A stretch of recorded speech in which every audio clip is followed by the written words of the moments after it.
It would suit us best, but it is bolted as well as locked, and we should make too much noise getting in. Come round here. There's a greenhouse which opens into the drawing room. The place was locked, but Holmes removed a circle of glass and turned the key from the inside. An instant afterwards he had closed the door behind us, and we had become felons in the eyes of the law. The thick, warm air of the conservatory and the rich, choking fragrance of exotic plants took us by the throat. He seized my hand in the darkness and led me swiftly past banks of shrubs which brushed against our faces. Holmes had remarkable powers, carefully cultivated, of seeing in the dark. Still holding my hand in one of his, he opened a door, and I was vaguely conscious that we had entered a large room in which a cigar had been smoked not long before. He felt his way among the furniture, opened another door, and closed it behind us. Putting out my hand, I felt several coats hanging from the wall, and I understood that I was in a passage. We passed along it and Holmes very gently opened a door upon the right-hand side. Something rushed out at us and my heart sprang into my mouth, but I could have laughed when I realized that it was the cat. A fire was burning in this new room, and again the air was heavy with tobacco smoke. Holmes entered on tiptoe, waited for me to follow, and then very gently closed the door.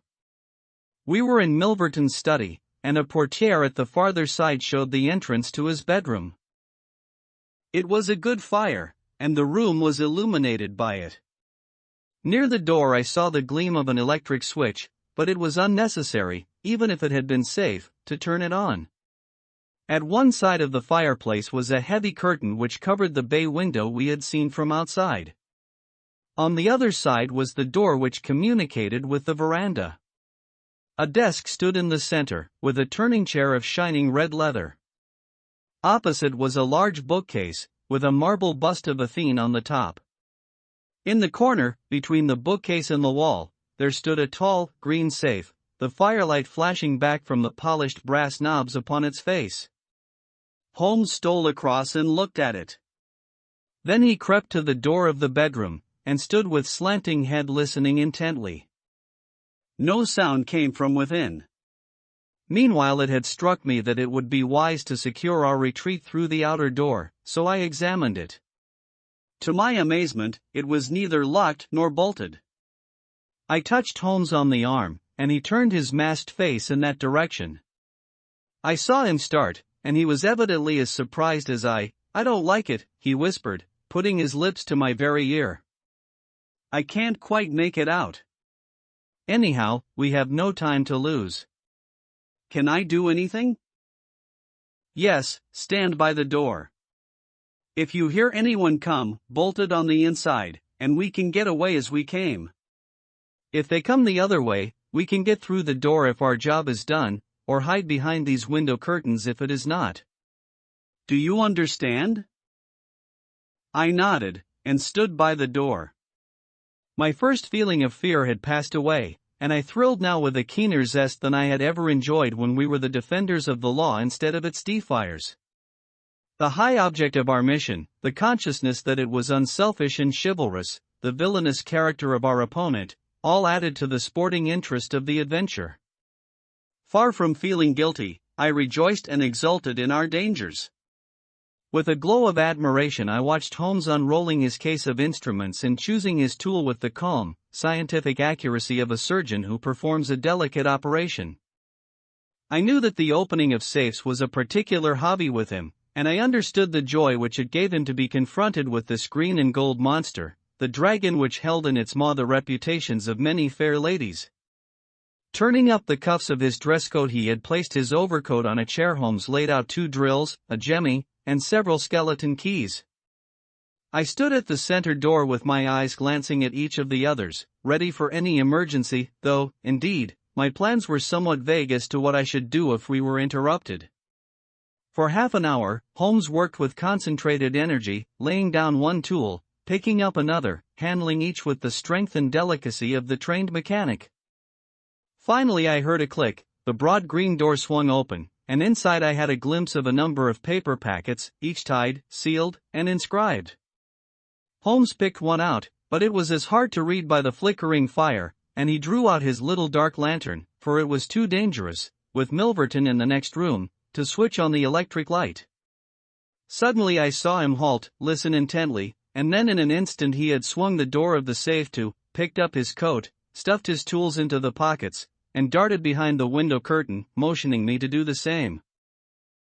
It was only when I had joined him there that I heard what had alarmed his quicker senses. There was a noise somewhere within the house. A door slammed in the distance. Then a confused, dull murmur broke itself into the measured thud of heavy footsteps rapidly approaching. They were in the passage outside the room. They paused at the door. The door opened. There was a sharp snick as the electric light was turned on. The door closed once more, and the pungent reek of a strong cigar was borne to our nostrils. Then the footsteps continued backward and forward, within a few yards of us. Finally there was a creak from a chair, and the footsteps ceased. Then a key clicked in a lock, and I heard the rustle of papers. So far I had not dared to look out, but now I gently parted the division of the curtains in front of me and peeped through. From the pressure of Holmes's shoulder against mine, I knew that he was sharing my observations. Right in front of us, and almost within our reach, was the broad, rounded back of Milverton. It was evident that we had entirely miscalculated his movements, that he had never been to his bedroom, but that he had been sitting up in some smoking or billiard room in the farther wing of the house, the windows of which we had not seen. His broad, grizzled head, with its shining patch of baldness, was in the immediate foreground of our vision. He was leaning far back in the red leather chair, his legs outstretched, a long, black cigar projecting at an angle from his mouth. He wore a semi-military smoking jacket, claret-colored, with a black velvet collar. In his hand he held a long, legal document which he was reading in an indolent fashion, blowing rings of tobacco smoke from his lips as he did so. There was no promise of a speedy departure in his composed bearing and his comfortable attitude. I felt Holmes's hand steal into mine and give me a reassuring shake, as if to say that the situation was within his powers, and that he was easy in his mind. I was not sure whether he had seen what was only too obvious from my position, that the door of the safe was imperfectly closed, and that Milverton might at any moment observe it. In my own mind I had determined that if I were sure, from the rigidity of his gaze, that it had caught his eye, I would at once spring out, throw my great coat over his head, pinion him, and leave the rest to Holmes. But Milverton never looked up. He was languidly interested by the papers in his hand, and page after page was turned as he followed the argument of the lawyer. At least, I thought, when he has finished the document and the cigar he will go to his room, but before he had reached the end of either, there came a remarkable development, which turned our thoughts into quite another channel. Several times I had observed that Milverton looked at his watch, and once he had risen and sat down again, with a gesture of impatience. The idea, however, that he might have an appointment at so strange an hour never occurred to me until a faint sound reached my ears from the veranda outside. Milverton dropped his papers and sat rigid in his chair. The sound was repeated, and then there came a gentle tap at the door. Milverton rose and opened it. "Well," said he, curtly, "you are nearly half an hour late."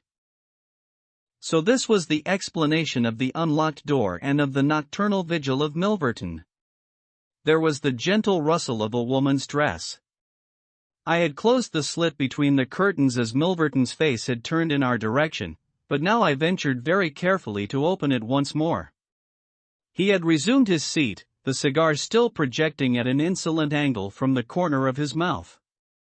In front of him, in the full glare of the electric light, there stood a tall, slim, dark woman, a veil over her face, a mantle drawn round her chin. Her breath came quick and fast, and every inch of the lithe figure was quivering with strong emotion. "Well," said Milverton, "you made me lose a good night's rest, my dear. I hope you'll prove worth it. You couldn't come any other time, eh?" The woman shook her head. "Well, if you couldn't, you couldn't.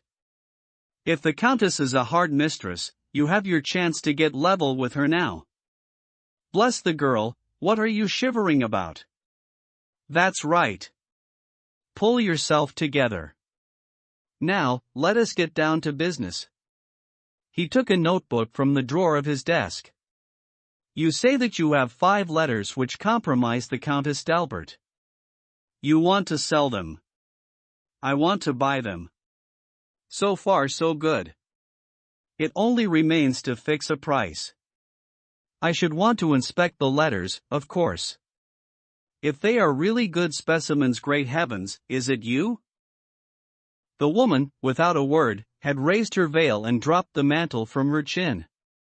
It was a dark, handsome, clear-cut face which confronted Milverton, a face with a curved nose, strong, dark eyebrows shading hard, glittering eyes, and a straight, thin-lipped mouth set in a dangerous smile. It is I, she said, the woman whose life you have ruined. Milverton laughed, but fear vibrated in his voice. You were so very obstinate, said he. Why did you drive me to such extremities? I assure you I wouldn't hurt a fly of my own accord, but every man has his business, and what was I to do? I put the price well within your means. You would not pay. So you sent the letters to my husband, and he, the noblest gentleman that ever lived, a man whose boots I was never worthy to lace, he broke his gallant heart and died. You remember that last night, when I came through that door, I begged and prayed you for mercy, and you laughed in my face as you are trying to laugh now, only your coward heart cannot keep your lips from twitching. Yes, you never thought to see me here again, but it was that night which taught me how I could meet you face to face, and alone. Well, Charles Milverton, what have you to say? Don't imagine that you can bully me, said he, rising to his feet. I have only to raise my voice and I could call my servants and have you arrested. But I will make allowance for your natural anger. Leave the room at once as you came, and I will say no more. The woman stood with her hand buried in her bosom, and the same deadly smile on her thin lips. You will ruin no more lives as you have ruined mine. You will wring no more hearts as you wrung mine. I will free the world of a poisonous thing. Take that, you hound, and that, and that, and that.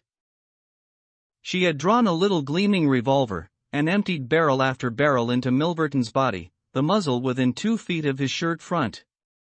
He shrank away and then fell forward upon the table, coughing furiously and clawing among the papers. Then he staggered to his feet, received another shot, and rolled upon the floor. You've done me, he cried, and lay still. The woman looked at him intently, and ground her heel into his upturned face. She looked again, but there was no sound or movement. I heard a sharp rustle, the night air blew into the heated room, and the avenger was gone. No interference upon our part could have saved the man from his fate, but, as the woman poured bullet after bullet into Milverton's shrinking body, I was about to spring out, when I felt Holmes's cold, strong grasp upon my wrist. I understood the whole argument of that firm, restraining grip, that it was no affair of ours, that justice had overtaken a villain, that we had our own duties and our own objects, which were not to be lost sight of. But hardly had the woman rushed from the room when Holmes, with swift, silent steps, was over at the other door. He turned the key in the lock. At the same instant we heard voices in the house and the sound of hurrying feet. The revolver shots had roused the household.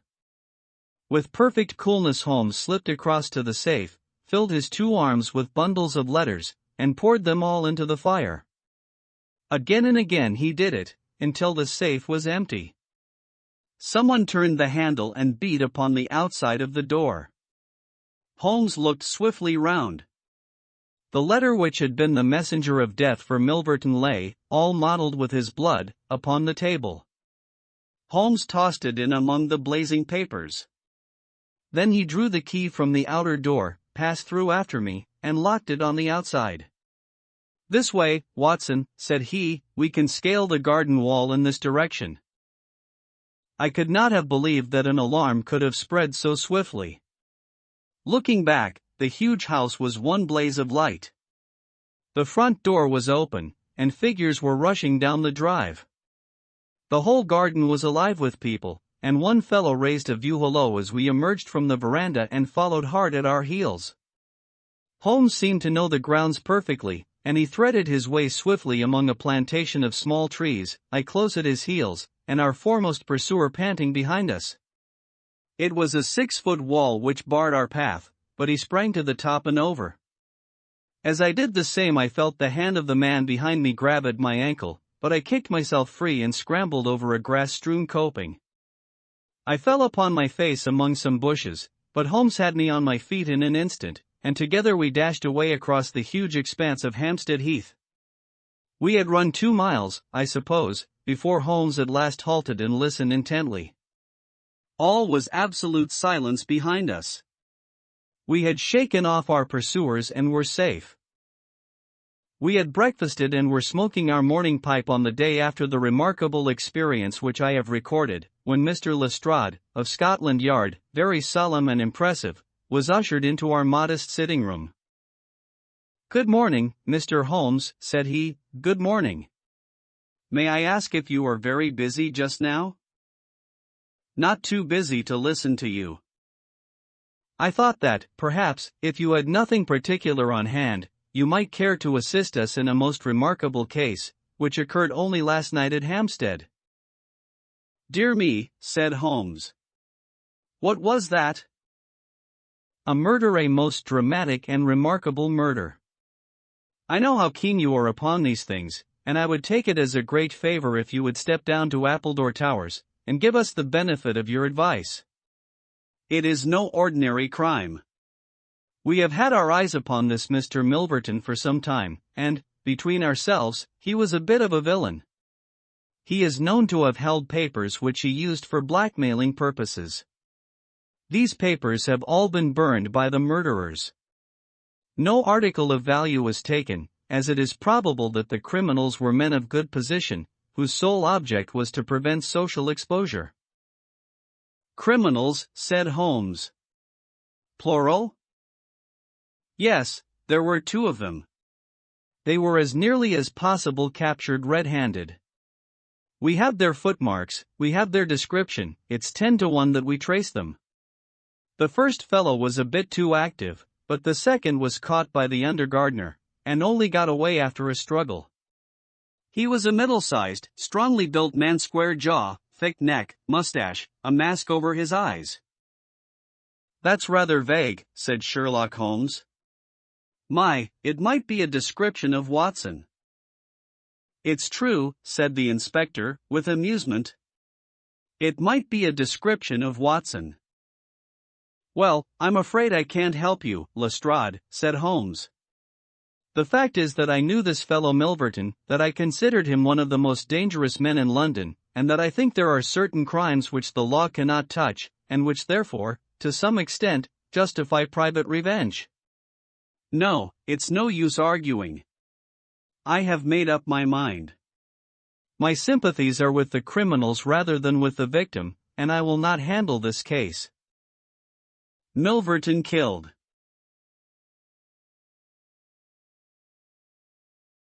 Holmes had not said one word to me about the tragedy which we had witnessed, but I observed all the morning that he was in his most thoughtful mood, and he gave me the impression, from his vacant eyes and his abstracted manner, of a man who was striving to recall something to his memory.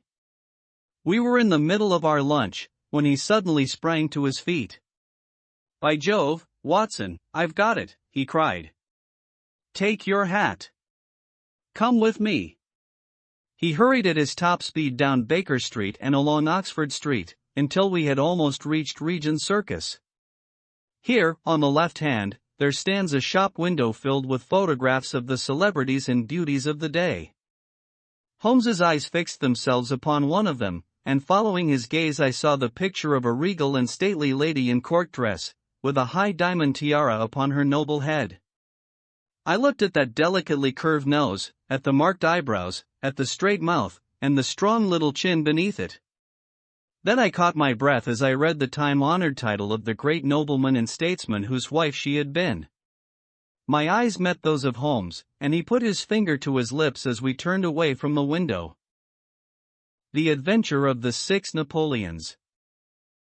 It was no very unusual thing for Mr. Lestrade, of Scotland Yard, to look in upon us of an evening, and his visits were welcome to Sherlock Holmes, for they enabled him to keep in touch with all that was going on at the police headquarters.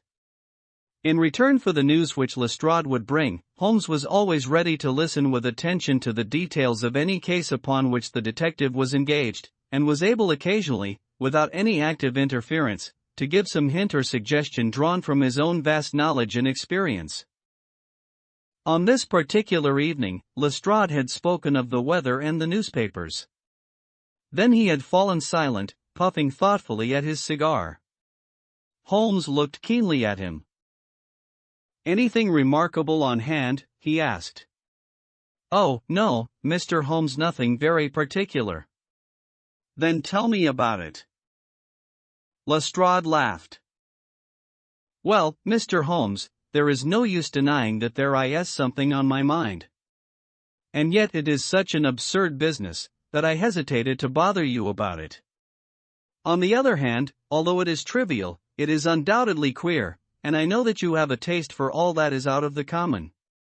But, in my opinion, it comes more in Dr. Watson's line than ours."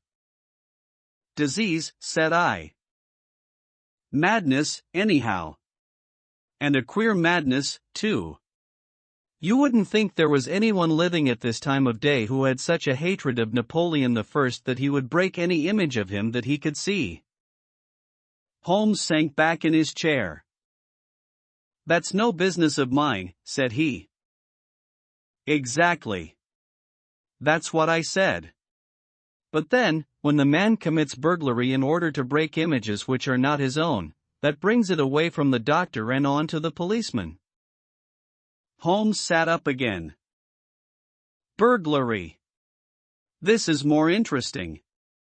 Let me hear the details." Lestrade took out his official notebook and refreshed his memory from its pages. "The first case reported was 4 days ago," said he. "It was at the shop of Morse Hudson, who has a place for the sale of pictures and statues in the Kennington Road. The assistant had left the front shop for an instant, when he heard a crash, and hurrying in he found a plaster bust of Napoleon, which stood with several other works of art upon the counter, lying shivered into fragments. He rushed out into the road, but, although several passers-by declared that they had noticed a man run out of the shop, he could neither see anyone nor could he find any means of identifying the rascal. It seemed to be one of those senseless acts of hooliganism which occur from time to time, and it was reported to the constable on the beat as such. The plaster cast was not worth more than a few shillings, and the whole affair appeared to be too childish for any particular investigation. The second case, however, was more serious, and also more singular. It occurred only last night. In Kennington Road, and within a few hundred yards of Morse Hudson's shop, there lives a well-known medical practitioner named Dr. Barnicot, who has one of the largest practices upon the south side of the Thames. His residence and principal consulting room is at Kennington Road, but he has a branch surgery and dispensary at Lower Brixton Road, 2 miles away. This Dr. Barnicot is an enthusiastic admirer of Napoleon, and his house is full of books, pictures, and relics of the French emperor. Some little time ago he purchased from Morse Hudson 2 duplicate plaster casts of the famous head of Napoleon by the French sculptor, Devine. One of these he placed in his hall in the house at Kennington Road, and the other on the mantelpiece of the surgery at Lower Brixton. Well, when Dr. Barnicot came down this morning, he was astonished to find that his house had been burgled during the night, but that nothing had been taken save the plaster head from the hall. It had been carried out and had been dashed savagely against the garden wall, under which its splintered fragments were discovered. Holmes rubbed his hands. "This is certainly very novel," said he. "I thought it would please you. But I have not got to the end yet. Dr. Barnicot was due at his surgery at 12 o'clock, and you can imagine his amazement when, on arriving there, he found that the window had been opened in the night and that the broken pieces of his second bust were strewn all over the room. It had been smashed to atoms where it stood. In neither case were there any signs which could give us a clue as to the criminal or lunatic who had done the mischief. Now, Mr. Holmes, you have got the facts. They are singular, not to say grotesque, said Holmes. May I ask whether the two busts smashed in Dr. Barnicott's rooms were the exact duplicates of the one which was destroyed in Morse Hudson's shop? They were taken from the same mold. Such a fact must tell against the theory that the man who breaks them is influenced by any general hatred of Napoleon. Considering how many hundreds of statues of the great emperor must exist in London, it is too much to suppose such a coincidence as that a promiscuous iconoclast should chance to begin upon 3 specimens of the same bust. Well, I thought as you do, said Lestrade.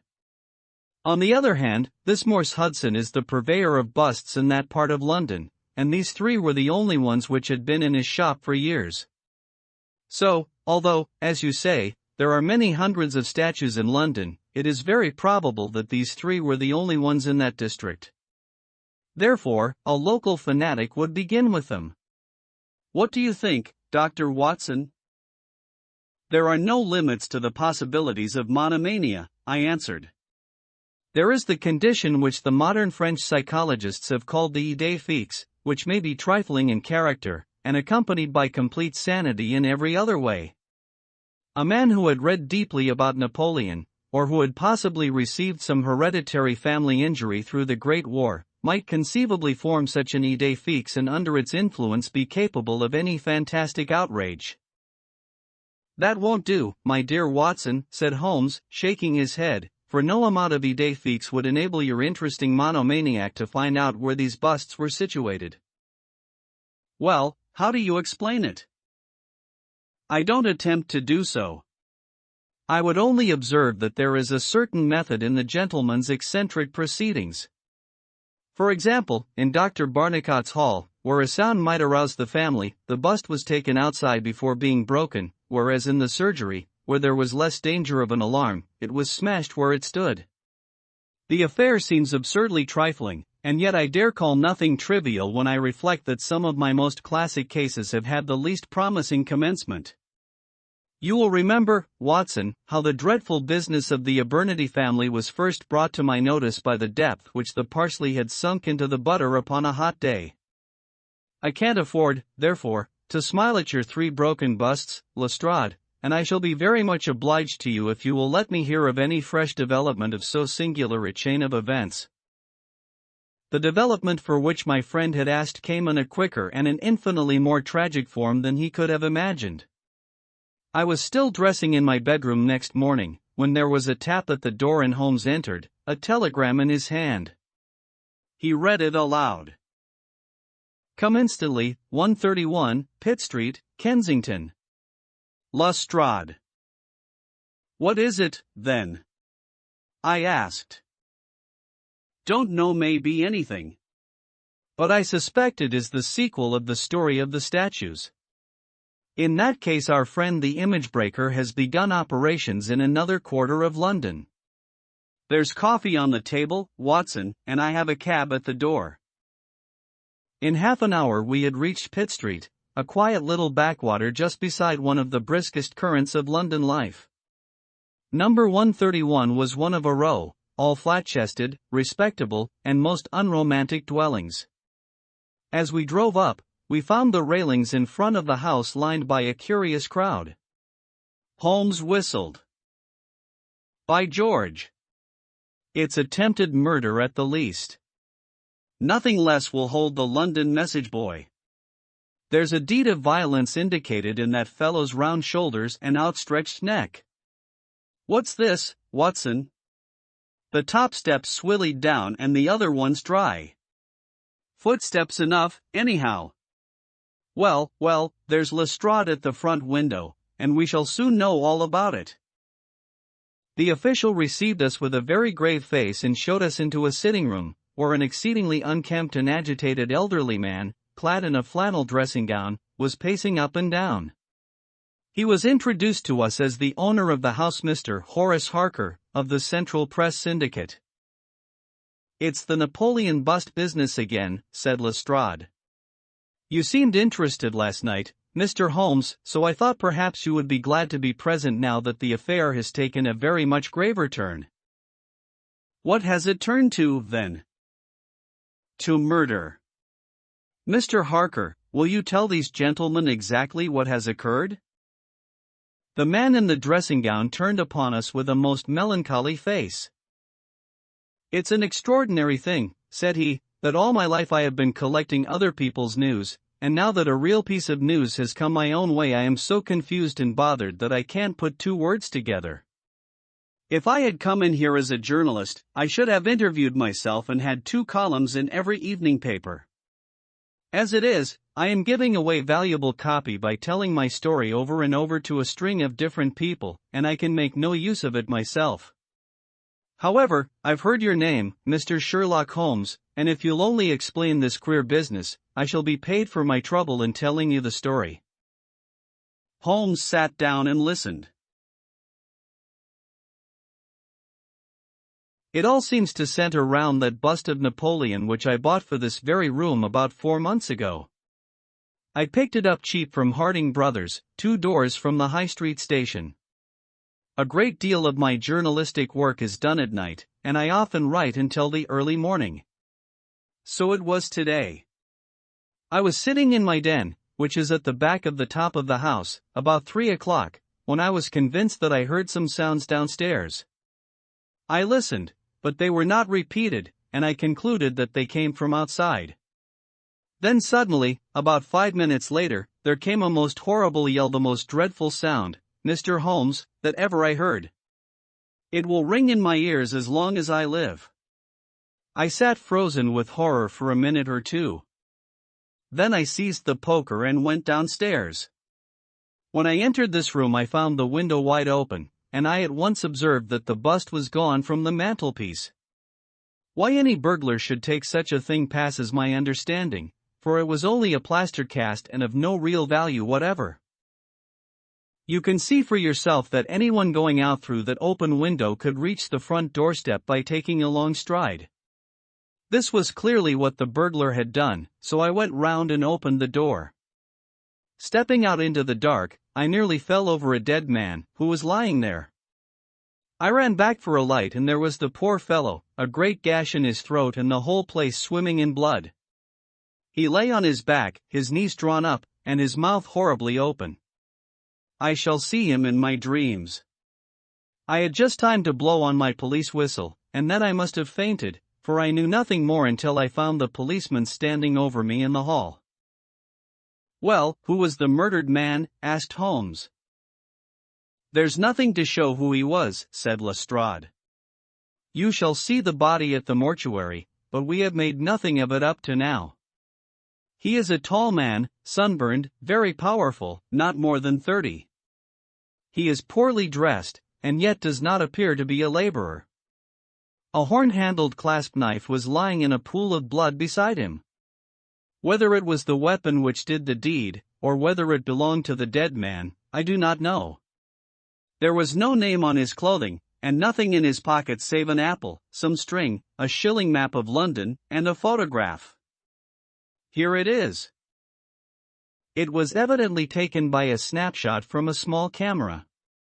It represented an alert, sharp-featured simian man, with thick eyebrows and a very peculiar projection of the lower part of the face, like the muzzle of a baboon. And what became of the bust? Asked Holmes, after a careful study of this picture. We had news of it just before you came. It has been found in the front garden of an empty house in Campden House Road. It was broken into fragments. I am going round now to see it. Will you come? Certainly. I must just take one look round. He examined the carpet and the window. The fellow had either very long legs or was a most active man, said he. With an area beneath, it was no mean feat to reach that window ledge and open that window. Getting back was comparatively simple. Are you coming with us to see the remains of your bust, Mr. Harker? The disconsolate journalist had seated himself at a writing table. I must try and make something of it, said he, though I have no doubt that the first editions of the evening papers are out already with full details. It's like my luck. You remember when the stand fell at Doncaster? Well, I was the only journalist in the stand, and my journal the only one that had no account of it, for I was too shaken to write it. And now I'll be too late with a murder done on my own doorstep. As we left the room, we heard his pen traveling shrilly over the foolscap. The spot where the fragments of the bust had been found was only a few hundred yards away. For the first time our eyes rested upon this presentment of the great emperor, which seemed to raise such frantic and destructive hatred in the mind of the unknown. It lay scattered, in splintered shards, upon the grass. Holmes picked up several of them and examined them carefully. I was convinced, from his intent face and his purposeful manner, that at last he was upon a clue. Well? Asked Lestrade. Holmes shrugged his shoulders. We have a long way to go yet, said he. And yet, well, we have some suggestive facts to act upon. The possession of this trifling bust was worth more, in the eyes of this strange criminal, than a human life. That is one point. Then there is the singular fact that he did not break it in the house, or immediately outside the house, if to break it was his sole object. He was rattled and bustled by meeting this other fellow. He hardly knew what he was doing. Well, that's likely enough. But I wish to call your attention very particularly to the position of this house, in the garden of which the bust was destroyed. Lestrade looked about him. It was an empty house, and so he knew that he would not be disturbed in the garden. Yes, but there is another empty house farther up the street which he must have passed before he came to this one. Why did he not break it there, since it is evident that every yard that he carried it increased the risk of someone meeting him? I give it up, said Lestrade. Holmes pointed to the street lamp above our heads. He could see what he was doing here, and he could not there. That was his reason. By Jove! That's true, said the detective. Now that I come to think of it, Dr. Barnicott's bust was broken not far from his red lamp. Well, Mr. Holmes, what are we to do with that fact? To remember it, to docket it. We may come on something later which will bear upon it. What steps do you propose to take now, Lestrade? The most practical way of getting at it, in my opinion, is to identify the dead man. There should be no difficulty about that. When we have found who he is and who his associates are, we should have a good start in learning what he was doing in Pitt Street last night, and who it was who met him and killed him on the doorstep of Mr. Horace Harker. Don't you think so? No doubt, and yet it is not quite the way in which I should approach the case. What would you do then? Oh, you must not let me influence you in any way. I suggest that you go on your line and I on mine. We can compare notes afterwards, and each will supplement the other. Very good, said Lestrade. If you are going back to Pitt Street, you might see Mr. Horace Harker. Tell him for me that I have quite made up my mind, and that it is certain that a dangerous homicidal lunatic, with Napoleonic delusions, was in his house last night. It will be useful for his article. Lestrade stared.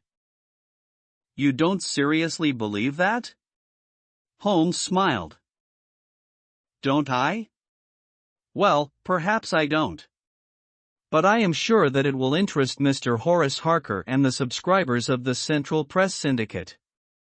Now, Watson, I think that we shall find that we have a long and rather complex day's work before us. I should be glad, Lestrade, if you could make it convenient to meet us at Baker Street at 6 o'clock this evening. Until then I should like to keep this photograph, found in the dead man's pocket. It is possible that I may have to ask your company and assistance upon a small expedition which will have been undertaken tonight, if my chain of reasoning should prove to be correct. Until then, goodbye and good luck. Sherlock Holmes and I walked together to the High Street, where we stopped at the shop of Harding Brothers, whence the bust had been purchased. A young assistant informed us that Mr. Harding would be absent until afternoon, and that he was himself a newcomer, who could give us no information. Holmes's face showed his disappointment and annoyance. Well, we can't expect to have it all our own way, Watson, he said, at last. We must come back in the afternoon, if Mr. Harding will not be here until then. I am, as you have no doubt surmised, endeavoring to trace these busts to their source, in order to find if there is not something peculiar which may account for their remarkable fate.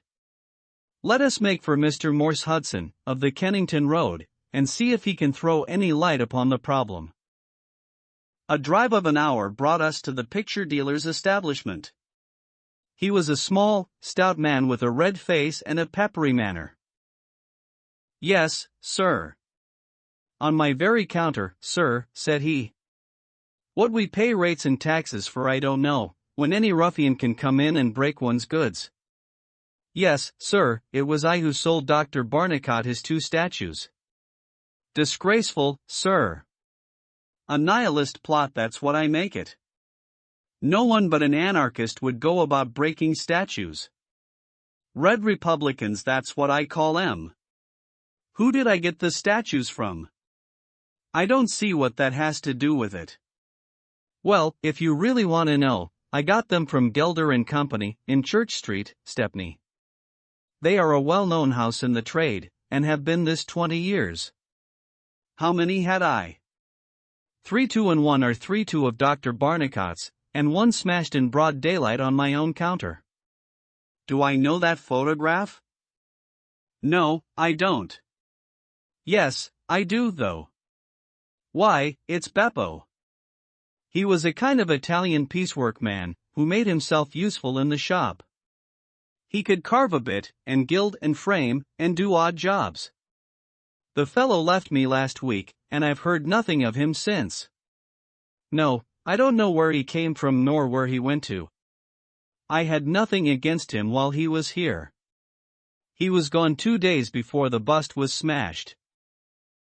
Well, that's all we could reasonably expect from Morse Hudson, said Holmes, as we emerged from the shop. We have this Beppo as a common factor, both in Kennington and in Kensington, so that is worth a 10-mile drive. Now, Watson, let us make for Gelder and Company, of Stepney, the source and origin of the busts. I shall be surprised if we don't get some help down there. In rapid succession we passed through the fringe of fashionable London, Hotel London, Theatrical London, Literary London, Commercial London, and, finally, Maritime London, till we came to a riverside city of 100,000 souls, where the tenement houses swelter and reek with the outcasts of Europe. Here, in a broad thoroughfare, once the abode of wealthy city merchants, we found the sculpture works for which we searched. Outside was a considerable yard full of monumental masonry. Inside was a large room in which 50 workers were carving or molding. The manager, a big blond German, received us civilly and gave a clear answer to all Holmes's questions. A reference to his books showed that hundreds of casts had been taken from a marble copy of Devine's Head of Napoleon, but that the 3 which had been sent to Morse Hudson a year or so before had been half of a batch of 6, the other 3 being sent to Harding Brothers, of Kensington. There was no reason why those 6 should be different from any of the other casts.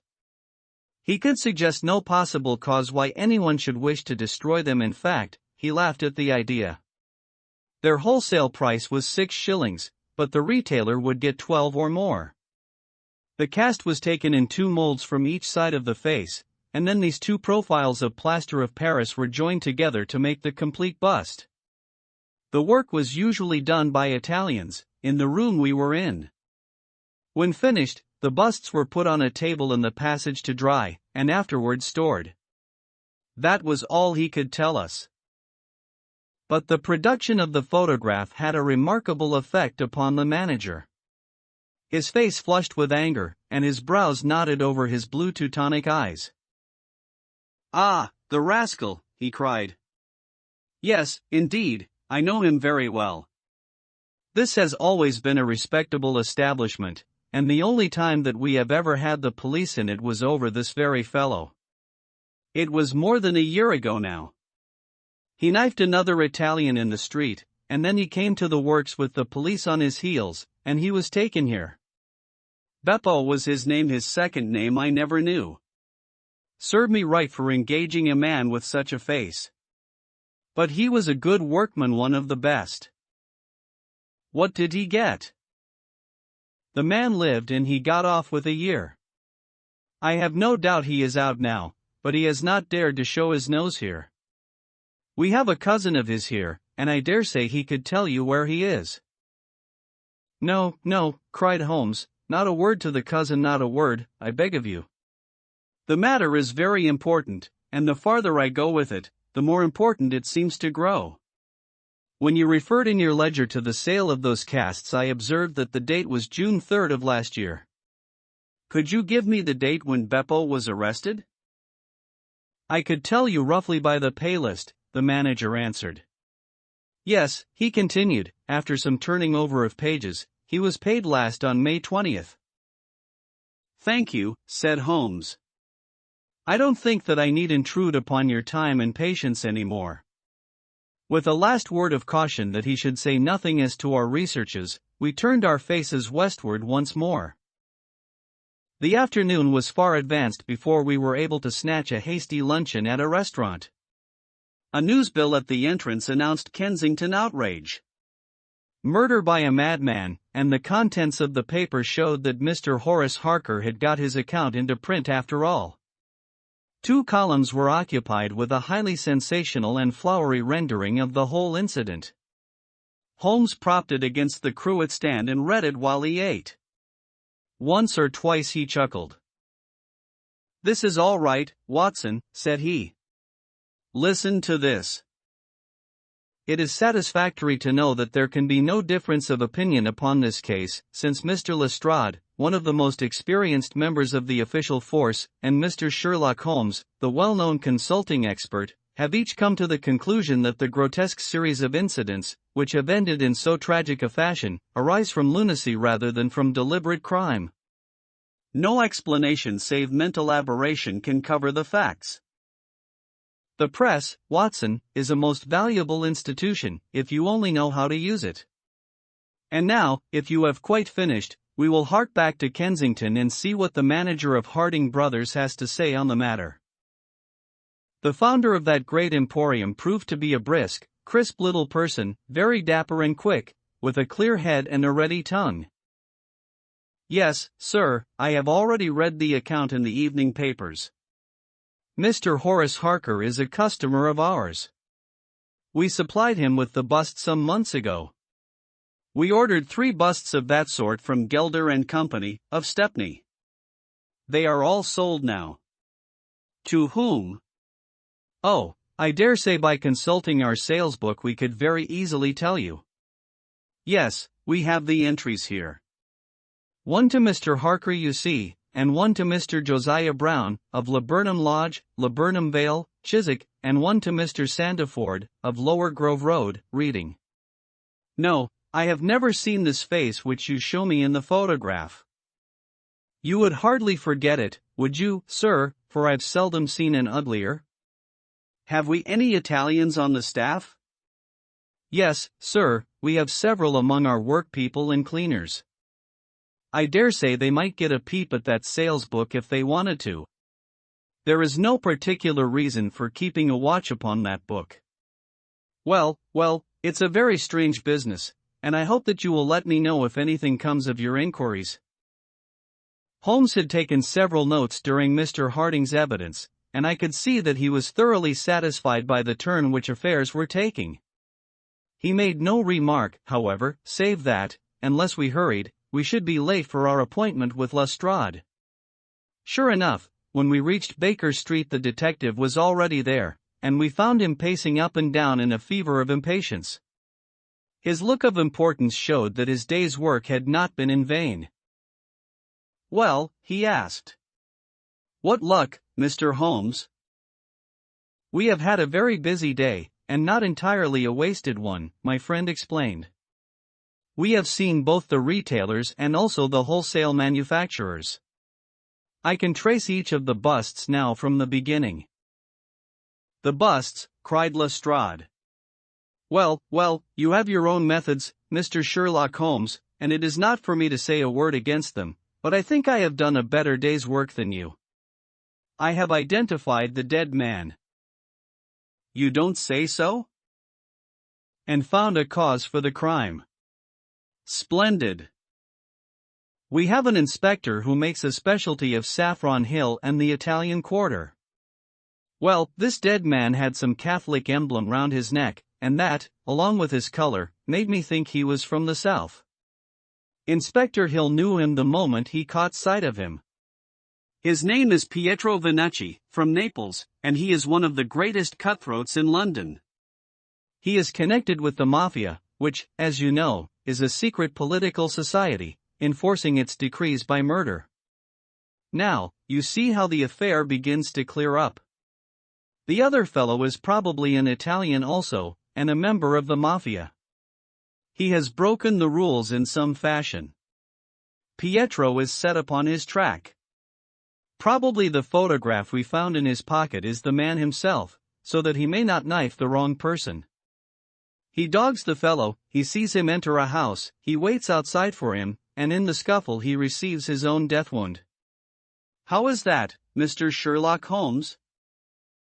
Holmes clapped his hands approvingly. Excellent, Lestrade, excellent, he cried. But I didn't quite follow your explanation of the destruction of the busts. The busts? You never can get those busts out of your head. After all, that is nothing, petty larceny, 6 months at the most. It is the murder that we are really investigating, and I tell you that I am gathering all the threads into my hands. And the next stage? Is a very simple one. I shall go down with Hill to the Italian Quarter, find the man whose photograph we have got, and arrest him on the charge of murder. Will you come with us? I think not. I fancy we can attain our end in a simpler way. I can't say for certain, because it all depends upon a factor which is completely outside our control. But I have great hopes. In fact, the betting is exactly 2 to 1 that if you will come with us tonight I shall be able to help you to lay him by the heels. In the Italian Quarter? No, I fancy Chiswick is an address which is more likely to find him. If you will come with me to Chiswick tonight, Lestrade, I'll promise to go to the Italian Quarter with you tomorrow, and no harm will be done by the delay. And now I think that a few hours' sleep would do us all good, for I do not propose to leave before 11 o'clock, and it is unlikely that we shall be back before morning. You'll dine with us, Lestrade, and then you are welcome to the sofa until it is time for us to start. In the meantime, Watson, I should be glad if you would ring for an express messenger, for I have a letter to send and it is important that it should go at once. Holmes spent the evening in rummaging among the files of the old daily papers with which one of our lumber rooms was packed. When at last he descended, it was with triumph in his eyes, but he said nothing to either of us as to the result of his researches. For my own part, I had followed step by step the methods by which he had traced the various windings of this complex case, and, though I could not yet perceive the goal which we would reach, I understood clearly that Holmes expected this grotesque criminal to make an attempt upon the 2 remaining busts, one of which, I remembered, was at Chiswick. No doubt the object of our journey was to catch him in the very act, and I could not but admire the cunning with which my friend had inserted a wrong clue in the evening paper, so as to give the fellow the idea that he could continue his scheme with impunity. I was not surprised when Holmes suggested that I should take my revolver with me. He had himself picked up the loaded hunting crop, which was his favorite weapon. A 4-wheeler was at the door at 11, and in it we drove to a spot at the other side of Hammersmith Bridge. Here the cabman was directed to wait. A short walk brought us to a secluded road fringed with pleasant houses, each standing in its own grounds. In the light of a street lamp we read Laburnum Villa upon the gatepost of one of them. The occupants had evidently retired to rest, for all was dark save for a fanlight over the hall door, which shed a single blurred circle onto the garden path. The wooden fence which separated the grounds from the road threw a dense black shadow upon the inner side, and here it was that we crouched. "I fear that you'll have a long wait," Holmes whispered. "We may thank our stars that it is not raining. I don't think we can even venture to smoke to pass the time. However, it's a 2-to-1 chance that we get something to pay us for our trouble." It proved, however, that our vigil was not to be so long as Holmes had led us to fear, and it ended in a very sudden and singular fashion. In an instant, without the least sound to warn us of his coming, the garden gate swung open, and a lithe, dark figure, as swift and active as an ape, rushed up the garden path. We saw it whisk past the light thrown from over the door and disappear against the black shadow of the house. There was a long pause, during which we held our breath, and then a very gentle creaking sound came to our ears. The window was being opened. The noise ceased, and again there was a long silence. The fellow was making his way into the house. We saw the sudden flash of a dark lantern inside the room. What he sought was evidently not there, for again we saw the flash through another blind, and then through another. "Let us get to the open window. We will nab him as he climbs out," Lestrade whispered. But before we could move, the man had emerged again. As he came out into the glimmering patch of light, we saw that he carried something white under his arm. He looked stealthily all round him. The silence of the deserted street reassured him. Turning his back upon us, he laid down his burden, and the next instant there was the sound of a sharp tap, followed by a clatter and rattle. The man was so intent upon what he was doing that he never heard our steps as we stole across the grass plot. With the bound of a tiger, Holmes was on his back, and an instant later Lestrade and I had him by either wrist, and the handcuffs had been fastened. As we turned him over, I saw a hideous, sallow face, with writhing, furious features, glaring up at us, and I knew that it was indeed the man of the photograph whom we had secured. But it was not our prisoner to whom Holmes was giving his attention. Squatted on the doorstep, he was engaged in most carefully examining that which the man had brought from the house. It was a bust of Napoleon, like the one which we had seen that morning, and it had been broken into similar fragments. Carefully Holmes held each separate shard to the light, but in no way did it differ from any other shattered piece of plaster. He had just completed his examination when the hall lights flew up, the door opened, and the owner of the house, a jovial, rotund figure in shirt and trousers, presented himself. "Mr. Josiah Brown, I suppose," said Holmes. "Yes, sir, and you, no doubt, are Mr. Sherlock Holmes? I had the note which you sent by the express messenger, and I did exactly what you told me. We locked every door on the inside and awaited developments. Well, I'm very glad to see that you have got the rascal. I hope, gentlemen, that you will come in and have some refreshment." However, Lestrade was anxious to get his man into safe quarters, so within a few minutes our cab had been summoned and we were all four upon our way to London. Not a word would our captive say, but he glared at us from the shadow of his matted hair, and once, when my hand seemed within his reach, he snapped at it like a hungry wolf.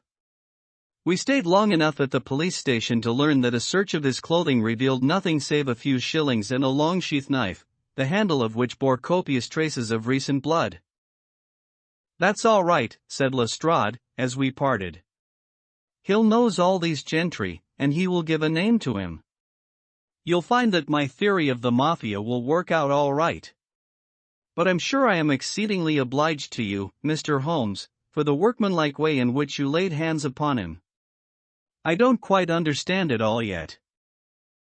"I fear it is rather too late an hour for explanations," said Holmes. "Besides, there are one or two details which are not finished off, and it is one of those cases which are worth working out to the very end. If you will come round once more to my rooms at 6 o'clock tomorrow, I think I shall be able to show you that even now you have not grasped the entire meaning of this business, which presents some features which make it absolutely original in the history of crime. If ever I permit you to chronicle any more of my little problems, Watson, I foresee that you will enliven your pages by an account of the singular adventure of the Napoleonic busts." When we met again next evening, Lestrade was furnished with much information concerning our prisoner. His name, it appeared, was Beppo, second name unknown. He was a well-known ne'er-do-well among the Italian colony. He had once been a skillful sculptor and had earned an honest living, but he had taken to evil courses and had twice already been in jail, once for a petty theft, and once, as we had already heard, for stabbing a fellow countryman. He could talk English perfectly well. His reasons for destroying the busts were still unknown, and he refused to answer any questions upon the subject, but the police had discovered that these same busts might very well have been made by his own hands, since he was engaged in this class of work at the establishment of Gelder and Company. To all this information, much of which we already knew, Holmes listened with polite attention, but I, who knew him so well, could clearly see that his thoughts were elsewhere, and I detected a mixture of mingled uneasiness and expectation beneath that mask which he was wont to assume. At last he started in his chair, and his eyes brightened. There had been a ring at the bell. A minute later we heard steps upon the stairs, and an elderly red-faced man with grizzled side whiskers was ushered in. In his right hand he carried an old-fashioned carpet-bag, which he placed upon the table. "Is Mr. Sherlock Holmes here?" My friend bowed and smiled. "Mr. Sandiford, of reading, I suppose," said he. "Yes, sir, I fear that I am a little late, but the trains were awkward. You wrote to me about a bust that is in my possession." "Exactly. I have your letter here. You said, 'I desire to possess a copy of Devine's Napoleon, and am prepared to pay you £10 for the one which is in your possession.' Is that right?" "Certainly." "I was very much surprised at your letter, for I could not imagine how you knew that I owned such a thing." "Of course you must have been surprised, but the explanation is very simple. Mr. Harding, of Harding Brothers, said that they had sold you their last copy, and he gave me your address." "Oh, that was it, was it? Did he tell you what I paid for it?" "No, he did not." "Well, I am an honest man, though not a very rich one. I only gave 15 shillings for the bust, and I think you ought to know that before I take £10 from you." "I am sure the scruple does you honor, Mr. Sandiford. But I have named that price, so I intend to stick to it." "Well, it is very handsome of you, Mr. Holmes. I brought the bust up with me, as you asked me to do. Here it is." He opened his bag, and at last we saw placed upon our table a complete specimen of that bust which we had already seen more than once in fragments. Holmes took a paper from his pocket and laid a £10 note upon the table. "You will kindly sign that paper, Mr. Sandiford, in the presence of these witnesses. It is simply to say that you transfer every possible right that you ever had in the bust to me. I am a methodical man, you see, and you never know what turn events might take afterwards. Thank you, Mr. Sandiford, here is your money, and I wish you a very good evening." When our visitor had disappeared, Sherlock Holmes's movements were such as to rivet our attention. He began by taking a clean white cloth from a drawer and laying it over the table. Then he placed his newly acquired bust in the center of the cloth. Finally, he picked up his hunting crop and struck Napoleon a sharp blow on the top of the head. The figure broke into fragments, and Holmes bent eagerly over the shattered remains. Next instant, with a loud shout of triumph, he held up one splinter, in which a round, dark object was fixed like a plum in a pudding. "Gentlemen," he cried, "let me introduce you to the famous Black Pearl of the Borgias." Lestrade and I sat silent for a moment, and then, with a spontaneous impulse, we both broke out clapping, as at the well-wrought crisis of a play. A flush of color sprang to Holmes's pale cheeks, and he bowed to us like the master dramatist who receives the homage of his audience. It was at such moments that for an instant he ceased to be a reasoning machine, and betrayed his human love for admiration and applause.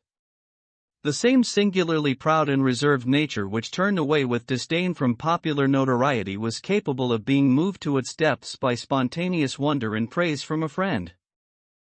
Yes, gentlemen, said he, it is the most famous pearl now existing in the world, and it has been my good fortune, by a connected chain of inductive reasoning, to trace it from the Prince of Kalana's bedroom at the Dacre Hotel, where it was lost, to the interior of this, the last of the 6 busts of Napoleon which were manufactured by Gelder and Company, of Stepney.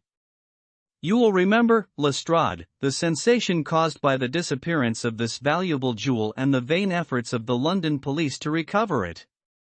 I was myself consulted upon the case, but I was unable to throw any light upon it.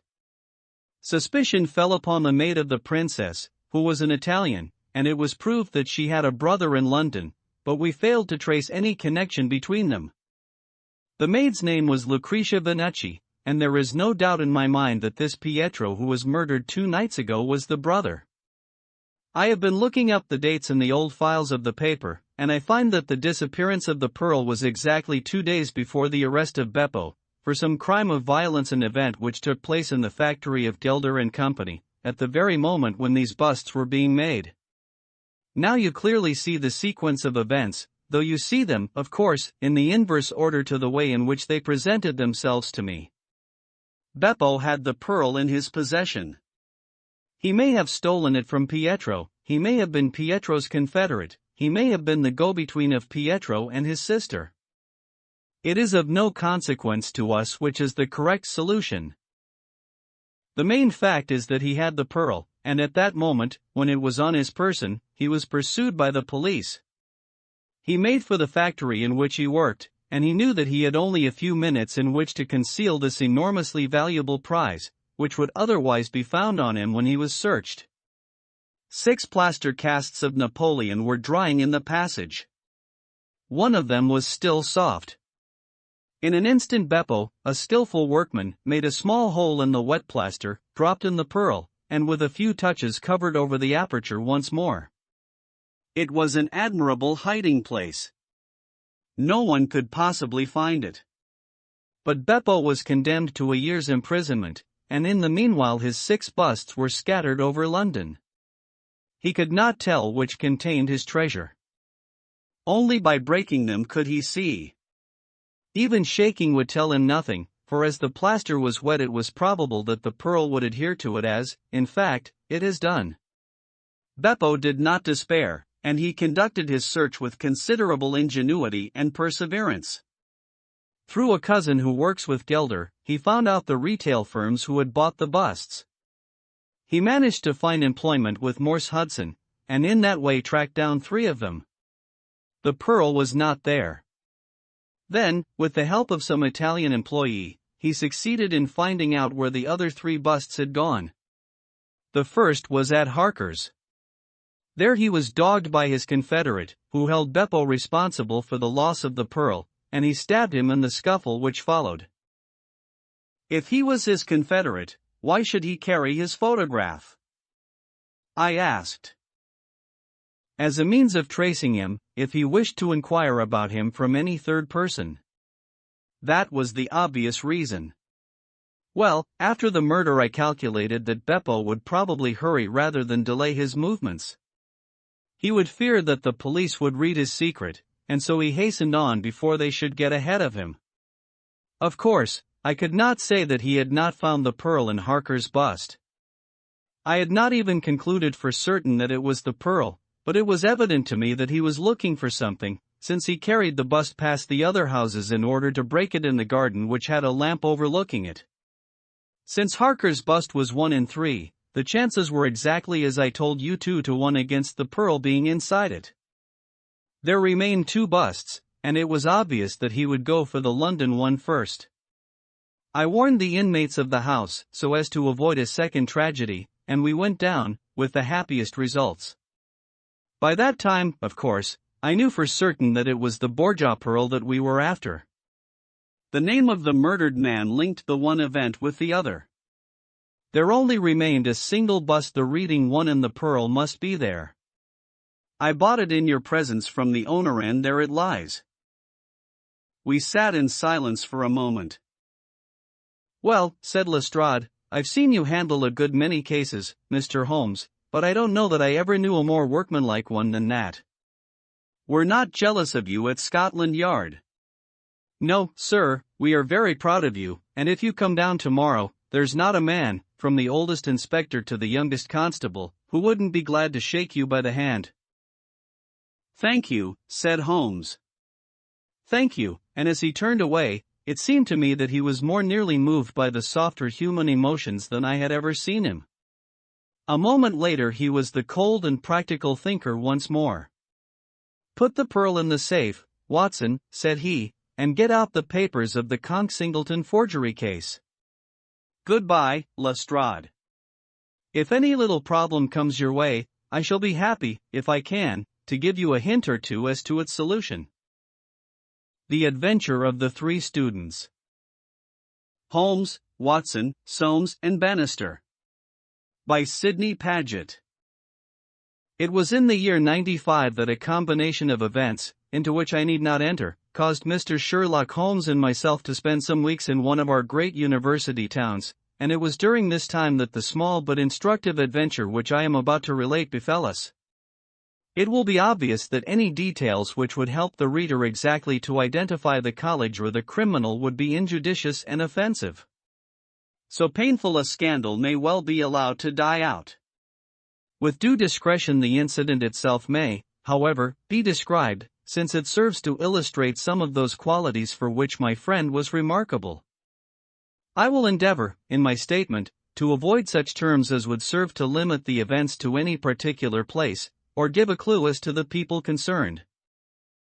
We were residing at the time in furnished lodgings close to a library where Sherlock Holmes was pursuing some laborious researches in early English charters, researches which led to results so striking that they may be the subject of one of my future narratives.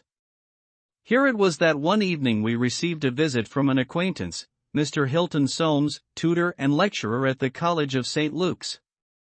Mr. Soames was a tall, spare man, of a nervous and excitable temperament. I had always known him to be restless in his manner, but on this particular occasion he was in such a state of uncontrollable agitation that it was clear something very unusual had occurred. I trust, Mr. Holmes, that you can spare me a few hours of your valuable time. We have had a very painful incident at St. Luke's, and really, but for the happy chance of your being in town, I should have been at a loss what to do. I am very busy just now, and I desire no distractions, my friend answered.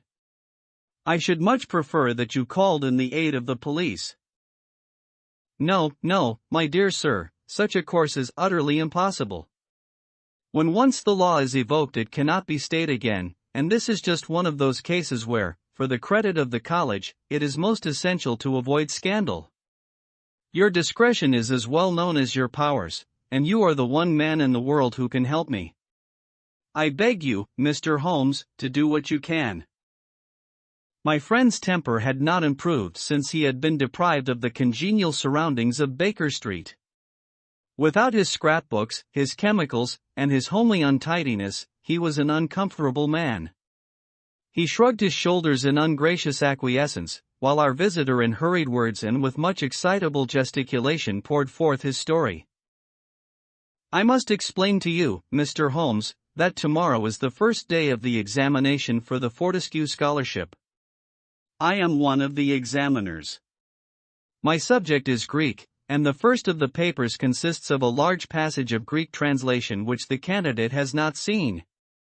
This passage is printed on the examination paper, and it would naturally be an immense advantage if the candidate could prepare it in advance. For this reason, great care is taken to keep the paper secret. Today, about 3 o'clock, the proofs of this paper arrived from the printers. The exercise consists of half a chapter of Thucydides. I had to read it over carefully, as the text must be absolutely correct. At 4:30 my task was not yet completed. I had, however, promised to take tea in a friend's rooms, so I left the proof upon my desk. I was absent rather more than an hour. You are aware, Mr. Holmes, that our college doors are double a green baize one within and a heavy oak one without. As I approached my outer door, I was amazed to see a key in it. For an instant I imagined that I had left my own there, but on feeling in my pocket I found that it was all right. The only duplicate which existed, so far as I knew, was that which belonged to my servant, Bannister, a man who has looked after my room for 10 years, and whose honesty is absolutely above suspicion. I found that the key was indeed his, that he had entered my room to know if I wanted tea, and that he had very carelessly left the key in the door when he came out. His visit to my room must have been within a very few minutes of my leaving it. His forgetfulness about the key would have mattered little upon any other occasion, but on this one day it has produced the most deplorable consequences. The moment I looked at my table, I was aware that someone had rummaged among my papers. The proof was in 3 long slips. I had left them all together. Now, I found that one of them was lying on the floor, one was on the side table near the window, and the third was where I had left it. Holmes stirred for the first time. "The first page on the floor, the second in the window, the third where you left it," said he. "Exactly, Mr. Holmes. You amaze me. How could you possibly know that? Pray continue your very interesting statement." For an instant I imagined that Bannister had taken the unpardonable liberty of examining my papers. He denied it, however, with the utmost earnestness, and I am convinced that he was speaking the truth. The alternative was that someone passing had observed the key in the door, had known that I was out, and had entered to look at the papers. A large sum of money is at stake, for the scholarship is a very valuable one, and an unscrupulous man might very well run a risk in order to gain an advantage over his fellows. Bannister was very much upset by the incident. He had nearly fainted when we found that the papers had undoubtedly been tampered with. I gave him a little brandy and left him collapsed in a chair, while I made a most careful examination of the room. I soon saw that the intruder had left other traces of his presence besides the rumpled papers. On the table in the window were several shreds from a pencil which had been sharpened. A broken tip of lead was lying there also. Evidently the rascal had copied the paper in a great hurry, had broken his pencil, and had been compelled to put a fresh point to it. "Excellent," said Holmes, who was recovering his good humor as his attention became more engrossed by the case. "Fortune has been your friend." This was not all. I have a new writing table with a fine surface of red leather. I am prepared to swear, and so is Bannister, that it was smooth and unstained. Now I found a clean cut in it about 3 inches long, not a mere scratch, but a positive cut. Not only this, but on the table I found a small ball of black dough or clay, with specks of something which looks like sawdust in it. I am convinced that these marks were left by the man who rifled the papers. There were no footmarks and no other evidence as to his identity. I was at my wit's end, when suddenly the happy thought occurred to me that you were in the town, and I came straight round to put the matter into your hands. Do help me, Mr. Holmes. You see my dilemma. Either I must find the man or else the examination must be postponed until fresh papers are prepared, and since this cannot be done without explanation, there will ensue a hideous scandal, which will throw a cloud not only on the college, but on the university. Above all things, I desire to settle the matter quietly and discreetly. I shall be happy to look into it and to give you such advice as I can, said Holmes, rising and putting on his overcoat. The case is not entirely devoid of interest. Had anyone visited you in your room after the papers came to you? Yes, young Dullet Rass, an Indian student, who lives on the same stair, came in to ask me some particulars about the examination. For which he was entered? Yes. And the papers were on your table? To the best of my belief, they were rolled up. But might be recognized as proofs? Possibly. No one else in your room? No. Did anyone know that these proofs would be there? No one save the printer. Did this man Bannister know? No, certainly not. No one knew. Where is Bannister now? He was very ill, poor fellow. I left him collapsed in the chair. I was in such a hurry to come to you. You left your door open? I locked up the papers first. Then it amounts to this, Mr. Soames, that, unless the Indian student recognized the roll as being proofs, the man who tampered with them came upon them accidentally without knowing that they were there. So it seems to me. Holmes gave an enigmatic smile. Well, said he, let us go round. Not one of your cases, Watson, mental, not physical. All right, come if you want to. Now, Mr. Soames, at your disposal. The sitting room of our client opened by a long, low, latticed window onto the ancient lichen-tinted court of the old college. A Gothic arched door led to a worn stone staircase. On the ground floor was the tutor's room. Above were 3 students, one on each story. It was already twilight when we reached the scene of our problem. Holmes halted and looked earnestly at the window. Then he approached it, and, standing on tiptoe with his neck craned, he looked into the room. He must have entered through the door. There is no opening except the one pane, said our learned guide. Dear me, said Holmes, and he smiled in a singular way as he glanced at our companion. Well, if there is nothing to be learned here, we had best go inside. The lecturer unlocked the outer door and ushered us into his room. We stood at the entrance while Holmes made an examination of the carpet. I am afraid there are no signs here, said he. One could hardly hope for any upon so dry a day. Your servant seems to have quite recovered. You left him in a chair, you say. Which chair? By the window there. I see. Near this little table. You can come in now. I have finished with the carpet. Let us take the little table first. Of course, what has happened is very clear. The man entered and took the papers, sheet by sheet, from the central table. He carried them over to the window table, because from there he could see if you came across the courtyard, and so could effect an escape. As a matter of fact, he could not, said Soames, for I entered by the side door. Ah, that's good. Well, anyhow, that was in his mind. Let me see the 3 strips. No finger impressions, no. Well, he carried over this one first, and he copied it. How long would it take him to do that, using every possible contraction? A quarter of an hour, not less. Then he tossed it down and seized the next. He was in the midst of that when your return caused him to make a very hurried retreat. Hurried, since he had not time to replace the papers which would tell you that he had been there. You were not aware of any hurrying feet on the stair as you entered the outer door? No, I can't say I was. Well, he wrote so furiously that he broke his pencil, and had, as you observe, to sharpen it again.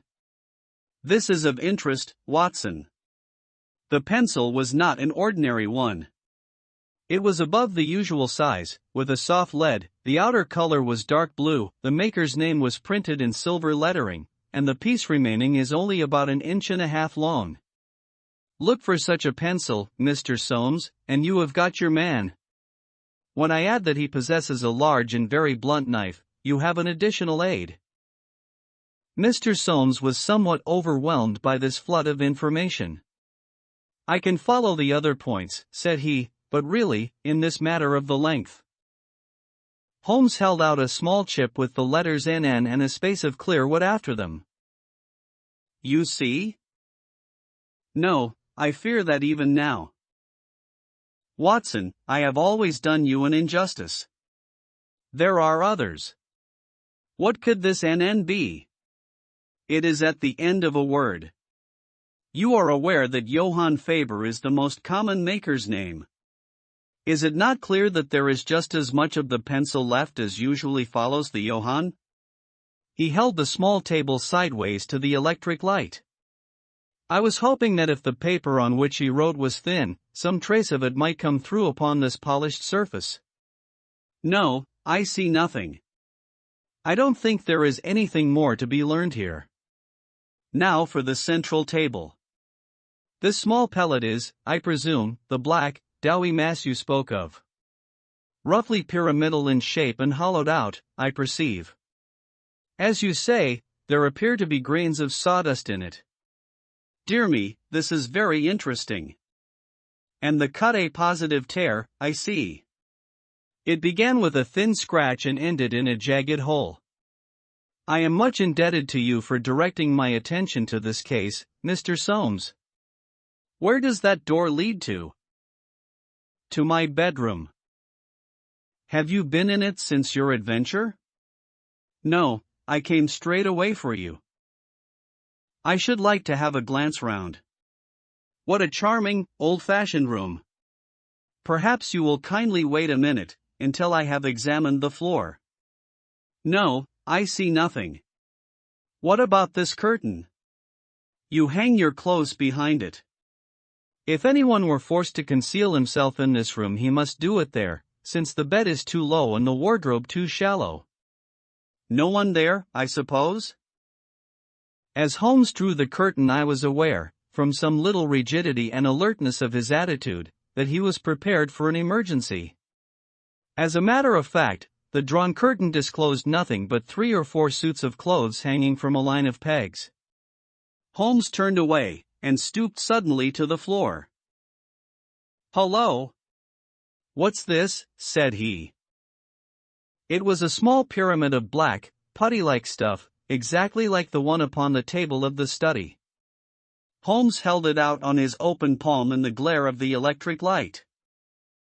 "Your visitor seems to have left traces in your bedroom as well as in your sitting room, Mr. Soames. What could he have wanted there? I think it is clear enough. You came back by an unexpected way, and so he had no warning until you were at the very door. What could he do? He caught up everything which would betray him, and he rushed into your bedroom to conceal himself." "Good gracious, Mr. Holmes, do you mean to tell me that, all the time I was talking to Bannister in this room, we had the man prisoner if we had only known it?" "So I read it." "Surely there is another alternative, Mr. Holmes." "I don't know whether you observed my bedroom window?" "Lattice-paned, lead framework, 3 separate windows, one swinging on hinge, and large enough to admit a man." "Exactly. And it looks out on an angle of the courtyard so as to be partly invisible. The man might have effected his entrance there, left traces as he passed through the bedroom, and finally, finding the door open, have escaped that way." Holmes shook his head impatiently. "Let us be practical," said he. "I understand you to say that there are 3 students who use the stair, and are in the habit of passing your door?" "Yes, there are." "And they are all in for this examination?" "Yes." "Have you any reason to suspect any one of them more than the others?" Soames hesitated. "It is a very delicate question," said he. "One hardly likes to throw suspicion where there are no proofs." "Let us hear the suspicions. I will look after the proofs." "I will tell you, then, in a few words the character of the 3 men who inhabit these rooms. The lower of the 3 is Gilchrist, a fine scholar and athlete, plays in the rugby team and the cricket team for the college, and got his blue for the hurdles and the long jump. He is a fine, manly fellow. His father was the notorious Sir Jabez Gilchrist, who ruined himself on the turf. My scholar has been left very poor, but he is hard-working and industrious. He will do well. The second floor is inhabited by Dullet Ras, the Indian. He is a quiet, inscrutable fellow, as most of those Indians are. He is well up in his work, though his Greek is his weak subject. He is steady and methodical. The top floor belongs to Miles McLaren. He is a brilliant fellow when he chooses to work, one of the brightest intellects of the university, but he is wayward, dissipated, and unprincipled. He was nearly expelled over a card scandal in his first year. He has been idling all this term, and he must look forward with dread to the examination. Then it is he whom you suspect? I dare not go so far as that.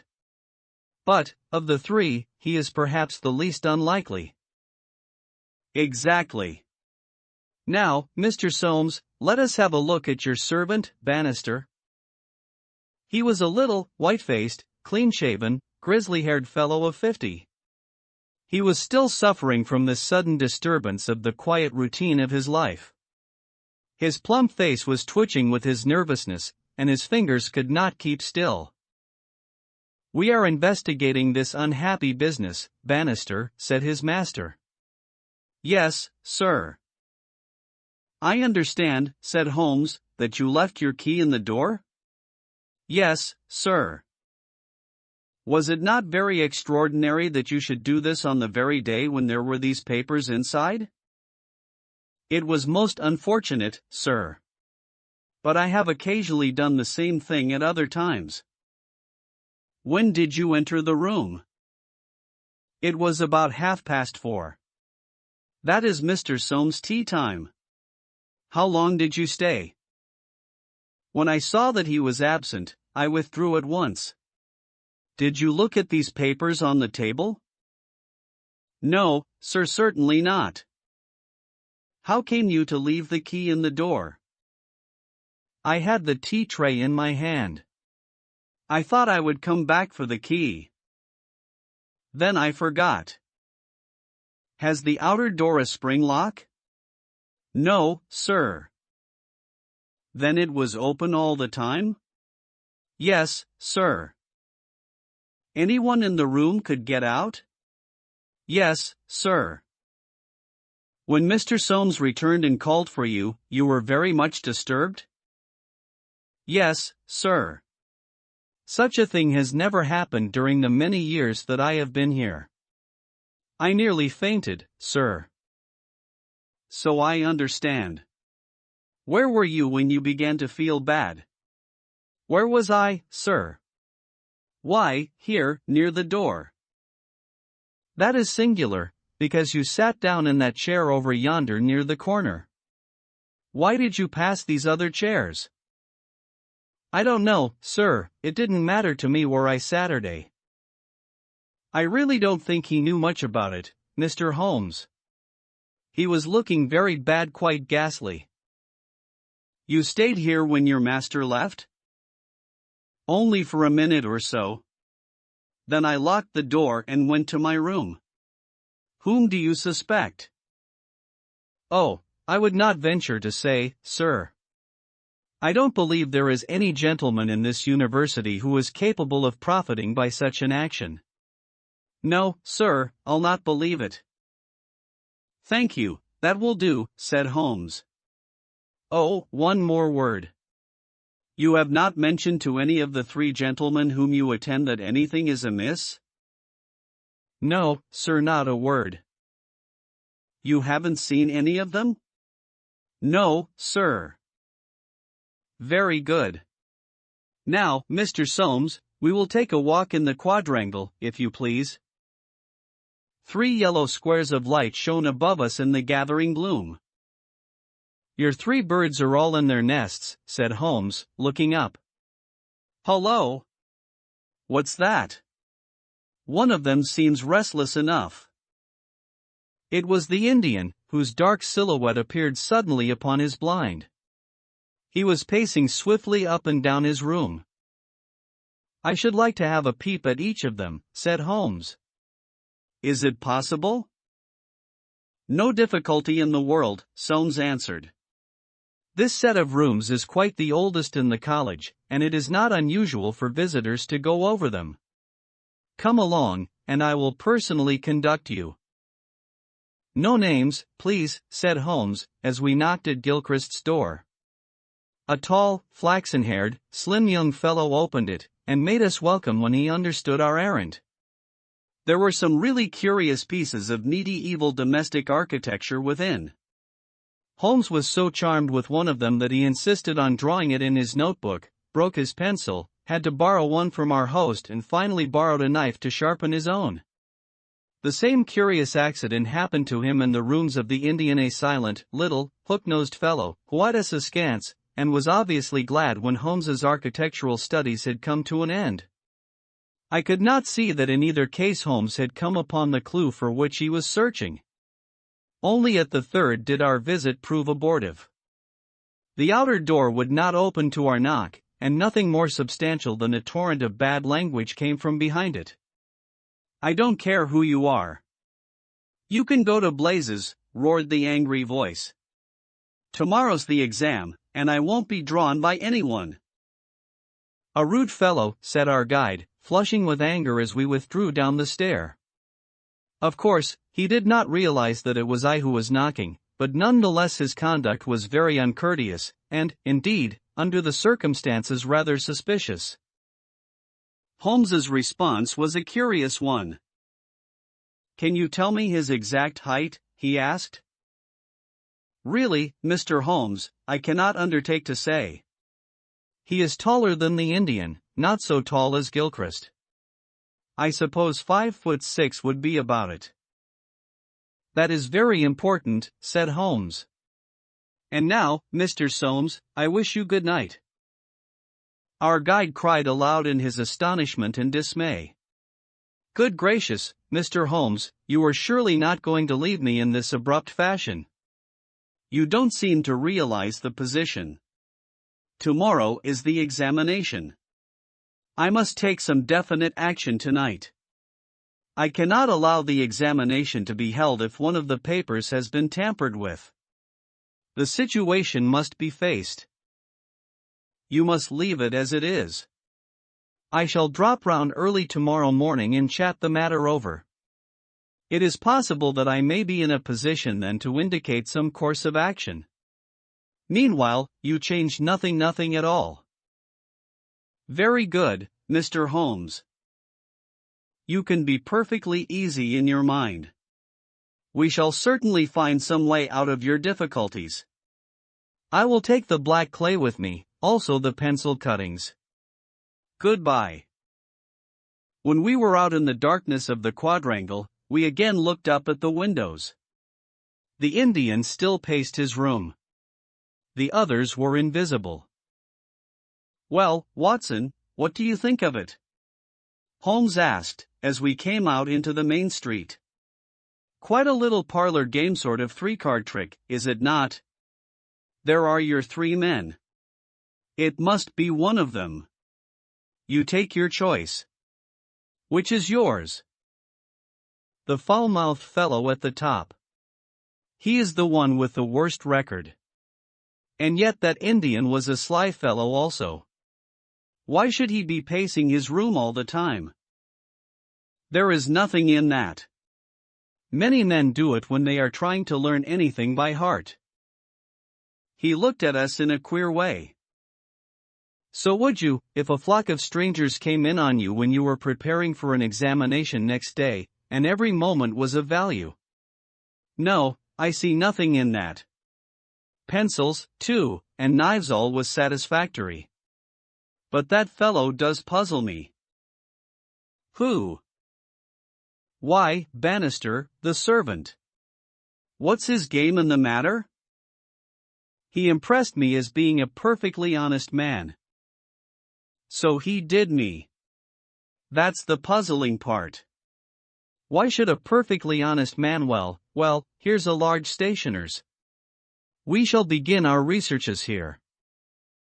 There were only 4 stationers of any consequences in the town, and at each Holmes produced his pencil chips, and bid high for a duplicate. All were agreed that one could be ordered, but that it was not a usual size of pencil and that it was seldom kept in stock. My friend did not appear to be depressed by his failure, but shrugged his shoulders in half-humorous resignation. "No good, my dear Watson. This, the best and only final clue, has run to nothing.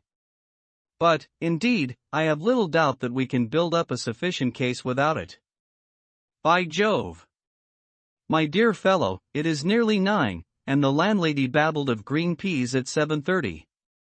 What with your eternal tobacco, Watson, and your irregularity at meals, I expect that you will get notice to quit, and that I shall share your downfall not, however, before we have solved the problem of the nervous tutor, the careless servant, and the 3 enterprising students. Holmes made no further allusion to the matter that day, though he sat lost in thought for a long time after our belated dinner. At 8 in the morning, he came into my room just as I finished my toilet. "Well, Watson," said he, "it is time we went down to St. Luke's. Can you do without breakfast?" "Certainly." "Soames will be in a dreadful fidget until we are able to tell him something positive." "Have you anything positive to tell him?" "I think so." "You have formed a conclusion?"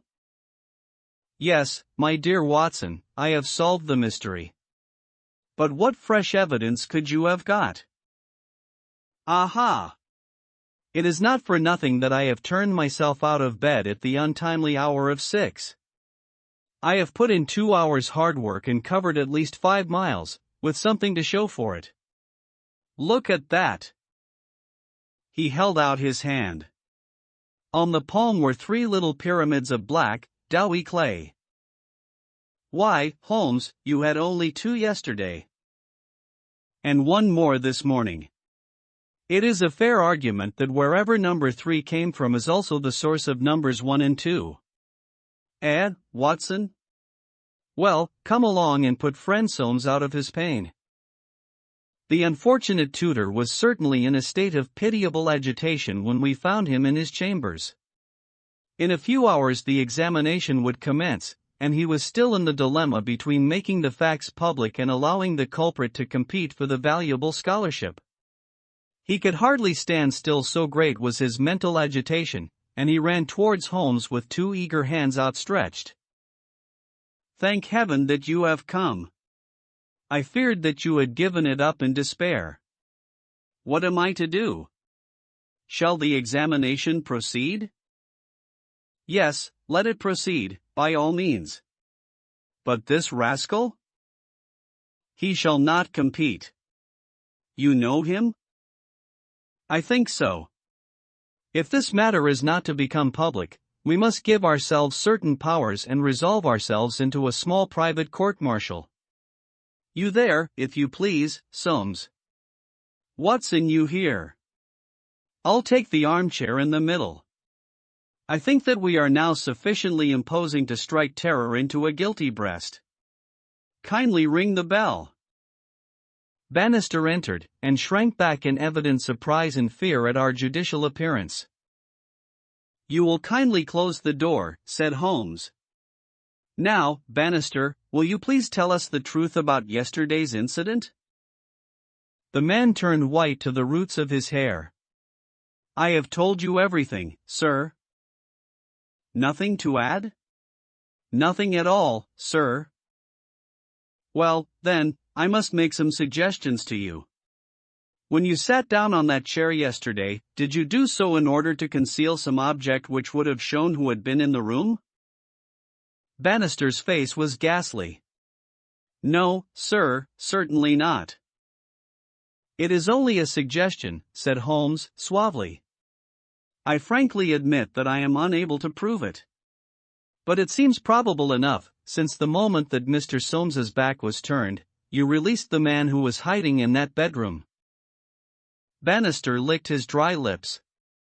"There was no man, sir." "Ah, that's a pity, Bannister. Up to now you may have spoken the truth, but now I know that you have lied." The man's face set in sullen defiance. "There was no man, sir." Come, Bannister." "No, sir, there was no one." "In that case, you can give us no further information. Would you please remain in the room? Stand over there near the bedroom door.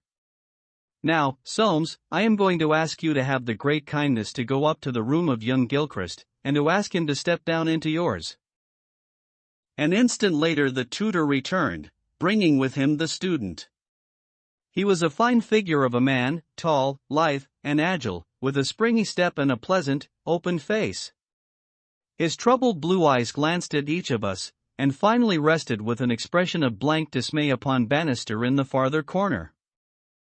"Just close the door," said Holmes. "Now, Mr. Gilchrist, we are all quite alone here, and no one need ever know one word of what passes between us. We can be perfectly frank with each other. We want to know, Mr. Gilchrist, how you, an honorable man, ever came to commit such an action as that of yesterday?" The unfortunate young man staggered back, and cast a look full of horror and reproach at Bannister. "No, Mr. Gilchrist, sir, I never said a word, never one word," cried the servant. "No, but you have now," said Holmes. "Now, sir, you must see that after Bannister's words your position is hopeless, and that your only chance lies in a frank confession." For a moment Gilchrist, with upraised hand, tried to control his writhing features. The next he had thrown himself on his knees beside the table, and burying his face in his hands, he had burst into a storm of passionate sobbing. Gilchrist crying. By Sidney Paget. Come, said Holmes, kindly, it is human to err, and at least no one can accuse you of being a callous criminal. Perhaps it would be easier for you if I were to tell Mr. Soames what occurred, and you can check me where I am wrong. Shall I do so? Well, don't trouble to answer. Listen, and see that I do you no injustice. From the moment, Mr. Soames, that you said to me that no one, not even Bannister, could have told that the papers were in your room, the case began to take a definite shape in my mind. The printer one could, of course, dismiss. He could examine the papers in his own office. The Indian I also thought nothing of. If the proofs were in a roll, he could not possibly know what they were. On the other hand, it seemed an unthinkable coincidence that a man should dare to enter the room, and that by chance on that very day the papers were on the table. I dismissed that. The man who entered knew that the papers were there. How did he know? When I approached your room, I examined the window. You amused me by supposing that I was contemplating the possibility of someone having in broad daylight, under the eyes of all these opposite rooms, forced himself through it. Such an idea was absurd. I was measuring how tall a man would need to be in order to see, as he passed, what papers were on the central table. I am 6 feet high, and I could do it with an effort. No one less than that would have a chance. Already you see I had reason to think that, if one of your 3 students was a man of unusual height, he was the most worth watching of the 3. I entered, and I took you into my confidence as to the suggestions of the side table. Of the center table I could make nothing, until in your description of Gilchrist you mentioned that he was a long-distance jumper. Then the whole thing came to me in an instant, and I only needed certain corroborative proofs, which I speedily obtained. What happened with this young fellow had employed his afternoon at the athletic grounds, where he had been practicing the jump. He returned carrying his jumping shoes, which are provided, as you are aware, with several sharp spikes. As he passed your window he saw, by means of his great height, these proofs upon your table, and conjectured what they were. No harm would have been done had it not been that, as he passed your door, he perceived the key which had been left by the carelessness of your servant. A sudden impulse came over him to enter, and see if they were indeed the proofs. It was not a dangerous exploit, for he could always pretend that he had simply looked in to ask a question. Well, when he saw that they were indeed the proofs, it was then that he yielded to temptation. He put his shoes on the table. What was it you put on that chair near the window? Gloves, said the young man. Holmes looked triumphantly at Bannister. He put his gloves on the chair, and he took the proofs, sheet by sheet, to copy them. He thought the tutor must return by the main gate and that he would see him. As we know, he came back by the side gate. Suddenly he heard him at the very door. There was no possible escape. He forgot his gloves, but he caught up his shoes and darted into the bedroom. You observe that the scratch on that table is slight at one side, but deepens in the direction of the bedroom door. That in itself is enough to show us that the shoe had been drawn in that direction, and that the culprit had taken refuge there. The earth round the spike had been left on the table, and a second sample was loosened and fell in the bedroom. I may add that I walked out to the athletic grounds this morning, saw that tenacious black clay is used in the jumping pit and carried away a specimen of it, together with some of the fine tan or sawdust which is strewn over it to prevent the athlete from slipping. Have I told the truth, Mr. Gilchrist? The student had drawn himself erect. Yes, sir, it is true, said he. Good heavens! Have you nothing to add? Cried Soames. Yes, sir, I have, but the shock of this disgraceful exposure has bewildered me. I have a letter here, Mr. Soames, which I wrote to you early this morning in the middle of a restless night. It was before I knew that my sin had found me out. Here it is, sir. You will see that I have determined not to go in for the examination. I have been offered a commission in the Rhodesian police, and I am going out to South Africa at once. I am indeed pleased to hear that you did not intend to profit by your unfair advantage, said Soames. But why did you change your purpose? Gilchrist pointed to Bannister. There is the man who set me in the right path, said he. Come now, Bannister, said Holmes. It will be clear to you, from what I have said, that only you could have let this young man out, since you were left in the room, and must have locked the door when you went out. As to his escaping by that window, it was incredible. Can you not clear up the last point in this mystery, and tell us the reasons for your action? It was simple enough, sir, if you only had known, but, with all your cleverness, it was impossible that you could know.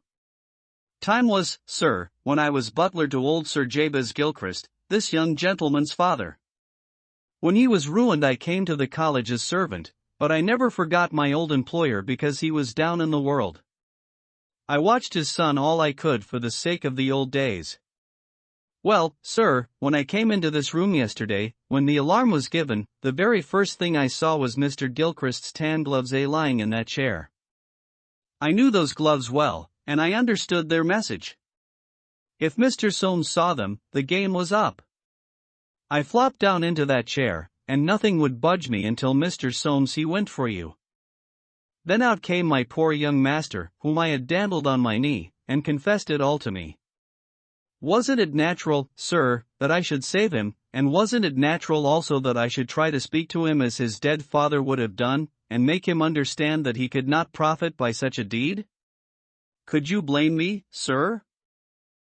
No, indeed, said Holmes, heartily, springing to his feet.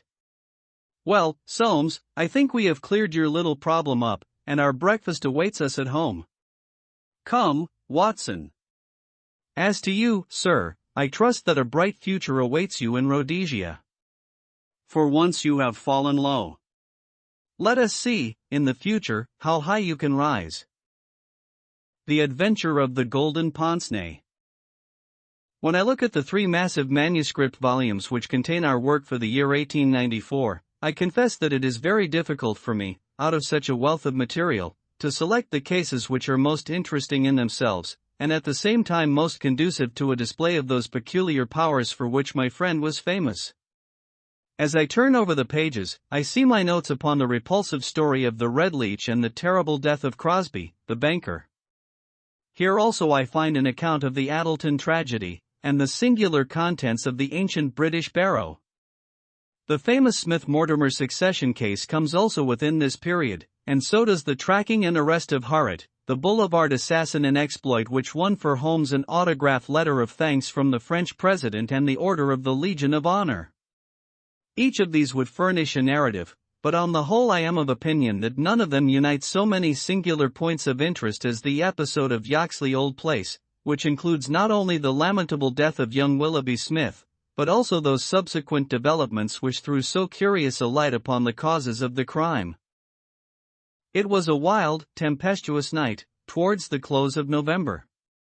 Holmes and I sat together in silence all the evening, he engaged with a powerful lens deciphering the remains of the original inscription upon a palimpsest, I deep in a recent treatise upon surgery.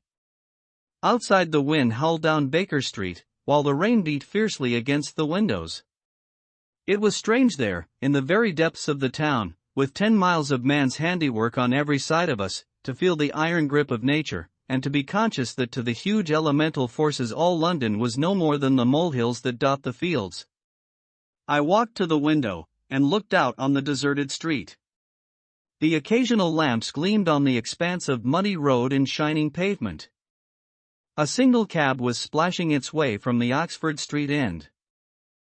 "Well, Watson, it's as well we have not to turn out tonight," said Holmes, laying aside his lens and rolling up the palimpsest. "I've done enough for one sitting. It is trying work for the eyes. So far as I can make out, it is nothing more exciting than an abbey's accounts dating from the second half of the 15th century. Hullo! Hullo! Hullo! What's this?" Amid the droning of the wind there had come the stamping of a horse's hoofs, and the long grind of a wheel as it rasped against the curb. The cab which I had seen had pulled up at our door. "What can he want?" I ejaculated, as a man stepped out of it. "Want? He wants us. And we, my poor Watson, want overcoats and cravats and galoshes, and every aid that man ever invented to fight the weather. Wait a bit, though. There's the cab off again. There's hope yet. He'd have kept it if he had wanted us to come. Run down, my dear fellow, and open the door, for all virtuous folk have been long in bed." When the light of the hall lamp fell upon our midnight visitor, I had no difficulty in recognizing him. It was young Stanley Hopkins, a promising detective, in whose career Holmes had several times shown a very practical interest. "Is he in?" he asked, eagerly. "Come up, my dear sir," said Holmes's voice from above. "I hope you have no designs upon us such a night as this." The detective mounted the stairs, and our lamp gleamed upon his shining waterproof. I helped him out of it, while Holmes knocked a blaze out of the logs in the grate. "Now, my dear Hopkins, draw up and warm your toes," said he. "Here's a cigar, and the doctor has a prescription containing hot water and a lemon, which is good medicine on a night like this. It must be something important which has brought you out in such a gale." "It is indeed, Mr. Holmes. I've had a bustling afternoon, I promise you." "Did you see anything of the Yaxley case in the latest editions?" "I've seen nothing later than the 15th century today." "Well, it was only a paragraph, and all wrong at that, so you have not missed anything. I haven't let the grass grow under my feet. It's down in Kent, 7 miles from Chatham and 3 from the railway line. I was wired for at 3:15, reached Yaxley Old Place at 5, conducted my investigation, was back at Charing Cross by the last train, and straight to you by cab." "Which means, I suppose, that you are not quite clear about your case?" "It means that I can make neither head nor tail of it. So far as I can see, it is just as tangled a business as ever I handled, and yet at first it seemed so simple that one couldn't go wrong. There's no motive, Mr. Holmes. That's what bothers me. I can't put my hand on a motive. Here's a man dead, there's no denying that, but, so far as I can see, no reason on earth why anyone should wish him harm." Holmes lit his cigar and leaned back in his chair. "Let us hear about it," said he. "I've got my facts pretty clear," said Stanley Hopkins. "All I want now is to know what they all mean. The story, so far as I can make it out, is like this. Some years ago this country house, Yaxley Old Place, was taken by an elderly man, who gave the name of Professor Coram. He was an invalid, keeping his bed half the time, and the other half hobbling round the house with a stick or being pushed about the grounds by the gardener in a bath chair. He was well liked by the few neighbors who called upon him, and he has the reputation down there of being a very learned man. His household used to consist of an elderly housekeeper, Mrs. Marker, and of a maid, Susan Tarleton. These have both been with him since his arrival, and they seem to be women of excellent character. The professor is writing a learned book, and he found it necessary, about a year ago, to engage a secretary.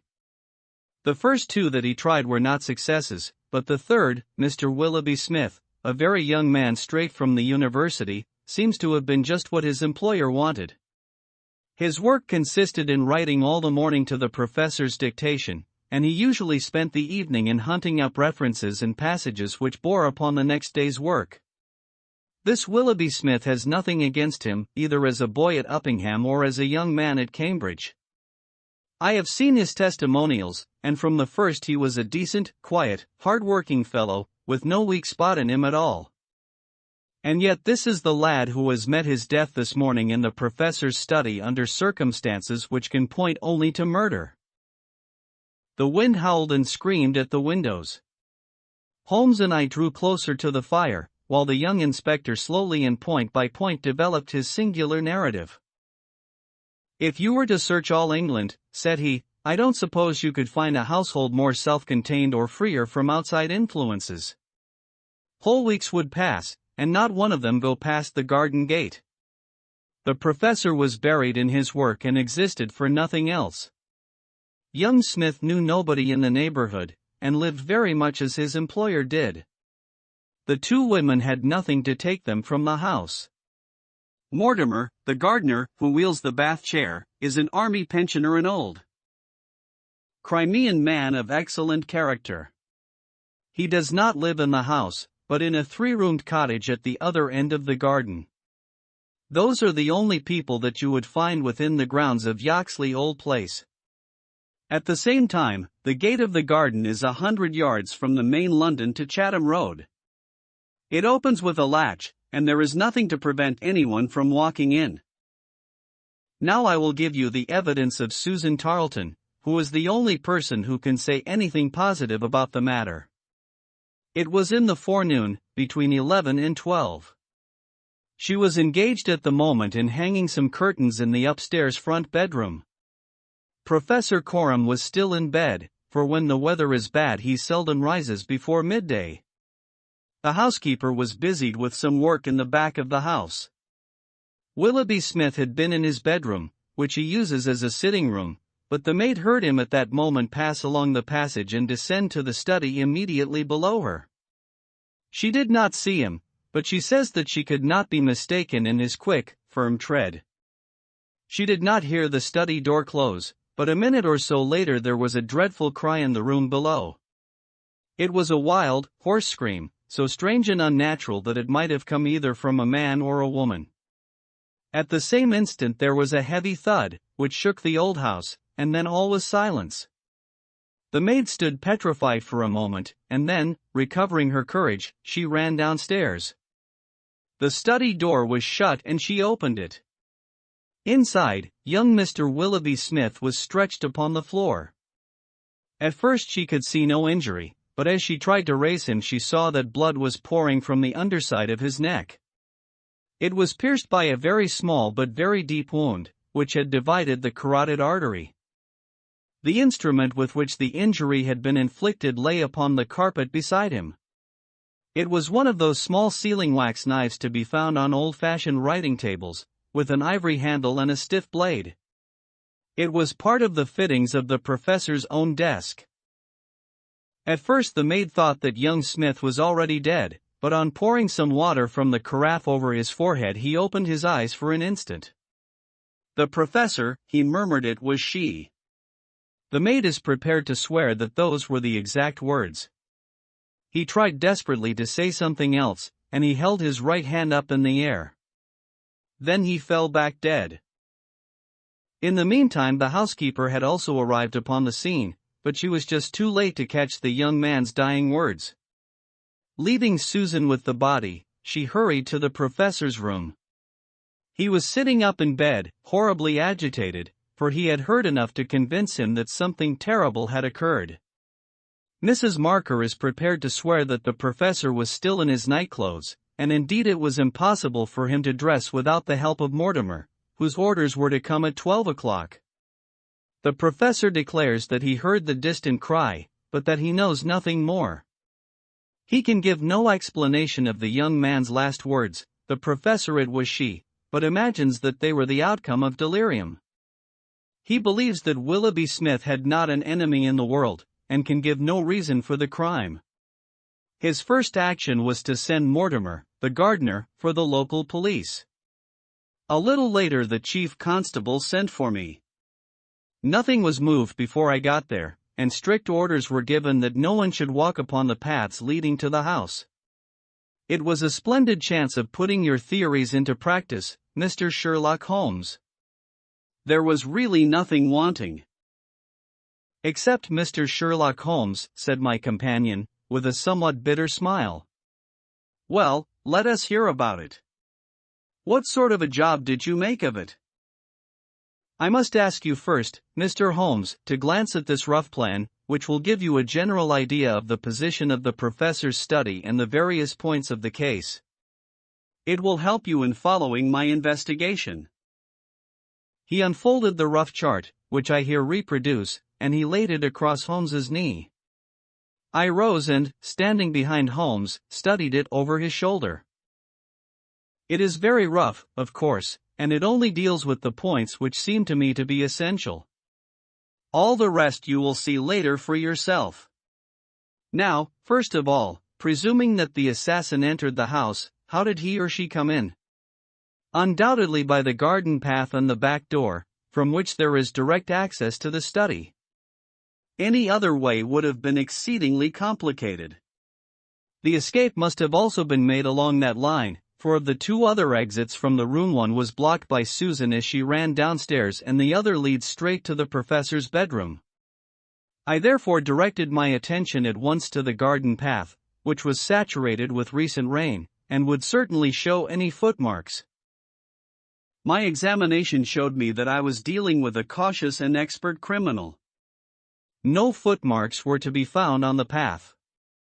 There could be no question, however, that someone had passed along the grass border which lines the path, and that he had done so in order to avoid leaving a track. I could not find anything in the nature of a distinct impression, but the grass was trodden down, and someone had undoubtedly passed.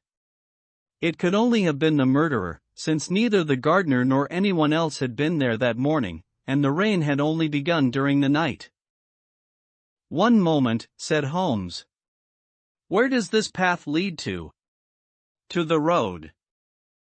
How long is it? 100 yards or so. At the point where the path passes through the gate, you could surely pick up the tracks? Unfortunately, the path was tiled at that point. Well, on the road itself? No, it was all trodden into mire. Tut tut. Well, then, these tracks upon the grass, were they coming or going? It was impossible to say. There was never any outline. A large foot or a small? You could not distinguish. Holmes gave an ejaculation of impatience. It has been pouring rain and blowing a hurricane ever since, said he. It will be harder to read now than that palimpsest. Well, it can't be helped. What did you do, Hopkins, after you had made certain that you had made certain of nothing? I think I made certain of a good deal, Mr. Holmes. I knew that someone had entered the house cautiously from without. I next examined the corridor. It is lined with coconut matting and had taken no impression of any kind. This brought me into the study itself. It is a scantily furnished room.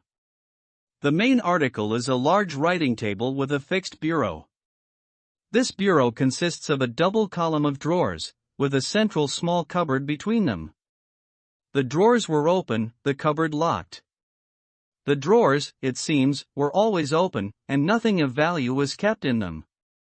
There were some papers of importance in the cupboard, but there were no signs that this had been tampered with, and the professor assures me that nothing was missing. It is certain that no robbery has been committed. I come now to the body of the young man. It was found near the bureau, and just to the left of it, as marked upon that chart. The stab was on the right side of the neck and from behind forward, so that it is almost impossible that it could have been self-inflicted. Unless he fell upon the knife, said Holmes. Exactly. The idea crossed my mind. But we found the knife some feet away from the body, so that seems impossible. Then, of course, there are the man's own dying words. And, finally, there was this very important piece of evidence which was found clasped in the dead man's right hand. From his pocket Stanley Hopkins drew a small paper packet. He unfolded it and disclosed a golden pince-nez, with 2 broken ends of black silk cord dangling from the end of it. Willoughby Smith had excellent sight, he added. There can be no question that this was snatched from the face or the person of the assassin. Sherlock Holmes took the glasses into his hand, and examined them with the utmost attention and interest. He held them on his nose, endeavored to read through them, went to the window and stared up the street with them, looked at them most minutely in the full light of the lamp, and finally, with a chuckle, seated himself at the table and wrote a few lines upon a sheet of paper, which he tossed across to Stanley Hopkins. "That's the best I can do for you," said he. "It may prove to be of some use." The astonished detective read the note aloud. It ran as follows. Wanted, a woman of good address, attired like a lady. She has a remarkably thick nose, with eyes which are set close upon either side of it. She has a puckered forehead, a peering expression, and probably rounded shoulders. There are indications that she has had recourse to an optician at least twice during the last few months. As her glasses are of remarkable strength, and as opticians are not very numerous, there should be no difficulty in tracing her. Holmes smiled at the astonishment of Hopkins, which must have been reflected upon my features. "Surely my deductions are simplicity itself," said he. "It would be difficult to name any articles which afford a finer field for inference than a pair of glasses, especially so remarkable a pair as these. That they belong to a woman I infer from their delicacy, and also, of course, from the last words of the dying man. As to her being a person of refinement and well-dressed, they are, as you perceive, handsomely mounted in solid gold, and it is inconceivable that anyone who wore such glasses could be slatternly in other respects. You will find that the clips are too wide for your nose, showing that the lady's nose was very broad at the base. This sort of nose is usually a short and coarse one, but there is a sufficient number of exceptions to prevent me from being dogmatic or from insisting upon this point in my description. My own face is a narrow one, and yet I find that I cannot get my eyes into the center, nor near the center, of these glasses. Therefore, the lady's eyes are set very near to the sides of the nose. You will perceive, Watson, that the glasses are concave and of unusual strength. A lady whose vision has been so extremely contracted all her life is sure to have the physical characteristics of such vision, which are seen in the forehead, the eyelids, and the shoulders. Yes, I said, I can follow each of your arguments. I confess, however, that I am unable to understand how you arrive at the double visit to the optician. Holmes took the glasses in his hand. You will perceive, he said, that the clips are lined with tiny bands of cork to soften the pressure upon the nose. One of these is discolored and worn to some slight extent, but the other is new. Evidently one has fallen off and been replaced. I should judge that the older of them has not been there more than a few months. They exactly correspond, so I gather that the lady went back to the same establishment for the second. By George, it's marvelous, cried Hopkins, in an ecstasy of admiration. To think that I had all that evidence in my hand and never knew it. I had intended, however, to go the round of the London opticians. Of course you would. Meanwhile, have you anything more to tell us about the case? Nothing, Mr. Holmes. I think that you know as much as I do now, probably more. We have had inquiries made as to any stranger seen on the country roads or at the railway station. We have heard of none. What beats me is the utter want of all object in the crime. Not a ghost of a motive can anyone suggest. Ah!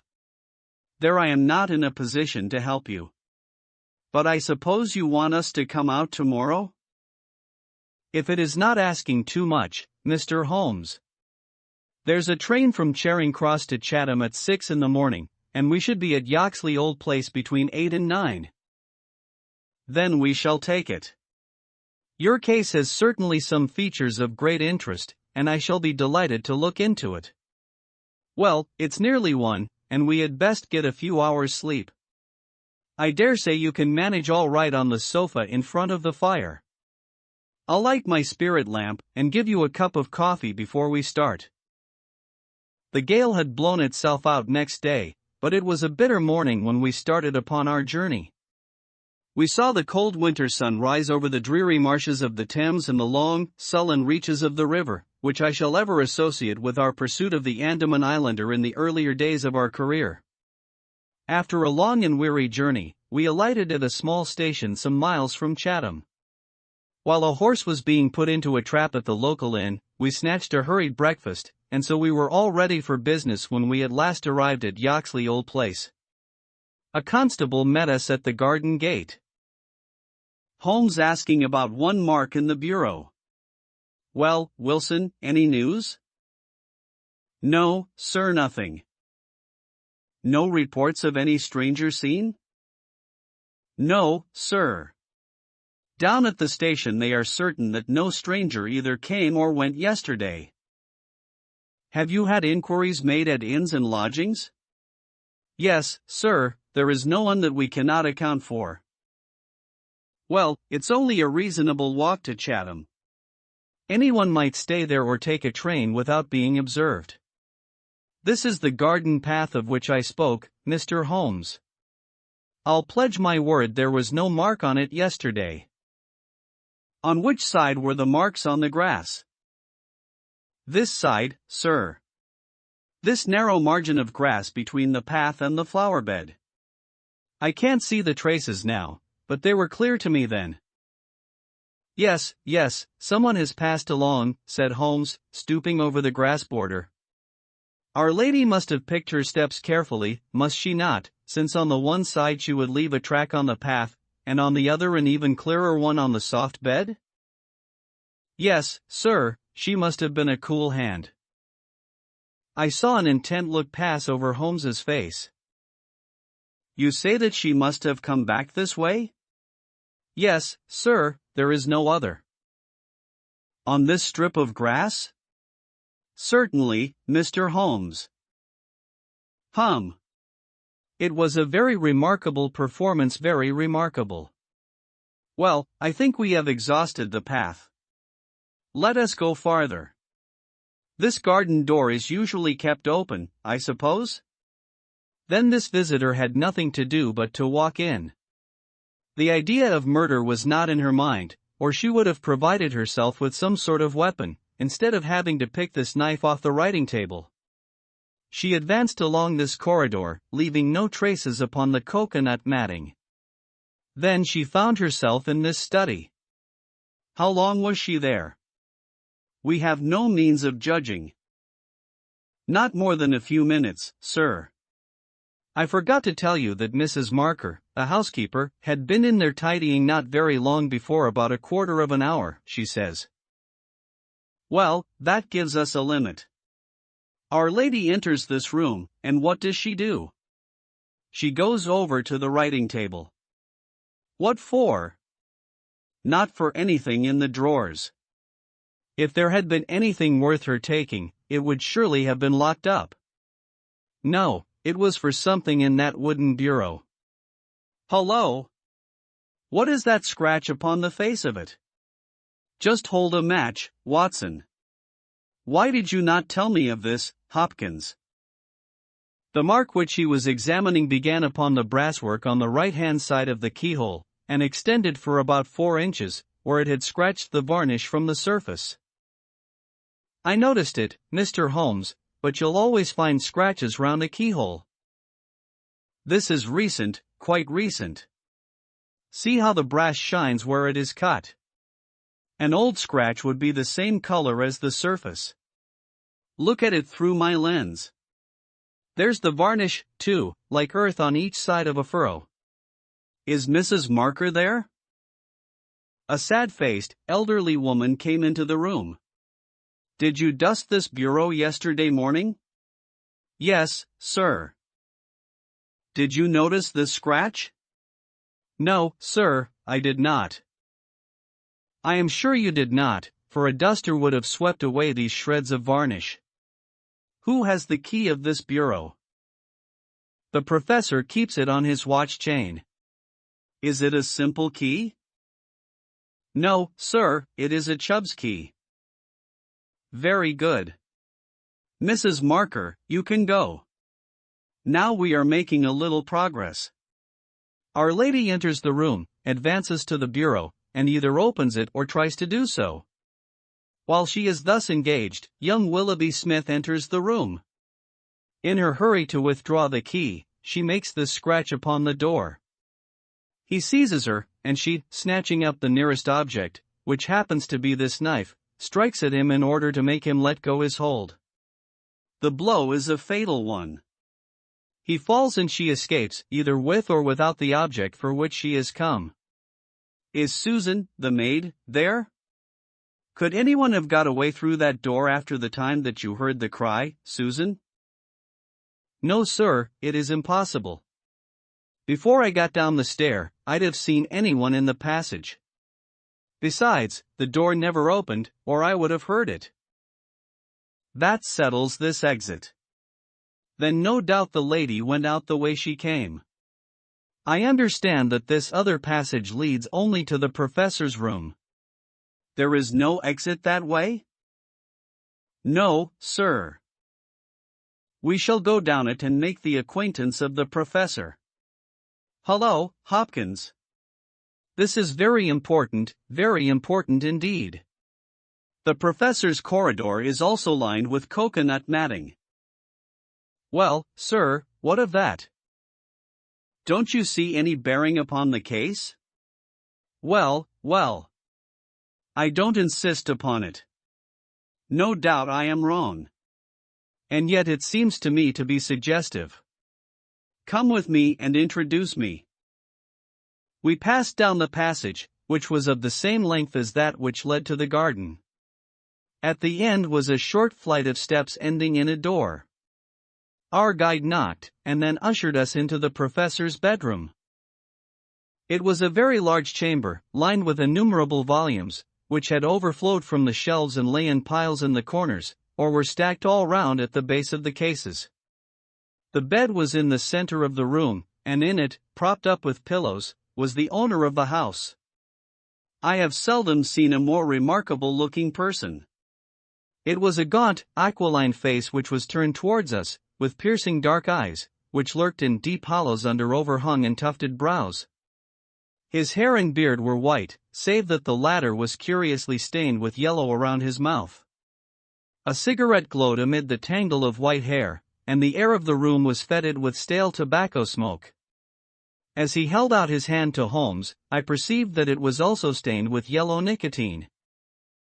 A smoker, Mr. Holmes, said he, speaking in well-chosen English, with a curious little mincing accent.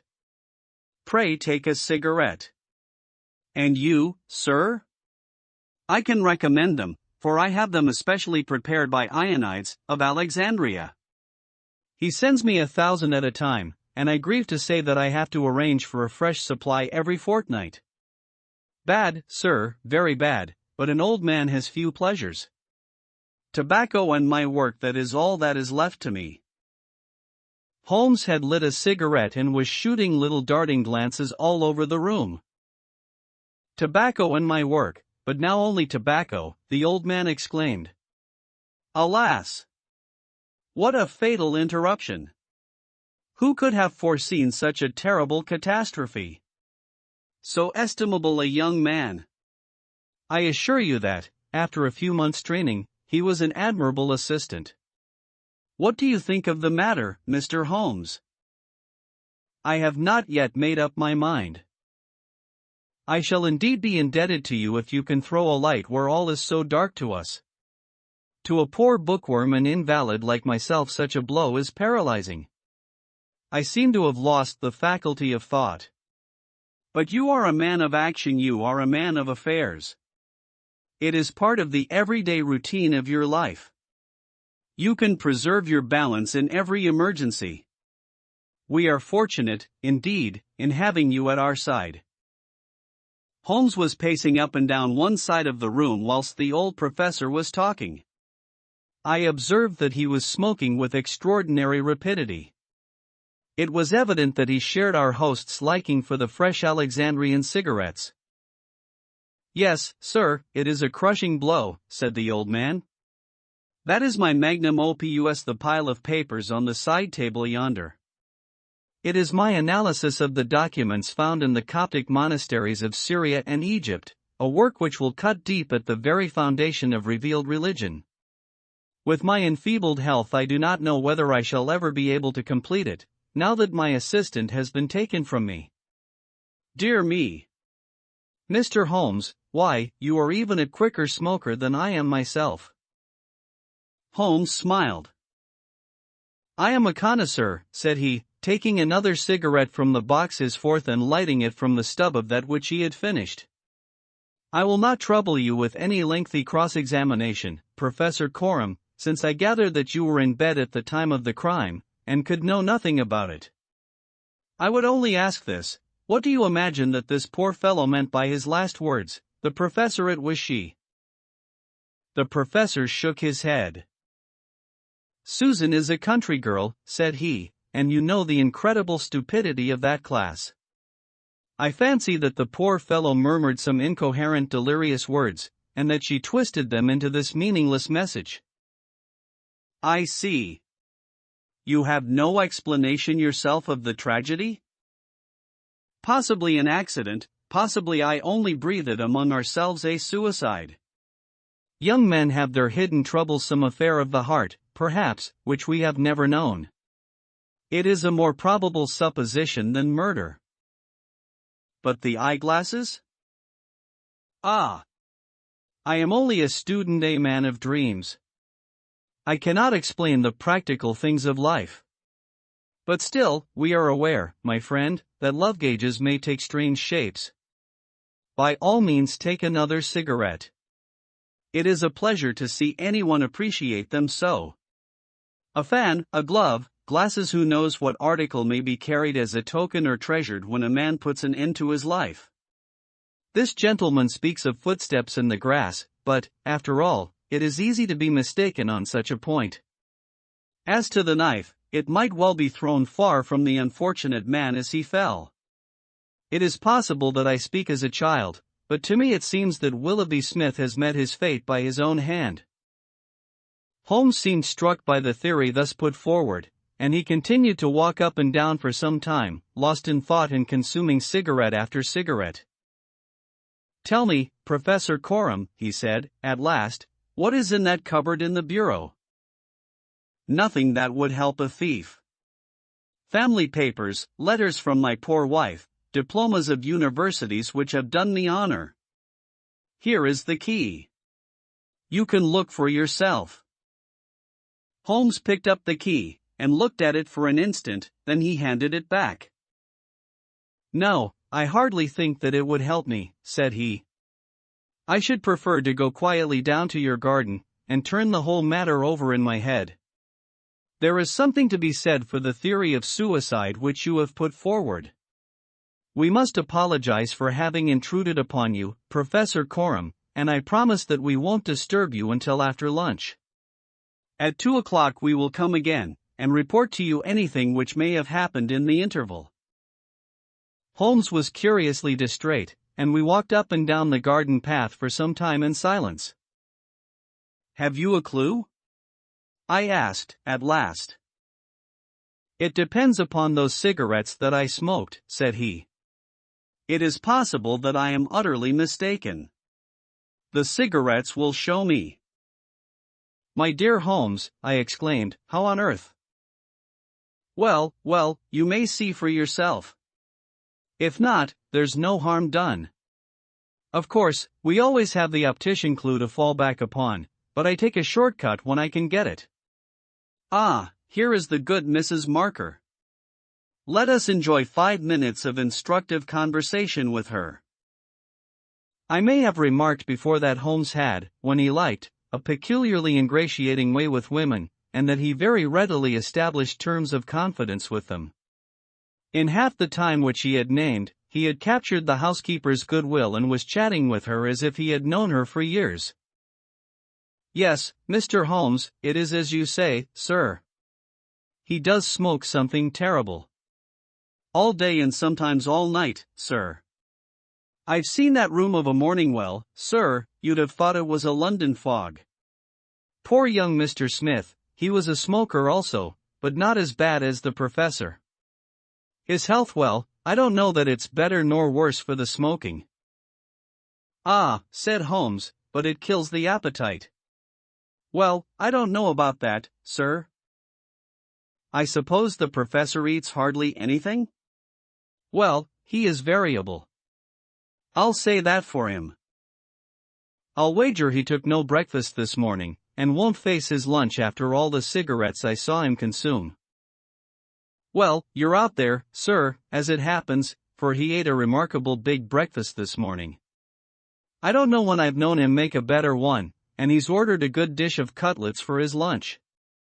I'm surprised myself, for since I came into that room yesterday and saw young Mr. Smith lying there on the floor, I couldn't bear to look at food.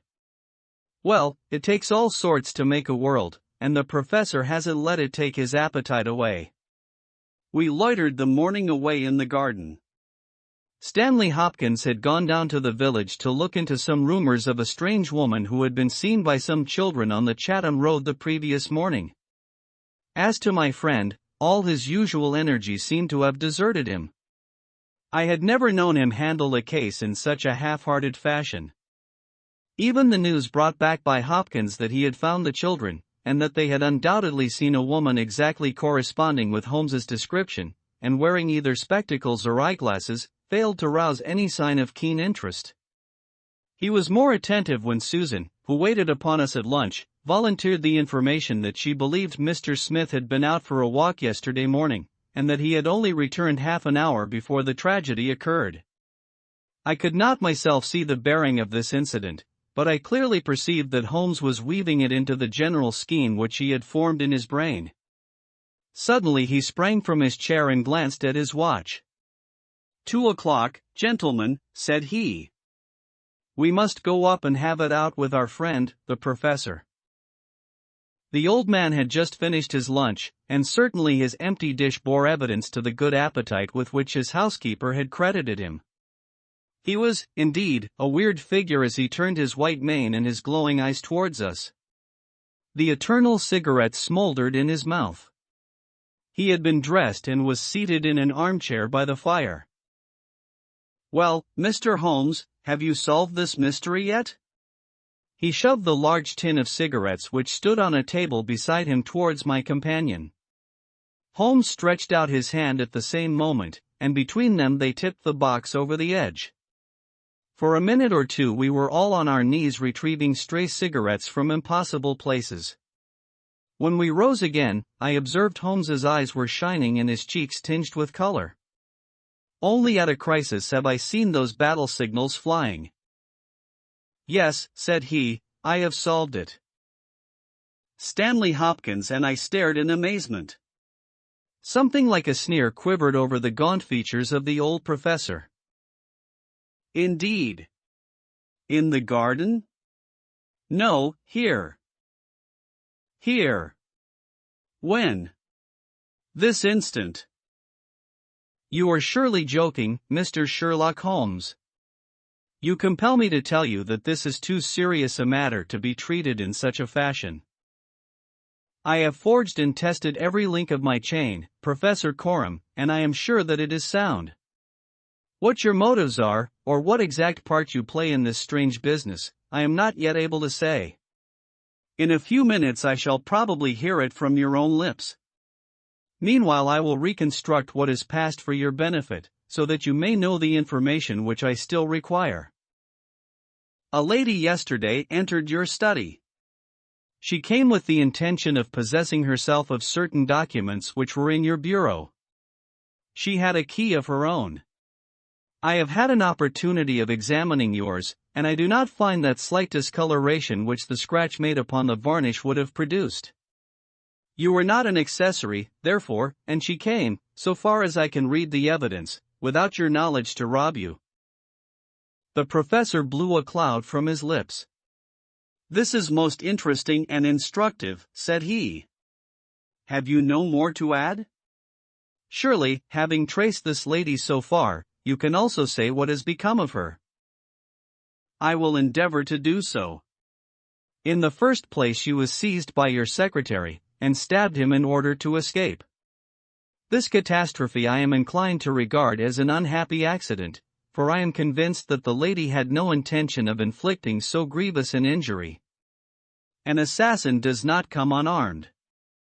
Horrified by what she had done, she rushed wildly away from the scene of the tragedy. Unfortunately for her, she had lost her glasses in the scuffle, and as she was extremely short-sighted, she was really helpless without them.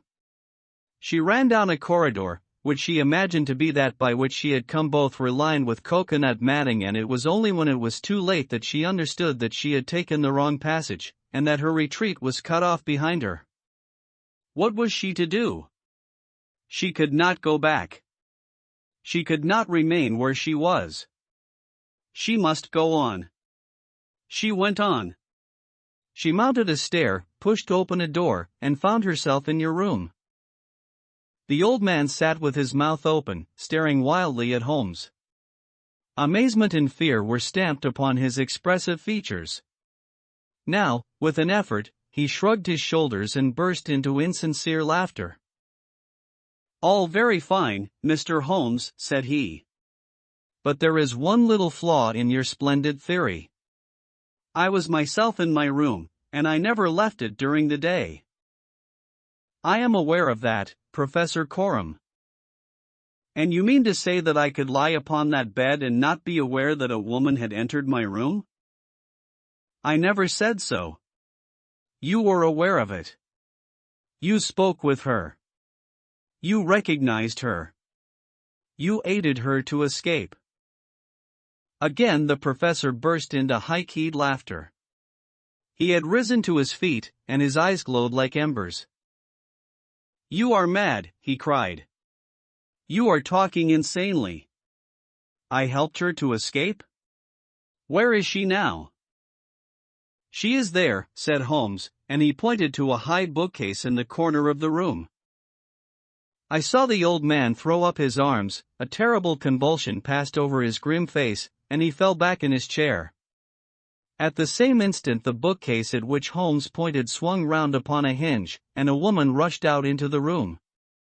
You are right, she cried, in a strange foreign voice. You are right. I am here. She was brown with the dust and draped with the cobwebs which had come from the walls of her hiding place. Her face, too, was streaked with grime, and at the best she could never have been handsome, for she had the exact physical characteristics which Holmes had divined, with, in addition, a long and obstinate chin. What with her natural blindness, and what with the change from dark to light, she stood as one dazed, blinking about her to see where and who we were. And yet, in spite of all these disadvantages, there was a certain nobility in the woman's bearing, a gallantry in the defiant chin and in the upraised head, which compelled something of respect and admiration. Stanley Hopkins had laid his hand upon her arm and claimed her as his prisoner, but she waved him aside gently, and yet with an overmastering dignity which compelled obedience. The old man lay back in his chair with a twitching face, and stared at her with brooding eyes. Yes, sir, I am your prisoner, she said. From where I stood I could hear everything, and I know that you have learned the truth. I confess it all. It was I who killed the young man. But you are right, you who say it was an accident. I did not even know that it was a knife which I held in my hand, for in my despair I snatched anything from the table and struck at him to make him let me go. It is the truth that I tell. Madam, said Holmes, I am sure that it is the truth. I fear that you are far from well. She had turned a dreadful color, the more ghastly under the dark dust streaks upon her face. She seated herself on the side of the bed, then she resumed. I have only a little time here, she said, but I would have you to know the whole truth. I am this man's wife. He is not an Englishman. He is a Russian. His name I will not tell. For the first time the old man stirred. God bless you, Anna, he cried. God bless you. She cast a look of the deepest disdain in his direction. Why should you cling so hard to that wretched life of yours, Sergius, said she. It has done harm to many and good to none, not even to yourself. However, it is not for me to cause the frail thread to be snapped before God's time.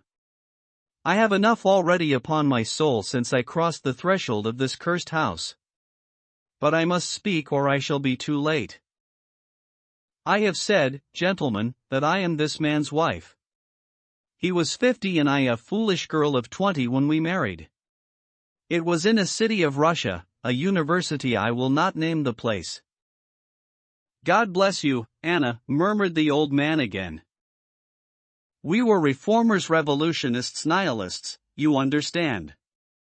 He and I and many more. Then there came a time of trouble, a police officer was killed, many were arrested, evidence was wanted, and in order to save his own life and to earn a great reward, my husband betrayed his own wife and his companions. Yes, we were all arrested upon his confession. Some of us found our way to the gallows, and some to Siberia.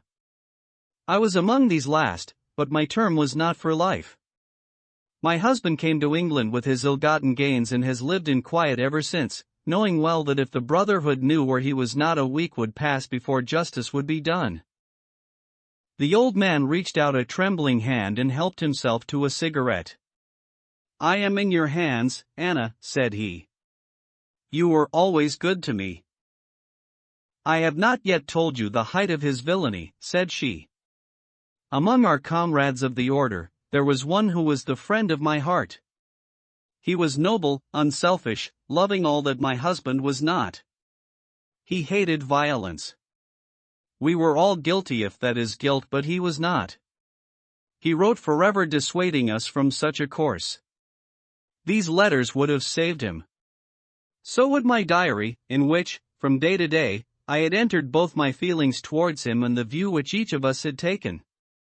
My husband found and kept both diary and letters. He hid them, and he tried hard to swear away the young man's life. In this he failed, but Alexis was sent a convict to Siberia, where now, at this moment, he works in a salt mine. Think of that, you villain, now, at this very moment, Alexis, a man whose name you are not worthy to speak, works and lives like a slave, and yet I have your life in my hands, and I let you go. You were always a noble woman, Anna, said the old man, puffing at his cigarette. She had risen, but she fell back again with a little cry of pain. I must finish, she said. When my term was over I set myself to get the diary and letters which, if sent to the Russian government, would procure my friend's release. I knew that my husband had come to England. After months of searching I discovered where he was. I knew that he still had the diary, for when I was in Siberia I had a letter from him once, reproaching me and quoting some passages from its pages. Yet I was sure that, with his revengeful nature, he would never give it to me of his own free will. I must get it for myself.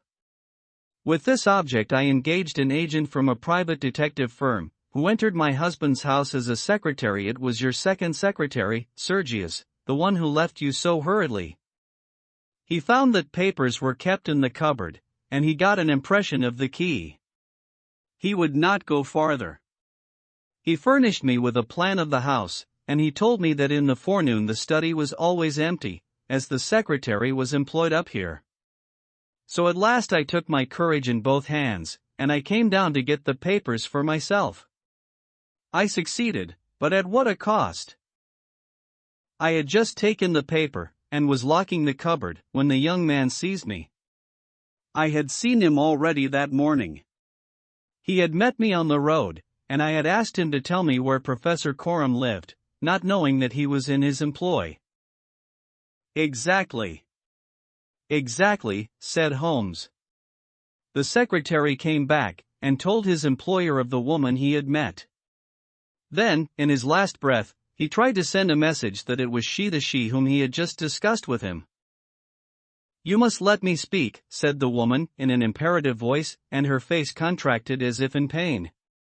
When he had fallen, I rushed from the room, chose the wrong door, and found myself in my husband's room. He spoke of giving me up. I showed him that if he did so, his life was in my hands. If he gave me to the law, I could give him to the brotherhood.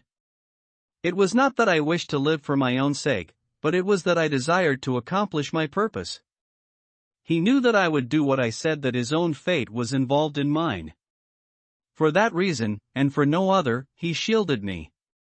He thrust me into that dark hiding place, a relic of old days, known only to himself. He took his meals in his own room, and so was able to give me part of his food. It was agreed that when the police left the house I should slip away by night and come back no more. But in some way you have read our plans. She tore from the bosom of her dress a small packet. "These are my last words," said she. "Here is the packet which will save Alexis.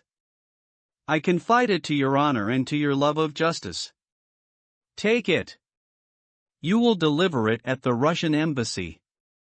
Now, I have done my duty, and—" "Stop her," cried Holmes. He had bounded across the room and had wrenched a small file from her hand. "Too late," she said, sinking back on the bed. "Too late. I took the poison before I left my hiding place. My head swims. I am going. I charge you, sir, to remember the packet."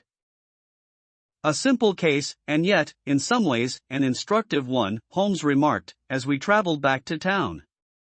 "It hinged from the outset upon the pince nez. But for the fortunate chance of the dying man having seized these, I am not sure that we could ever have reached our solution. It was clear to me, from the strength of the glasses, that the wearer must have been very blind and helpless when deprived of them. When you asked me to believe that she walked along a narrow strip of grass without once making a false step, I remarked, as you may remember, that it was a noteworthy performance. In my mind I set it down as an impossible performance, save in the unlikely case that she had a second pair of glasses. I was forced, therefore, to consider seriously the hypothesis that she had remained within the house. On perceiving the similarity of the two corridors, it became clear that she might very easily have made such a mistake, and, in that case, it was evident that she must have entered the professor's room. I was keenly on the alert, therefore, for whatever would bear out this supposition, and I examined the room narrowly for anything in the shape of a hiding place. The carpet seemed continuous and firmly nailed, so I dismissed the idea of a trapdoor. There might well be a recess behind the books. As you are aware, such devices are common in old libraries. I observed that books were piled on the floor at all other points, but that one bookcase was left clear. This, then, might be the door. I could see no marks to guide me, but the carpet was of a dun color, which lends itself very well to examination. I therefore smoked a great number of those excellent cigarettes, and I dropped the ash all over the space in front of the suspected bookcase. It was a simple trick, but exceedingly effective. I then went downstairs, and I ascertained, in your presence, Watson, without your perceiving the drift of my remarks, that Professor Coram's consumption of food had increased as one would expect when he is supplying a second person. We then ascended to the room again, when, by upsetting the cigarette box, I obtained a very excellent view of the floor, and was able to see quite clearly, from the traces upon the cigarette ash, that the prisoner had in our absence come out from her retreat. Well, Hopkins, here we are at Charing Cross, and I congratulate you on having brought your case to a successful conclusion. You are going to headquarters, no doubt.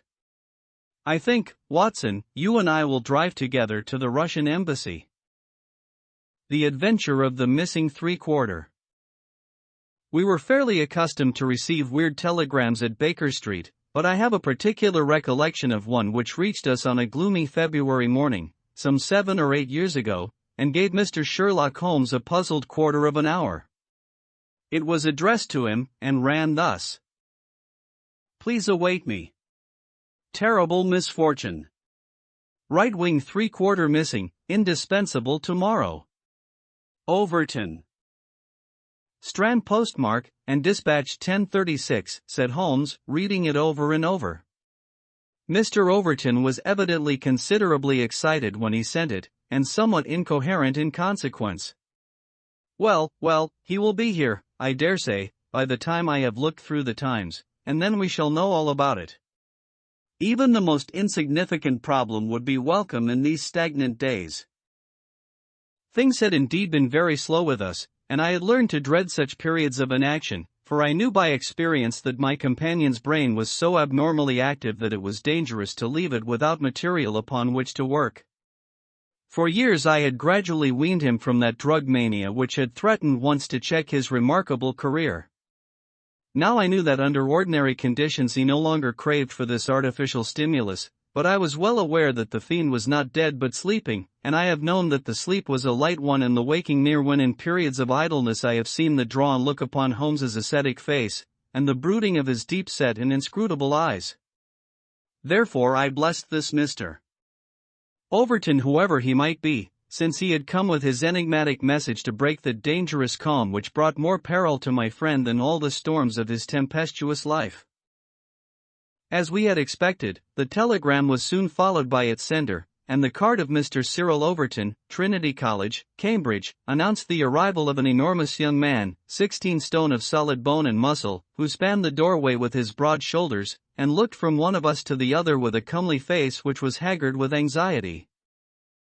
"Mr. Sherlock Holmes?" My companion bowed. "I've been down to Scotland Yard, Mr. Holmes.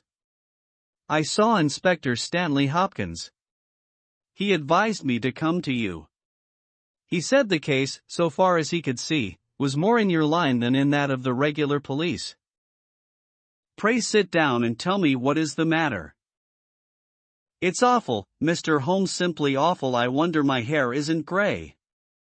Godfrey Staunton, you've heard of him, of course?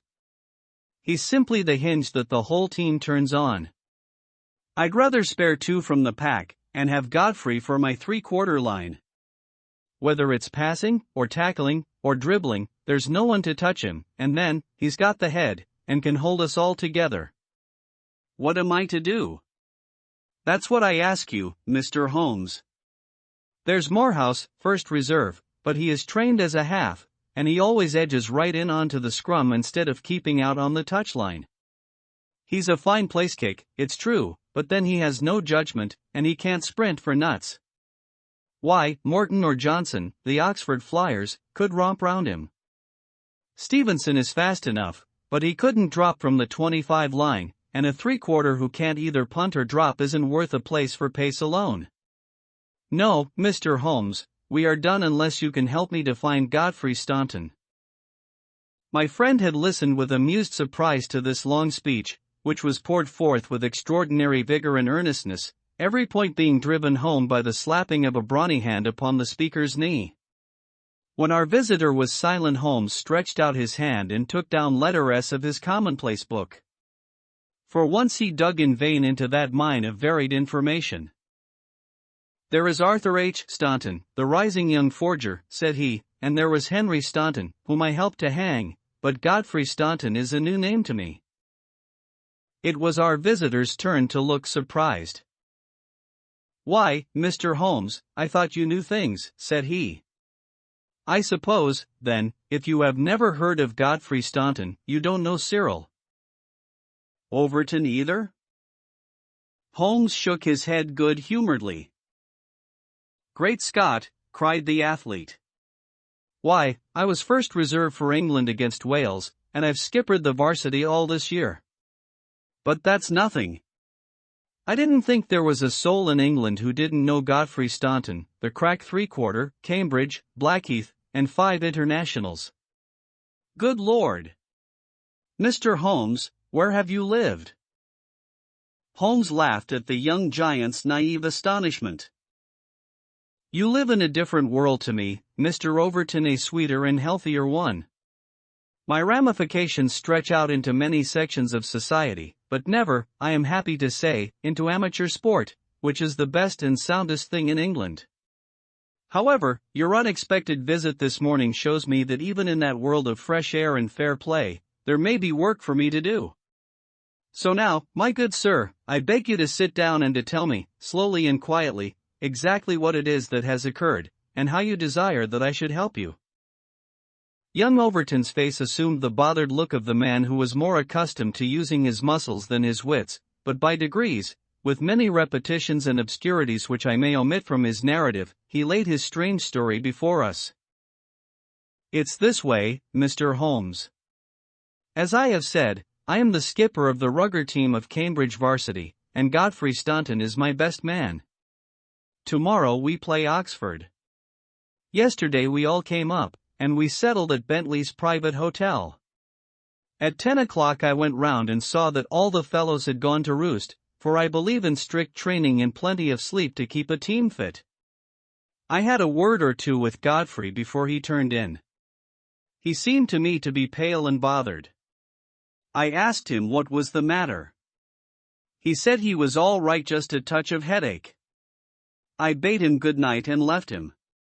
Half an hour later, the porter tells me that a rough-looking man with a beard called with a note for Godfrey. He had not gone to bed, and the note was taken to his room. Godfrey read it, and fell back in a chair as if he had been poleaxed.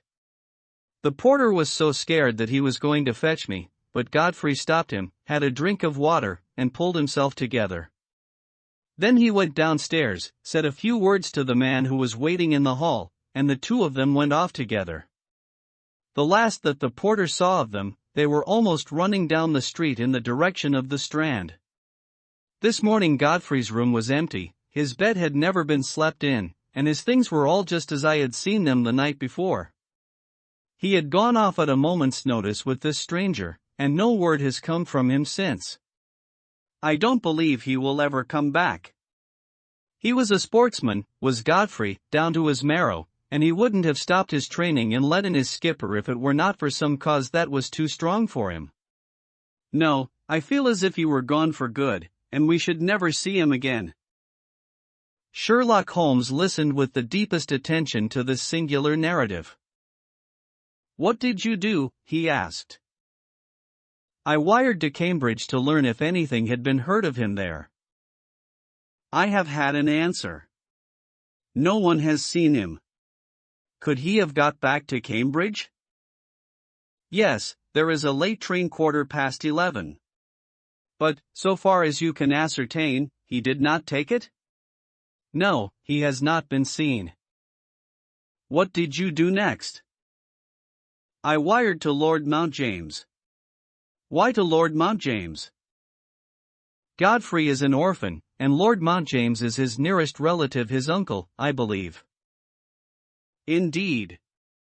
This throws new light upon the matter. Lord Mountjames is one of the richest men in England." "So I've heard Godfrey say." "And your friend was closely related?" "Yes, he was his heir, and the old boy is nearly 80 full of gout, too. They say he could chalk his billiard cue with his knuckles. He never allowed Godfrey a shilling in his life, for he is an absolute miser, but it will all come to him right enough." "Have you heard from Lord Mountjames?" "No." "What motive could your friend have in going to Lord Mountjames?" "Well, something was worrying him the night before, and if it was to do with money it is possible that he would make for his nearest relative, who had so much of it, though from all I have heard he would not have much chance of getting it. Godfrey was not fond of the old man. He would not go if he could help it." "Well, we can soon determine that. If your friend was going to his relative, Lord Mountjames, you have then to explain the visit of this rough-looking fellow at so late an hour, and the agitation that was caused by his coming." Cyril Overton pressed his hands to his head. "I can make nothing of it," said he. Well, I have a clear day, and I shall be happy to look into the matter," said Holmes. "I should strongly recommend you to make your preparations for your match without reference to this young gentleman. It must, as you say, have been an overpowering necessity which tore him away in such a fashion, and the same necessity is likely to hold him away. Let us step round together to the hotel, and see if the porter can throw any fresh light upon the matter." Sherlock Holmes was a past master in the art of putting a humble witness at his ease, and very soon, in the privacy of Godfrey Staunton's abandoned room, he had extracted all that the porter had to tell. The visitor of the night before was not a gentleman, neither was he a working man. He was simply what the porter described as a medium-looking chap, a man of 50, beard grizzled, pale face, quietly dressed. He seemed himself to be agitated. The porter had observed his hand trembling when he had held out the note.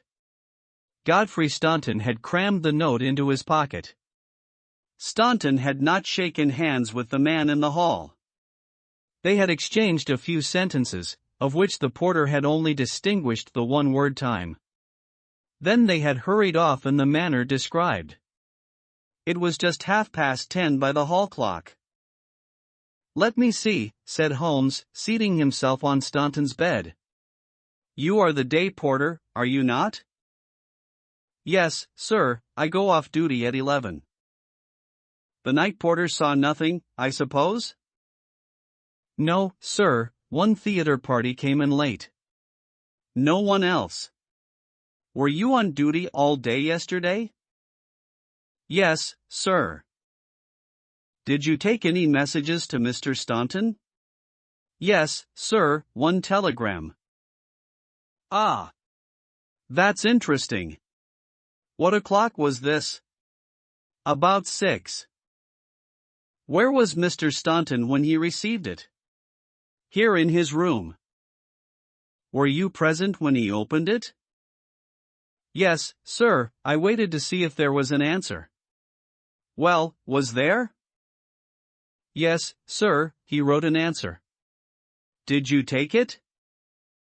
"No, he took it himself." "But he wrote it in your presence?" "Yes, sir. I was standing by the door, and he with his back turned at that table. When he had written it, he said, 'All right, porter, I will take this myself.'" "What did he write it with?" "A pen, sir." "Was the telegraphic form one of these on the table?" "Yes, sir, it was the top one." Holmes rose. Taking the forms, he carried them over to the window and carefully examined that which was uppermost. "It is a pity he did not write in pencil," said he, throwing them down again with a shrug of disappointment. "As you have no doubt frequently observed, Watson, the impression usually goes through a fact which has dissolved many a happy marriage. However, I can find no trace here.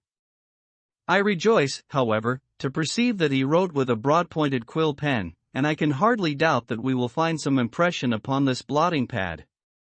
Ah, yes, surely this is the very thing." He tore off a strip of the blotting paper and turned towards us the following hieroglyphic. Graphic. Cyril Overton was much excited.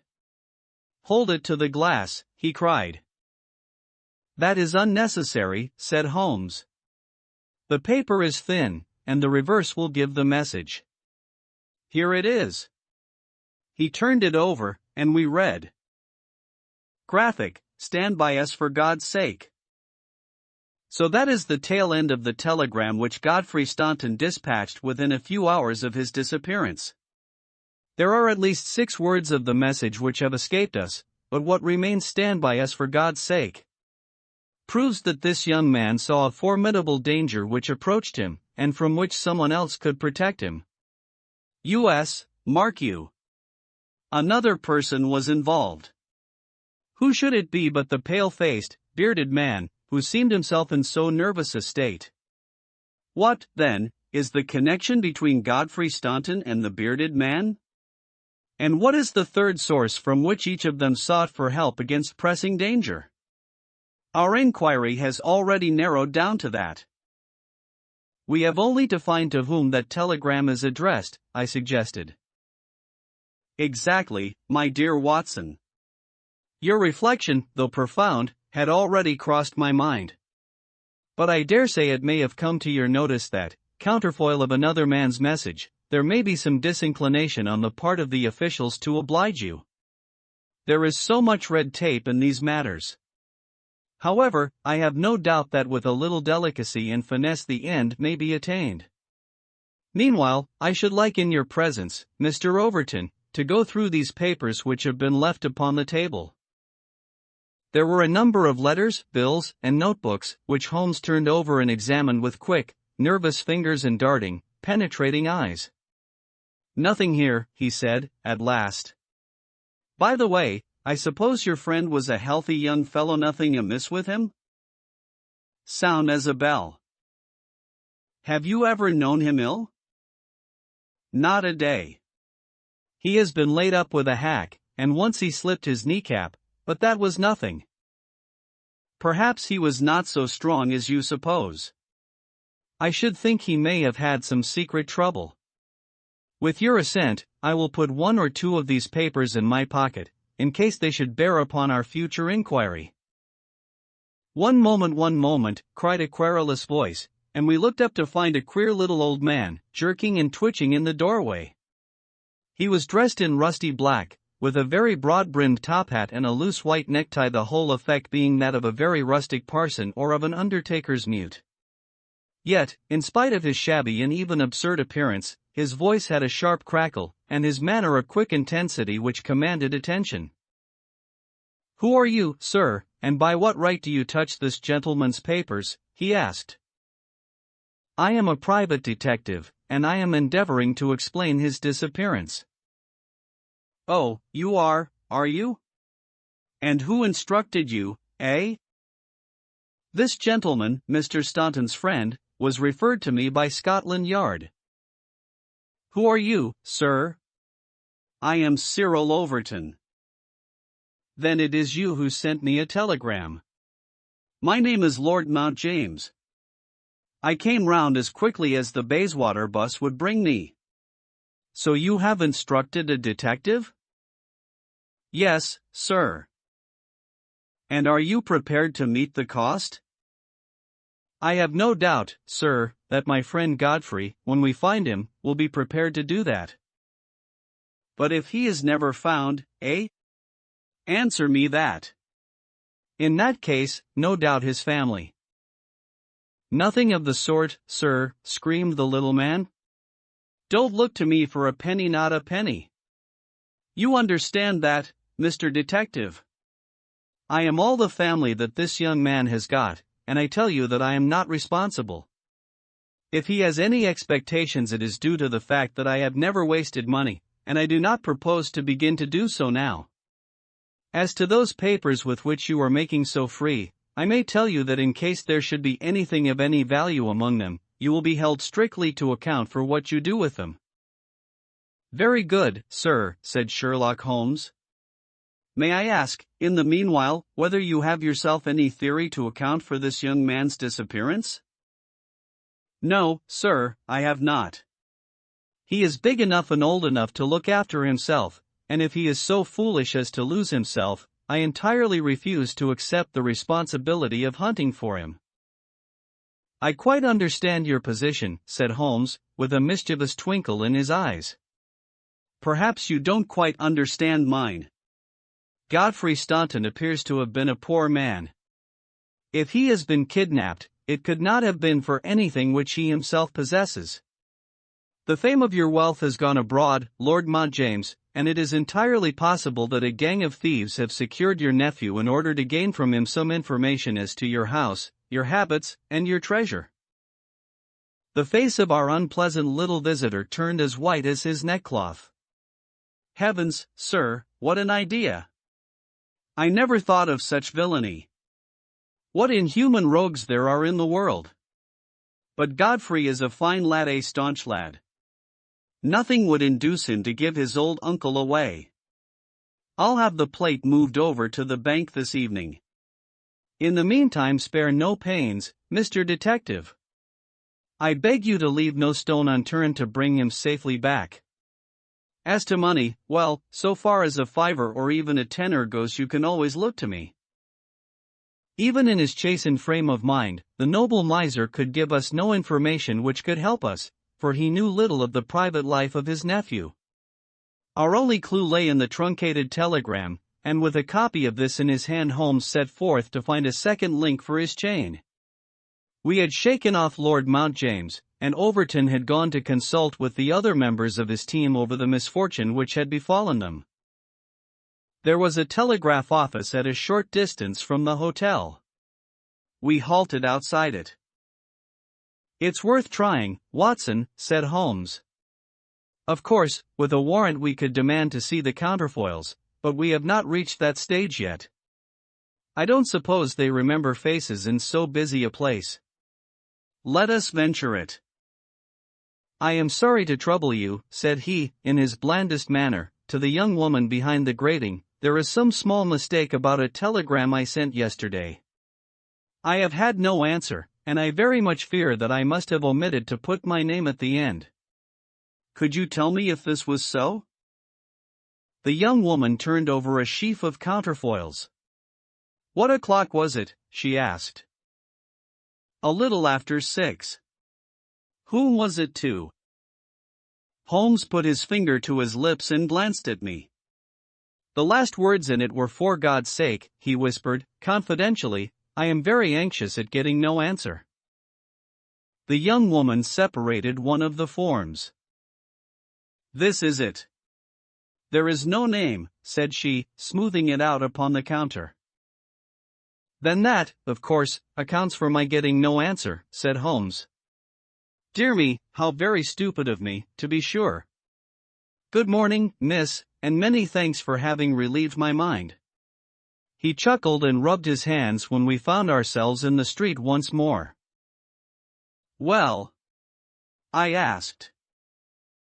"We progress, my dear Watson, we progress."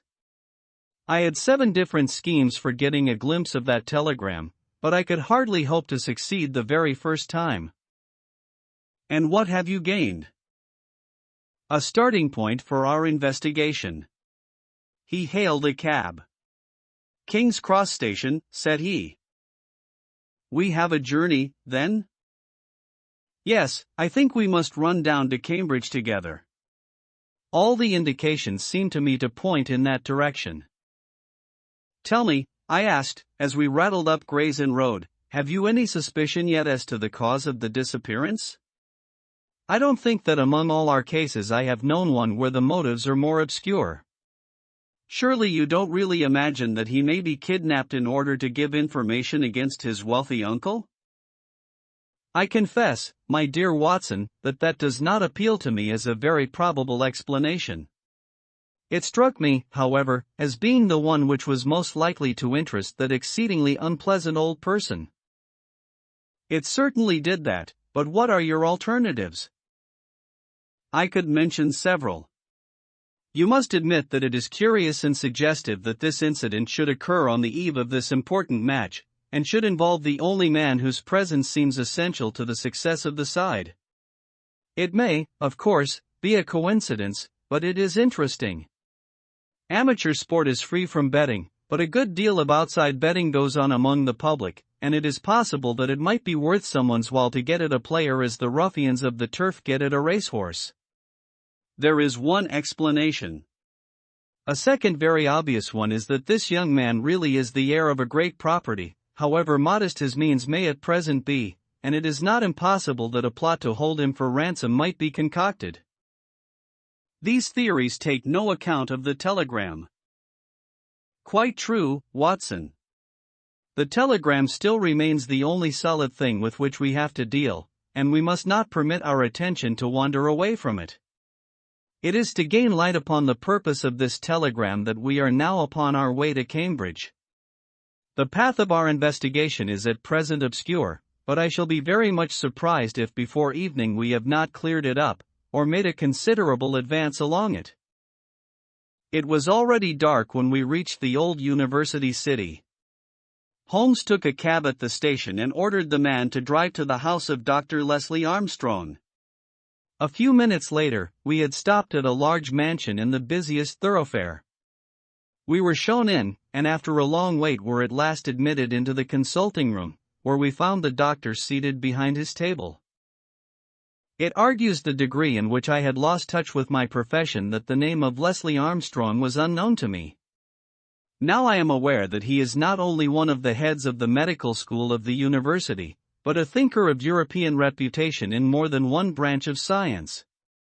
Yet even without knowing his brilliant record, one could not fail to be impressed by a mere glance at the man, the square, massive face, the brooding eyes under the thatched brows, and the granite molding of the inflexible jaw.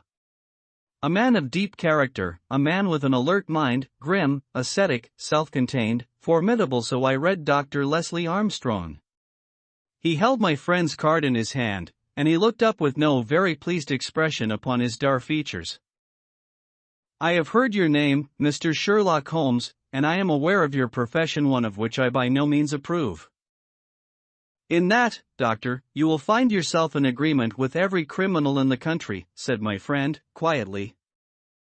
"So far as your efforts are directed towards the suppression of crime, sir, they must have the support of every reasonable member of the community, though I cannot doubt that the official machinery is amply sufficient for the purpose. Where your calling is more open to criticism is when you pry into the secrets of private individuals, when you rake up family matters which are better hidden, and when you incidentally waste the time of men who are more busy than yourself. At the present moment, for example, I should be writing a treatise instead of conversing with you." "No doubt, doctor, and yet the conversation may prove more important than the treatise. Incidentally, I may tell you that we are doing the reverse of what you very justly blame, and that we are endeavoring to prevent anything like public exposure of private matters which must necessarily follow when once the case is fairly in the hands of the official police. You may look upon me simply as an irregular pioneer, who goes in front of the regular forces of the country. I have come to ask you about Mr. Godfrey Staunton." "What about him?" "You know him, do you not?" "He is an intimate friend of mine." "You are aware that he has disappeared?" "Ah, indeed." There was no change of expression in the rugged features of the doctor. "He left his hotel last night. He has not been heard of. No doubt he will return. Tomorrow is the varsity football match." I have no sympathy with these childish games. The young man's fate interests me deeply, since I know him and like him. The football match does not come within my horizon at all. I claim your sympathy, then, in my investigation of Mr. Staunton's fate. "Do you know where he is?" "Certainly not." "You have not seen him since yesterday?" "No, I have not." "Was Mr. Staunton a healthy man?" "Absolutely." "Did you ever know him ill?" "Never." Holmes popped a sheet of paper before the doctor's eyes. "Then perhaps you will explain this receipted bill for 13 guineas, paid by Mr. Godfrey Staunton last month to Dr. Leslie Armstrong, of Cambridge." I picked it out from among the papers upon his desk. The doctor flushed with anger. "I do not feel that there is any reason why I should render an explanation to you, Mr. Holmes." Holmes replaced the bill in his notebook. "If you prefer a public explanation, it must come sooner or later," said he. "I have already told you that I can hush up that which others will be bound to publish, and you would really be wiser to take me into your complete confidence." "I know nothing about it." "Did you hear from Mr. Staunton in London?" "Certainly not." Dear me, the post office again." Holmes sighed, wearily. "A most urgent telegram was dispatched to you from London by Godfrey Staunton at 6:15 yesterday evening, a telegram which is undoubtedly associated with his disappearance, and yet you have not had it. It is most culpable. I shall certainly go down to the office here and register a complaint." Dr. Leslie Armstrong sprang up from behind his desk, and his dark face was crimson with fury. "I'll trouble you to walk out of my house, sir," said he. "You can tell your employer, Lord Mount James, that I do not wish to have anything to do either with him or with his agents." "No, sir, not another word." He rang the bell furiously. "John, show these gentlemen out." A pompous butler ushered us severely to the door, and we found ourselves in the street. Holmes burst out laughing. "Dr. Leslie Armstrong is certainly a man of energy and character," said he. "I have not seen a man who, if he turns his talents that way, was more calculated to fill the gap left by the illustrious Moriarty. And now, my poor Watson, here we are, stranded and friendless in this inhospitable town, which we cannot leave without abandoning our case. This little inn just opposite Armstrong's house is singularly adapted to our needs. If you would engage a front room and purchase the necessaries for the night, I may have time to make a few inquiries." These few inquiries proved, however, to be a more lengthy proceeding than Holmes had imagined, for he did not return to the inn until nearly 9 o'clock. He was pale and dejected, stained with dust, and exhausted with hunger and fatigue. A cold supper was ready upon the table, and when his needs were satisfied and his pipe alight, he was ready to take that half-comic and wholly philosophic view which was natural to him when his affairs were going awry. The sound of carriage wheels caused him to rise and glance out of the window. A brougham and pair of greys, under the glare of a gas lamp, stood before the doctor's door. "It's been out 3 hours," said Holmes, "started at 6:30, and here it is back again. That gives a radius of 10 or 12 miles, and he does it once, or sometimes twice, a day. No unusual thing for a doctor in practice. But Armstrong is not really a doctor in practice. He is a lecturer and a consultant, but he does not care for general practice, which distracts him from his literary work. Why, then, does he make these long journeys, which must be exceedingly irksome to him, and who is it that he visits? His coachman. My dear Watson, can you doubt that it was to him that I first applied? I do not know whether it came from his own innate depravity or from the promptings of his master, but he was rude enough to set a dog at me. Neither dog nor man liked the look of my stick, however, and the matter fell through. Relations were strained after that, and further inquiries out of the question. All that I have learned I got from a friendly native in the yard of our own inn. It was he who told me of the doctor's habits and of his daily journey. At that instant, to give point to his words, the carriage came round to the door. Could you not follow it?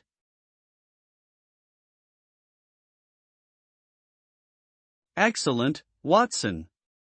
You are scintillating this evening. The idea did cross my mind. There is, as you may have observed, a bicycle shop next to our inn.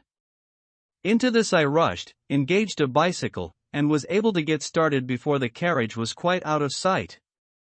I rapidly overtook it, and then, keeping at a discreet distance of 100 yards or so, I followed its lights until we were clear of the town. We had got well out on the country road, when a somewhat mortifying incident occurred. The carriage stopped, the doctor alighted, walked swiftly back to where I had also halted, and told me in an excellent sardonic fashion that he feared the road was narrow, and that he hoped his carriage did not impede the passage of my bicycle. Nothing could have been more admirable than his way of putting it. I at once rode past the carriage, and, keeping to the main road, I went on for a few miles, and then halted in a convenient place to see if the carriage passed. There was no sign of it, however, and so it became evident that it had turned down one of several side roads which I had observed. I rode back, but again saw nothing of the carriage, and now, as you perceive, it has returned after me. Of course, I had at the outset no particular reason to connect these journeys with the disappearance of Godfrey Staunton, and was only inclined to investigate them on the general grounds that everything which concerns Dr. Armstrong is at present of interest to us, but, now that I find he keeps so keen a lookout upon anyone who may follow him on these excursions, the affair appears more important, and I shall not be satisfied until I have made the matter clear. We can follow him tomorrow. Can we? It is not so easy as you seem to think. You are not familiar with Cambridgeshire scenery, are you? It does not lend itself to concealment. All this country that I passed over tonight is as flat and clean as the palm of your hand, and the man we are following is no fool, as he very clearly showed tonight. I have wired to Overton to let us know any fresh London developments at this address, and in the meantime we can only concentrate our attention upon Dr. Armstrong, whose name the obliging young lady at the office allowed me to read upon the counterfoil of Staunton's urgent message. He knows where the young man is, to that I'll swear, and if he knows, then it must be our own fault if we cannot manage to know also. At present it must be admitted that the odd trick is in his possession, and, as you are aware, Watson, it is not my habit to leave the game in that condition. And yet the next day brought us no nearer to the solution of the mystery. A note was handed in after breakfast, which Holmes passed across to me with a smile. "Sir," it ran. "I can assure you that you are wasting your time in dogging my movements. I have, as you discovered last night, a window at the back of my brougham, and if you desire a 20-mile ride which will lead you to the spot from which you started, you have only to follow me. Meanwhile, I can inform you that no spying upon me can in any way help Mr. Godfrey Staunton, and I am convinced that the best service you can do to that gentleman is to return at once to London and to report to your employer that you are unable to trace him. Your time in Cambridge will certainly be wasted. Yours faithfully, Leslie Armstrong." "An outspoken, honest antagonist is the doctor," said Holmes. Well, he excites my curiosity, and I must really know before I leave him." "His carriage is at his door now," said I. "There he is stepping into it. I saw him glance up at our window as he did so. Suppose I try my luck upon the bicycle?" No, my dear Watson. With all respect for your natural acumen, I do not think that you are quite a match for the worthy doctor. I think that possibly I can attain our end by some independent explorations of my own. I am afraid that I must leave you to your own devices, as the appearance of two inquiring strangers upon a sleepy countryside might excite more gossip than I care for. No doubt you will find some sights to amuse you in this venerable city, and I hope to bring back a more favorable report to you before evening."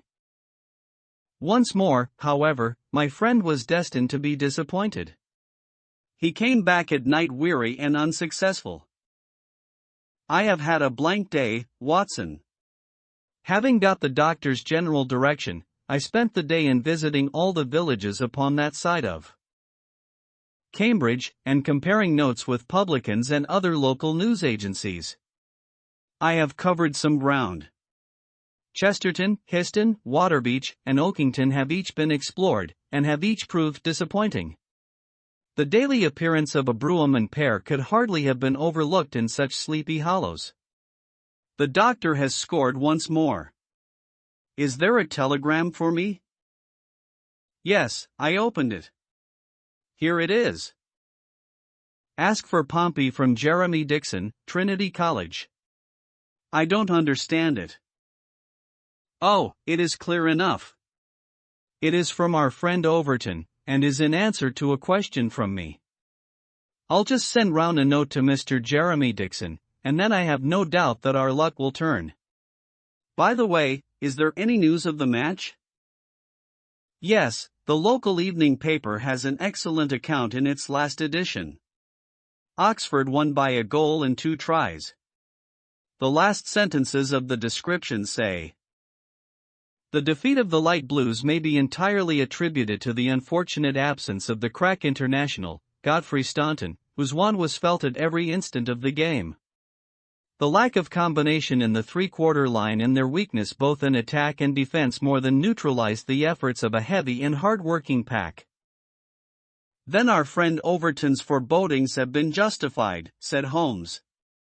Personally I am in agreement with Dr. Armstrong, and football does not come within my horizon. Early to bed tonight, Watson, for I foresee that tomorrow may be an eventful day. I was horrified by my first glimpse of Holmes next morning, for he sat by the fire holding his tiny hypodermic syringe. I associated that instrument with the single weakness of his nature, and I feared the worst when I saw it glittering in his hand. He laughed at my expression of dismay and laid it upon the table. "No, no, my dear fellow, there is no cause for alarm. It is not upon this occasion the instrument of evil, but it will rather prove to be the key which will unlock our mystery. On this syringe I base all my hopes. I have just returned from a small scouting expedition, and everything is favorable. Eat a good breakfast, Watson, for I propose to get upon Dr. Armstrong's trail today, and once on it I will not stop for rest or food until I run him to his burrow." "In that case," said I, "we had best carry our breakfast with us, for he is making an early start. His carriage is at the door." "Never mind. Let him go. He will be clever if he can drive where I cannot follow him. When you have finished, come downstairs with me, and I will introduce you to a detective who is a very eminent specialist in the work that lies before us." When we descended, I followed Holmes into the stable yard, where he opened the door of a loose box and let out a squat, lop-eared, white and tan dog, something between a beagle and a foxhound. "Let me introduce you to Pompey," said he. Pompey is the pride of the local draghounds, no very great flyer, as his build will show, but a staunch hound on a scent. "Well, Pompey, you may not be fast, but I expect you will be too fast for a couple of middle-aged London gentlemen, so I will take the liberty of fastening this leather leash to your collar. Now, boy, come along, and show what you can do." He led him across to the doctor's door. The dog sniffed round for an instant, and then with a shrill whine of excitement started off down the street, tugging at his leash in his efforts to go faster. In half an hour, we were clear of the town and hastening down a country road. "What have you done, Holmes?" I asked. "A threadbare and venerable device, but useful upon occasion. I walked into the doctor's yard this morning, and shot my syringe full of aniseed over the hind wheel. A draghound will follow aniseed from here to John O'Groats, and our friend, Armstrong, would have to drive through the cam before he would shake Pompey off his trail. Oh, the cunning rascal! This is how he gave me the slip the other night." The dog had suddenly turned out of the main road into a grass-grown lane. Half a mile farther this opened into another broad road, and the trail turned hard to the right in the direction of the town, which we had just quitted. The road took a sweep to the south of the town, and continued in the opposite direction to that in which we started. "This detour has been entirely for our benefit, then," said Holmes. "No wonder that my inquiries among those villagers led to nothing.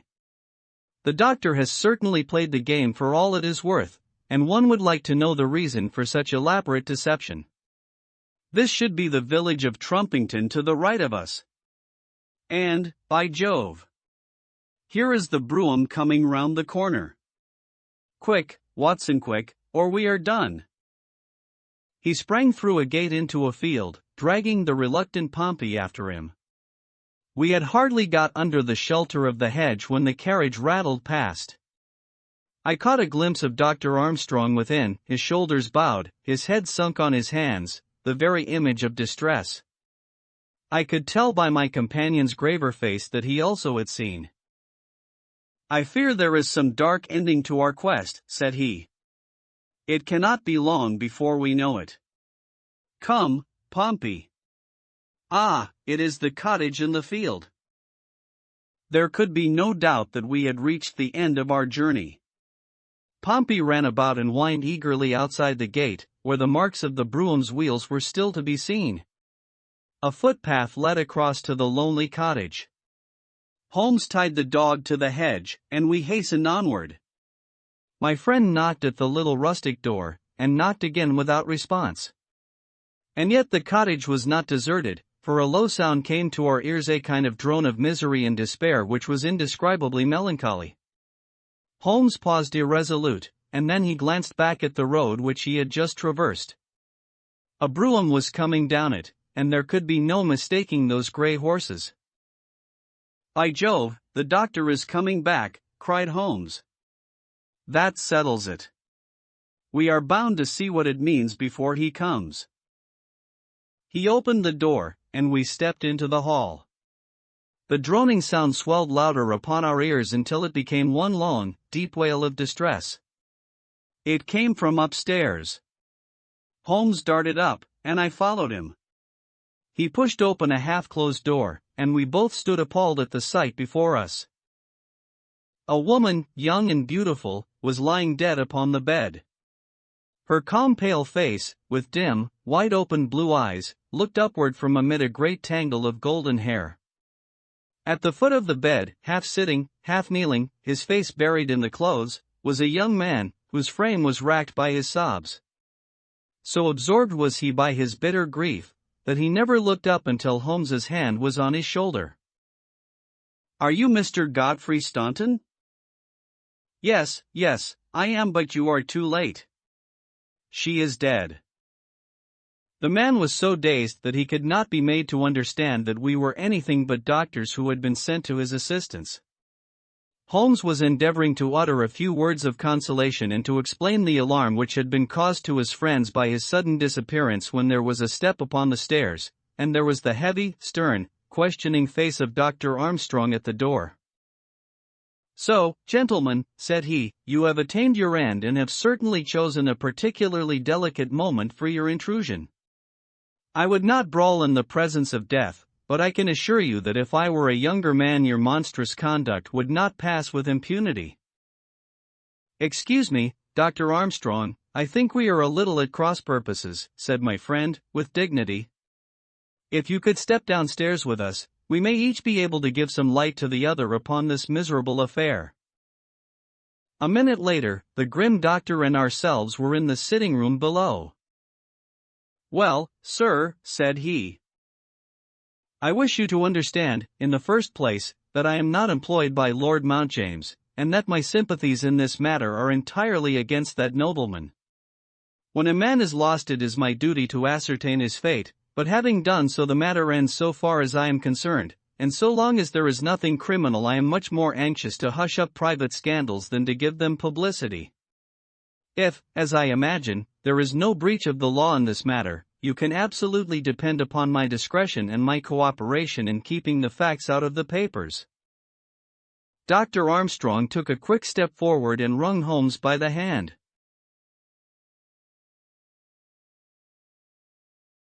"You are a good fellow," said he. "I had misjudged you. I thank heaven that my compunction at leaving poor Staunton all alone in this plight caused me to turn my carriage back and so to make your acquaintance. Knowing as much as you do, the situation is very easily explained. A year ago Godfrey Staunton lodged in London for a time and became passionately attached to his landlady's daughter, whom he married. She was as good as she was beautiful and as intelligent as she was good. No man need be ashamed of such a wife. But Godfrey was the heir to this crabbed old nobleman, and it was quite certain that the news of his marriage would have been the end of his inheritance. I knew the lad well, and I loved him for his many excellent qualities. I did all I could to help him to keep things straight. We did our very best to keep the thing from everyone, for, when once such a whisper gets about, it is not long before everyone has heard it. Thanks to this lonely cottage and his own discretion, Godfrey has up to now succeeded. Their secret was known to no one save to me and to one excellent servant, who has at present gone for assistance to Trumpington. But at last there came a terrible blow in the shape of dangerous illness to his wife. It was consumption of the most virulent kind. The poor boy was half crazed with grief, and yet he had to go to London to play this match, for he could not get out of it without explanations which would expose his secret. I tried to cheer him up by wire, and he sent me one in reply, imploring me to do all I could. This was the telegram which you appear in some inexplicable way to have seen. I did not tell him how urgent the danger was, for I knew that he could do no good here, but I sent the truth to the girl's father, and he very injudiciously communicated it to Godfrey. The result was that he came straight away in a state bordering on frenzy, and has remained in the same state, kneeling at the end of her bed, until this morning death put an end to her sufferings. That is all, Mr. Holmes, and I am sure that I can rely upon your discretion and that of your friend." Holmes grasped the doctor's hand. "Come, Watson," said he, and we passed from that house of grief into the pale sunlight of the winter day. The Adventure of the Abbey Grange. It was on a bitterly cold and frosty morning, towards the end of the winter of '97, that I was awakened by a tugging at my shoulder. It was Holmes. The candle in his hand shone upon his eager, stooping face, and told me at a glance that something was amiss. "Come, Watson, come," he cried. "The game is afoot. Not a word. Into your clothes and come." 10 minutes later we were both in a cab, and rattling through the silent streets on our way to Charing Cross Station. The first faint winter's dawn was beginning to appear, and we could dimly see the occasional figure of an early workman as he passed us, blurred and indistinct in the opalescent London reek. Holmes nestled in silence into his heavy coat, and I was glad to do the same, for the air was most bitter, and neither of us had broken our fast. It was not until we had consumed some hot tea at the station and taken our places in the Kentish train that we were sufficiently thawed, he to speak and I to listen. Holmes drew a note from his pocket, and read aloud. "Abbey Grange, Marsham, Kent, 3:30 a.m. My dear M. Arthur Holmes. I should be very glad of your immediate assistance in what promises to be a most remarkable case. It is something quite in your line. Except for releasing the lady, I will see that everything is kept exactly as I have found it, but I beg you not to lose an instant, as it is difficult to leave Sir Eustace there. Yours faithfully, Stanley Hopkins." Hopkins has called me in 7 times, and on each occasion his summons has been entirely justified, said Holmes. "I fancy that every one of his cases has found its way into your collection, and I must admit, Watson, that you have some power of selection, which atones for much which I deplore in your narratives. Your fatal habit of looking at everything from the point of view of a story instead of as a scientific exercise has ruined what might have been an instructive and even classical series of demonstrations. You slur over work of the utmost finesse and delicacy, in order to dwell upon sensational details which may excite, but cannot possibly instruct, the reader. Why do you not write them yourself?" I said, with some bitterness. "I will, my dear Watson, I will. At present I am, as you know, fairly busy, but I propose to devote my declining years to the composition of a textbook, which shall focus the whole art of detection into one volume. Our present research appears to be a case of murder." "You think this Sir Eustace is dead, then?" "I should say so. Hopkins's writing shows considerable agitation, and he is not an emotional man." "Yes, I gather there has been violence, and that the body is left for our inspection. A mere suicide would not have caused him to send for me. As to the release of the lady, it would appear that she has been locked in her room during the tragedy. We are moving in high life, Watson, crackling paper, EB monogram, coat of arms, picturesque address. I think that friend Hopkins will live up to his reputation, and that we shall have an interesting morning. The crime was committed before 12 last night." "How can you possibly tell?" "By an inspection of the trains, and by reckoning the time. The local police had to be called in, they had to communicate with Scotland Yard, Hopkins had to go out, and he in turn had to send for me. All that makes a fair night's work. Well, here we are at Chislehurst Station, and we shall soon set our doubts at rest." A drive of a couple of miles through narrow country lanes brought us to a park gate, which was opened for us by an old lodgekeeper, whose haggard face bore the reflection of some great disaster. The avenue ran through a noble park, between lines of ancient elms, and ended in a low, widespread house, pillared in front after the fashion of Palladio. The central part was evidently of a great age and shrouded in ivy, but the large windows showed that modern changes had been carried out, and one wing of the house appeared to be entirely new. The youthful figure and alert, eager face of Inspector Stanley Hopkins confronted us in the open doorway. "I'm very glad you have come, Mr. Holmes. And you, too, Dr. Watson. But, indeed, if I had my time over again, I should not have troubled you, for since the lady has come to herself, she has given so clear an account of the affair that there is not much left for us to do. You remember that Lewisham gang of burglars? What, the 3 Randalls? Exactly, the father and 2 sons. It's their work. I have not a doubt of it. They did a job at Sydenham a fortnight ago and were seen and described. Rather cool to do another so soon and so near, but it is they, beyond all doubt. It's a hanging matter this time. Sir Eustace is dead, then? Yes, his head was knocked in with his own poker. Sir Eustace Brackenstall, the driver tells me. Exactly, one of the richest men in Kent. Lady Brackenstall is in the morning room. Poor lady, she has had a most dreadful experience. She seemed half dead when I saw her first.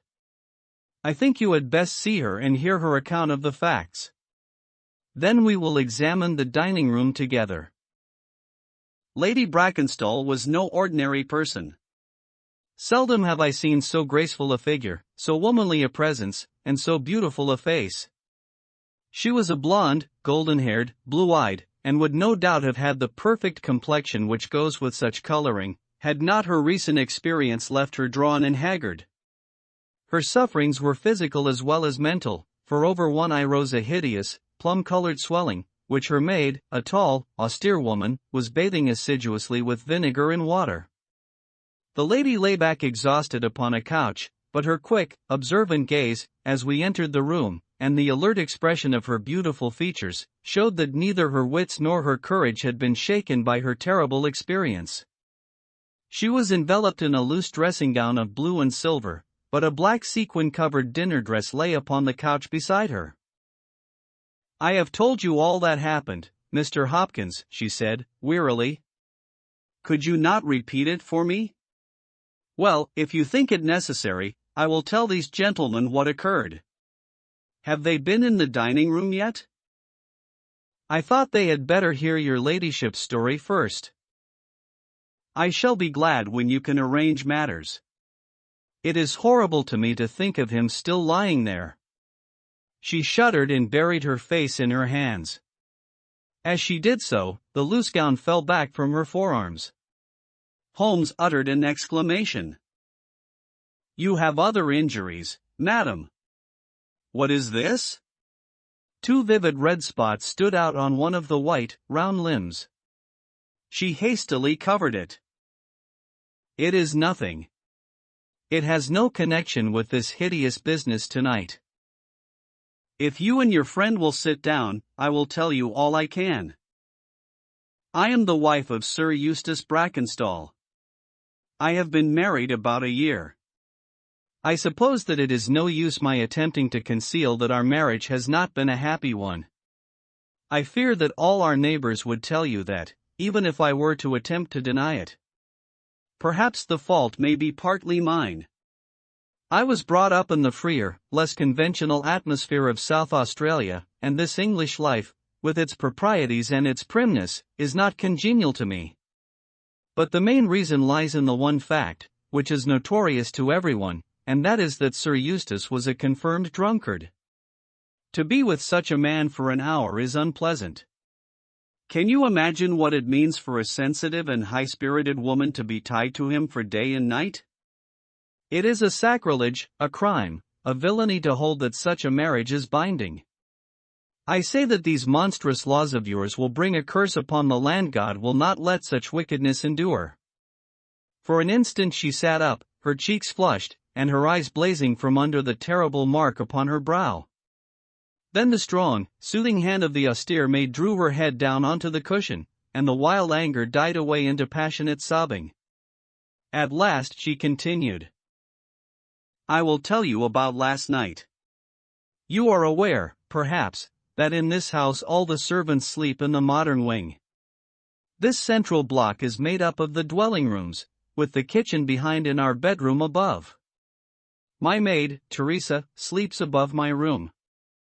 There is no one else, and no sound could alarm those who are in the farther wing.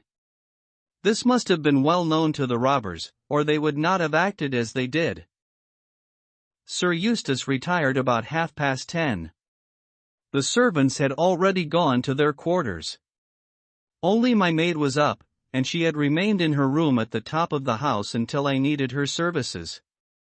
I sat until after 11 in this room, absorbed in a book.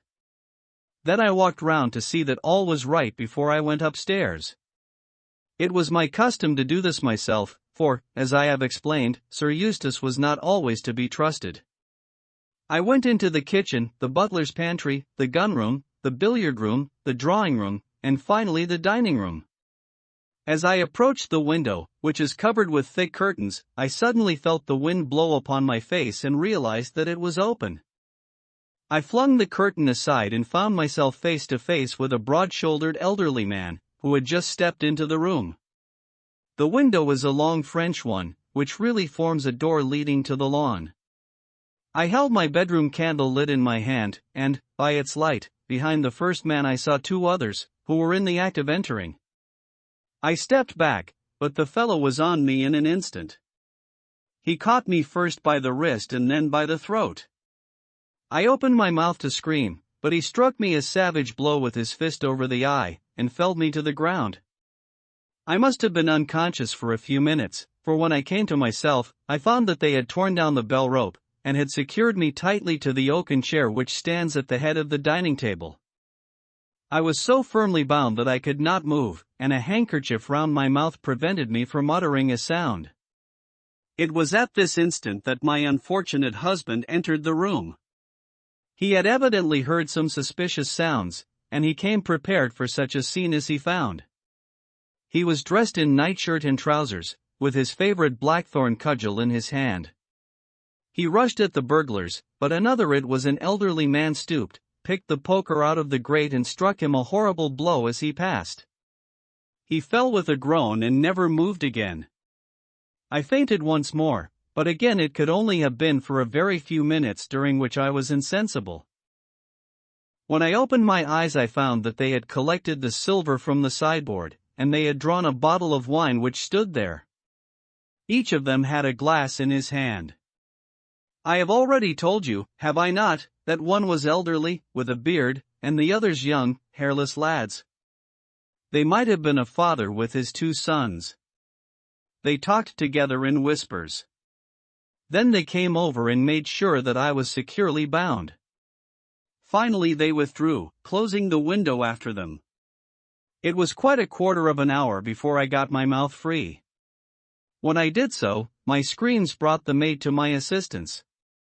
The other servants were soon alarmed, and we sent for the local police, who instantly communicated with London. That is really all that I can tell you, gentlemen, and I trust that it will not be necessary for me to go over so painful a story again. Any questions, Mr. Holmes? Asked Hopkins. I will not impose any further tax upon Lady Brackenstall's patience and time, said Holmes. Before I go into the dining room, I should like to hear your experience. He looked at the maid.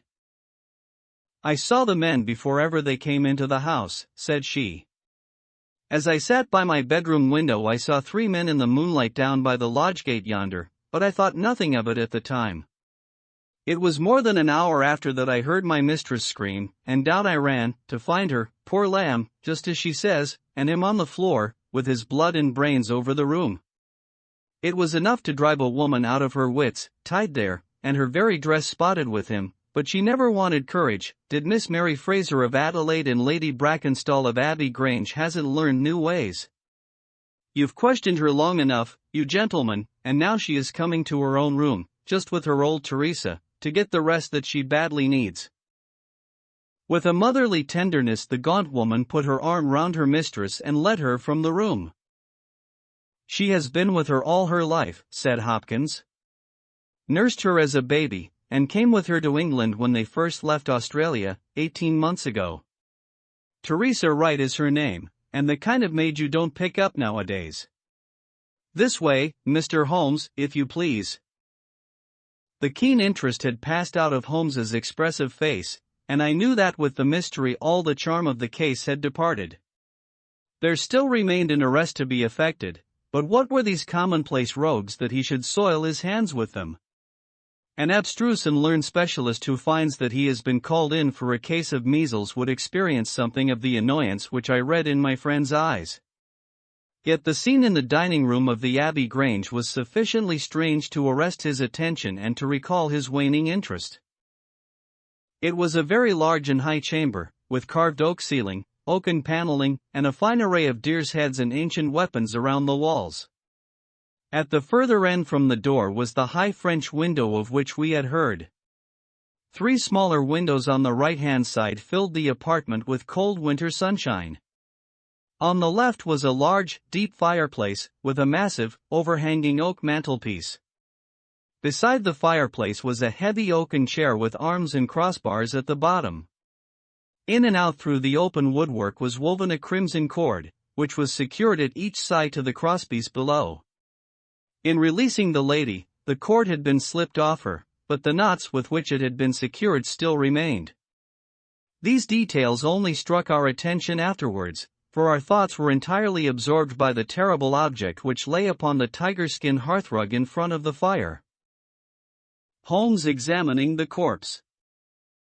It was the body of a tall, well-made man, about 40 years of age. He lay upon his back, his face upturned, with his white teeth grinning through his short, black beard. His 2 clenched hands were raised above his head, and a heavy, blackthorn stick lay across them. His dark, handsome, aquiline features were convulsed into a spasm of vindictive hatred, which had set his dead face in a terribly fiendish expression. He had evidently been in his bed when the alarm had broken out, for he wore a foppish, embroidered nightshirt, and his bare feet projected from his trousers. His head was horribly injured, and the whole room bore witness to the savage ferocity of the blow which had struck him down. Beside him lay the heavy poker, bent into a curve by the concussion. Holmes examined both it and the indescribable wreck which it had wrought. "He must be a powerful man, this elder Randall," he remarked. "Yes," said Hopkins. "I have some record of the fellow, and he is a rough customer. You should have no difficulty in getting him." "Not the slightest. We have been on the lookout for him, and there was some idea that he had got away to America. Now that we know that the gang are here, I don't see how they can escape. We have the news at every seaport already, and a reward will be offered before evening. What beats me is how they could have done so mad a thing, knowing that the lady could describe them and that we could not fail to recognize the description." "Exactly. One would have expected that they would silence Lady Brackenstall as well." "They may not have realized," I suggested, "that she had recovered from her faint." "That is likely enough. If she seemed to be senseless, they would not take her life. What about this poor fellow, Hopkins? I seem to have heard some queer stories about him." "He was a good-hearted man when he was sober, but a perfect fiend when he was drunk, or rather when he was half drunk, for he seldom really went the whole way. The devil seemed to be in him at such times, and he was capable of anything. From what I hear, in spite of all his wealth and his title, he very nearly came our way once or twice. There was a scandal about his drenching a dog with petroleum and setting it on fire, her ladyship's dog, to make the matter worse, and that was only hushed up with difficulty. Then he threw a decanter at that maid, Teresa Wright. There was trouble about that. On the whole, and between ourselves, it will be a brighter house without him. What are you looking at now?" Holmes was down on his knees, examining with great attention the knots upon the red cord with which the lady had been secured. Then he carefully scrutinized the broken and frayed end where it had snapped off when the burglar had dragged it down. "When this was pulled down, the bell in the kitchen must have rung loudly," he remarked. "No one could hear it. The kitchen stands right at the back of the house." "How did the burglar know no one would hear it? How dared he pull at a bell rope in that reckless fashion?" "Exactly, Mr. Holmes, exactly. You put the very question which I have asked myself again and again. There can be no doubt that this fellow must have known the house and its habits. He must have perfectly understood that the servants would all be in bed at that comparatively early hour, and that no one could possibly hear a bell ring in the kitchen. Therefore, he must have been in close league with one of the servants. Surely that is evident. But there are 8 servants, and all of good character.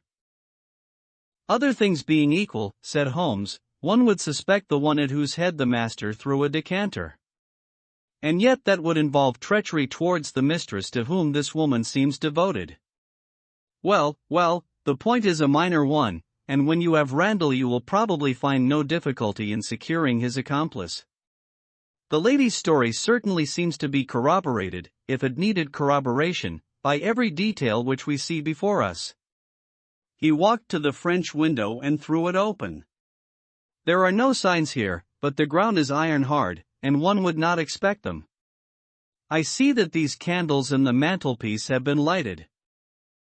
Yes, it was by their light and that of the lady's bedroom candle that the burglars saw their way about. And what did they take? Well, they did not take much, only half a dozen articles of plate off the sideboard. Lady Brackenstall thinks that they were themselves so disturbed by the death of Sir Eustace that they did not ransack the house, as they would otherwise have done. No doubt that is true, and yet they drank some wine, I understand. To steady their nerves. Exactly.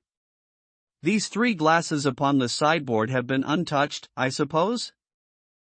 Yes, and the bottle stands as they left it. Let us look at it. Hullo.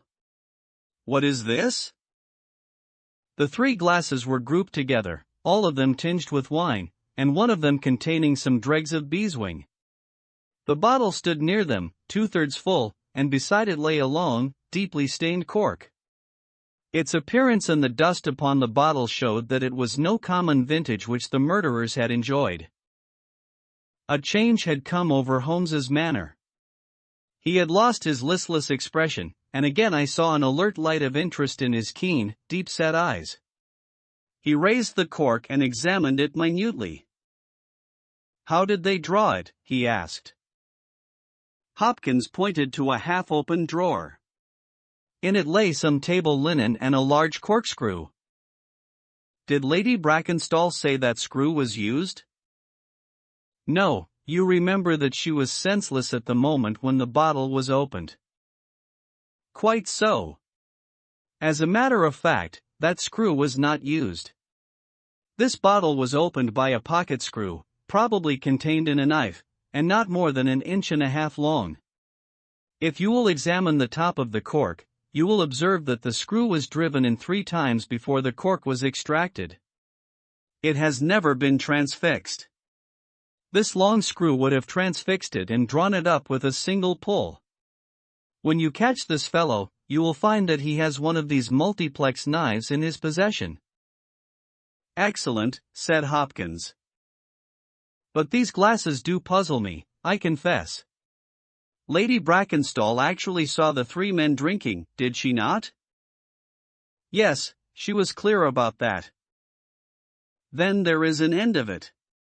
What more is to be said? And yet, you must admit, that the 3 glasses are very remarkable, Hopkins. What? You see nothing remarkable? Well, let it pass. Perhaps, when a man has special knowledge and special powers like my own, it rather encourages him to seek a complex explanation when a simpler one is at hand. Of course, it must be a mere chance about the glasses. Well, good morning, Hopkins. I don't see that I can be of any use to you, and you appear to have your case very clear. You will let me know when Randall is arrested, and any further developments which may occur. I trust that I shall soon have to congratulate you upon a successful conclusion. Come, Watson, I fancy that we may employ ourselves more profitably at home. During our return journey, I could see by Holmes's face that he was much puzzled by something which he had observed.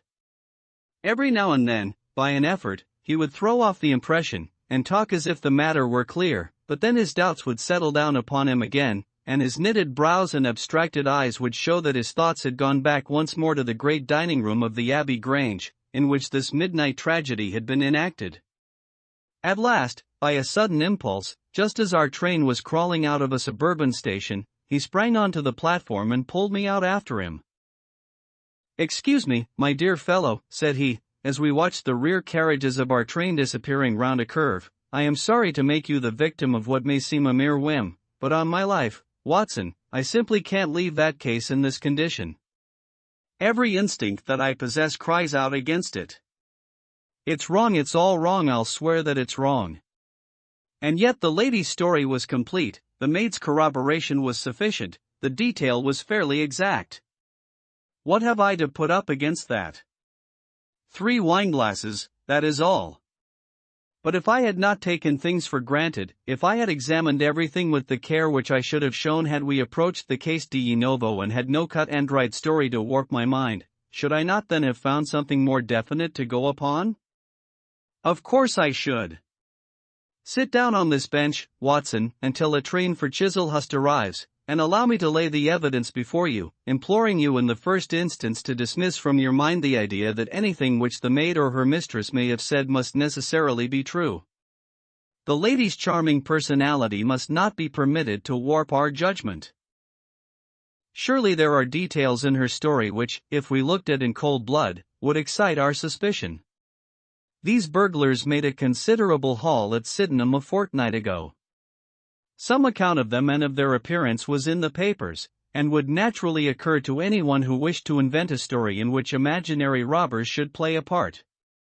As a matter of fact, burglars who have done a good stroke of business are, as a rule, only too glad to enjoy the proceeds in peace and quiet without embarking on another perilous undertaking. Again, it is unusual for burglars to operate at so early an hour, it is unusual for burglars to strike a lady to prevent her screaming, since one would imagine that was the sure way to make her scream. It is unusual for them to commit murder when their numbers are sufficient to overpower one man. It is unusual for them to be content with a limited plunder when there was much more within their reach, and finally, I should say that it was very unusual for such men to leave a bottle half empty. How do all these unusuals strike you, Watson? Their cumulative effect is certainly considerable, and yet each of them is quite possible in itself. The most unusual thing of all, as it seems to me, is that the lady should be tied to the chair. Well, I am not so clear about that, Watson, for it is evident that they must either kill her or else secure her in such a way that she could not give immediate notice of their escape. But at any rate I have shown, have I not, that there is a certain element of improbability about the lady's story? And now, on the top of this, comes the incident of the wineglasses. What about the wineglasses?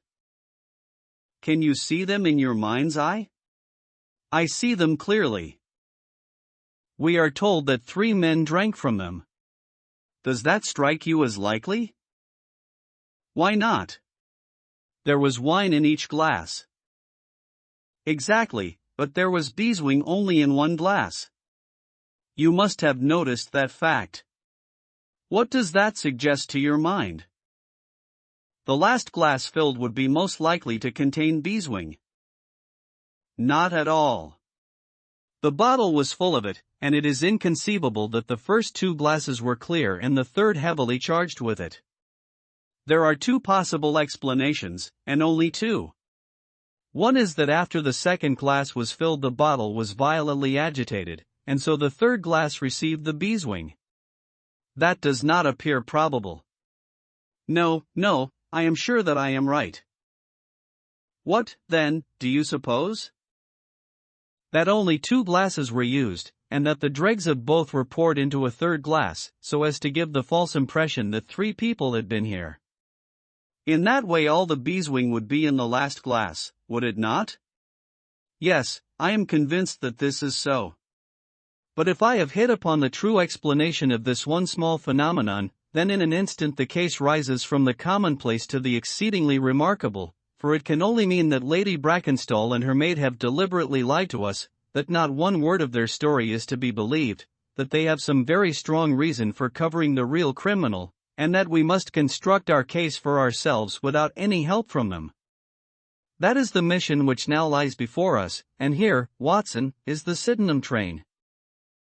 The household at the Abbey Grange were much surprised at our return, but Sherlock Holmes, finding that Stanley Hopkins had gone off to report to headquarters, took possession of the dining room, locked the door upon the inside, and devoted himself for 2 hours to one of those minute and laborious investigations which form the solid basis on which his brilliant edifices of deduction were reared.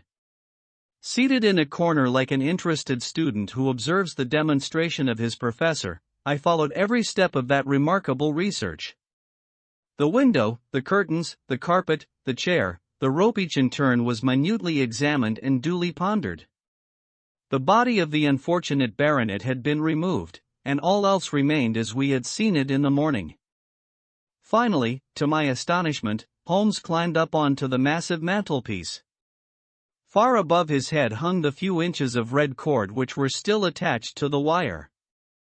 For a long time he gazed upward at it, and then in an attempt to get nearer to it he rested his knee upon a wooden bracket on the wall. This brought his hand within a few inches of the broken end of the rope, but it was not this so much as the bracket itself which seemed to engage his attention. Finally, he sprang down with an ejaculation of satisfaction. "It's all right, Watson," said he. "We have got our case, one of the most remarkable in our collection. But, dear me, how slow-witted I have been, and how nearly I have committed the blunder of my lifetime. Now, I think that, with a few missing links, my chain is almost complete." "You have got your men?" "Man, Watson, man. Only one, but a very formidable person. Strong as a lion, witnessed the blow that bent that poker. 6'3" in height, active as a squirrel, dexterous with his fingers, finally, remarkably quick-witted, for this whole ingenious story is of his concoction. Yes, Watson, we have come upon the handiwork of a very remarkable individual. And yet, in that bell rope, he has given us a clue which should not have left us a doubt." "Where was the clue?" "Well, if you were to pull down a bell rope, Watson, where would you expect it to break? Surely at the spot where it is attached to the wire. Why should it break 3 inches from the top, as this one has done? Because it is frayed there?" "Exactly. This end, which we can examine, is frayed. He was cunning enough to do that with his knife. But the other end is not frayed. You could not observe that from here, but if you were on the mantelpiece you would see that it is cut clean off without any mark of fraying whatever. You can reconstruct what occurred. The man needed the rope. He would not tear it down for fear of giving the alarm by ringing the bell. What did he do? He sprang up on the mantelpiece, could not quite reach it, put his knee on the bracket, you will see the impression in the dust, and so got his knife to bear upon the cord. I could not reach the place by at least 3 inches, from which I infer that he is at least 3 inches a bigger man than I. Look at that mark upon the seat of the oaken chair.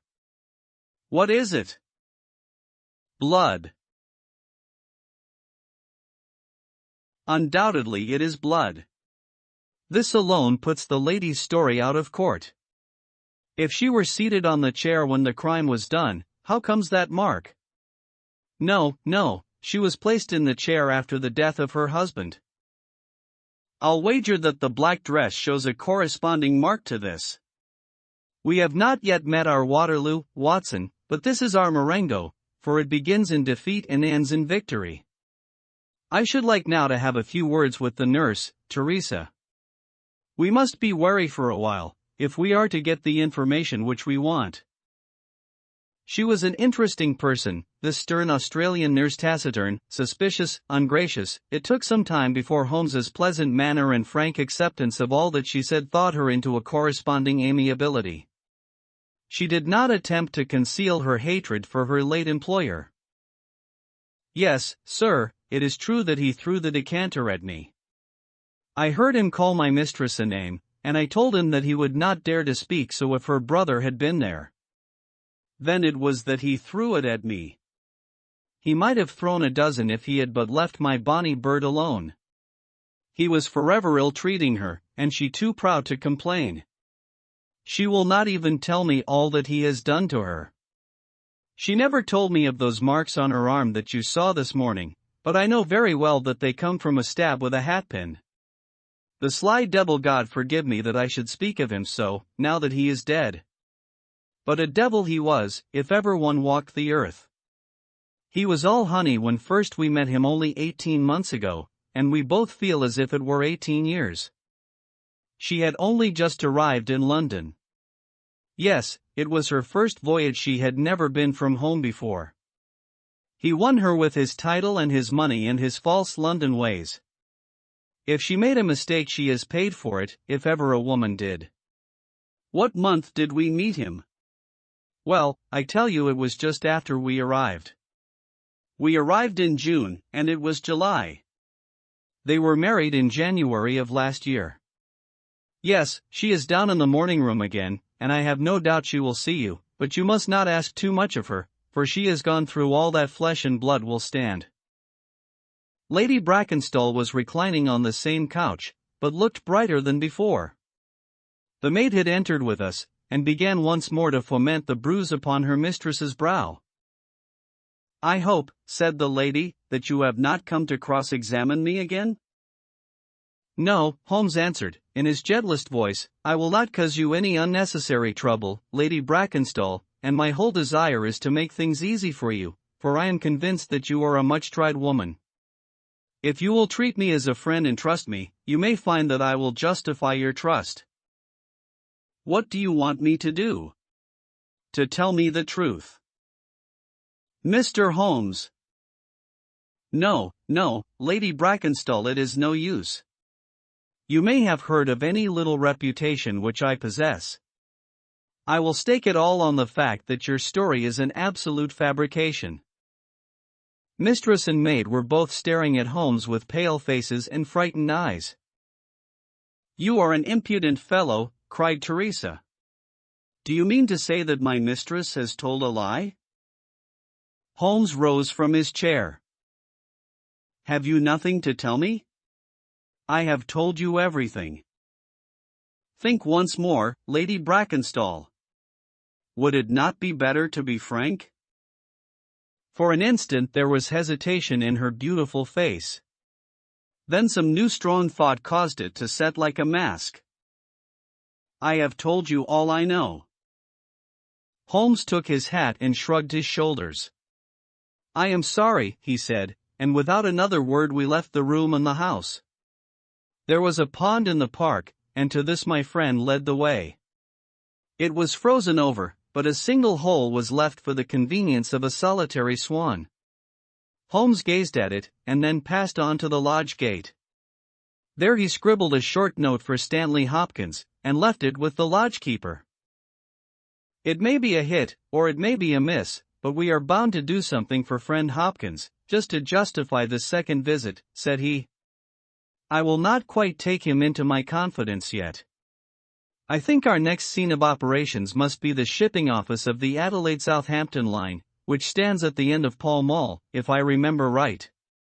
There is a second line of steamers which connects South Australia with England, but we will draw the larger cover first." Holmes's card sent in to the manager ensured instant attention, and he was not long in acquiring all the information he needed. In June of '95, only one of their line had reached a home port. It was the Rock of Gibraltar, their largest and best boat. A reference to the passenger list showed that Miss Fraser, of Adelaide, with her maid had made the voyage in her. The boat was now somewhere south of the Suez Canal on her way to Australia. Her officers were the same as in '95, with one exception. The first officer, Mr. Jack Crocker, had been made a captain and was to take charge of their new ship, the Base Rock, sailing in 2 days' time from Southampton. He lived at Sydenham, but he was likely to be in that morning for instructions, if we cared to wait for him. No, Mr. Holmes had no desire to see him, but would be glad to know more about his record and character. His record was magnificent. There was not an officer in the fleet to touch him. As to his character, he was reliable on duty, but a wild, desperate fellow off the deck of his ship, hot-headed, excitable, but loyal, honest, and kind-hearted. That was the pith of the information with which Holmes left the office of the Adelaide Southampton Company. Thence he drove to Scotland Yard, but, instead of entering, he sat in his cab with his brows drawn down, lost in profound thought. Finally he drove round to the Charing Cross Telegraph Office, sent off a message, and then, at last, we made for Baker Street once more. "No, I couldn't do it, Watson," said he, as we re-entered our room. "Once that warrant was made out, nothing on earth would save him. Once or twice in my career I feel that I have done more real harm by my discovery of the criminal than ever he had done by his crime. I have learned caution now, and I had rather play tricks with the law of England than with my own conscience. Let us know a little more before we act." Before evening, we had a visit from Inspector Stanley Hopkins. Things were not going very well with him. "I believe that you are a wizard, Mr. Holmes. I really do sometimes think that you have powers that are not human. Now, how on earth could you know that the stolen silver was at the bottom of that pond?" "I didn't know it. But you told me to examine it." "You got it, then?" "Yes, I got it." "I am very glad if I have helped you." "But you haven't helped me. You have made the affair far more difficult. What sort of burglars are they who steal silver and then throw it into the nearest pond?" It was certainly rather eccentric behavior. I was merely going on the idea that if the silver had been taken by persons who did not want it, who merely took it for a blind, as it were, then they would naturally be anxious to get rid of it. But why should such an idea cross your mind? Well, I thought it was possible. When they came out through the French window, there was the pond with one tempting little hole in the ice, right in front of their noses. Could there be a better hiding place? "Ah, a hiding place that is better," cried Stanley Hopkins. Yes, I see it all now. It was early, there were folk upon the roads, they were afraid of being seen with the silver, so they sank it in the pond, intending to return for it when the coast was clear." "Excellent, Mr. Holmes, that is better than your idea of a blind." "Quite so, you have got an admirable theory.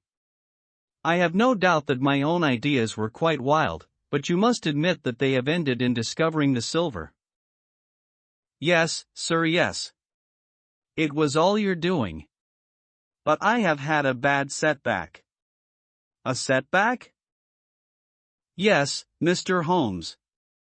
The Randall gang were arrested in New York this morning." "Dear me, Hopkins. That is certainly rather against your theory that they committed a murder in Kent last night." "It is fatal, Mr. Holmes, absolutely fatal. Still, there are other gangs of 3 besides the Randalls, or it may be some new gang of which the police have never heard." "Quite so, it is perfectly possible. What, are you off?" "Yes, Mr. Holmes, there is no rest for me until I have got to the bottom of the business." "I suppose you have no hint to give me?" "I have given you one." "Which?" "Well, I suggested a blind." "But why, Mr. Holmes, why?" "Ah, that's the question, of course. But I commend the idea to your mind. You might possibly find that there was something in it. You won't stop for dinner? Well, goodbye, and let us know how you get on." Dinner was over, and the table cleared before Holmes alluded to the matter again. He had lit his pipe and held his slippered feet to the cheerful blaze of the fire. Suddenly he looked at his watch. "I expect developments, Watson." "When?" "Now, within a few minutes." "I dare say you thought I acted rather badly to Stanley Hopkins just now?" "I trust your judgment." "A very sensible reply, Watson. You must look at it this way: what I know is unofficial, what he knows is official. I have the right to private judgment, but he has none. He must disclose all, or he is a traitor to his service. In a doubtful case I would not put him in so painful a position, and so I reserve my information until my own mind is clear upon the matter. But when will that be? The time has come. You will now be present at the last scene of a remarkable little drama.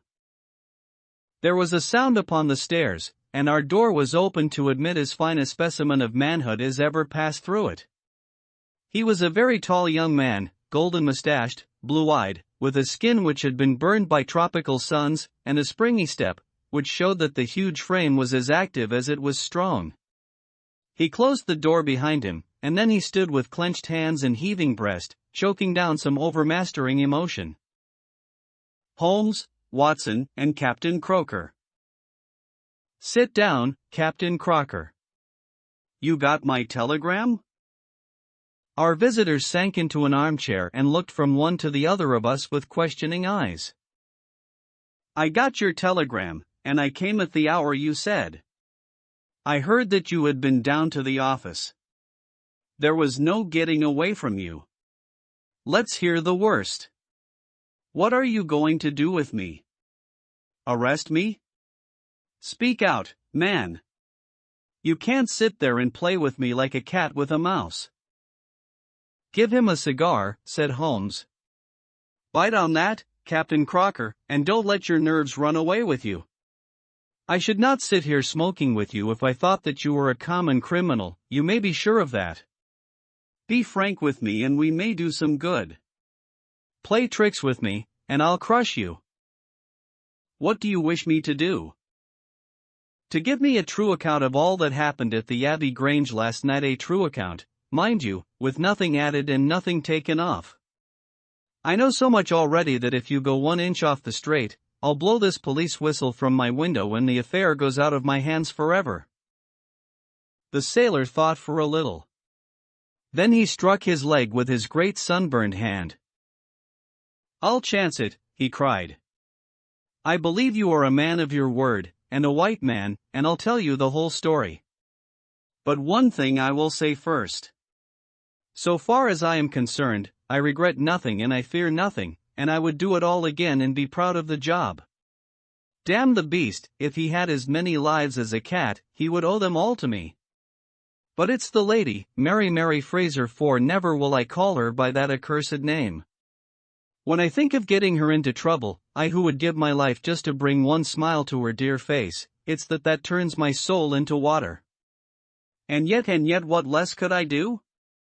I'll tell you my story, gentlemen, and then I'll ask you, as man to man, what less could I do? I must go back a bit. You seem to know everything, so I expect that you know that I met her when she was a passenger and I was first officer of the Rock of Gibraltar. From the first day I met her, she was the only woman to me. Every day of that voyage I loved her more, and many a time since have I kneeled down in the darkness of the night watch and kissed the deck of that ship because I knew her dear feet had trod it. She was never engaged to me. She treated me as fairly as ever a woman treated a man. I have no complaint to make. It was all love on my side, and all good comradeship and friendship on hers. When we parted she was a free woman, but I could never again be a free man. Next time I came back from sea, I heard of her marriage. Well, why shouldn't she marry whom she liked? Title and money, who could carry them better than she? She was born for all that is beautiful and dainty. I didn't grieve over her marriage. I was not such a selfish hound as that. I just rejoiced that good luck had come her way, and that she had not thrown herself away on a penniless sailor. That's how I loved Mary Fraser. Well, I never thought to see her again, but last voyage I was promoted, and the new boat was not yet launched, so I had to wait for a couple of months with my people at Sydenham. One day out in a country lane I met Teresa Wright, her old maid. She told me all about her, about him, about everything. I tell you, gentlemen, it nearly drove me mad. This drunken hound, that he should dare to raise his hand to her, whose boots he was not worthy to lick. I met Teresa again. Then I met Mary herself and met her again. Then she would meet me no more. But the other day I had a notice that I was to start on my voyage within a week, and I determined that I would see her once before I left. Teresa was always my friend, for she loved Mary and hated this villain almost as much as I did. From her I learned the ways of the house. Mary used to sit up reading in her own little room downstairs. I crept round there last night and scratched at the window. At first she would not open to me, but in her heart I know that now she loves me, and she could not leave me in the frosty night. She whispered to me to come round to the big front window, and I found it open before me, so as to let me into the dining room. Again I heard from her own lips things that made my blood boil, and again I cursed this brute who mishandled the woman I loved. Well, gentlemen, I was standing with her just inside the window, in all innocence, as God is my judge, when he rushed like a madman into the room, called her the vilest name that a man could use to a woman, and welted her across the face with the stick he had in his hand. I had sprung for the poker, and it was a fair fight between us. See here, on my arm, where his first blow fell. Then it was my turn, and I went through him as if he had been a rotten pumpkin. Do you think I was sorry? Not I. It was his life or mine, but far more than that, it was his life or hers, for how could I leave her in the power of this madman? That was how I killed him. Was I wrong? Well, then, what would either of you gentlemen have done, if you had been in my position? She had screamed when he struck her, and that brought old Teresa down from the room above. There was a bottle of wine on the sideboard, and I opened it and poured a little between Mary's lips, for she was half dead with shock. Then I took a drop myself. Teresa was as cool as ice, and it was her plot as much as mine. We must make it appear that burglars had done the thing. Teresa kept on repeating our story to her mistress, while I swarmed up and cut the rope of the bell. Then I lashed her in her chair, and frayed out the end of the rope to make it look natural, else they would wonder how in the world a burglar could have got up there to cut it. Then I gathered up a few plates and pots of silver, to carry out the idea of the robbery, and there I left them, with orders to give the alarm when I had a quarter of an hour's start. I dropped the silver into the pond, and made off for Sydenham, feeling that for once in my life I had done a real good night's work. And that's the truth and the whole truth, Mr. Holmes, if it costs me my neck. Holmes smoked for some time in silence. Then he crossed the room, and shook our visitor by the hand. That's what I think, said he. I know that every word is true, for you have hardly said a word which I did not know. No one but an acrobat or a sailor could have got up to that bell rope from the bracket, and no one but a sailor could have made the knots with which the cord was fastened to the chair. Only once had this lady been brought into contact with sailors, and that was on her voyage, and it was someone of her own class of life, since she was trying hard to shield him, and so showing that she loved him. You see how easy it was for me to lay my hands upon you when once I had started upon the right trail. I thought the police never could have seen through our dodge. And the police haven't, nor will they, to the best of my belief. Now, look here, Captain Crocker, this is a very serious matter, though I am willing to admit that you acted under the most extreme provocation to which any man could be subjected. I am not sure that in defense of your own life your action will not be pronounced legitimate. However, that is for a British jury to decide. Meanwhile I have so much sympathy for you that, if you choose to disappear in the next 24 hours, I will promise you that no one will hinder you. And then it will all come out? Certainly it will come out. The sailor flushed with anger. What sort of proposal is that to make a man? I know enough of law to understand that Mary would be held as accomplice. Do you think I would leave her alone to face the music while I slunk away? No, sir, let them do their worst upon me, but for heaven's sake, Mr. Holmes, find some way of keeping my poor Mary out of the courts. Holmes for a second time held out his hand to the sailor. I was only testing you, and you ring true every time. Well, it is a great responsibility that I take upon myself, but I have given Hopkins an excellent hint, and if he can't avail himself of it, I can do no more. See here, Captain Crocker, we'll do this in due form of law. You are the prisoner. Watson, you are a British jury, and I never met a man who was more eminently fitted to represent one. I am the judge. Now, gentlemen of the jury, you have heard the evidence. Do you find the prisoner guilty or not guilty? Not guilty, my lord, said I. Vox populi, vox Dei. You are acquitted, Captain Crocker. So long as the law does not find some other victim, you are safe from me. Come back to this lady in a year, and may her future and yours justify us in the judgment which we have pronounced this night. The Adventure of the Second Stain. I had intended The Adventure of the Abbey Grange to be the last of those exploits of my friend, Mr. Sherlock Holmes, which I should ever communicate to the public. This resolution of mine was not due to any lack of material, since I have notes of many hundreds of cases to which I have never alluded, nor was it caused by any waning interest on the part of my readers in the singular personality and unique methods of this remarkable man. The real reason lay in the reluctance which Mr. Holmes has shown to the continued publication of his experiences.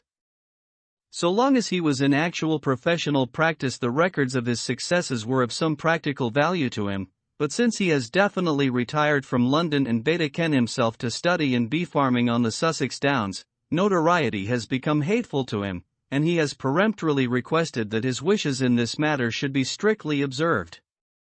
It was only upon my representing to him that I had given a promise that The Adventure of the Second Stain should be published when the times were ripe, and pointing out to him that it is only appropriate that this long series of episodes should culminate in the most important international case which he has ever been called upon to handle, that I at last succeeded in obtaining his consent that a carefully guarded account of the incident should at last be laid before the public. If in telling the story I seem to be somewhat vague in certain details, the public will readily understand that there is an excellent reason for my reticence. It was, then, in a year, and even in a decade, that shall be nameless, that upon one Tuesday morning in autumn we found two visitors of European fame within the walls of our humble room in Baker Street. The one, austere, high-nosed, eagle-eyed, and dominant, was none other than the illustrious Lord Bellinger, twice Premier of Britain. The other, dark, clear-cut, and elegant, hardly yet of middle age, and endowed with every beauty of body and of mind, was the Right Honourable Trelawney Hope, Secretary for European Affairs, and the most rising statesman in the country. They sat side by side upon our paper-littered settee, and it was easy to see from their worn and anxious faces that it was business of the most pressing importance which had brought them. The Premier's thin, blue-veined hands were clasped tightly over the ivory head of his umbrella, and his gaunt, ascetic face looked gloomily from Holmes to me. The European Secretary pulled nervously at his mustache and fidgeted with the seals of his watch chain. When I discovered my loss, Mr. Holmes, which was at 8 o'clock this morning, I at once informed the Prime Minister. It was at his suggestion that we have both come to you. Have you informed the police? No, sir, said the Prime Minister, with the quick, decisive manner for which he was famous. We have not done so, nor is it possible that we should do so. To inform the police must, in the long run, mean to inform the public. This is what we particularly desire to avoid. And why, sir? Because the document in question is of such immense importance that its publication might very easily, I might almost say probably, lead to European complications of the utmost moment. It is not too much to say that peace or war may hang upon the issue. Unless its recovery can be attended with the utmost secrecy, then it may as well not be recovered at all, for all that is aimed at by those who have taken it is that its contents should be generally known. I understand. Now, Mr. Trelawney Hope, I should be much obliged if you would tell me exactly the circumstances under which this document disappeared. That can be done in a very few words, Mr. Holmes. The letter for it was a letter from a foreign potentate was received 6 days ago. It was of such importance that I have never left it in my safe, but have taken it across each evening to my house in Whitehall Terrace, and kept it in my bedroom in a locked dispatch box. It was there last night. Of that I am certain. I actually opened the box while I was dressing for dinner and saw the document inside. This morning it was gone. The dispatch box had stood beside the glass upon my dressing table all night. I am a light sleeper, and so is my wife. We are both prepared to swear that no one could have entered the room during the night. And yet I repeat that the paper is gone. What time did you dine? 7:30. How long was it before you went to bed? My wife had gone to the theater. I waited up for her. It was 11:30 before we went to our room. Then for 4 hours the dispatch box had lain unguarded? No one is ever permitted to enter that room save the housemaid in the morning, and my valet, or my wife's maid, during the rest of the day. They are both trusty servants who have been with us for some time. Besides, neither of them could possibly have known that there was anything more valuable than the ordinary departmental papers in my dispatch box. Who did know of the existence of that letter? No one in the house. Surely your wife knew? No, sir. I had said nothing to my wife until I missed the paper this morning. The Premier nodded approvingly. I have long known, sir, how high is your sense of public duty, said he. I am convinced that in the case of a secret of this importance it would rise superior to the most intimate domestic ties. The European secretary bowed. You do me no more than justice, sir. Until this morning I have never breathed one word to my wife upon this matter. Could she have guessed? No, Mr. Holmes, she could not have guessed, nor could anyone have guessed. Have you lost any documents before? No, sir. Who is there in England who did know of the existence of this letter? Each member of the cabinet was informed of it yesterday, but the pledge of secrecy which attends every cabinet meeting was increased by the sullen warning which was given by the Prime Minister. Good heavens, to think that within a few hours I should myself have lost it. His handsome face was distorted with a spasm of despair, and his hands tore at his hair. For a moment we caught a glimpse of the natural man, impulsive, ardent, keenly sensitive. The next the aristocratic mask was replaced, and the gentle voice had returned. Besides the members of the cabinet there are 2, or possibly 3, departmental officials who know of the letter. No one else in England, Mr. Holmes, I assure you. But abroad? I believe that no one abroad has seen it save the man who wrote it. I am well convinced that his ministers that the usual official channels have not been employed. Holmes considered for some little time. Now, sir, I must ask you more particularly what this document is, and why its disappearance should have such momentous consequences.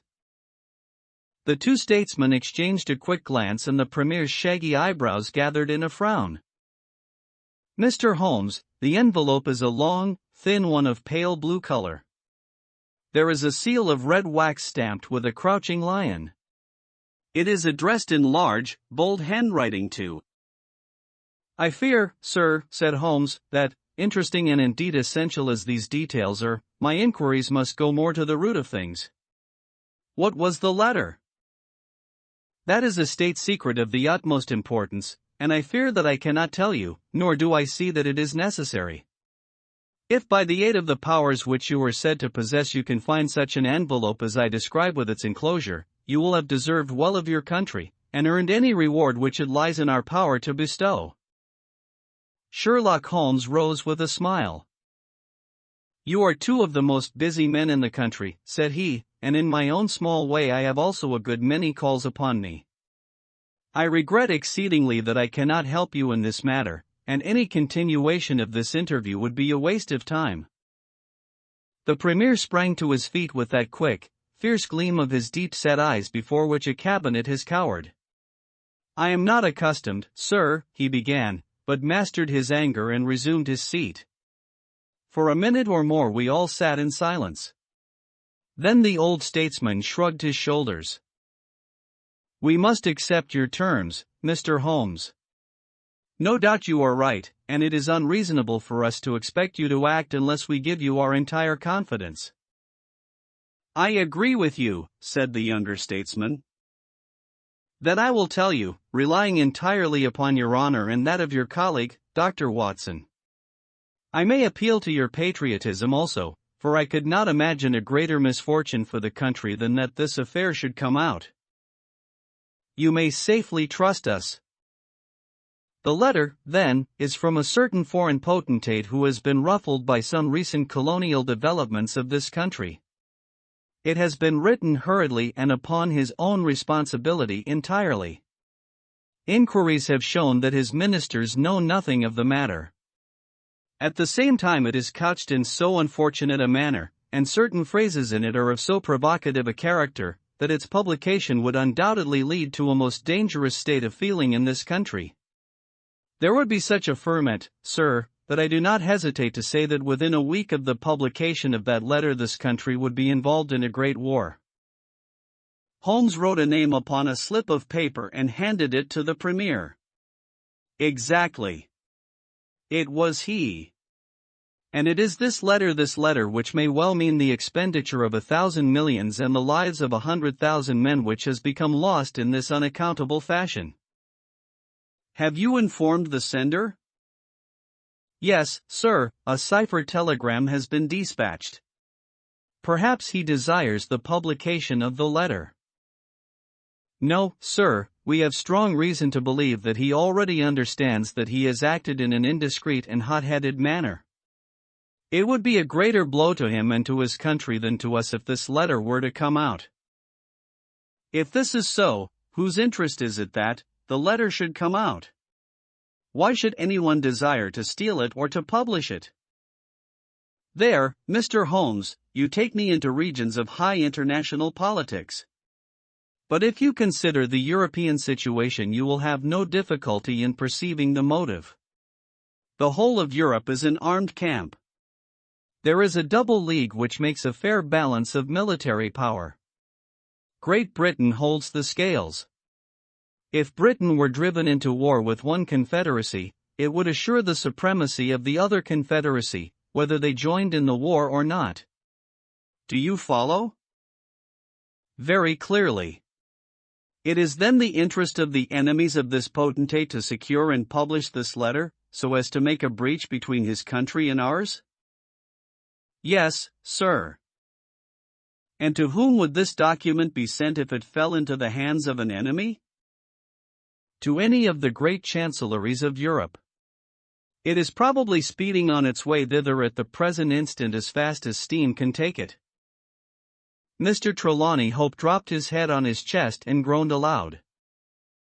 The Premier placed his hand kindly upon his shoulder. "It is your misfortune, my dear fellow. No one can blame you. There is no precaution which you have neglected. Now, Mr. Holmes, you are in full possession of the facts. What course do you recommend?" Holmes shook his head mournfully. "You think, sir, that unless this document is recovered there will be war?" "I think it is very probable." "Then, sir, prepare for war." "That is a hard saying, Mr. Holmes." "Consider the facts, sir. It is inconceivable that it was taken after 11:30 at night, since I understand that Mr. Hope and his wife were both in the room from that hour until the loss was found out. It was taken, then, yesterday evening between 7:30 and 11:30, probably near the earlier hour, since whoever took it evidently knew that it was there and would naturally secure it as early as possible. Now, sir, if a document of this importance were taken at that hour, where can it be now? No one has any reason to retain it. It has been passed rapidly on to those who need it. What chance have we now to overtake or even to trace it? It is beyond our reach. The Prime Minister rose from the settee. "What you say is perfectly logical, Mr. Holmes. I feel that the matter is indeed out of our hands. Let us presume, for argument's sake, that the document was taken by the maid or by the valet. They are both old and tried servants. I understand you to say that your room is on the second floor, that there is no entrance from without, and that from within no one could go up unobserved. It must, then, be somebody in the house who has taken it. To whom would the thief take it? To one of several international spies and secret agents, whose names are tolerably familiar to me. There are 3 who may be said to be the heads of their profession. I will begin my research by going round and finding if each of them is at his post. If one is missing, especially if he has disappeared since last night, we will have some indication as to where the document has gone." "Why should he be missing?" asked the European secretary. "He would take the letter to an embassy in London, as likely as not." "I fancy not. These agents work independently, and their relations with the embassies are often strained." The Prime Minister nodded his acquiescence. "I believe you are right, Mr. Holmes. He would take so valuable a prize to headquarters with his own hands. I think that your course of action is an excellent one. Meanwhile, hope, we cannot neglect all our other duties on account of this one misfortune. Should there be any fresh developments during the day, we shall communicate with you, and you will no doubt let us know the results of your own inquiries." The 2 statesmen bowed and walked gravely from the room. When our illustrious visitors had departed, Holmes lit his pipe in silence and sat for some time lost in the deepest thought. I had opened the morning paper and was immersed in a sensational crime which had occurred in London the night before, when my friend gave an exclamation, sprang to his feet, and laid his pipe down upon the mantelpiece. "Yes," said he, "there is no better way of approaching it. The situation is desperate, but not hopeless. Even now, if we could be sure which of them has taken it, it is just possible that it has not yet passed out of his hands.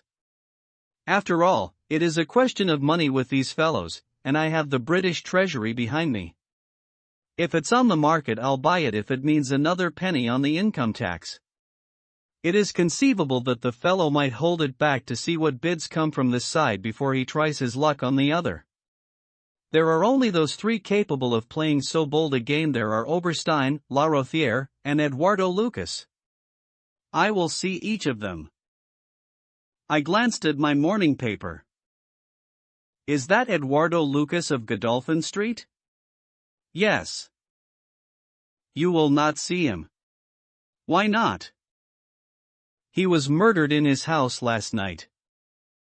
My friend has so often astonished me in the course of our adventures that it was with a sense of exultation that I realized how completely I had astonished him. He stared in amazement, and then snatched the paper from my hands. This was the paragraph which I had been engaged in reading when he rose from his chair. "Murder in Westminster. A crime of mysterious character was committed last night at 16 Godolphin Street, one of the old-fashioned and secluded rows of 18th-century houses which lie between the river and the Abbey, almost in the shadow of the great tower of the Houses of Parliament.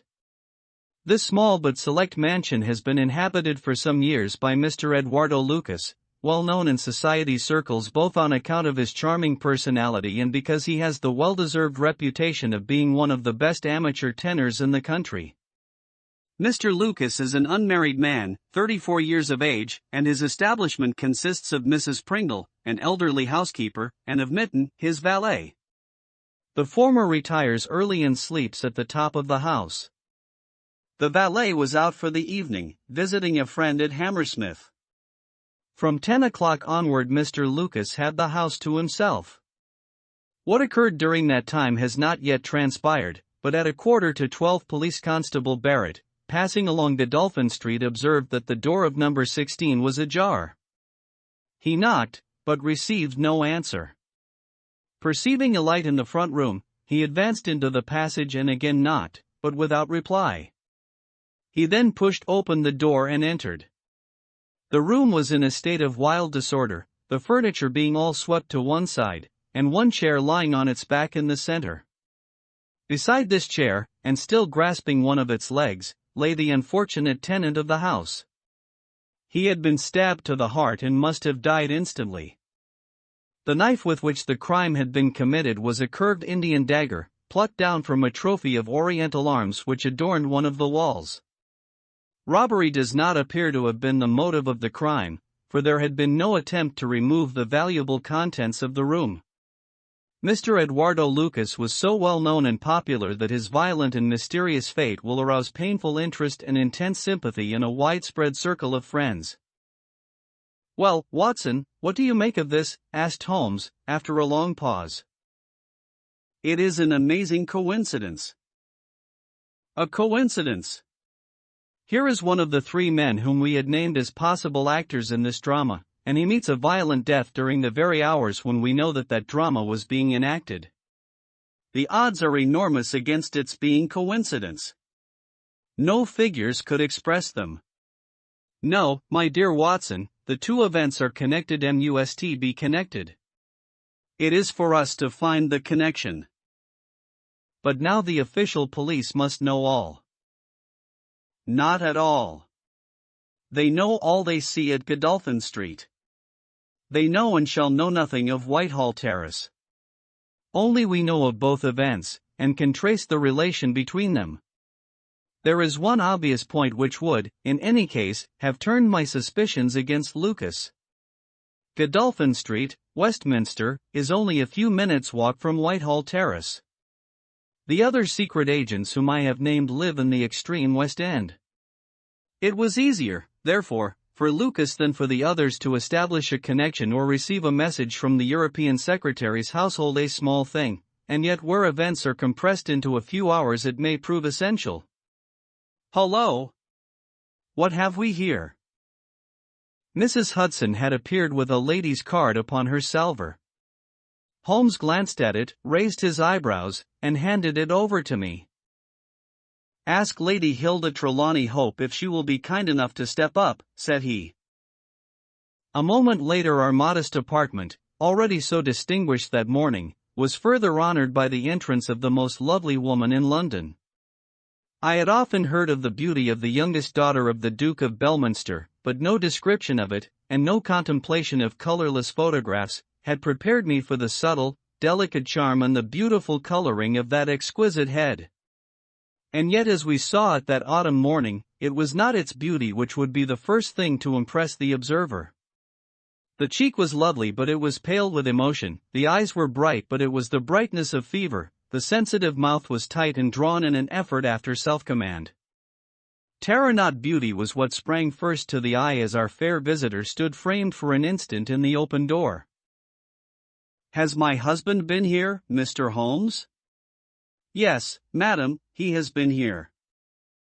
"Mr. Holmes, I implore you not to tell him that I came here." Holmes bowed coldly, and motioned the lady to a chair. "Your ladyship places me in a very delicate position.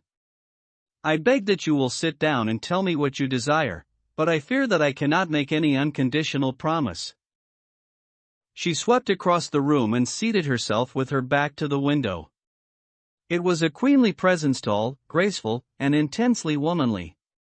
"Mr. Holmes," she said, and her white-gloved hands clasped and unclasped as she spoke, "I will speak frankly to you in the hopes that it may induce you to speak frankly in return. There is complete confidence between my husband and me on all matters save one. That one is politics. On this his lips are sealed. He tells me nothing. Now, I am aware that there was a most deplorable occurrence in our house last night. I know that a paper has disappeared. But because the matter is political, my husband refuses to take me into his complete confidence. Now it is essential, I say, that I should thoroughly understand it.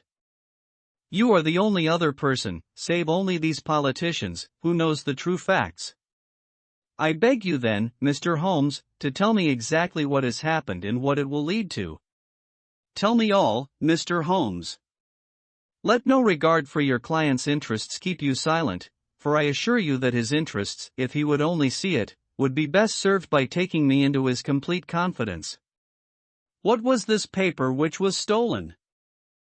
Madam, what you ask me is really impossible. She groaned and sank her face in her hands. You must see that this is so, madam. If your husband thinks fit to keep you in the dark over this matter, is it for me, who has only learned the true facts under the pledge of professional secrecy, to tell what he has withheld? It is not fair to ask it. It is him whom you must ask. I have asked him. I come to you as a last resource. But without your telling me anything definite, Mr. Holmes, you may do a great service if you would enlighten me on one point. What is it, madam? Is my husband's political career likely to suffer through this incident? Well, madam, unless it is set right, it may certainly have a very unfortunate effect. Ah! She drew in her breath sharply as one whose doubts are resolved. One more question, Mr. Holmes. From an expression which my husband dropped in the first shock of this disaster, I understood that terrible public consequences might arise from the loss of this document. If he said so, I certainly cannot deny it. Of what nature are they? Nay, madam, there again you ask me more than I can possibly answer. Then I will take up no more of your time. I cannot blame you, Mr. Holmes, for having refused to speak more freely, and you on your side will not, I am sure, think the worse of me because I desire, even against his will, to share my husband's anxieties. Once more I beg that you will say nothing of my visit. She looked back at us from the door, and I had a last impression of that beautiful haunted face, the startled eyes, and the drawn mouth. Then she was gone. Now, Watson, the fair sex is your department, said Holmes, with a smile, when the dwindling frou-frou of skirts had ended in the slam of the front door. What was the fair lady's game? What did she really want? Surely her own statement is clear and her anxiety very natural.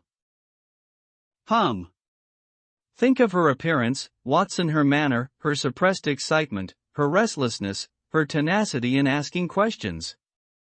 Remember that she comes of a caste who do not lightly show emotion. She was certainly much moved. Remember also the curious earnestness with which she assured us that it was best for her husband that she should know all. What did she mean by that? And you must have observed, Watson, how she maneuvered to have the light at her back. She did not wish us to read her expression. Yes, she chose the one chair in the room. And yet the motives of women are so inscrutable. You remember the woman at Margate whom I suspected for the same reason. No powder on her nose that proved to be the correct solution. How can you build on such a quicksand? Their most trivial action may mean volumes, or their most extraordinary conduct may depend upon a hairpin or a curling tongs. Good morning, Watson. You are off? Yes, I will while away the morning at Godolphin Street with our friends of the regular establishment. With Eduardo Lucas lies the solution of our problem, though I must admit that I have not an inkling as to what form it may take. It is a capital mistake to theorize in advance of the facts. Do you stay on guard, my good Watson, and receive any fresh visitors? I'll join you at lunch if I am able. All that day and the next Holmes was in a mood which his friends would call taciturn, and others morose. He ran out and ran in, smoked incessantly, played snatches on his violin, sank into reveries, devoured sandwiches at irregular hours, and hardly answered the casual questions which I put to him. It was evident to me that things were not going well with him or his quest. He would say nothing of the case, and it was from the papers that I learned the particulars of the inquest, and the arrest with the subsequent release of John Mitten, the valet of the deceased. The coroner's jury brought in the obvious willful murder, but the parties remained as unknown as ever. No motive was suggested. The room was full of articles of value, but none had been taken.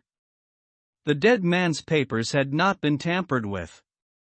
They were carefully examined, and showed that he was a keen student of international politics, an indefatigable gossip, a remarkable linguist, and an untiring letter writer. He had been on intimate terms with the leading politicians of several countries. But nothing sensational was discovered among the documents which filled his drawers. As to his relations with women, they appeared to have been promiscuous but superficial. He had many acquaintances among them, but few friends, and no one whom he loved. His habits were regular, his conduct inoffensive. His death was an absolute mystery and likely to remain so. As to the arrest of John Mitten, the valet, it was a counsel of despair as an alternative to absolute inaction. But no case could be sustained against him. He had visited friends in Hammersmith that night. The alibi was complete. It is true that he started home at an hour which should have brought him to Westminster before the time when the crime was discovered, but his own explanation that he had walked part of the way seemed probable enough in view of the fineness of the night. He had actually arrived at 12 o'clock, and appeared to be overwhelmed by the unexpected tragedy. He had always been on good terms with his master. Several of the dead man's possessions, notably a small case of razors, had been found in the valet's boxes, but he explained that they had been presents from the deceased, and the housekeeper was able to corroborate the story. Mitten had been in Lucas's employment for 3 years. It was noticeable that Lucas did not take Mitten on the continent with him. Sometimes he visited Paris for 3 months on end, but Mitten was left in charge of the Godolphin Street house. As to the housekeeper, she had heard nothing on the night of the crime. If her master had a visitor, he had himself admitted him. So for 3 mornings the mystery remained, so far as I could follow it in the papers. If Holmes knew more, he kept his own counsel, but, as he told me that Inspector Lestrade had taken him into his confidence in the case, I knew that he was in close touch with every development. Upon the 4th day there appeared a long telegram from Paris which seemed to solve the whole question. A discovery has just been made by the Parisian police, said the Daily Telegraph, which raises the veil which hung round the tragic fate of Mr. Eduardo Lucas, who met his death by violence last Monday night at Godolphin Street, Westminster. Our readers will remember that the deceased gentleman was found stabbed in his room, and that some suspicion attached to his valet, but that the case broke down on an alibi. Yesterday a lady, who has been known as Madame Henri Fournay, occupying a small villa in the Rue Austerlitz, was reported to the authorities by her servants as being insane. An examination showed she had indeed developed mania of a dangerous and permanent form. On inquiry, the police have discovered that Madame Henri Fournay only returned from a journey to London on Tuesday last, and there is evidence to connect her with the crime at Westminster. A comparison of photographs has proved conclusively that Henri Fournay and Eduardo Lucas were really one and the same person, and that the deceased had for some reason lived a double life in London and Paris. Madame Fournay, who is of Creole origin, is of an extremely excitable nature, and has suffered in the past from attacks of jealousy which have amounted to frenzy. It is conjectured that it was in one of these that she committed the terrible crime which has caused such a sensation in London. Her movements upon the Monday night have not yet been traced, but it is undoubted that a woman answering to her description attracted much attention at Charing Cross Station on Tuesday morning by the wildness of her appearance and the violence of her gestures. It is probable, therefore, that the crime was either committed when insane, or that its immediate effect was to drive the unhappy woman out of her mind. At present she is unable to give any coherent account of the past, and the doctors hold out no hopes of the re-establishment of her reason. There is evidence that a woman, who might have been Madame Fournay, was seen for some hours upon Monday night watching the house in Godolphin Street. What do you think of that, Holmes? I had read the account aloud to him, while he finished his breakfast. My dear Watson, said he, as he rose from the table and paced up and down the room, you are most long-suffering, but if I have told you nothing in the last 3 days, it is because there is nothing to tell. Even now this report from Paris does not help us much. Surely it is final as regards the man's death. The man's death is a mere incident, a trivial episode in comparison with our real task, which is to trace this document and save a European catastrophe. Only one important thing has happened in the last 3 days, and that is that nothing has happened. I get reports almost hourly from the government, and it is certain that nowhere in Europe is there any sign of trouble. Now, if this letter were loose, no, it can't be loose, but if it isn't loose, where can it be? Who has it? Why is it held back? That's the question that beats in my brain like a hammer. Was it, indeed, a coincidence that Lucas should meet his death on the night when the letter disappeared? Did the letter ever reach him? If so, why is it not among his papers? Did this mad wife of his carry it off with her? If so, is it in her house in Paris? How could I search for it without the French police having their suspicions aroused? It is a case, my dear Watson, where the law is as dangerous to us as the criminals are. Every man's hand is against us, and yet the interests at stake are colossal. Should I bring it to a successful conclusion, it will certainly represent the crowning glory of my career. Ah, here is my latest from the front. He glanced hurriedly at the note which had been handed in. Hullo! Lestrade seems to have observed something of interest. Put on your hat, Watson, and we will stroll down together to Westminster. It was my first visit to the scene of the crime, a high, dingy, narrow-chested house, prim, formal, and solid, like the century which gave it birth. Lestrade's bulldog features gazed out at us from the front window, and he greeted us warmly when a big constable had opened the door and let us in.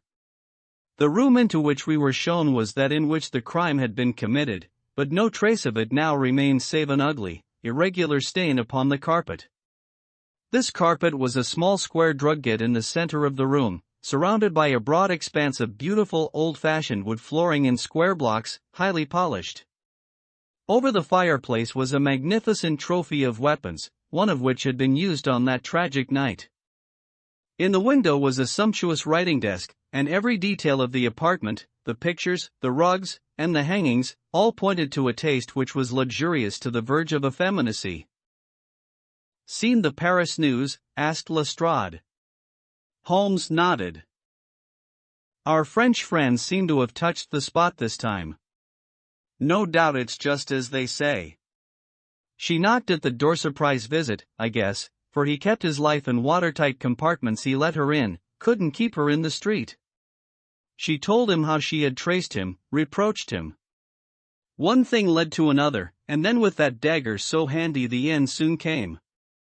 It wasn't all done in an instant, though, for these chairs were all swept over yonder, and he had one in his hand as if he had tried to hold her off with it. We've got it all clear as if we had seen it. Holmes raised his eyebrows. And yet you have sent for me?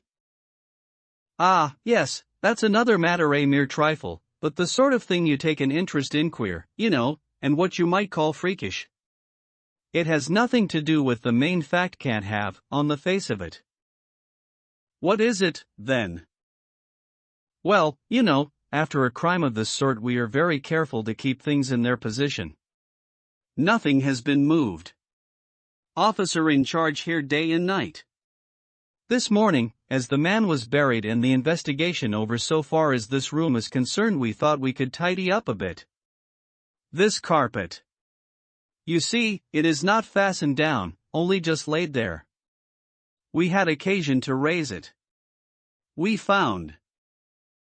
Yes? You found. Holmes's face grew tense with anxiety. Well, I'm sure you would never guess in 100 years what we did find. You see that stain on the carpet? Well, a great deal must have soaked through, must it not? Undoubtedly it must. Well, you will be surprised to hear that there is no stain on the white woodwork to correspond. No stain. But there must. Yes, so you would say. But the fact remains that there isn't. He took the corner of the carpet in his hand and, turning it over, he showed that it was indeed as he said. But the underside is as stained as the upper. It must have left a mark. Lestrade chuckled with delight at having puzzled the famous expert. Now, I'll show you the explanation. There is a second stain, but it does not correspond with the other. See for yourself. As he spoke, he turned over another portion of the carpet, and there, sure enough, was a great crimson spill upon the square white facing of the old-fashioned floor. What do you make of that, Mr. Holmes? Why, it is simple enough. The two stains did correspond, but the carpet has been turned round. As it was square and unfastened, it was easily done. The official police don't need you, Mr. Holmes, to tell them that the carpet must have been turned round. That's clear enough, for the stains lie above each other if you lay it over this way. But what I want to know is, who shifted the carpet, and why?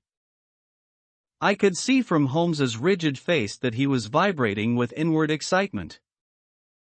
Look here, Lestrade, said he, has that constable in the passage been in charge of the place all the time? Yes, he has. Well, take my advice. Examine him carefully. Don't do it before us. Well, wait here. You take him into the back room. You'll be more likely to get a confession out of him alone.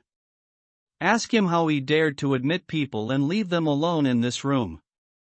Don't ask him if he has done it. Take it for granted. Tell him you know someone has been here. Press him. Tell him that a full confession is his only chance of forgiveness. Do exactly what I tell you. By George, if he knows I'll have it out of him, cried Lestrade. He darted into the hall, and a few moments later his bullying voice sounded from the back room. Now, Watson, now, cried Holmes with frenzied eagerness. All the demoniacal force of the man massed behind that listless manner burst out in a paroxysm of energy. He tore the drugget from the floor, and in an instant was down on his hands and knees clawing at each of the squares of wood beneath it. One turned sideways as he dug his nails into the edge of it. It hinged back like the lid of a box. A small black cavity opened beneath it. Holmes plunged his eager hand into it and drew it out with a bitter snarl of anger and disappointment. It was empty. Quick, Watson, quick! Get it back again. The wooden lid was replaced, and the drugget had only just been drawn straight when Lestrade's voice was heard in the passage. He found Holmes leaning languidly against the mantelpiece, resigned and patient, endeavoring to conceal his irrepressible yawns. Sorry to keep you waiting, Mr. Holmes, I can see that you are bored to death with the whole affair.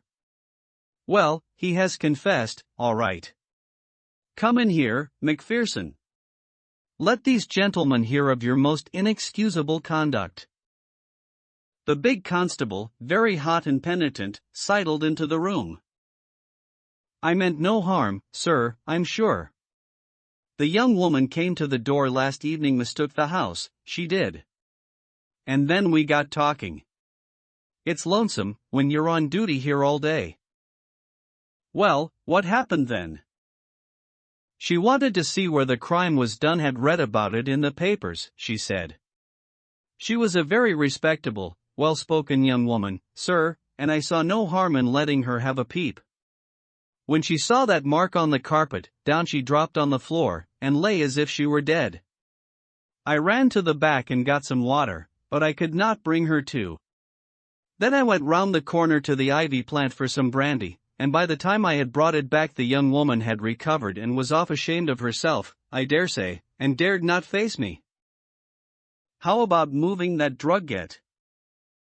Well, sir, it was a bit rumpled, certainly, when I came back.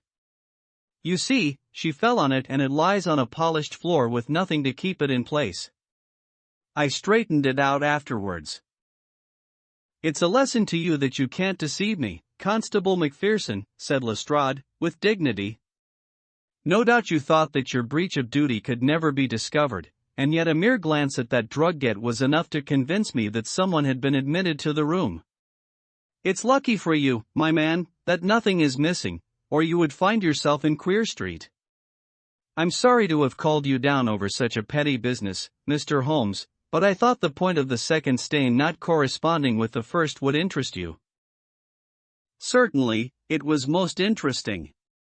Has this woman only been here once, Constable? Yes, sir, only once. Who was she? Don't know the name, sir. Was answering an advertisement about typewriting and came to the wrong number. Very pleasant, genteel young woman, sir. Tall? Handsome?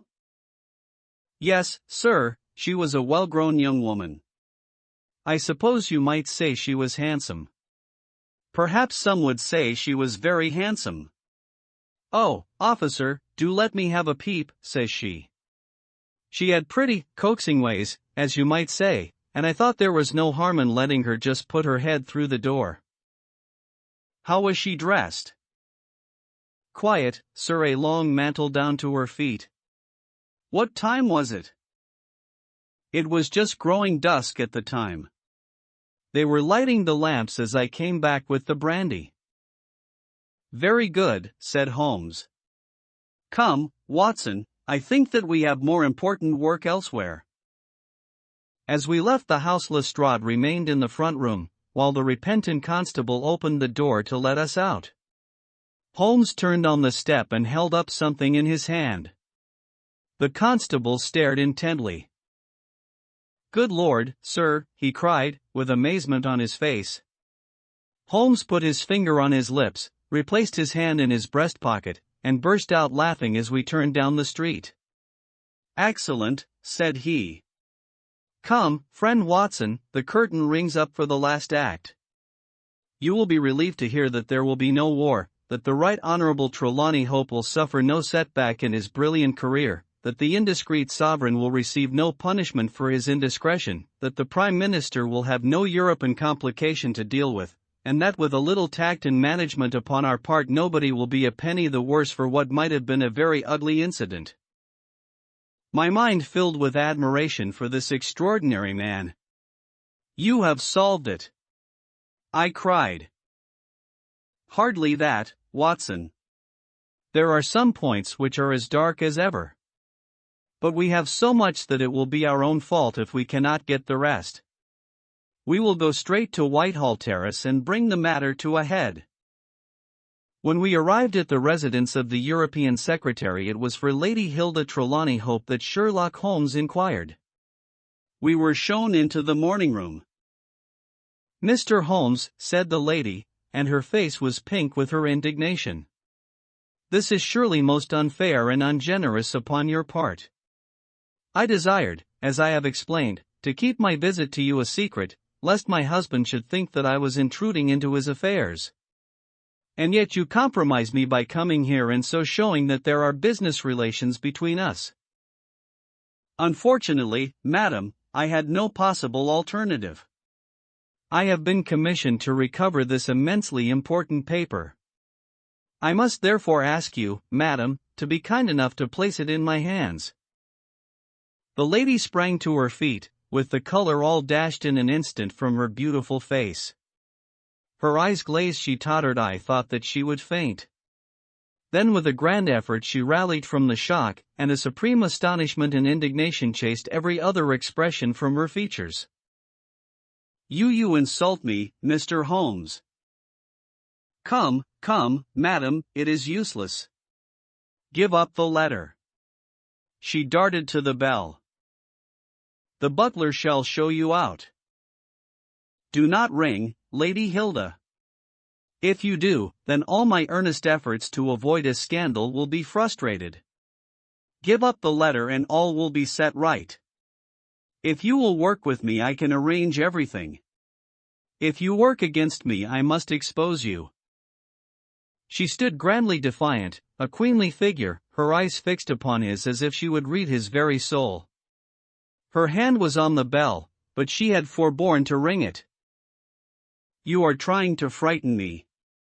It is not a very manly thing, Mr. Holmes, to come here and browbeat a woman. You say that you know something. What is it that you know? Pray sit down, madam. You will hurt yourself there if you fall. I will not speak until you sit down. Thank you. I give you 5 minutes, Mr. Holmes. 1 is enough, Lady Hilda.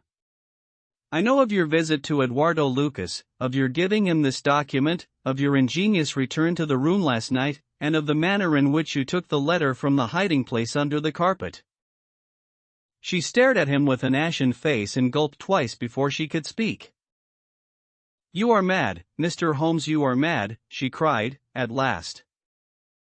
He drew a small piece of cardboard from his pocket. It was the face of a woman cut out of a portrait. I have carried this because I thought it might be useful, said he.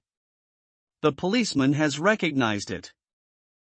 She gave a gasp, and her head dropped back in the chair. Come, Lady Hilda. You have the letter. The matter may still be adjusted. I have no desire to bring trouble to you. My duty ends when I have returned the lost letter to your husband. Take my advice and be frank with me. It is your only chance. Her courage was admirable. Even now she would not own defeat. I tell you again, Mr. Holmes, that you are under some absurd illusion. Holmes rose from his chair. I am sorry for you, Lady Hilda. I have done my best for you. I can see that it is all in vain. He rang the bell. The butler entered. Is Mr. Trelawney Hope at home? He will be home, sir, at 1:15. Holmes glanced at his watch. Still 1/4 of an hour, said he. Very good, I shall wait. The butler had hardly closed the door behind him when Lady Hilda was down on her knees at Holmes's feet, her hands outstretched, her beautiful face upturned and wet with her tears. Oh, spare me, Mr. Holmes. Spare me, she pleaded, in a frenzy of supplication. For heaven's sake, don't tell him. I love him so. I would not bring one shadow on his life, and this I know would break his noble heart. Holmes raised the lady.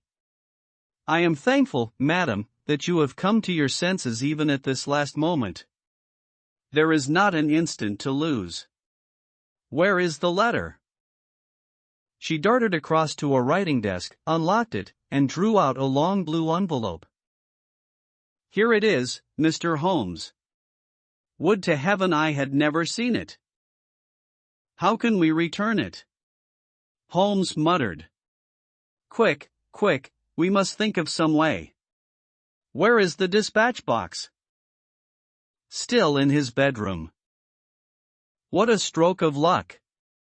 Quick, madam, bring it here. A moment later she had appeared with a red flat box in her hand. How did you open it before?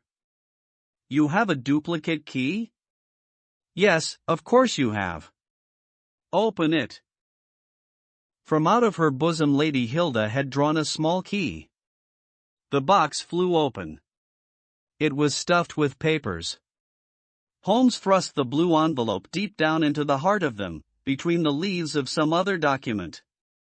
The box was shut, locked, and returned to the bedroom. Now we are ready for him, said Holmes. We have still 10 minutes. I am going far to screen you, Lady Hilda. In return you will spend the time in telling me frankly the real meaning of this extraordinary affair. Mr. Holmes, I will tell you everything, cried the lady. Oh, Mr. Holmes, I would cut off my right hand before I gave him a moment of sorrow. There is no woman in all London who loves her husband as I do, and yet if he knew how I have acted, how I have been compelled to act, he would never forgive me. For his own honor stands so high that he could not forget or pardon a lapse in another. Help me, Mr. Holmes. My happiness, his happiness, our very lives are at stake. Quick, Madam, the time grows short.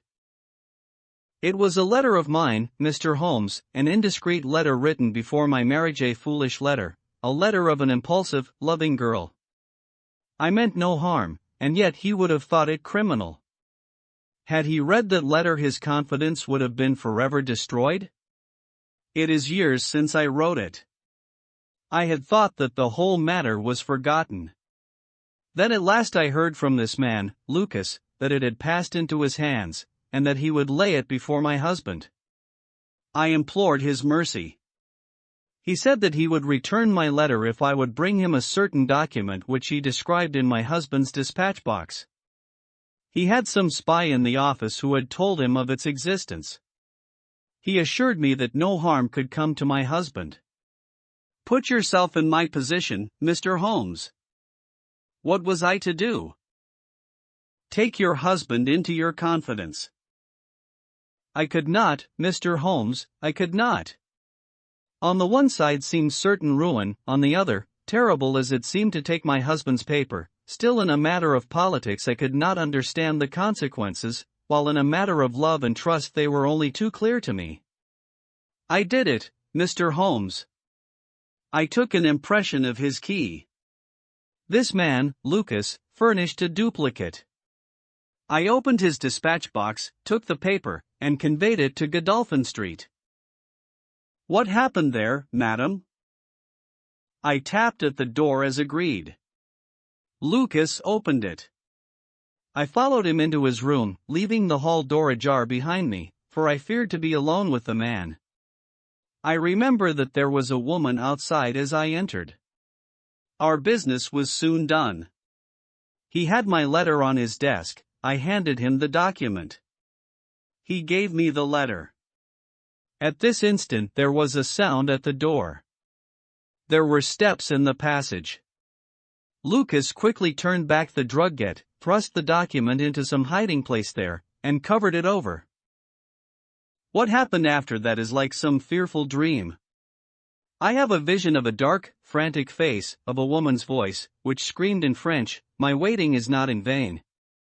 At last I have found you with her." There was a savage struggle. I saw him with a chair in his hand, a knife gleamed in hers. I rushed from the horrible scene, ran from the house, and only next morning in the paper did I learn the dreadful result. That night I was happy, for I had my letter, and I had not seen yet what the future would bring. It was the next morning that I realized that I had only exchanged one trouble for another. My husband's anguish at the loss of his paper went to my heart. I could hardly prevent myself from there and then kneeling down at his feet and telling him what I had done. But that again would mean a confession of the past. I came to you that morning in order to understand the full enormity of my offense. From the instant that I grasped it, my whole mind was turned to the one thought of getting back my husband's paper. It must still be where Lucas had placed it, for it was concealed before this dreadful woman entered the room. If it had not been for her coming, I should not have known where his hiding place was. How was I to get into the room? For 2 days I watched the place, but the door was never left open. Last night I made a last attempt. What I did and how I succeeded, you have already learned. I brought the paper back with me, and thought of destroying it, since I could see no way of returning it without confessing my guilt to my husband. Heavens, I hear his step upon the stair. The European secretary burst excitedly into the room. Any news, Mr. Holmes, any news? He cried. I have some hopes. Ah, thank heaven. His face became radiant. The Prime Minister is lunching with me. May he share your hopes? He has nerves of steel, and yet I know that he has hardly slept since this terrible event. Jacobs, will you ask the Prime Minister to come up? As to you, dear, I fear that this is a matter of politics. We will join you in a few minutes in the dining room. The Prime Minister's manner was subdued, but I could see by the gleam of his eyes and the twitchings of his bony hands that he shared the excitement of his young colleague. I understand that you have something to report, Mr. Holmes? Purely negative as yet, my friend answered.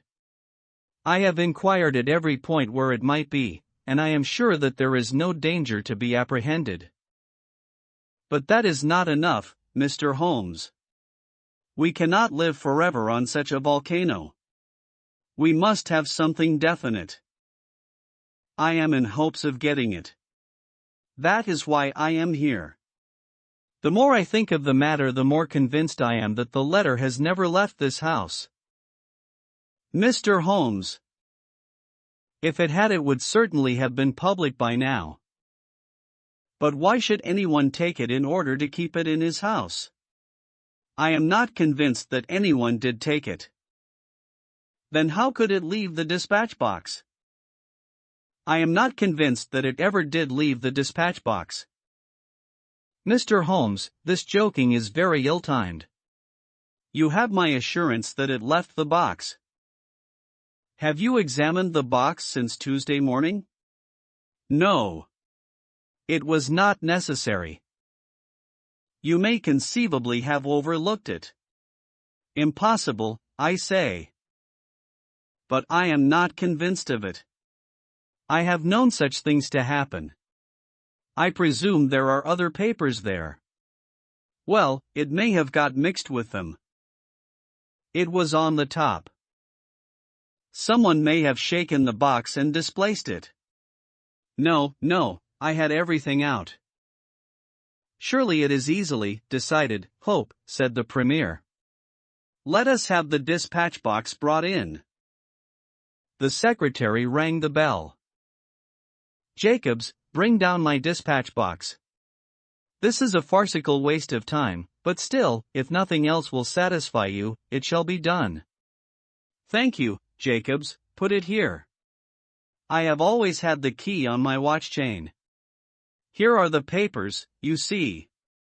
Letter from Lord Marrow, report from Sir Charles Hardy, memorandum from Belgrade, note on the Russo-German grain taxes, letter from Madrid, note from Lord Flowers. Good heavens! What is this? Lord Bellinger. Lord Bellinger. The Premier snatched the blue envelope from his hand. Yes, it is it, and the letter is intact. Hope, I congratulate you. Thank you. Thank you. What a weight from my heart. But this is inconceivable, impossible. Mr. Holmes, you are a wizard, a sorcerer. How did you know it was there? Because I knew it was nowhere else. I cannot believe my eyes. He ran wildly to the door. Where is my wife? I must tell her that all is well. Hilda! Hilda, we heard his voice on the stairs. The Premier looked at Holmes with twinkling eyes. Come, sir, said he. There is more in this than meets the eye. How came the letter back in the box? Holmes turned away smiling from the keen scrutiny of those wonderful eyes. We also have our diplomatic secrets, said he, and, picking up his hat, he turned to the door. The end. Go to top, go to TOC. The Valley of Fear. Part 1, The Tragedy of Burlstone. 1. The Warning. 2. Sherlock Holmes Discourses. 3. The Tragedy of Burlstone. 4. Darkness. 5. The People of the Drama. 6. A Dawning Light. 7. The Solution. Part 2, The Scourers. 1. The Man. 2. The Body Masters. 3. Lodge 341, Vermissa. 4. The Valley of Fear. 5. The Darkest Hour. 6. Danger. 7. The Trapping of Bertie. Edwards. Part 1, The Tragedy of Burlstone. Chapter 1, The Warning. I am inclined to think, said I. I should do so, Sherlock Holmes remarked impatiently. I believe that I am one of the most long-suffering of mortals, but I'll admit that I was annoyed at the sardonic interruption. Really, Holmes, said I severely, you are a little trying at times. He was too much absorbed with his own thoughts to give any immediate answer to my remonstrance. He leaned upon his hand, with his untasted breakfast before him, and he stared at the slip of paper which he had just drawn from its envelope. Then he took the envelope itself, held it up to the light, and very carefully studied both the exterior and the flap. "It is Porlock's writing," said he thoughtfully. "I can hardly doubt that it is Porlock's writing, though I have seen it only twice before. The Greek E with the peculiar top flourish is distinctive. But if it is Porlock, then it must be something of the very first importance." He was speaking to himself rather than to me, but my vexation disappeared in the interest which the words awakened. "Who then is Porlock?" I asked. "Porlock, Watson, is a nom de plume, a mere identification mark, but behind it lies a shifty and evasive personality. In a former letter he frankly informed me that the name was not his own, and defied me ever to trace him among the teeming millions of this great city. Porlock is important, not for himself, but for the great man with whom he is in touch. Picture to yourself the pilot fish with the shark, the jackal with the lion, anything that is insignificant in companionship with what is formidable, not only formidable, Watson, but sinister in the highest degree sinister. That is where he comes within my purview." "You have heard me speak of Professor Moriarty?" "The famous scientific criminal, as famous among crooks as my blushes, Watson," Holmes murmured in a deprecating voice. "I was about to say, as he is unknown to the public." "A touch. A distinct touch," cried Holmes. "You are developing a certain unexpected vein of pawky humor, Watson, against which I must learn to guard myself. But in calling Moriarty a criminal you are uttering libel in the eyes of the law, and there lie the glory and the wonder of it. The greatest schemer of all time, the organizer of every deviltry, the controlling brain of the underworld, a brain which might have made or marred the destiny of nations, that's the man. But so aloof is he from general suspicion, so immune from criticism, so admirable in his management and self-effacement, that for those very words that you have uttered he could hale you to a court and emerge with your year's pension as a solatium for his wounded character. Is he not the celebrated author of The Dynamics of an Asteroid, a book which ascends to such rarefied heights of pure mathematics that it is said that there was no man in the scientific press capable of criticizing it? Is this a man to traduce? Foul-mouthed doctor and slandered professor, such would be your respective roles. That's genius, Watson. But if I am spared by lesser men, our day will surely come. May I be there to see?" I exclaimed devoutly. "But you were speaking of this man Porlock." "Ah, yes, the so-called Porlock is a link in the chain some little way from its great attachment. Porlock is not quite a sound link between ourselves. He is the only flaw in that chain so far as I have been able to test it. But no chain is stronger than its weakest link." "Exactly, my dear Watson. Hence the extreme importance of Porlock." Led on by some rudimentary aspirations towards right, and encouraged by the judicious stimulation of an occasional 10-pound note sent to him by devious methods, he has once or twice given me advance information which has been of value, that highest value which anticipates and prevents rather than avenges crime. I cannot doubt that, if we had the cipher, we should find that this communication is of the nature that I indicate. Again Holmes flattened out the paper upon his unused plate.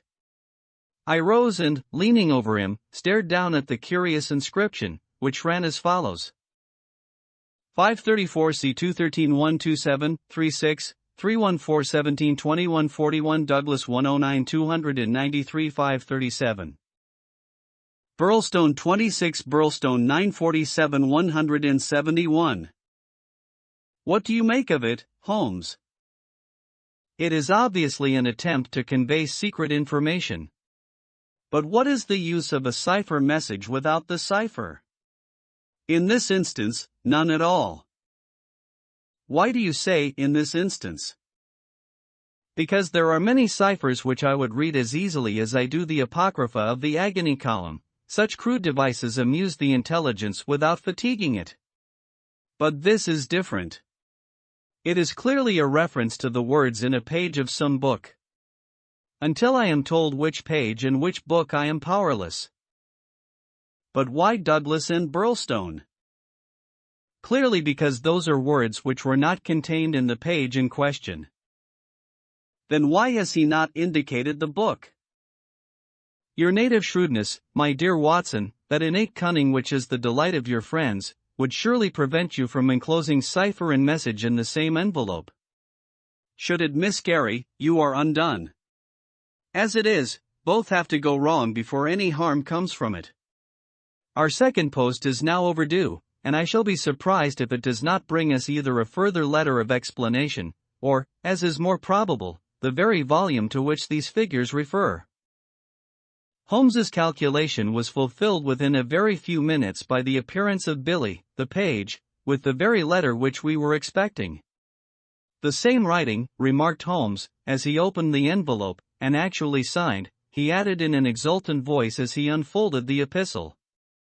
Come, we are getting on, Watson.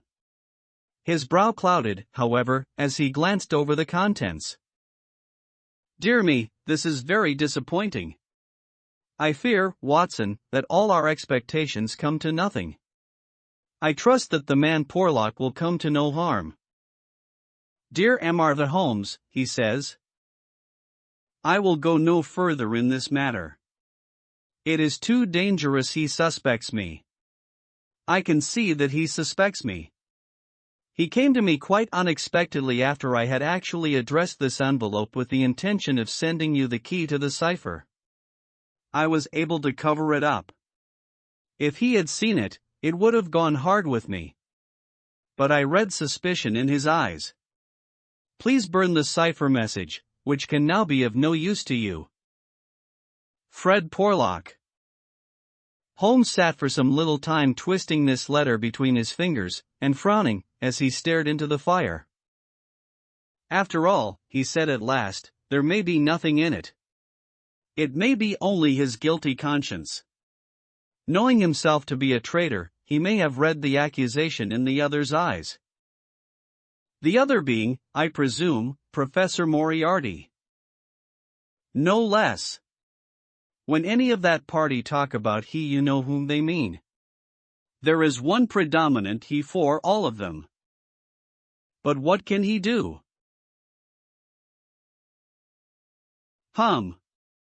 That's a large question. When you have one of the first brains of Europe up against you, and all the powers of darkness at his back, there are infinite possibilities. Anyhow, friend Porlock is evidently scared out of his senses. Kindly compare the writing in the note to that upon its envelope, which was done, he tells us, before this ill-omened visit.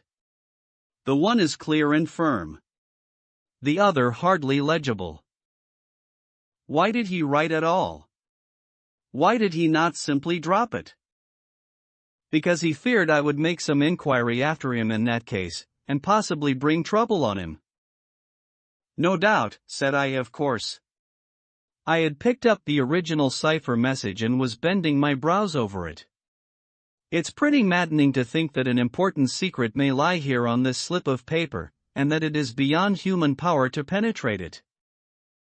Sherlock Holmes had pushed away his untasted breakfast and lit the unsavory pipe which was the companion of his deepest meditations. I wonder, said he, leaning back and staring at the ceiling. Perhaps there are points which have escaped your Machiavellian intellect. Let us consider the problem in the light of pure reason. This man's reference is to a book. That is our point of departure. A somewhat vague one. Let us see then if we can narrow it down. As I focus my mind upon it, it seems rather less impenetrable. What indications have we as to this book? None. Well, it is surely not quite so bad as that. The cipher message begins with a large 534, does it not? We may take it as a working hypothesis that 534 is the particular page to which the cipher refers. So our book has already become a large book, which is surely something gained. What other indications have we as to the nature of this large book? The next sign is C2. What do you make of that, Watson? Chapter the second, no doubt. Hardly that, Watson. You will, I am sure, agree with me that if the page be given, the number of the chapter is immaterial. Also that if page 534 finds us only in the second chapter, the length of the first one must have been really intolerable. Column! I cried. Brilliant, Watson. You are scintillating this morning. If it is not column, then I am very much deceived. So now, you see, we begin to visualize a large book printed in double columns which are each of a considerable length, since one of the words is numbered in the document as the 293rd. Have we reached the limits of what reason can supply? I fear that we have. Surely you do yourself an injustice. One more coruscation, my dear Watson, yet another brainwave. Had the volume been an unusual one, he would have sent it to me. Instead of that, he had intended, before his plans were nipped, to send me the clue in this envelope. He says so in his note. This would seem to indicate that the book is one which he thought I would have no difficulty in finding for myself. He had it, and he imagined that I would have it, too. In short, Watson, it is a very common book. What you say certainly sounds plausible. So we have contracted our field of search to a large book, printed in double columns and in common use. The Bible!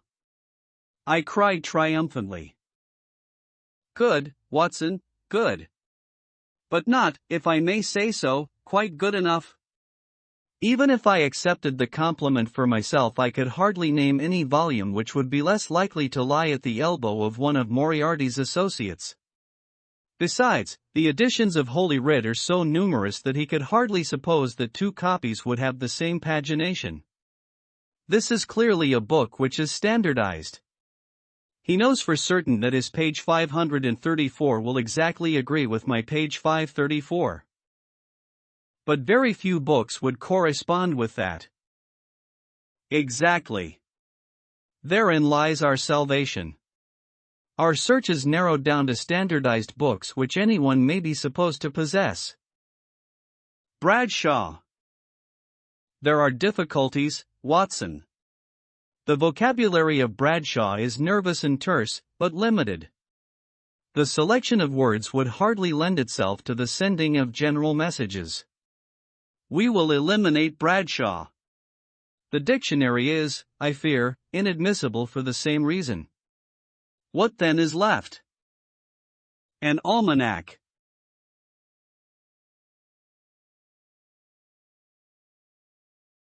Excellent, Watson. I am very much mistaken if you have not touched the spot. An almanac. Let us consider the claims of Whitaker's Almanac. It is in common use. It has the requisite number of pages. It is in double column. Though reserved in its earlier vocabulary, it becomes, if I remember right, quite garrulous towards the end. He picked the volume from his desk. Here is page 534, column 2, a substantial block of print dealing, I perceive, with the trade and resources of British India. Jot down the words, Watson. Number 13 is Maratha. Not, I fear, a very auspicious beginning. Number 127 is Government, which at least makes sense, though somewhat irrelevant to ourselves and Professor Moriarty. Now let us try again. What does the Maratha government do? Alas! The next word is pig's bristles. We are undone, my good Watson. It is finished. He had spoken in jesting vein, but the twitching of his bushy eyebrows bespoke his disappointment and irritation. I sat helpless and unhappy, staring into the fire. A long silence was broken by a sudden exclamation from Holmes, who dashed at a cupboard, from which he emerged with a second yellow-covered volume in his hand. "We pay the price, Watson, for being too up-to-date," he cried. "We are before our time, and suffer the usual penalties. Being the 7th of January, we have very properly laid in the new almanac. It is more than likely that Porlock took his message from the old one. No doubt he would have told us so had his letter of explanation been written. Now let us see what page 534 has in store for us. Number 13 is there, which is much more promising. Number 127 is there as Holmes's eyes were gleaming with excitement, and his thin, nervous fingers twitched as he counted the words danger. Ha! Ha! Capital. Put that down, Watson. There is danger may come very soon one. Then we have the name Douglas Rich Country now at Burlstone House. Burlstone confidence is pressing. There, Watson. What do you think of pure reason and its fruit? If the greengrocer had such a thing as a laurel wreath, I should send Billy round for it. I was staring at the strange message which I had scrawled, as he deciphered it, upon a sheet of foolscap on my knee. What a queer, scrambling way of expressing his meaning, said I. On the contrary, he has done quite remarkably well, said Holmes. When you search a single column for words with which to express your meaning, you can hardly expect to get everything you want. You are bound to leave something to the intelligence of your correspondent. The purport is perfectly clear. Some deviltry is intended against one Douglas, whoever he may be, residing as stated, a rich country gentleman. He is sure confidence was as near as he could get to confident that it is pressing. There is our result, and a very workmanlike little bit of analysis it was. Holmes had the impersonal joy of the true artist in his better work, even as he mourned darkly when it fell below the high level to which he aspired. He was still chuckling over his success when Billy swung open the door and Inspector MacDonald of Scotland Yard was ushered into the room. Those were the early days at the end of the 80s, when Alec MacDonald was far from having attained the national fame which he has now achieved. He was a young but trusted member of the detective force, who had distinguished himself in several cases which had been entrusted to him. His tall, bony figure gave promise of exceptional physical strength, while his great cranium and deep-set, lustrous eyes spoke no less clearly of the keen intelligence which twinkled out from behind his bushy eyebrows. He was a silent, precise man with a Dar nature and a hard Aberdonian accent. Twice already in his career had Holmes helped him to attain success, his own sole reward being the intellectual joy of the problem. For this reason the affection and respect of the Scotchman for his amateur colleague were profound, and he showed them by the frankness with which he consulted Holmes in every difficulty. Mediocrity knows nothing higher than itself, but talent instantly recognizes genius, and MacDonald had talent enough for his profession to enable him to perceive that there was no humiliation in seeking the assistance of one who already stood alone in Europe, both in his gifts and in his experience. Holmes was not prone to friendship, but he was tolerant of the big Scotchman, and smiled at the sight of him. "You are an early bird, Mr. Mac," said he. "I wish you luck with your worm. I fear this means that there is some mischief afoot." "If you said hope instead of fear, it would be nearer the truth, I'm thinking, Mr. Holmes," the inspector answered, with a knowing grin. "Well, maybe a wee nip would keep out the raw morning chill." "No, I won't smoke, I thank you. I'll have to be pushing on my way, for the early hours of a case are the precious ones, as no man knows better than your own self. But.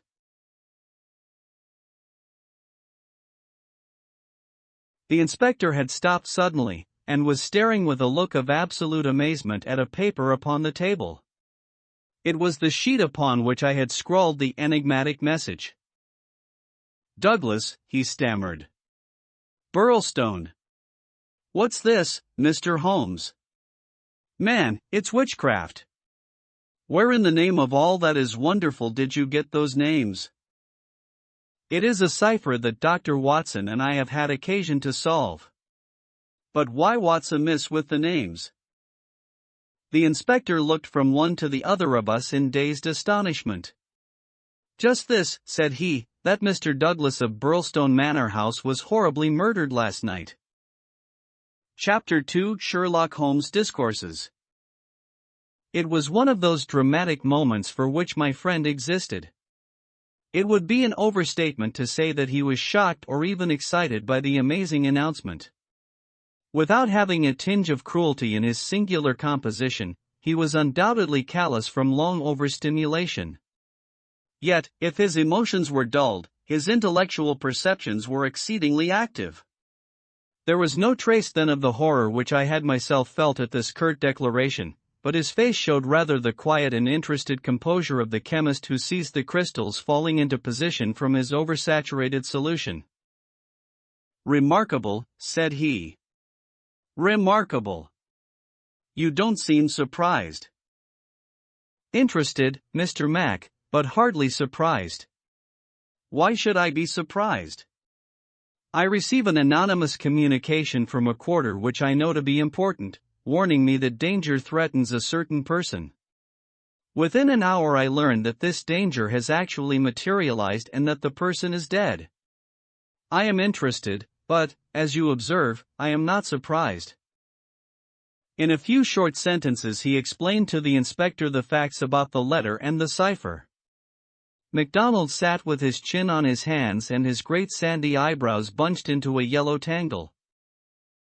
"I was going down to Burlstone this morning," said he. "I had come to ask you if you cared to come with me, you and your friend here. But from what you say we might perhaps be doing better work in London." "I rather think not," said Holmes. "Hang it all, Mr. Holmes," cried the inspector. "The papers will be full of the Burlstone mystery in a day or two, but where's the mystery if there is a man in London who prophesied the crime before ever it occurred? We have only to lay our hands on that man, and the rest will follow." "No doubt, Mr. Mac.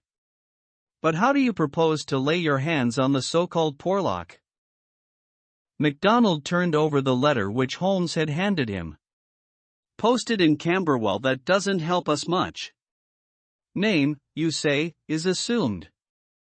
Not much to go on, certainly. Didn't you say that you have sent him money?" "Twice." "And how?" "In notes to Camberwell Post Office." "Did you ever trouble to see who called for them?" "No." The inspector looked surprised and a little shocked. "Why not?" "Because I always keep faith. I had promised when he first wrote that I would not try to trace him." "You think there is someone behind him?" "I know there is." "This professor that I've heard you mention?" "Exactly." Inspector MacDonald smiled, and his eyelid quivered as he glanced towards me. "I won't conceal from you, Mr. Holmes, that we think in the CID that you have a wee bit of a bee in your bonnet over this professor. I made some inquiries myself about the matter. He seems to be a very respectable, learned, and talented sort of man." "I'm glad you've got so far as to recognize the talent." "Man, you can't but recognize it. After I heard your view I made it my business to see him. I had a chat with him on eclipses. How the talk got that way I canna think, but he had out a reflector lantern and a globe, and made it all clear in a minute. He lent me a book, but I don't mind saying that it was a bit above my head, though I had a good Aberdeen upbringing. He'd have made a grand minister with his thin face and grey hair and solemn-like way of talking. When he put his hand on my shoulder as we were parting, it was like a father's blessing before you go out into the cold, cruel world." Holmes chuckled and rubbed his hands. "Great," he said. "Great. Tell me, friend MacDonald, this pleasing and touching interview was, I suppose, in the professor's study?" "That's so." "A fine room, is it not?" "Very fine, very handsome indeed, Mr. Holmes." "You sat in front of his writing desk?" "Just so." "Sun in your eyes and his face in the shadow?" "Well, it was evening, but I mind that the lamp was turned on my face. It would be. Did you happen to observe a picture over the professor's head? I don't miss much, Mr. Holmes. Maybe I learned that from you. Yes, I saw the picture, a young woman with her head on her hands, peeping at you sideways. That painting was by Jean-Baptiste Gros. The inspector endeavored to look interested. Jean-Baptiste Gros, Holmes continued, joining his fingertips and leaning well back in his chair, was a French artist who flourished between the years 1750 and 1800. I allude, of course, to his working career. Modern criticism has more than endorsed the high opinion formed of him by his contemporaries. The inspector's eyes grew abstracted.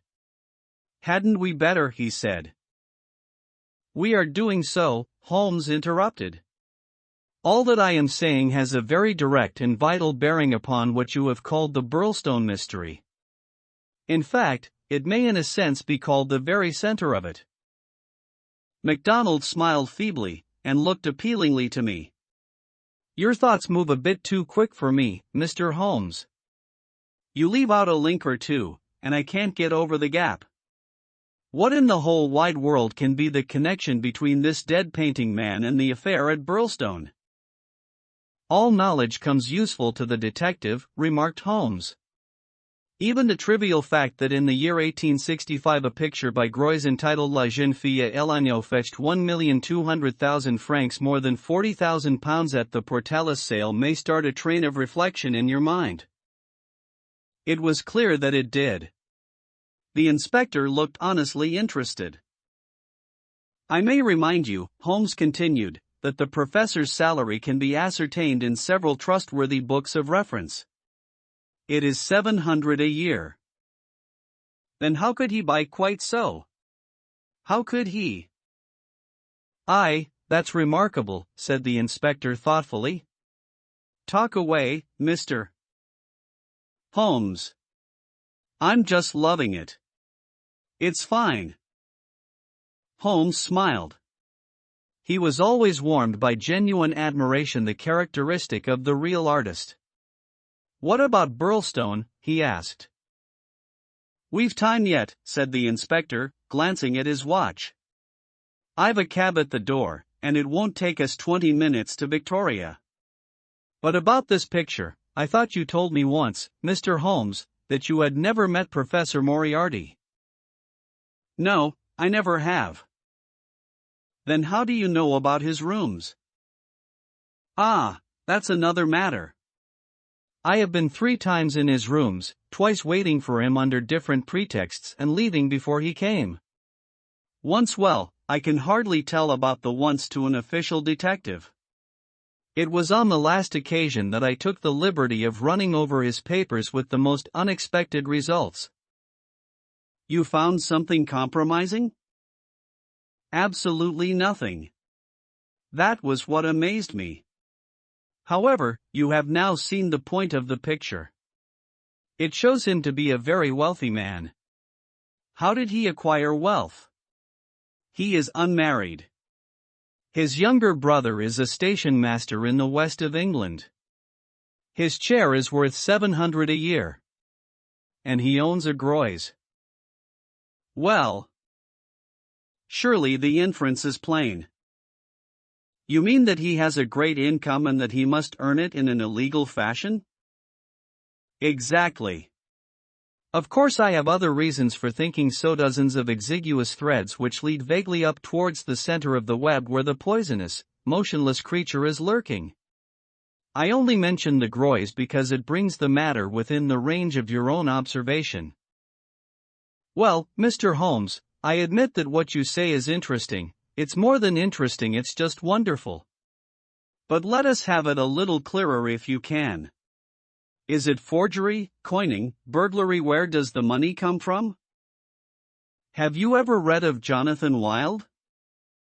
Well, the name has a familiar sound. Someone in a novel, was he not? I don't take much stock of detectives and novel chaps that do things and never let you see how they do them. That's just inspiration, not business.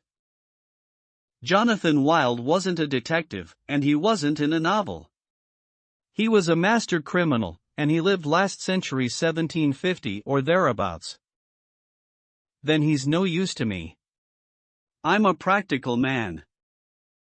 Mr. Mac, the most practical thing that you ever did in your life would be to shut yourself up for 3 months and read 12 hours a day at the annals of crime.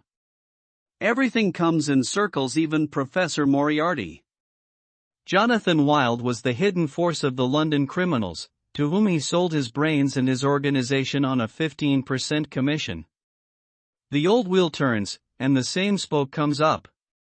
It's all been done before, and will be again. I'll tell you 1 or 2 things about Moriarty which may interest you. You'll interest me, right enough. I happen to know who was the first link in his chain with this Napoleon gone wrong at one end, and 100 broken fighting men, pickpockets, blackmailers, and card sharpers at the other, with every sort of crime in between. His chief of staff is Colonel Sebastian Moran, as aloof and guarded and inaccessible to the law as himself. What do you think he pays him? I'd like to hear. $6,000 a year. That's paying for brains, you see, the American business principle. I learned that detail quite by chance. It's more than the Prime Minister gets. That gives you an idea of Moriarty's gains and of the scale on which he works. Another point, I made it my business to hunt down some of Moriarty's checks lately, just common innocent checks that he pays his household bills with. They were drawn on 6 different banks. Does that make any impression on your mind? Queer, certainly. But what do you gather from it? That he wanted no gossip about his wealth. No single man should know what he had. I have no doubt that he has 20 banking accounts, the bulk of his fortune abroad in the Deutsche Bank or the Credit Lyonnais, as likely as not. Sometime when you have a year or 2 to spare, I commend to you the study of Professor Moriarty. Inspector MacDonald had grown steadily more impressed as the conversation proceeded. He had lost himself in his interest. Now his practical Scotch intelligence brought him back with a snap to the matter in hand. He can keep, anyhow, said he. You've got us sidetracked with your interesting anecdotes, Mr. Holmes. What really counts is your remark that there is some connection between the professor and the crime. That you get from the warning received through the man Porlock. Can we for our present practical needs get any further than that? We may form some conception as to the motives of the crime. It is, as I gather from your original remarks, an inexplicable, or at least an unexplained, murder. Now, presuming that the source of the crime is as we suspect it to be, there might be 2 different motives. In the first place, I may tell you that Moriarty rules with a rod of iron over his people. His discipline is tremendous. There is only one punishment in his code. It is death. Now we might suppose that this murdered man, this Douglas, whose approaching fate was known by one of the arch-criminal's subordinates, had in some way betrayed the chief. His punishment followed, and would be known to all if only to put the fear of death into them. Well, that is one suggestion, Mr. Holmes. The other is that it has been engineered by Moriarty in the ordinary course of business. Was there any robbery? I have not heard. If so, it would, of course, be against the first hypothesis and in favor of the second. Moriarty may have been engaged to engineer it on a promise of part spoils, or he may have been paid so much down to manage it. Either is possible. But whichever it may be, or if it is some third combination, it is down at Burlstone that we must seek the solution. I know our man too well to suppose that he has left anything up here which may lead us to him. Then to Burlstone we must go, cried MacDonald, jumping from his chair. My word! It's later than I thought. I can give you, gentlemen, 5 minutes for preparation, and that is all. And ample for us both, said Holmes, as he sprang up and hastened to change from his dressing gown to his coat. While we are on our way, Mr. Mac, I will ask you to be good enough to tell me all about it. All about it proved to be disappointingly little, and yet there was enough to assure us that the case before us might well be worthy of the expert's closest attention. He brightened and rubbed his thin hands together as he listened to the meager but remarkable details. A long series of sterile weeks lay behind us, and here at last there was a fitting object for those remarkable powers which, like all special gifts, become irksome to their owner when they are not in use. That razor brain blunted and rusted with inaction.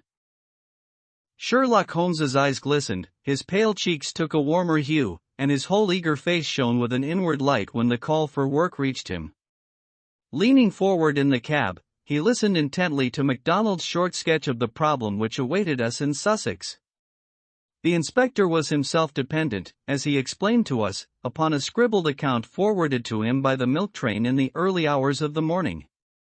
White Mason, the local officer, was a personal friend, and hence MacDonald had been notified much more promptly than is usual at Scotland Yard when provincials need their assistance. It is a very cold scent upon which the metropolitan expert is generally asked to run. "Dear Inspector MacDonald," said the letter which he read to us. "Official requisition for your services is in separate envelope. This is for your private eye. Wire me what train in the morning you can get for Burlstone, and I will meet it or have it met if I am too occupied. This case is a snorter. Don't waste a moment in getting started. If you can bring Mr. Holmes, please do so, for he will find something after his own heart.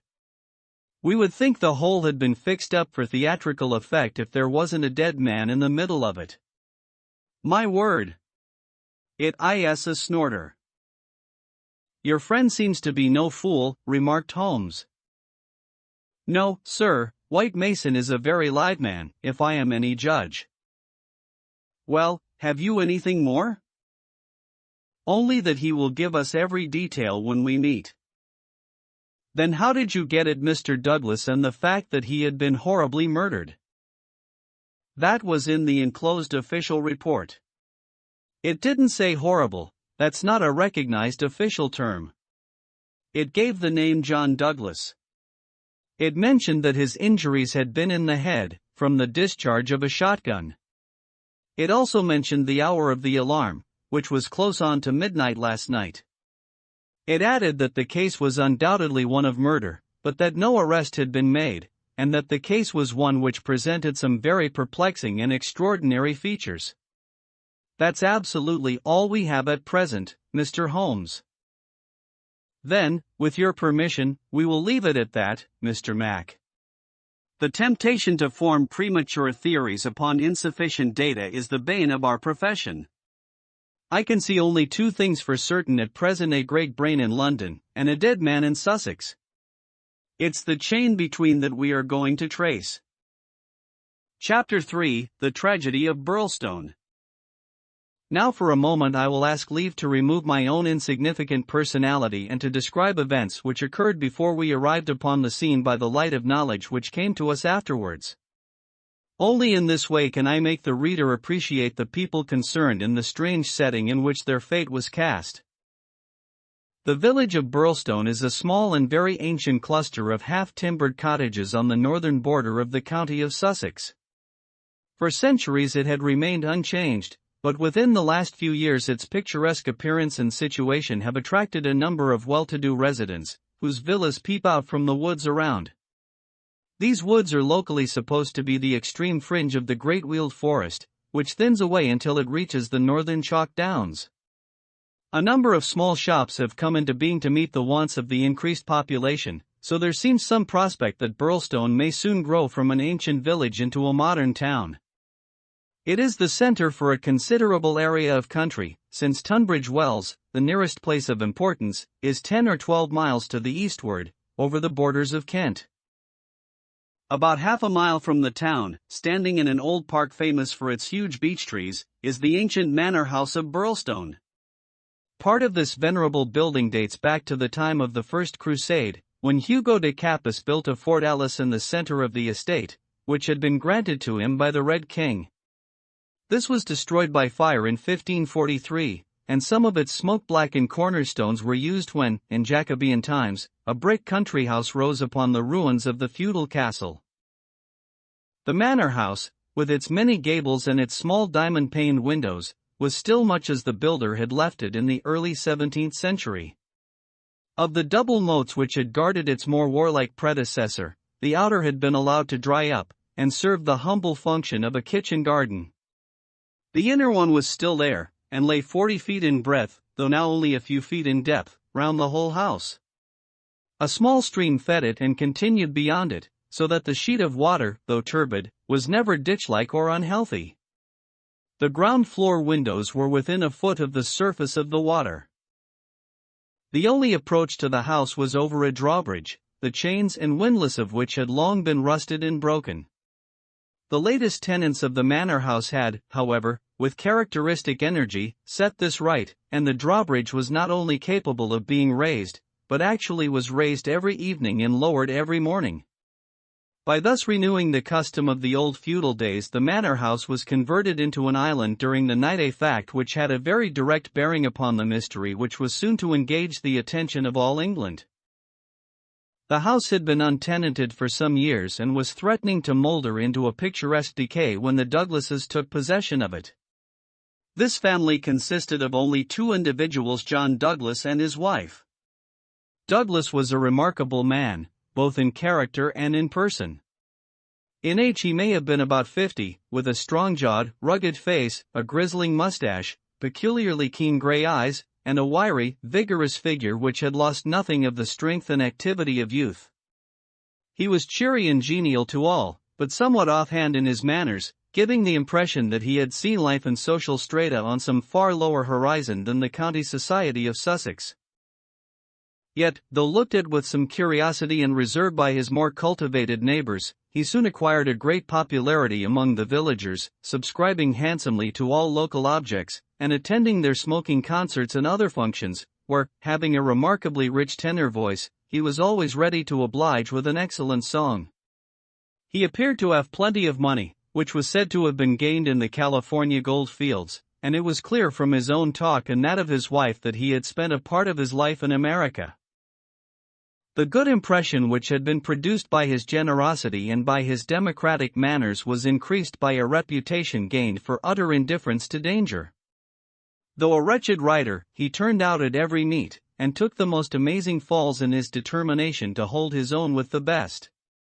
When the vicarage caught fire, he distinguished himself also by the fearlessness with which he re-entered the building to save property, after the local fire brigade had given it up as impossible.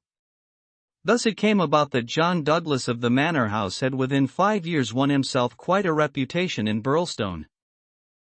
His wife, too, was popular with those who had made her acquaintance, though, after the English fashion, the callers upon a stranger who settled in the county without introductions were few and far between.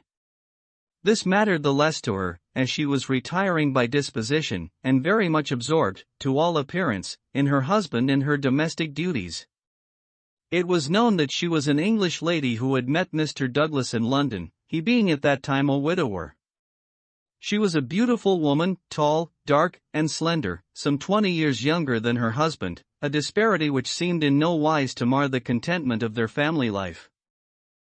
It was remarked sometimes, however, by those who knew them best, that the confidence between the two did not appear to be complete, since the wife was either very reticent about her husband's past life, or else, as seemed more likely, was imperfectly informed about it.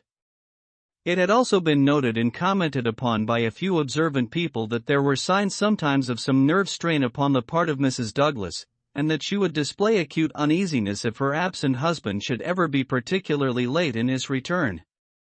On a quiet countryside, where all gossip is welcome, this weakness of the lady of the manor house did not pass without remark, and it bulked larger upon people's memory when the events arose which gave it a very special significance. There was yet another individual whose residence under that roof was, it is true, only an intermittent one, but whose presence at the time of the strange happenings which will now be narrated brought his name prominently before the public. This was Cecil James Barker, of Hales Lodge, Hampstead. Cecil Barker's tall, loose-jointed figure was a familiar one in the main street of Burlstone village, for he was a frequent and welcome visitor at the manor house. He was the more noticed as being the only friend of the past unknown life of Mr. Douglas who was ever seen in his new English surroundings. Barker was himself an undoubted Englishman, but by his remarks it was clear that he had first known Douglas in America and had there lived on intimate terms with him. He appeared to be a man of considerable wealth, and was reputed to be a bachelor.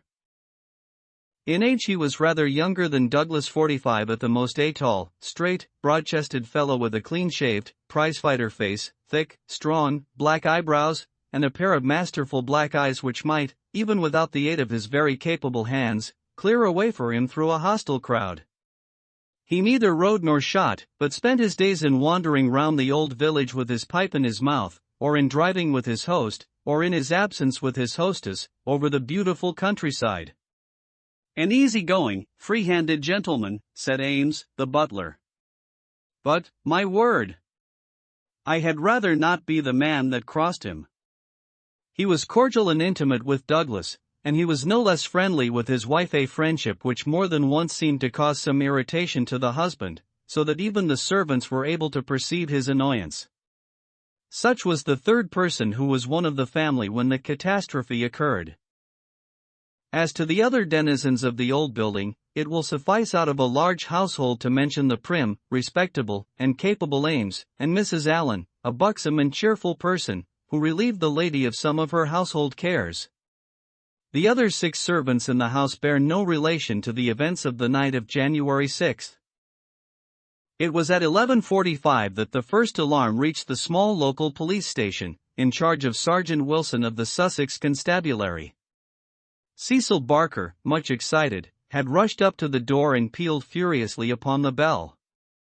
A terrible tragedy had occurred at the manor house, and John Douglas had been murdered. That was the breathless burden of his message.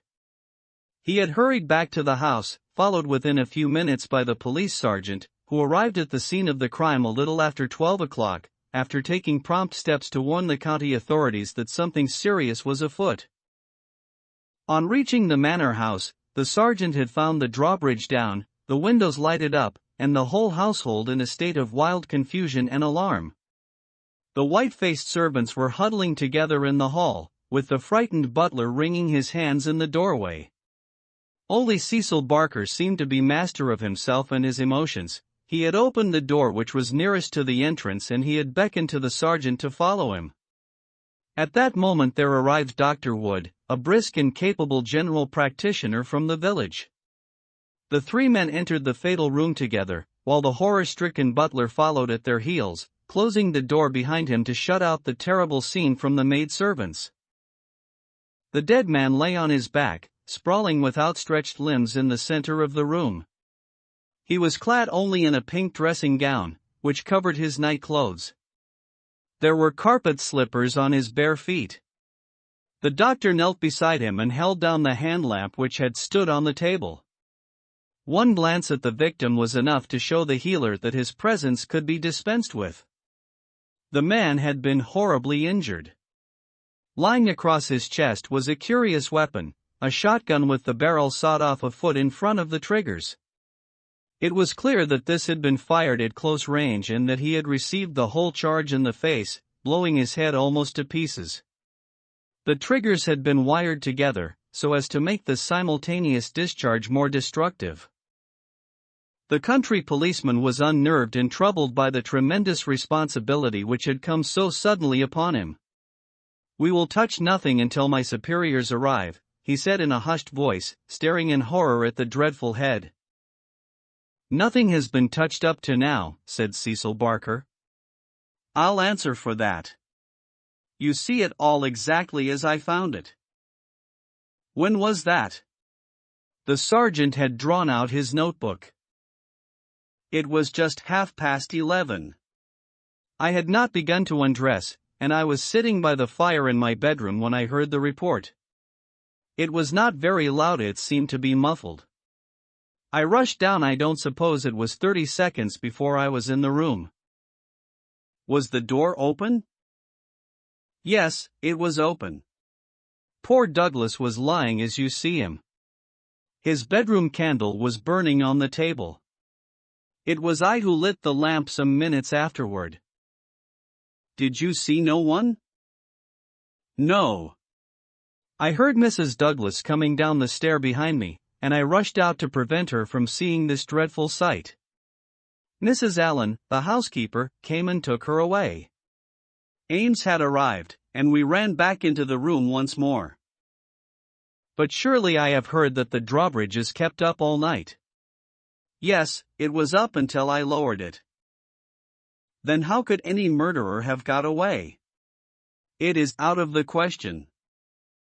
Mr. Douglas must have shot himself. That was our first idea. But see.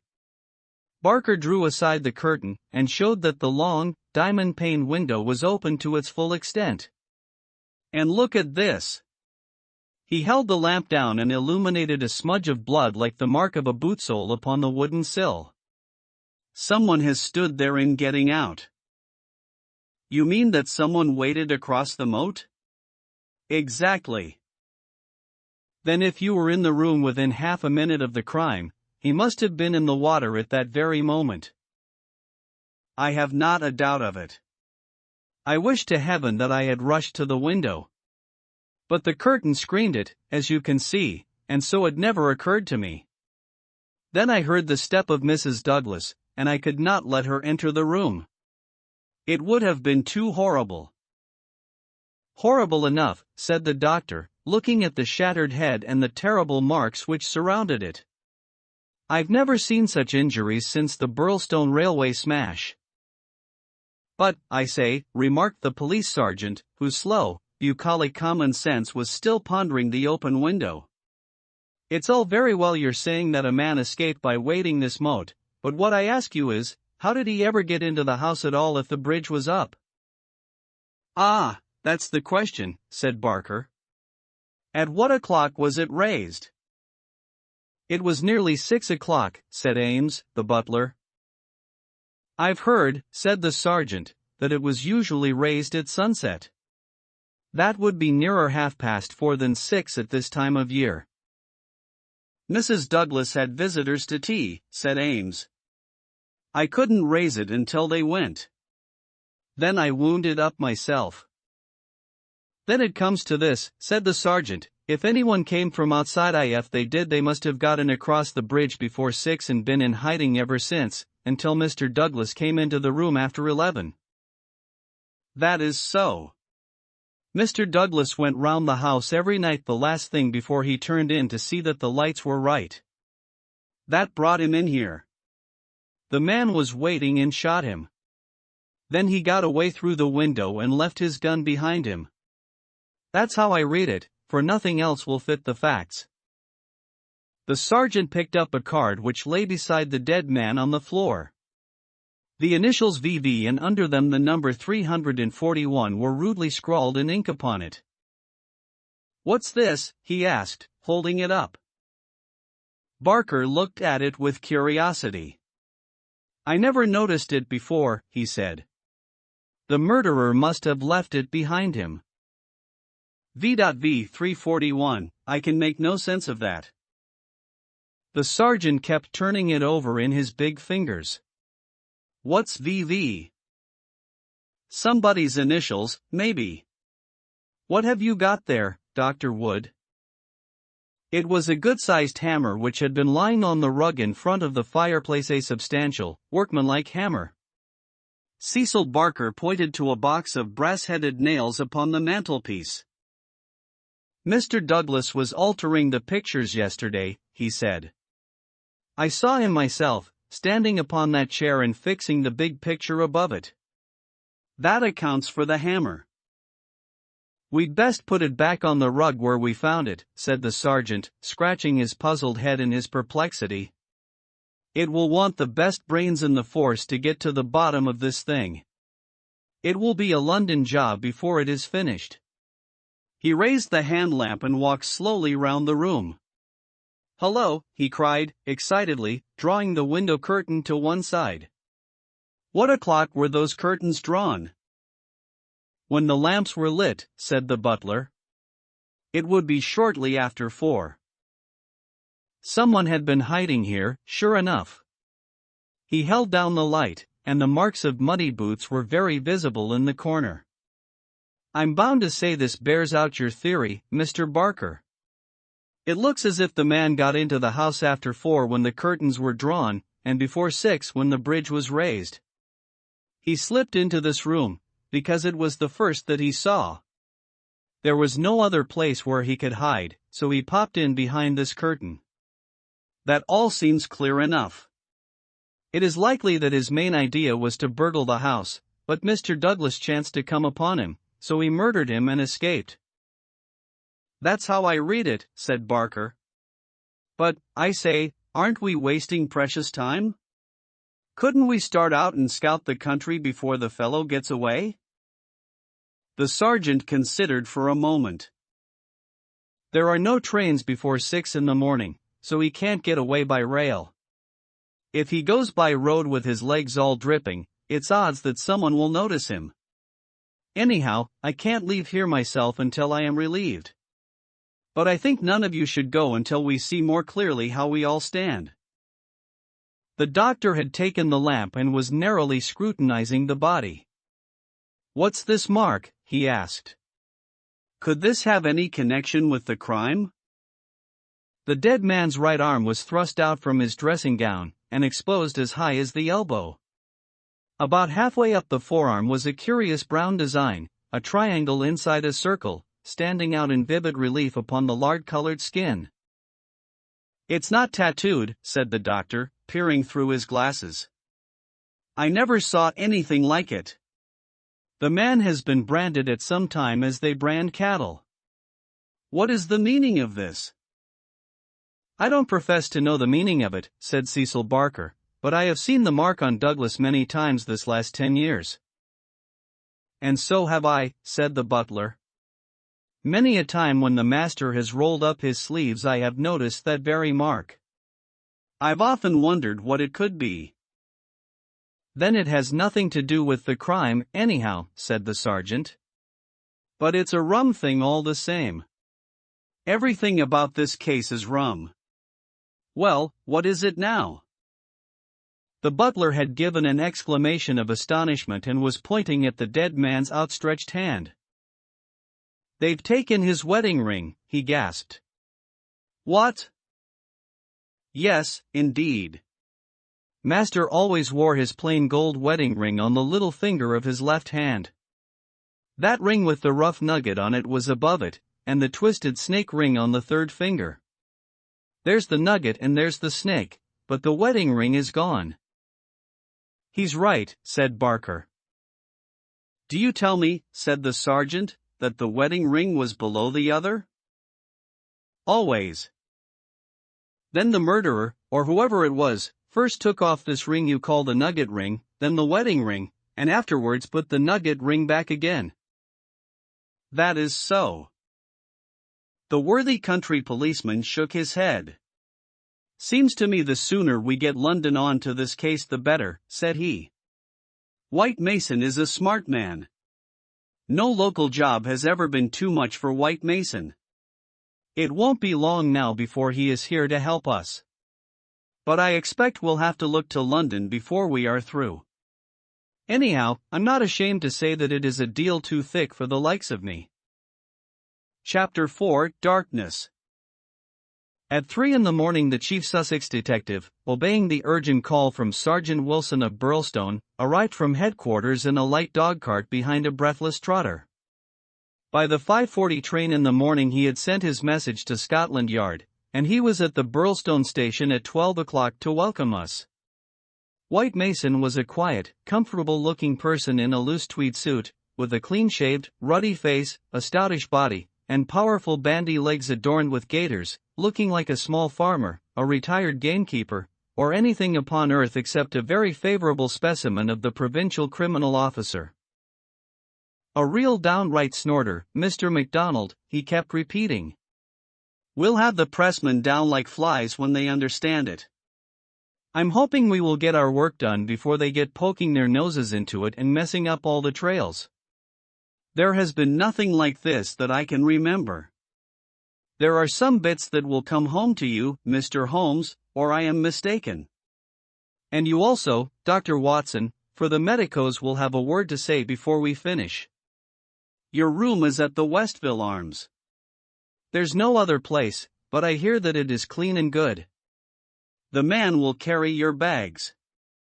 This way, gentlemen, if you please.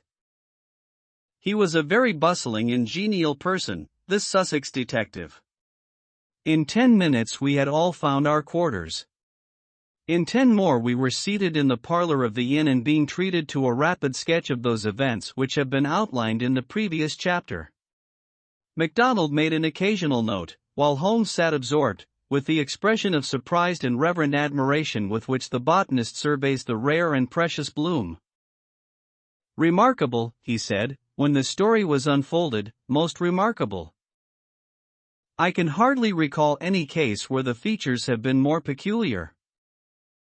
I thought you would say so, Mr. Holmes, said White Mason in great delight. We're well up with the times in Sussex. I've told you now how matters were, up to the time when I took over from Sergeant Wilson between 3 and 4 this morning. My word! I made the old mare go. But I need not have been in such a hurry, as it turned out, for there was nothing immediate that I could do.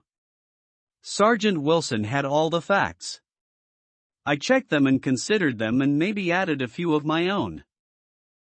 What were they? Asked Holmes eagerly. Well, I first had the hammer examined. There was Dr. Wood there to help me. We found no signs of violence upon it. I was hoping that if Mr. Douglas defended himself with the hammer, he might have left his mark upon the murderer before he dropped it on the mat. But there was no stain. That, of course, proves nothing at all, remarked Inspector MacDonald. There has been many a hammer murder and no trace on the hammer. Quite so. It doesn't prove it wasn't used. But there might have been stains, and that would have helped us. As a matter of fact, there were none. Then I examined the gun. They were buckshot cartridges, and, as Sergeant Wilson pointed out, the triggers were wired together so that, if you pulled on the hinder one, both barrels were discharged. Whoever fixed that up had made up his mind that he was going to take no chances of missing his man. The sod gun was not more than 2 foot long. One could carry it easily under one's coat. There was no complete maker's name, but the printed letters Pigeon were on the fluting between the barrels, and the rest of the name had been cut off by the saw. A big P with a flourish above it, E and N smaller, asked Holmes. Exactly. Pennsylvania Small Arms Company, well-known American firm, said Holmes. White Mason gazed at my friend as the little village practitioner looks at the Harley Street specialist who by a word can solve the difficulties that perplex him. That is very helpful, Mr. Holmes. No doubt you are right. Wonderful. Wonderful. Do you carry the names of all the gun makers in the world in your memory? Holmes dismissed the subject with a wave. No doubt it is an American shotgun, White Mason continued.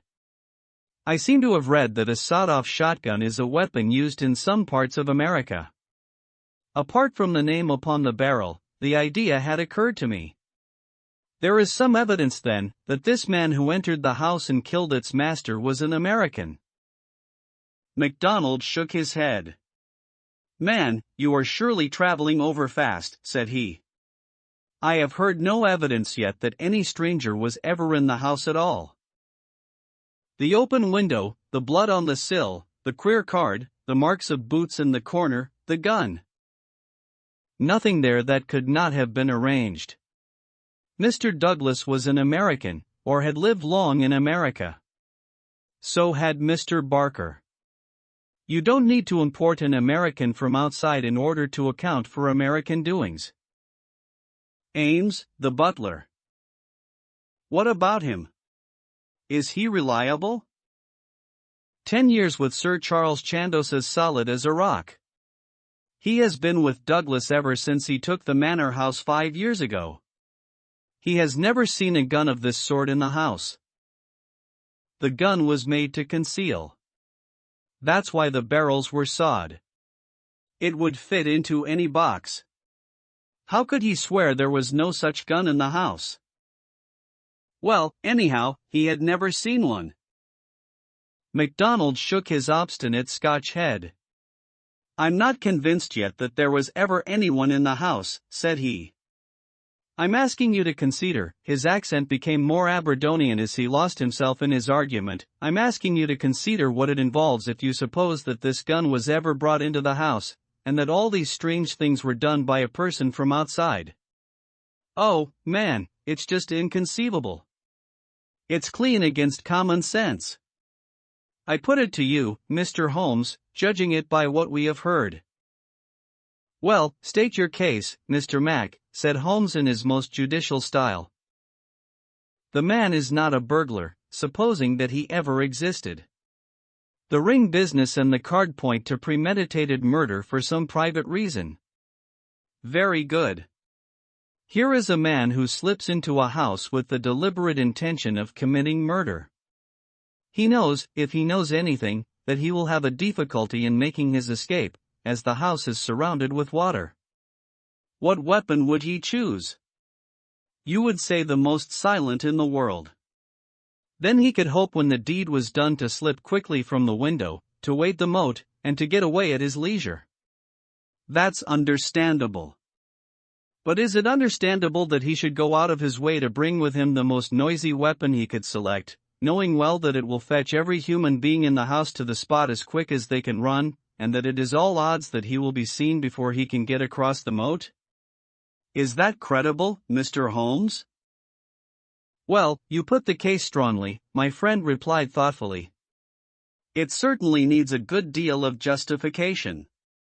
May I ask, Mr. White Mason, whether you examined the farther side of the moat at once to see if there were any signs of the man having climbed out from the water?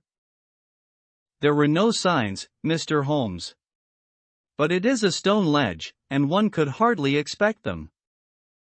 No tracks or marks? None. Ha!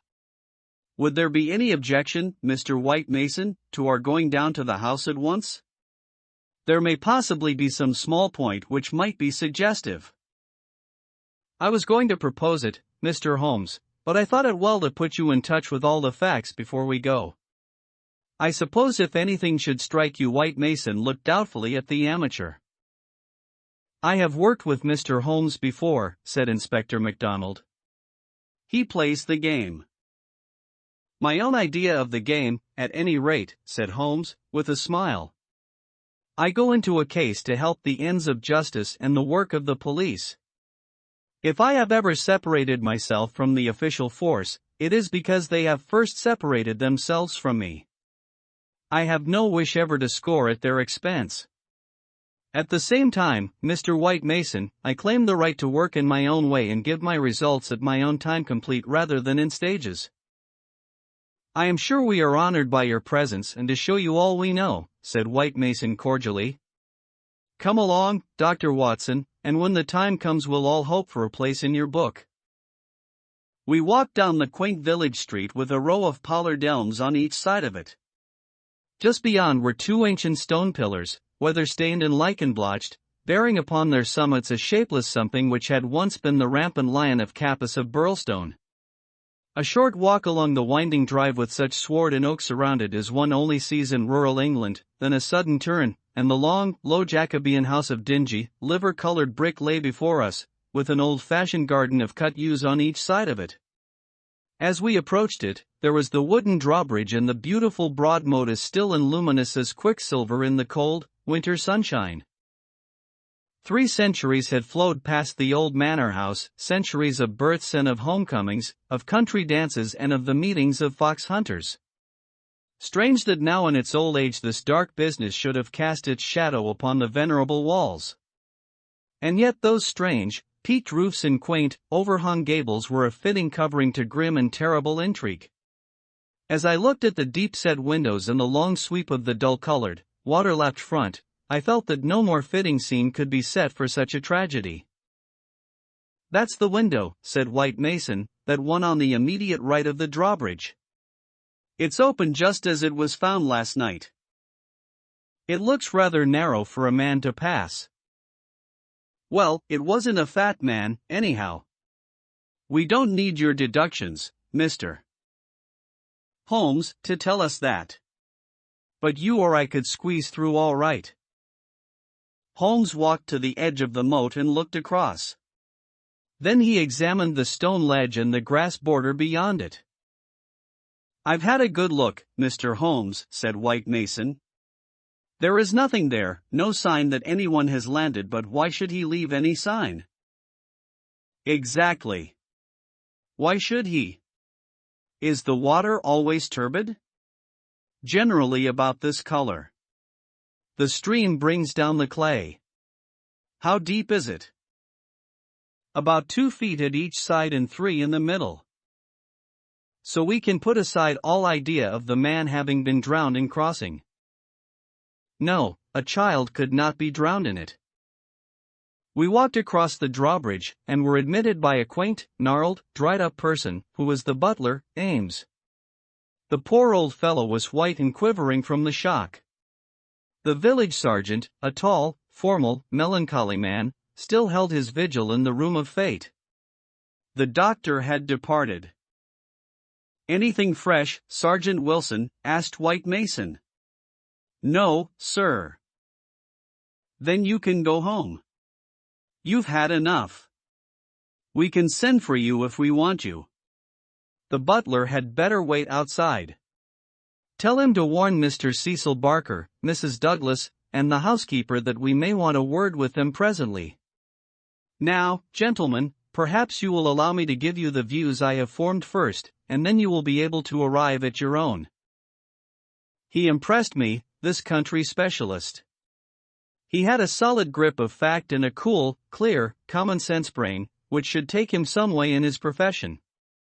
Holmes listened to him intently, with no sign of that impatience which the official exponent too often produced.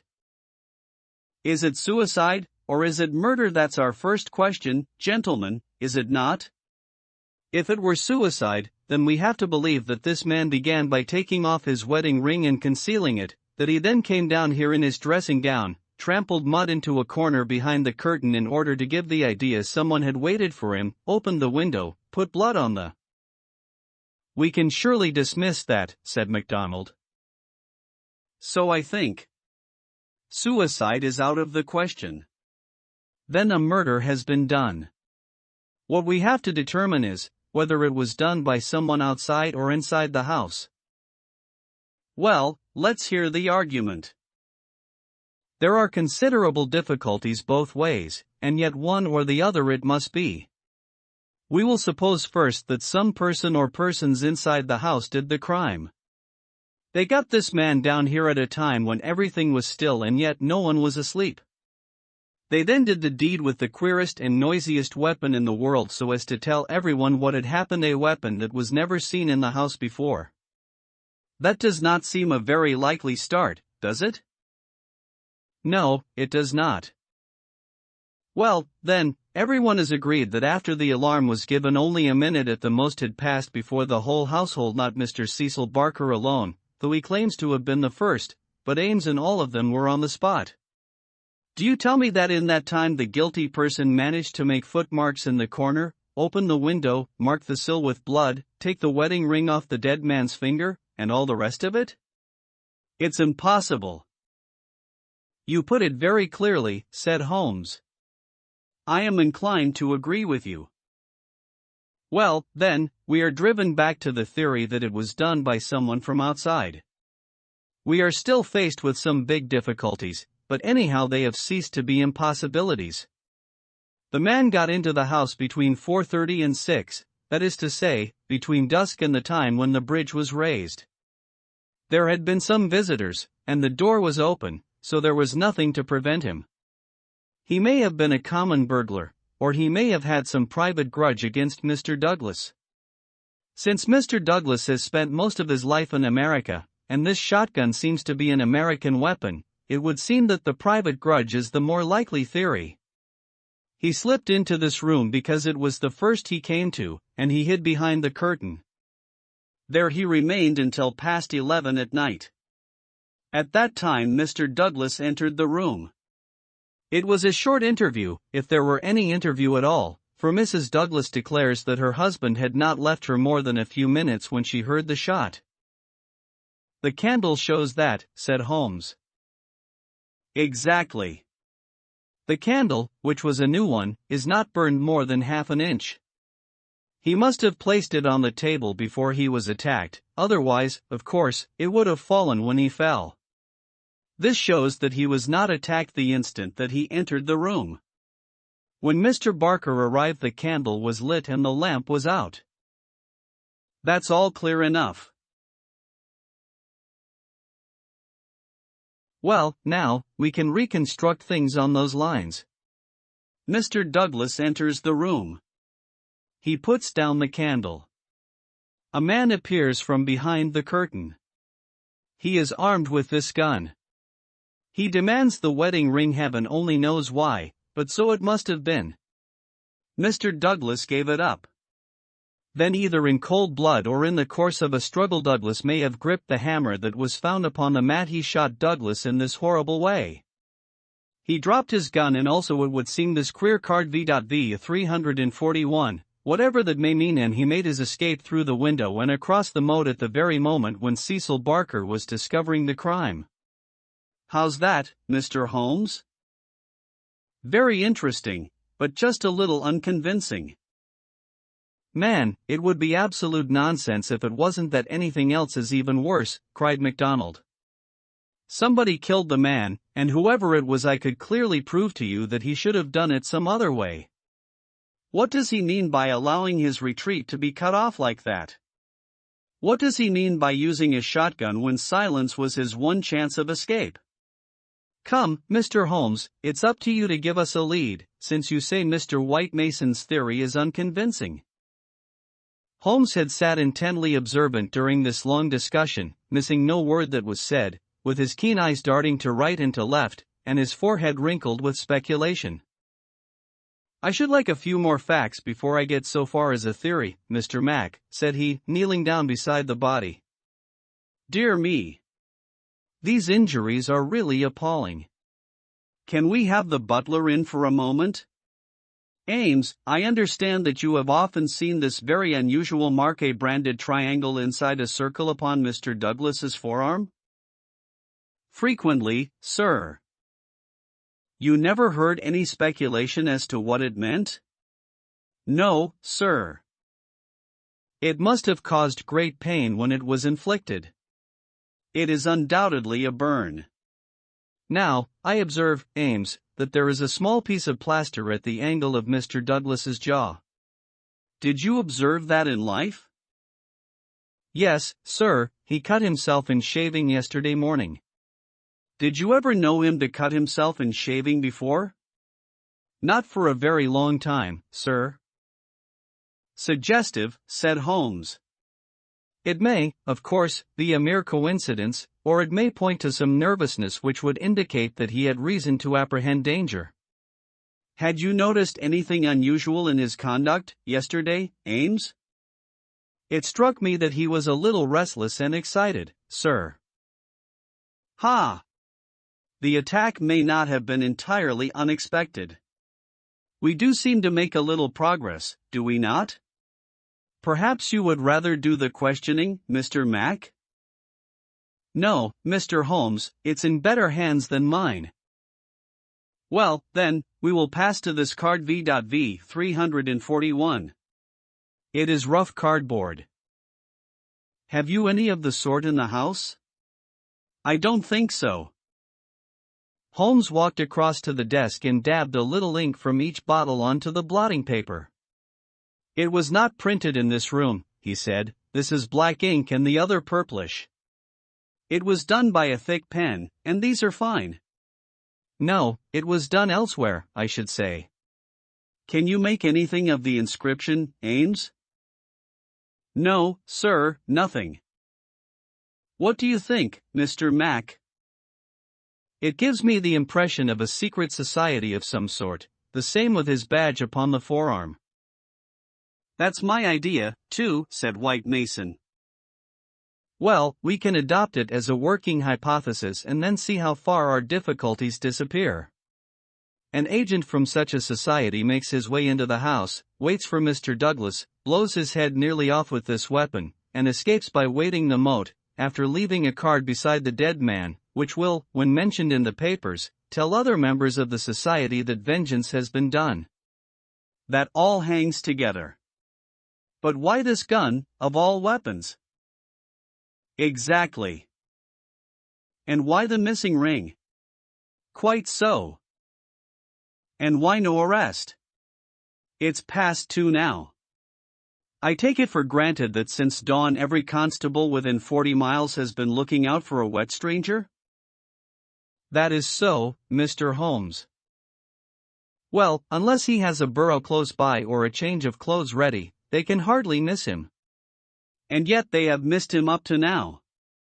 Holmes had gone to the window and was examining with his lens the blood mark on the sill. It is clearly the tread of a shoe. It is remarkably broad, a splayfoot, one would say. Curious, because, so far as one can trace any footmark in this mud-stained corner, one would say it was a more shapely sole. However, they are certainly very indistinct.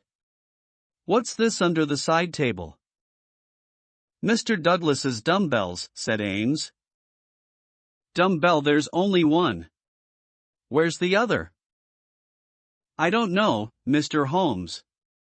There may have been only one. I have not noticed them for months. One dumbbell, Holmes said seriously, but his remarks were interrupted by a sharp knock at the door. A tall, sunburned, capable-looking, clean-shaved man looked in at us. I had no difficulty in guessing that it was the Cecil Barker of whom I had heard. His masterful eyes traveled quickly with a questioning glance from face to face. "Sorry to interrupt your consultation," said he, "but you should hear the latest news." An arrest? No such luck. But they've found his bicycle. The fellow left his bicycle behind him. Come and have a look. It is within 100 yards of the hall door. We found 3 or 4 grooms and idlers standing in the drive inspecting a bicycle which had been drawn out from a clump of evergreens in which it had been concealed. It was a well-used Rudge Whitworth, splashed as from a considerable journey. There was a saddlebag with spanner and oil can, but no clue as to the owner. "It would be a grand help to the police," said the inspector, "if these things were numbered and registered. But we must be thankful for what we've got. If we can't find where he went to, at least we are likely to get where he came from."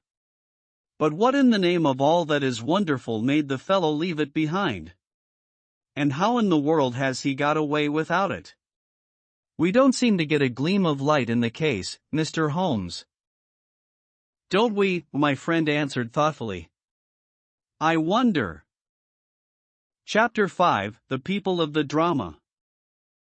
"Have you seen all you want of the study?" asked White Mason as we re-entered the house.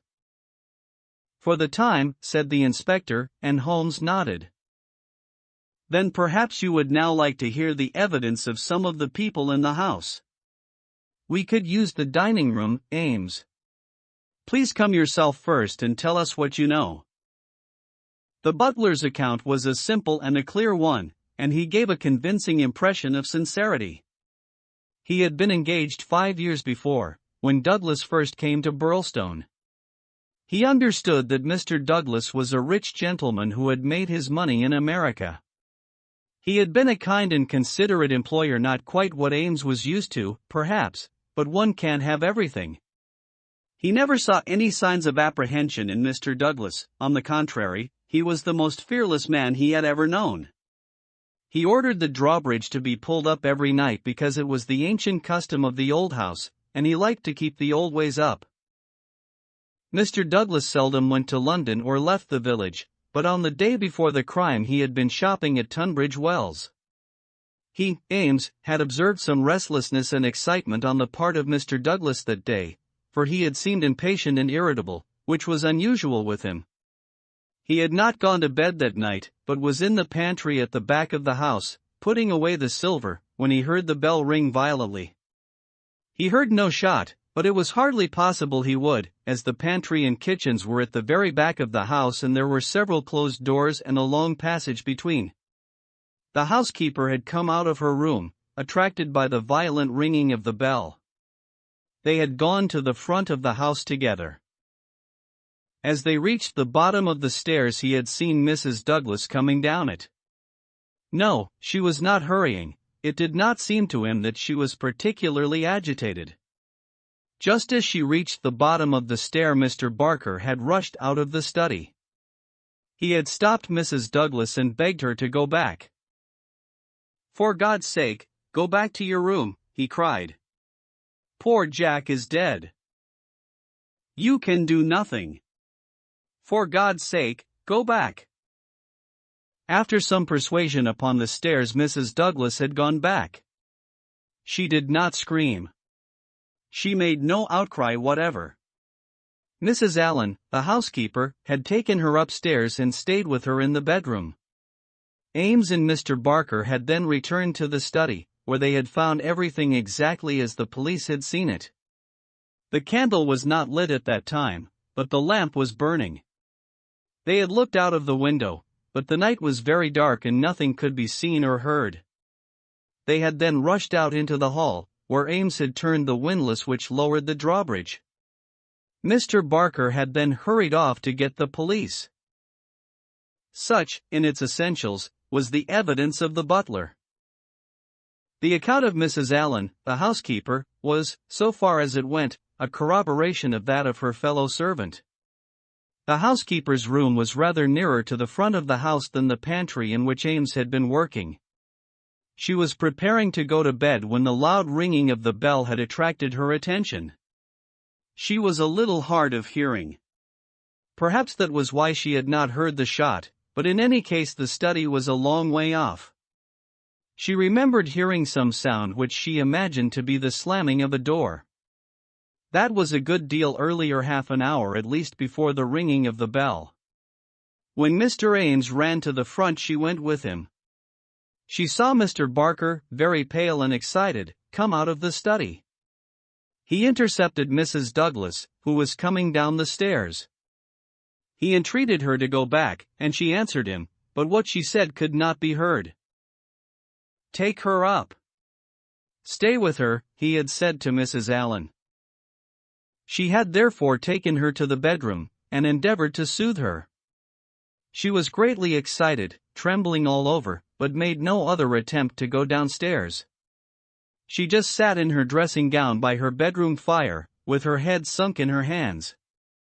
Mrs. Allen stayed with her most of the night. As to the other servants, they had all gone to bed, and the alarm did not reach them until just before the police arrived. They slept at the extreme back of the house, and could not possibly have heard anything. So far the housekeeper could add nothing on cross-examination save lamentations and expressions of amazement. Cecil Barker succeeded Mrs. Allen as a witness. As to the occurrences of the night before, he had very little to add to what he had already told the police. Personally, he was convinced that the murderer had escaped by the window. The bloodstain was conclusive, in his opinion, on that point. Besides, as the bridge was up, there was no other possible way of escaping. He could not explain what had become of the assassin or why he had not taken his bicycle, if it were indeed his. He could not possibly have been drowned in the moat, which was at no place more than 3 feet deep. In his own mind he had a very definite theory about the murder.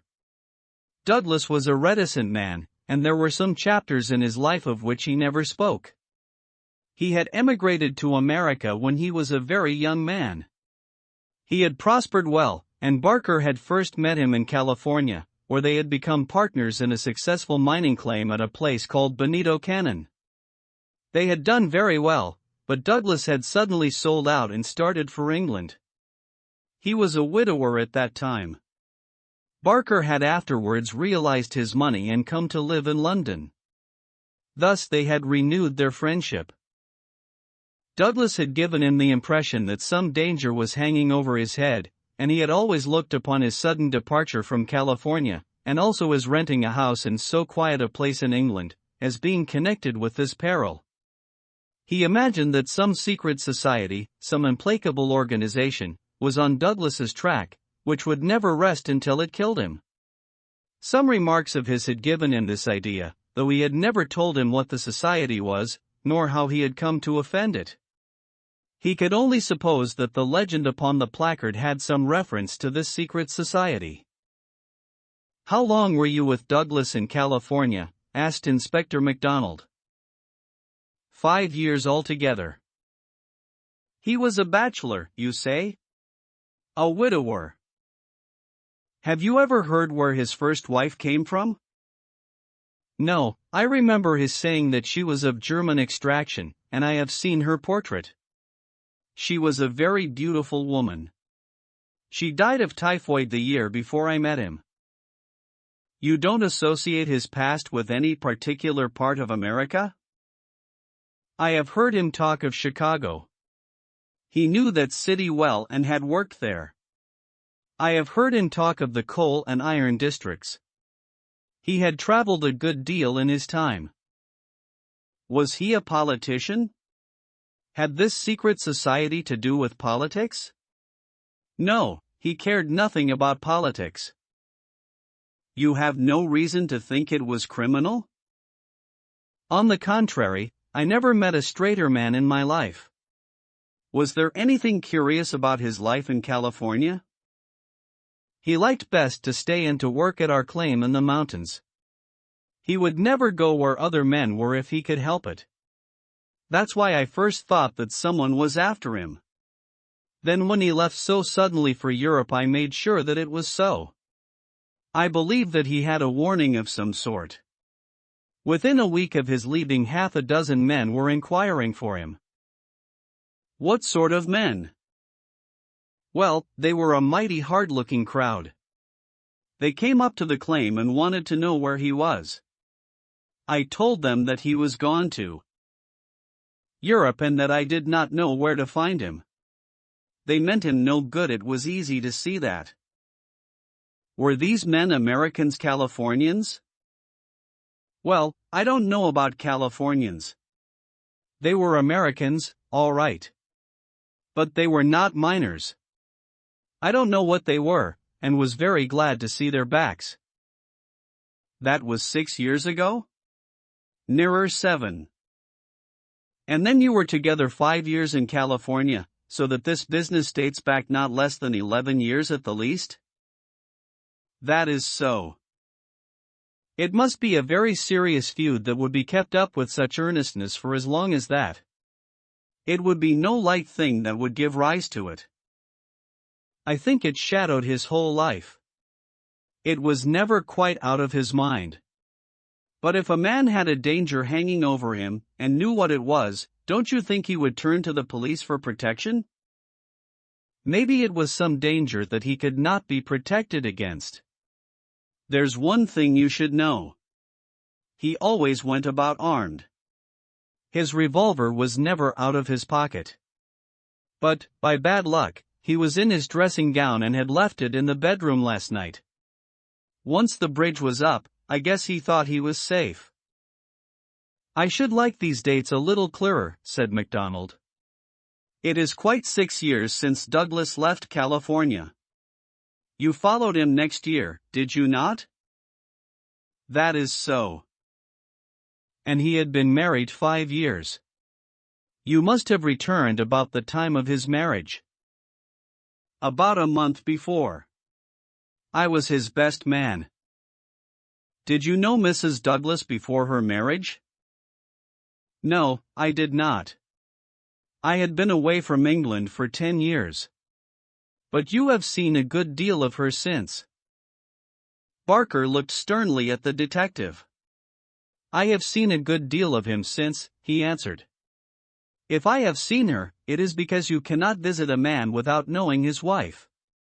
If you imagine there is any connection." "I imagine nothing, Mr. Barker. I am bound to make every inquiry which can bear upon the case. But I mean no offense." Some inquiries are offensive, Barker answered angrily. It's only the facts that we want. It is in your interest and everyone's interest that they should be cleared up. Did Mr. Douglas entirely approve your friendship with his wife? Barker grew paler, and his great, strong hands were clasped convulsively together.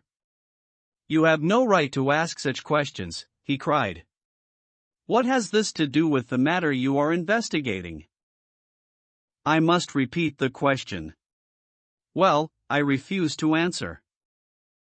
You can refuse to answer, but you must be aware that your refusal is in itself an answer, for you would not refuse if you had not something to conceal. Barker stood for a moment with his face set grimly and his strong black eyebrows drawn low in intense thought. Then he looked up with a smile. Well, I guess you gentlemen are only doing your clear duty after all, and I have no right to stand in the way of it. I'd only ask you not to worry Mrs. Douglas over this matter, for she has enough upon her just now. I may tell you that poor Douglas had just one fault in the world, and that was his jealousy. He was fond of me, no man could be fonder of a friend. And he was devoted to his wife. He loved me to come here, and was forever sending for me. And yet if his wife and I talked together or there seemed any sympathy between us, a kind of wave of jealousy would pass over him, and he would be off the handle and saying the wildest things in a moment. More than once I've sworn off coming for that reason, and then he would write me such penitent, imploring letters that I just had to. But you can take it from me, gentlemen, if it was my last word, that no man ever had a more loving, faithful wife, and I can say also no friend could be more loyal than I. It was spoken with fervor and feeling, and yet Inspector MacDonald could not dismiss the subject. You are aware, said he, that the dead man's wedding ring has been taken from his finger? So it appears, said Barker. What do you mean by appears? You know it as a fact. The man seemed confused and undecided. When I said appears, I meant that it was conceivable that he had himself taken off the ring. The mere fact that the ring should be absent, whoever may have removed it, would suggest to anyone's mind, would it not, that the marriage and the tragedy were connected? Barker shrugged his broad shoulders. I can't profess to say what it means, he answered.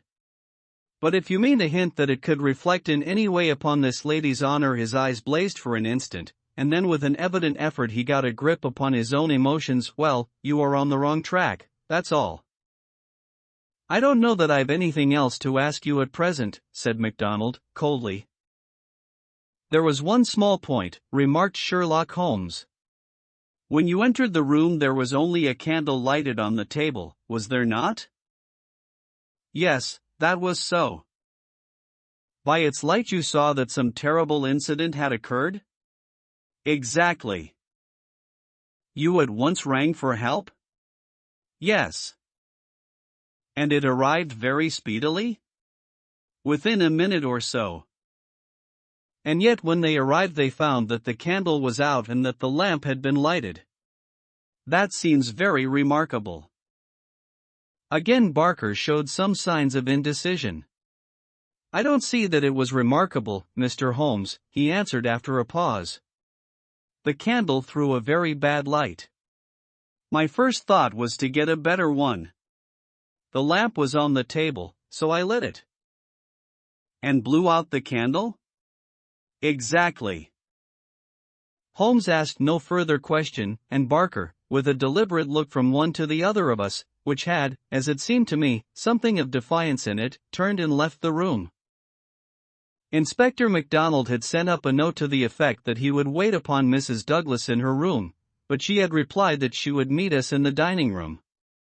She entered now, a tall and beautiful woman of 30, reserved and self-possessed to a remarkable degree, very different from the tragic and distracted figure I had pictured.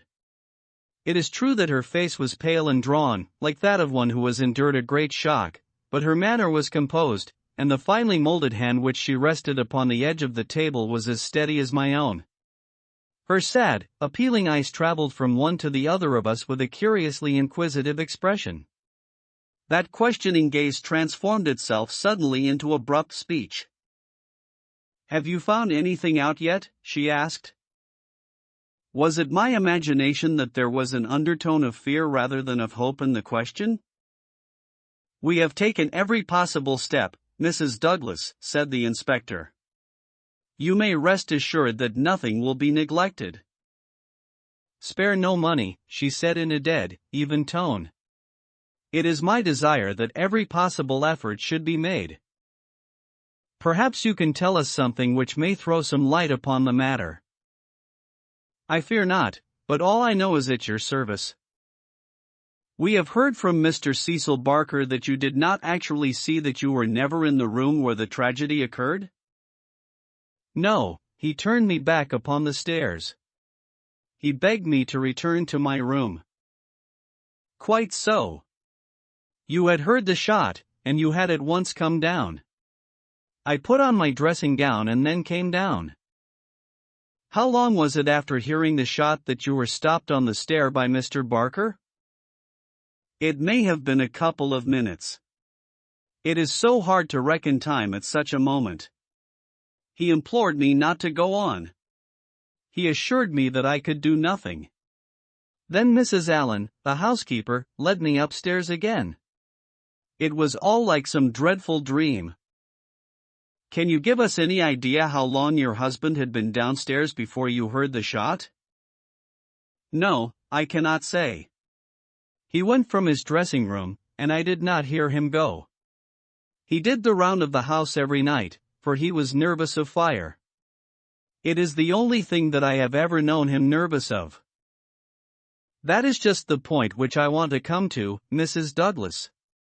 You have known your husband only in England, have you not? Yes, we have been married 5 years. Have you heard him speak of anything which occurred in America and might bring some danger upon him? Mrs. Douglas thought earnestly before she answered. Yes, she said at last, I have always felt that there was a danger hanging over him. He refused to discuss it with me. It was not from want of confidence in me, there was the most complete love and confidence between us, but it was out of his desire to keep all alarm away from me. He thought I should brood over it if I knew all, and so he was silent. How did you know it, then? Mrs. Douglas's face lit with a quick smile. Can a husband ever carry about a secret all his life and a woman who loves him have no suspicion of it? I knew it by his refusal to talk about some episodes in his American life. I knew it by certain precautions he took. I knew it by certain words he let fall. I knew it by the way he looked at unexpected strangers. I was perfectly certain that he had some powerful enemies, that he believed they were on his track, and that he was always on his guard against them. I was so sure of it that for years I have been terrified if ever he came home later than was expected. Might I ask, asked Holmes, what the words were which attracted your attention? The Valley of Fear, the lady answered. That was an expression he has used when I questioned him. I have been in the Valley of Fear. I am not out of it yet. Are we never to get out of the Valley of Fear? I have asked him when I have seen him more serious than usual. Sometimes I think that we never shall, he has answered. Surely you asked him what he meant by the Valley of Fear. I did, but his face would become very grave and he would shake his head. It is bad enough that one of us should have been in its shadow, he said. Please God it shall never fall upon you. It was some real valley in which he had lived and in which something terrible had occurred to him, of that I am certain, but I can tell you no more. And he never mentioned any names? Yes, he was delirious with fever once when he had his hunting accident 3 years ago. Then I remember that there was a name that came continually to his lips. He spoke it with anger and a sort of horror. McGinty was the name, Bodymaster McGinty. I asked him when he recovered who Bodymaster McGinty was, and whose body he was master of. Never of mine, thank God, he answered with a laugh, and that was all I could get from him. But there is a connection between Bodymaster McGinty and the Valley of Fear. There is one other point, said Inspector MacDonald. You met Mr. Douglas in a boarding house in London, did you not, and became engaged to him there? Was there any romance, anything secret or mysterious, about the wedding? There was romance. There is always romance. There was nothing mysterious. He had no rival? No, I was quite free. You have heard, no doubt, that his wedding ring has been taken. Does that suggest anything to you? Suppose that some enemy of his old life had tracked him down and committed this crime, what possible reason could he have for taking his wedding ring? For an instant I could have sworn that the faintest shadow of a smile flickered over the woman's lips. I really cannot tell, she answered. It is certainly a most extraordinary thing. Well, we will not detain you any longer, and we are sorry to have put you to this trouble at such a time, said the inspector. There are some other points, no doubt, but we can refer to you as they arise. She rose, and I was again conscious of that quick, questioning glance with which she had just surveyed us. What impression has my evidence made upon you? The question might as well have been spoken. Then, with a bow, she swept from the room. She's a beautiful woman, a very beautiful woman, said MacDonald thoughtfully, after the door had closed behind her. This man Barker has certainly been down here a good deal. He is a man who might be attractive to a woman. He admits that the dead man was jealous, and maybe he knew best himself what cause he had for jealousy. Then there's that wedding ring. You can't get past that. The man who tears a wedding ring off a dead man's. What do you say to it, Mr. Holmes? My friend had sat with his head upon his hands, sunk in the deepest thought. Now he rose and rang the bell. Ames, he said, when the butler entered, where is Mr. Cecil Barker now? I'll see, sir. He came back in a moment to say that Barker was in the garden. Can you remember, Ames, what Mr. Barker had on his feet last night when you joined him in the study? Yes, Mr. Holmes. He had a pair of bedroom slippers. I brought him his boots when he went for the police. Where are the slippers now? They are still under the chair in the hall. Very good, Ames. It is, of course, important for us to know which tracks may be Mr. Barker's and which from outside. Yes, sir. I may say that I noticed that the slippers were stained with blood, so indeed were my own. That is natural enough, considering the condition of the room. Very good, Ames. We will ring if we want you. A few minutes later we were in the study. Holmes had brought with him the carpet slippers from the hall. As Ames had observed, the soles of both were dark with blood. Strange, murmured Holmes, as he stood in the light of the window and examined them minutely. Very strange indeed. Stooping with one of his quick feline pounces, he placed the slipper upon the blood mark on the sill. It exactly corresponded. He smiled in silence at his colleagues. The inspector was transfigured with excitement. His native accent rattled like a stick upon railings. Man, he cried, there's not a doubt of it. Barker has just marked the window himself. It's a good deal broader than any boot mark. I mind that you said it was a splayfoot, and here's the explanation. But what's the game, Mr. Holmes, what's the game? Aye, what's the game, my friend repeated thoughtfully. White Mason chuckled and rubbed his fat hands together in his professional satisfaction. I said it was a snorter, he cried. And a real snorter it is. Chapter 6: A Dawning Light. The three detectives had many matters of detail into which to inquire, so I returned alone to our modest quarters at the village inn.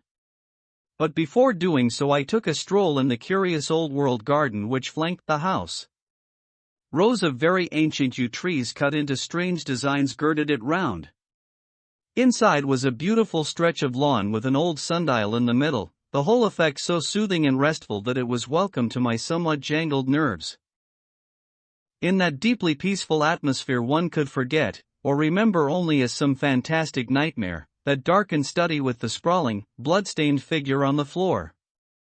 And yet, as I strolled round it and tried to steep my soul in its gentle balm, a strange incident occurred, which brought me back to the tragedy and left a sinister impression in my mind.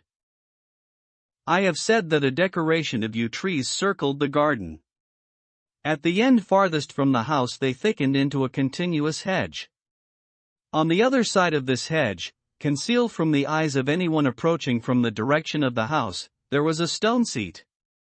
As I approached the spot I was aware of voices, some remark in the deep tones of a man, answered by a little ripple of feminine laughter. An instant later I had come round the end of the hedge and my eyes lit upon Mrs. Douglas and the man Barker before they were aware of my presence. Her appearance gave me a shock. In the dining room she had been demure and discreet. Now all pretense of grief had passed away from her. Her eyes shone with the joy of living, and her face still quivered with amusement at some remark of her companion. He sat forward, his hands clasped and his forearms on his knees, with an answering smile upon his bold, handsome face. In an instant, but it was just one instant too late, they resumed their solemn masks as my figure came into view. A hurried word or two passed between them, and then Barker rose and came towards me. "Excuse me, sir," said he, "but am I addressing Dr. Watson?" I bowed with a coldness which showed, I dare say, very plainly the impression which had been produced upon my mind. "We thought that it was probably you, as your friendship with Mr. Sherlock Holmes is so well known. Would you mind coming over and speaking to Mrs. Douglas for one instant?" I followed him with a dour face. Very clearly I could see in my mind's eye that shattered figure on the floor. Here within a few hours of the tragedy were his wife and his nearest friend laughing together behind a bush in the garden which had been his. I greeted the lady with reserve. I had grieved with her grief in the dining room. Now I met her appealing gaze with an unresponsive eye. "I fear that you think me callous and hard-hearted," said she. I shrugged my shoulders. "It is no business of mine," said I. "Perhaps someday you will do me justice. If you only realized." "There is no need why Dr. Watson should realize," said Barker quickly. "As he has himself said, it is no possible business of his." "Exactly," said I, "and so I will beg leave to resume my walk." "One moment, Dr. Watson," cried the woman in a pleading voice. "There is one question which you can answer with more authority than anyone else in the world, and it may make a very great difference to me. You know Mr. Holmes and his relations with the police better than anyone else can. Supposing that a matter were brought confidentially to his knowledge, is it absolutely necessary that he should pass it on to the detectives?" "Yes, that's it," said Barker eagerly. "Is he on his own, or is he entirely in with them?" "I really don't know that I should be justified in discussing such a point." "I beg, I implore that you will, Dr. Watson. I assure you that you will be helping me greatly if you will guide us on that point." There was such a ring of sincerity in the woman's voice that for the instant I forgot all about her levity and was moved only to do her will. "Mr. Holmes is an independent investigator," I said. "He is his own master, and would act as his own judgment directed. At the same time, he would naturally feel loyalty towards the officials who were working on the same case, and he would not conceal from them anything which would help them in bringing a criminal to justice. Beyond this I can say nothing, and I would refer you to Mr. Holmes himself if you wanted fuller information." So saying I raised my hat and went upon my way, leaving them still seated behind that concealing hedge. I looked back as I rounded the far end of it, and saw that they were still talking very earnestly together, and, as they were gazing after me, it was clear that it was our interview that was the subject of their debate. "I wish none of their confidences," said Holmes, when I reported to him what had occurred. He had spent the whole afternoon at the manor house in consultation with his 2 colleagues, and returned about 5 with a ravenous appetite for a high tea which I had ordered for him. No confidences, Watson, for they are mighty awkward if it comes to an arrest for conspiracy and murder. You think it will come to that?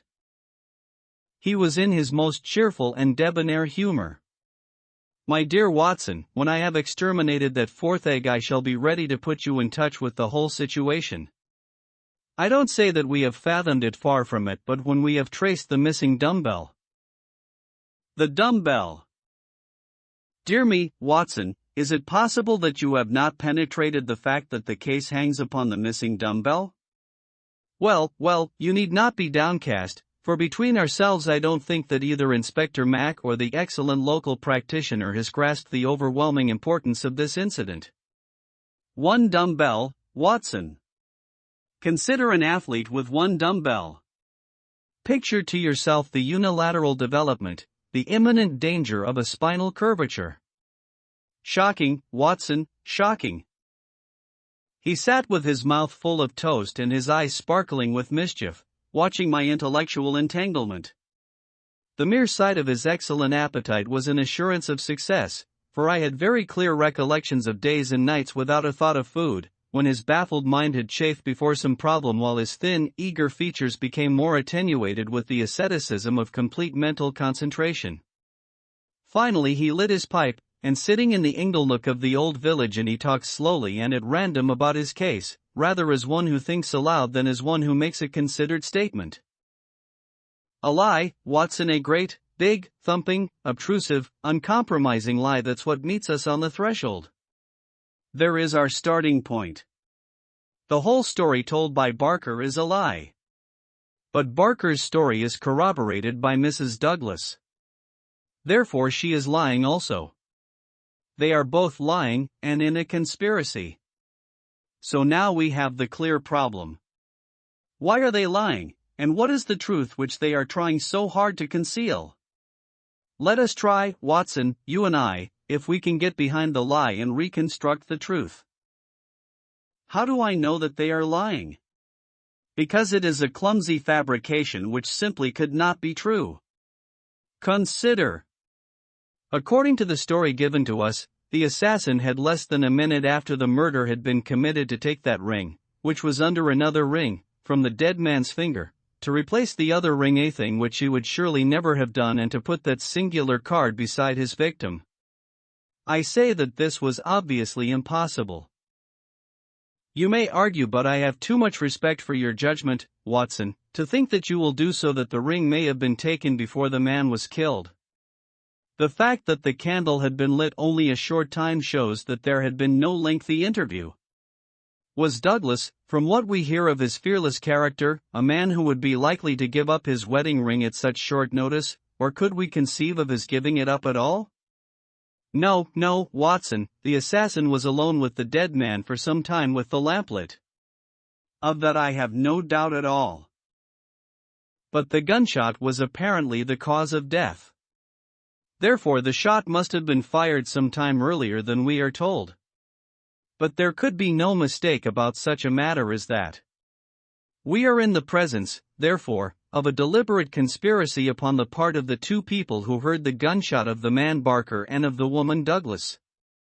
When on the top of this I am able to show that the blood mark on the windowsill was deliberately placed there by Barker, in order to give a false clue to the police, you will admit that the case grows dark against him.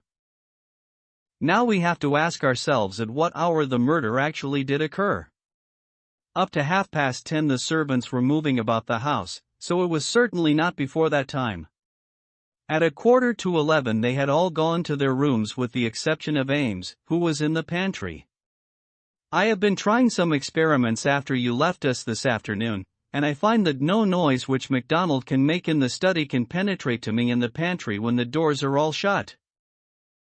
It is otherwise, however, from the housekeeper's room. It is not so far down the corridor, and from it I could vaguely hear a voice when it was very loudly raised. The sound from a shotgun is to some extent muffled when the discharge is at very close range, as it undoubtedly was in this instance. It would not be very loud, and yet in the silence of the night it should have easily penetrated to Mrs. Allen's room.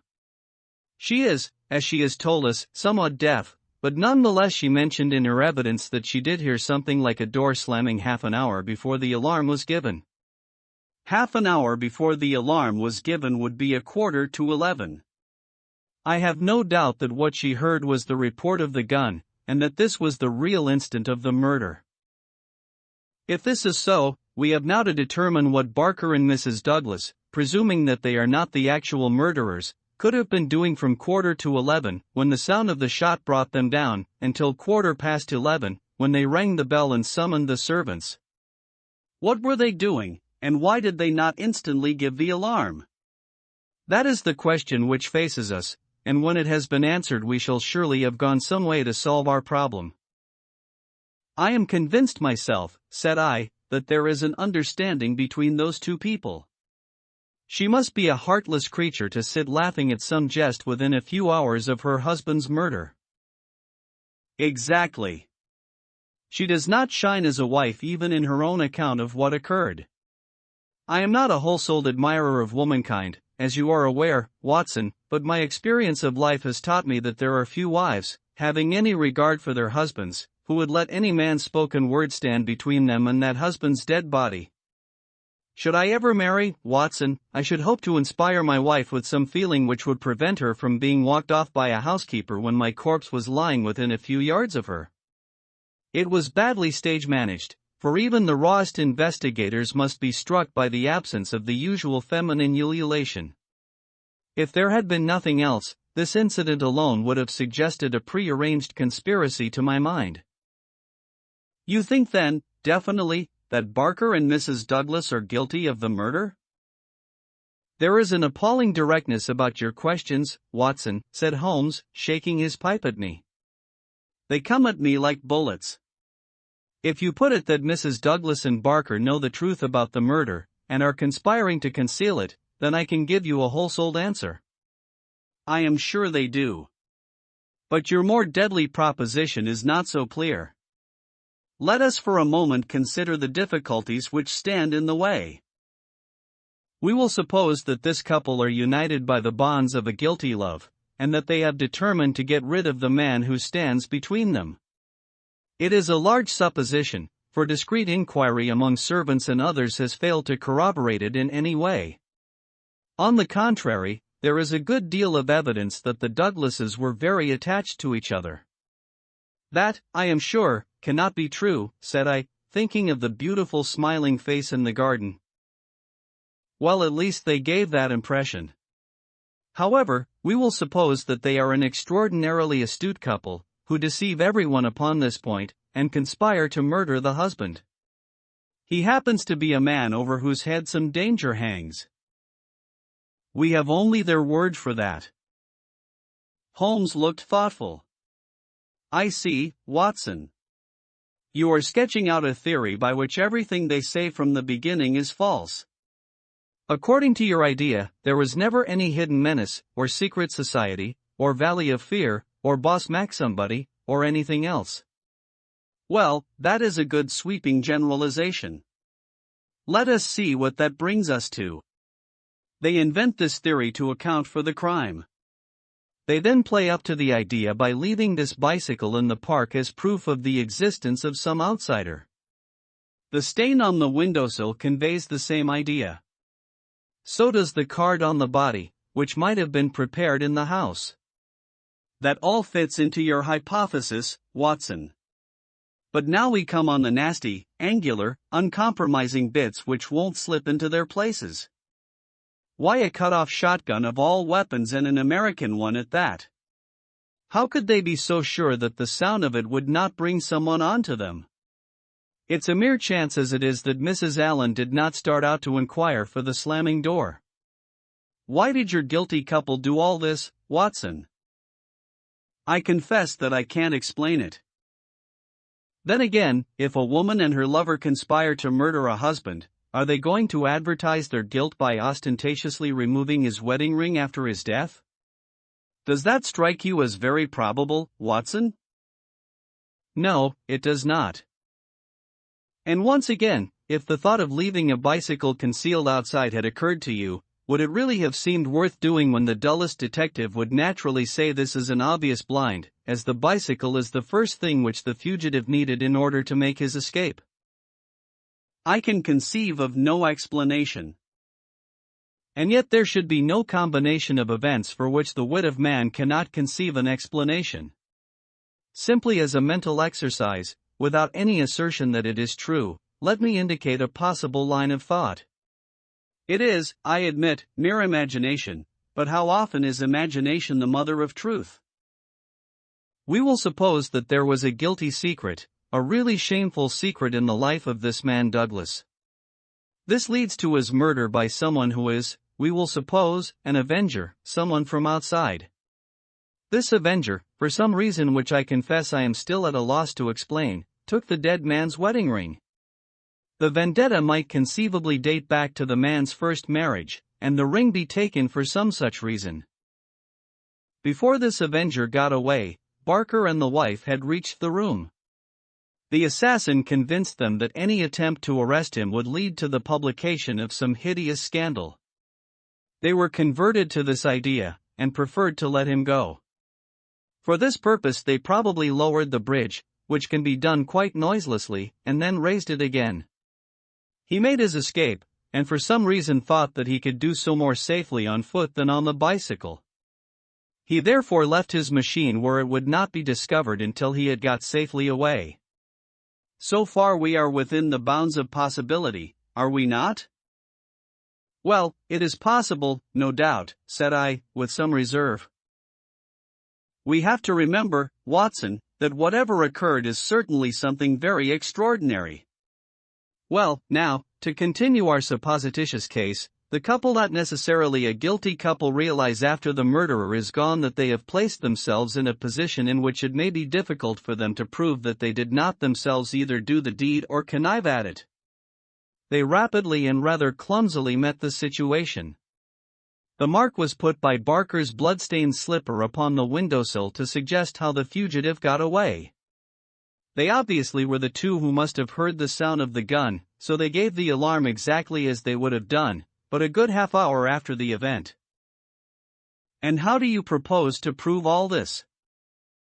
Well, if there were an outsider, he may be traced and taken. That would be the most effective of all proofs. But if not, well, the resources of science are far from being exhausted. I think that an evening alone in that study would help me much. An evening alone. I propose to go up there presently. I have arranged it with the estimable Ames, who is by no means wholehearted about Barker. I shall sit in that room and see if its atmosphere brings me inspiration.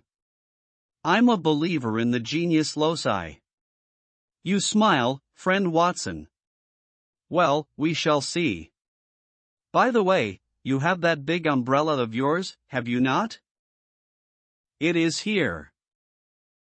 Well, I'll borrow that if I may. Certainly, but what a wretched weapon. If there is danger. Nothing serious, my dear Watson, or I should certainly ask for your assistance. But I'll take the umbrella. At present I am only awaiting the return of our colleagues from Tunbridge Wells, where they are at present engaged in trying for a likely owner to the bicycle. It was nightfall before Inspector MacDonald and White Mason came back from their expedition, and they arrived exultant, reporting a great advance in our investigation. Man, I'll admit that I had my doubts if there was ever an outsider, said MacDonald, but that's all past now. We've had the bicycle identified, and we have a description of our man, so that's a long step on our journey. It sounds to me like the beginning of the end, said Holmes. I'm sure I congratulate you both with all my heart. Well, I started from the fact that Mr. Douglas had seemed disturbed since the day before, when he had been at Tunbridge Wells. It was at Tunbridge Wells then that he had become conscious of some danger. It was clear, therefore, that if a man had come over with a bicycle it was from Tunbridge Wells that he might be expected to have come. We took the bicycle over with us and showed it at the hotels. It was identified at once by the manager of the Eagle commercial as belonging to a man named Hargrave, who had taken a room there 2 days before. This bicycle and a small valise were his whole belongings. He had registered his name as coming from London, but had given no address. The valise was London-made, and the contents were British, but the man himself was undoubtedly an American. "Well, well," said Holmes gleefully, "you have indeed done some solid work while I have been sitting spinning theories with my friend. It's a lesson in being practical, Mr. Mac." "Aye, it's just that, Mr. Holmes," said the inspector with satisfaction. "But this may all fit in with your theories," I remarked. "That may or may not be. But let us hear the end, Mr. Mac. Was there nothing to identify this man?" "So little that it was evident that he had carefully guarded himself against identification. There were no papers or letters, and no marking upon the clothes. A cycle map of the county lay on his bedroom table. He had left the hotel after breakfast yesterday morning on his bicycle, and no more was heard of him until our inquiries." "That's what puzzles me, Mr. Holmes," said White Mason. "If the fellow did not want the hue and cry raised over him, one would imagine that he would have returned and remained at the hotel as an inoffensive tourist. As it is, he must know that he will be reported to the police by the hotel manager and that his disappearance will be connected with the murder." "So one would imagine. Still, he has been justified of his wisdom up to date, at any rate, since he has not been taken." "But his description, what of that?" MacDonald referred to his notebook. "Here we have it so far as they could give it. They don't seem to have taken any very particular stock of him, but still the porter, the clerk, and the chambermaid are all agreed that this about covers the points. He was a man about 5'9" in height, 50 or so years of age, his hair slightly grizzled, a grayish mustache, a curved nose, and a face which all of them described as fierce and forbidding." "Well, bar the expression, that might almost be a description of Douglas himself," said Holmes. "He is just over 50, with grizzled hair and mustache, and about the same height. Did you get anything else?" "He was dressed in a heavy gray suit with a reefer jacket, and he wore a short yellow overcoat and a soft cap." "What about the shotgun?" "It is less than 2 feet long. It could very well have fitted into his valise. He could have carried it inside his overcoat without difficulty." "And how do you consider that all this bears upon the general case?" "Well, Mr. Holmes," said MacDonald, "when we have got our man, and you may be sure that I had his description on the wires within 5 minutes of hearing it, we shall be better able to judge. But, even as it stands, we have surely gone a long way. We know that an American calling himself Hargrave came to Tunbridge Wells 2 days ago with bicycle and valise. In the latter was a sawed-off shotgun, so he came with the deliberate purpose of crime. Yesterday morning he set off for this place on his bicycle, with his gun concealed in his overcoat. No one saw him arrive, so far as we can learn, but he need not pass through the village to reach the park gates, and there are many cyclists upon the road. Presumably he had once concealed his cycle among the laurels where it was found, and possibly lurked there himself, with his eye on the house, waiting for Mr. Douglas to come out. The shotgun is a strange weapon to use inside a house, but he had intended to use it outside, and there it has very obvious advantages, as it would be impossible to miss with it, and the sound of shots is so common in an English sporting neighborhood that no particular notice would be taken." "That is all very clear," said Holmes. "Well, Mr. Douglas did not appear. What was he to do next? He left his bicycle and approached the house in the twilight. He found the bridge down and no one about. He took his chance, intending, no doubt, to make some excuse if he met anyone. He met no one. He slipped into the first room that he saw, and concealed himself behind the curtain. Thence he could see the drawbridge go up, and he knew that his only escape was through the moat. He waited until 11:15, when Mr. Douglas upon his usual nightly round came into the room. He shot him and escaped, as arranged. He was aware that the bicycle would be described by the hotel people and be a clue against him, so he left it there and made his way by some other means to London or to some safe hiding place which he had already arranged. How is that, Mr. Holmes? Well, Mr. Mac, it is very good and very clear so far as it goes. That is your end of the story. My end is that the crime was committed half an hour earlier than reported, that Mrs. Douglas and Barker are both in a conspiracy to conceal something, that they aided the murderer's escape or at least that they reached the room before he escaped and that they fabricated evidence of his escape through the window, whereas in all probability they had themselves let him go by lowering the bridge. That's my reading of the first half. The two detectives shook their heads. Well, Mr. Holmes, if this is true, we only tumble out of one mystery into another, said the London inspector. And in some ways a worse one, added White Mason. The lady has never been in America in all her life. What possible connection could she have with an American assassin which would cause her to shelter him? I freely admit the difficulties, said Holmes. I propose to make a little investigation of my own tonight, and it is just possible that it may contribute something to the common cause. Can we help you, Mr. Holmes? No. Darkness and Dr. Watson's umbrella. My wants are simple.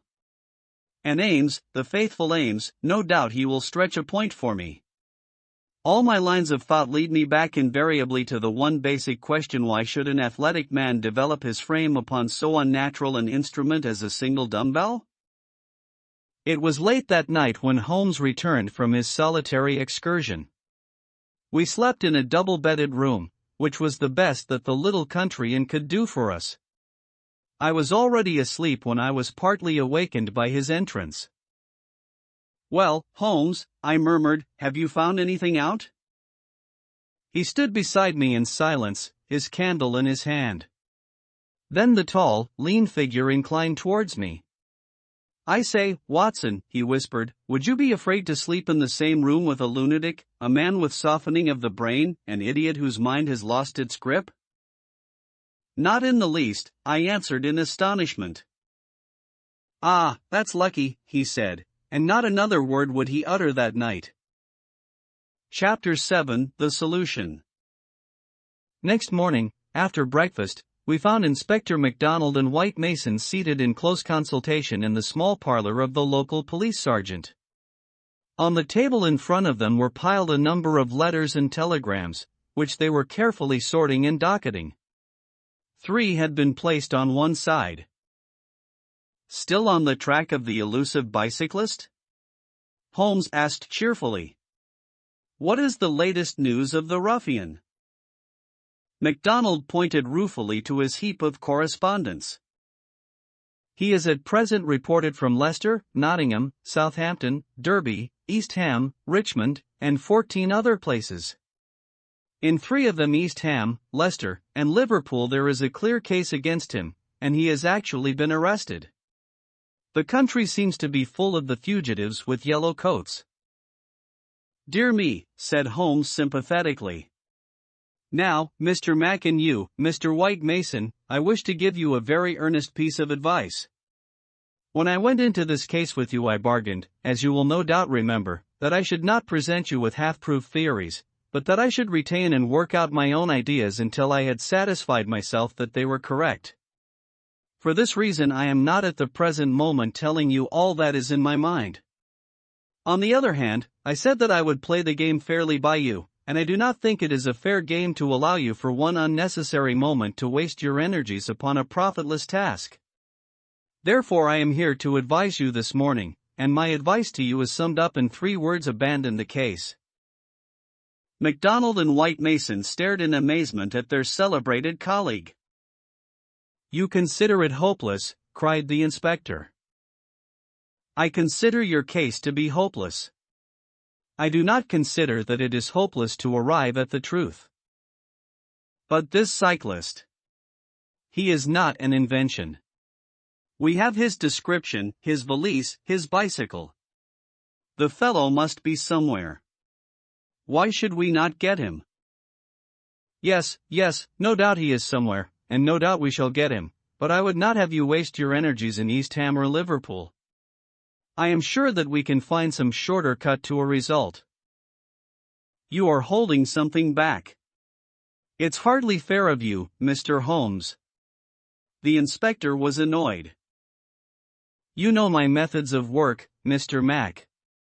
But I will hold it back for the shortest time possible. I only wish to verify my details in one way, which can very readily be done, and then I make my bow and return to London, leaving my results entirely at your service. I owe you too much to act otherwise, for in all my experience I cannot recall any more singular and interesting study. This is clean beyond me, Mr. Holmes. We saw you when we returned from Tunbridge Wells last night, and you were in general agreement with our results. What has happened since then to give you a completely new idea of the case? Well, since you ask me, I spent, as I told you that I would, some hours last night at the Manor House. Well, what happened? I can only give you a very general answer to that for the moment. By the way, I have been reading a short but clear and interesting account of the old building, purchasable at the modest sum of 1 penny from the local tobacconist. Here Holmes drew a small tract, embellished with a rude engraving of the ancient manor house, from his waistcoat pocket. It immensely adds to the zest of an investigation, my dear Mr. Mac, when one is in conscious sympathy with the historical atmosphere of one's surroundings. Don't look so impatient, for I assure you that even so bald an account as this raises some sort of picture of the past in one's mind. Permit me to give you a sample. Erected in the 5th year of the reign of James I, and standing upon the site of a much older building, the Manor House of Burlstone presents one of the finest surviving examples of the moated Jacobean residence. You are making fools of us, Mr. Holmes. Tut, Mr. Mac, the first sign of temper I have detected in you. Well, I won't read it verbatim, since you feel so strongly upon the subject. But when I tell you that there is some account of the taking of the place by a parliamentary colonel in 1644, of the concealment of Charles for several days in the course of the Civil War, and finally of a visit there by the second George, you will admit that there are various associations of interest connected with this ancient house. I don't doubt it, Mr. Holmes, but that is no business of ours. Is it not? Is it not? Breadth of view, my dear Mr. Mac, is one of the essentials of our profession. The interplay of ideas and the oblique uses of knowledge are often of extraordinary interest. You will excuse these remarks from one who, though a mere connoisseur of crime, is still rather older and perhaps more experienced than yourself. I'm the first to admit that, said the detective heartily. You get to your point, I admit, but you have such a deuced round-the-corner way of doing it. Well, I'll drop past history and get down to present-day facts. I called last night, as I have already said, at the Manor House. I did not see either Barker or Mrs. Douglas. I saw no necessity to disturb them, but I was pleased to hear that the lady was not visibly pining and that she had partaken of an excellent dinner. My visit was specially made to the good Mr. Ames, with whom I exchanged some amiabilities, which culminated in his allowing me, without reference to anyone else, to sit alone for a time in the study. What? With that? I ejaculated. No, everything is now in order. You gave permission for that, Mr. Mac, as I am informed. The room was in its normal state, and in it I passed an instructive quarter of an hour. What were you doing? Well, not to make a mystery of so simple a matter, I was looking for the missing dumbbell. It has always bulked rather large in my estimate of the case. I ended by finding it. Where? There we come to the edge of the unexplored. Let me go a little further, a very little further, and I will promise that you shall share everything that I know. Well, we're bound to take you on your own terms, said the inspector, but when it comes to telling us to abandon the case, why in the name of goodness should we abandon the case? For the simple reason, my dear Mr. Mac, that you have not got the first idea what it is that you are investigating. We are investigating the murder of Mr. John Douglas of Burlstone Manor. Yes, so you are. But don't trouble to trace the mysterious gentleman upon the bicycle. I assure you that it won't help you. Then what do you suggest that we do? I will tell you exactly what to do, if you will do it. Well, I'm bound to say I've always found you had reason behind all your queer ways. I'll do what you advise. And you, Mr. White Mason? The country detective looked helplessly from one to the other. Holmes and his methods were new to him. Well, if it is good enough for the inspector, it is good enough for me, he said at last. Capital, said Holmes. Well, then, I should recommend a nice, cheery country walk for both of you. They tell me that the views from Burlstone Ridge over the Weald are very remarkable. No doubt lunch could be got at some suitable hostelry, though my ignorance of the country prevents me from recommending one. In the evening, tired but happy. Man, this is getting past a joke, cried MacDonald, rising angrily from his chair. Well, spend the day as you like, said Holmes, patting him cheerfully upon the shoulder.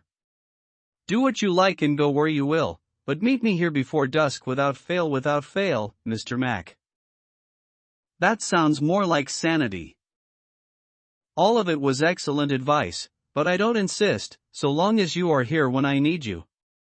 But now, before we part, I want you to write a note to Mr. Barker. Well, I'll dictate it, if you like. Ready? Dear Sir, it has struck me that it is our duty to drain the moat, in the hope that we may find some. It's impossible, said the inspector. I've made inquiry. Tut. My dear sir, please do what I ask you. Well, go on.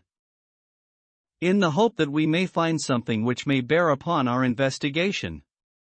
I have made arrangements, and the workmen will be at work early tomorrow morning diverting the stream. Impossible. Diverting the stream, so I thought it best to explain matters beforehand. Now sign that, and send it by hand about 4 o'clock. At that hour we shall meet again in this room. Until then we may each do what we like, for I can assure you that this inquiry has come to a definite pause. Evening was drawing in when we reassembled. Holmes was very serious in his manner, myself curious, and the detectives obviously critical and annoyed.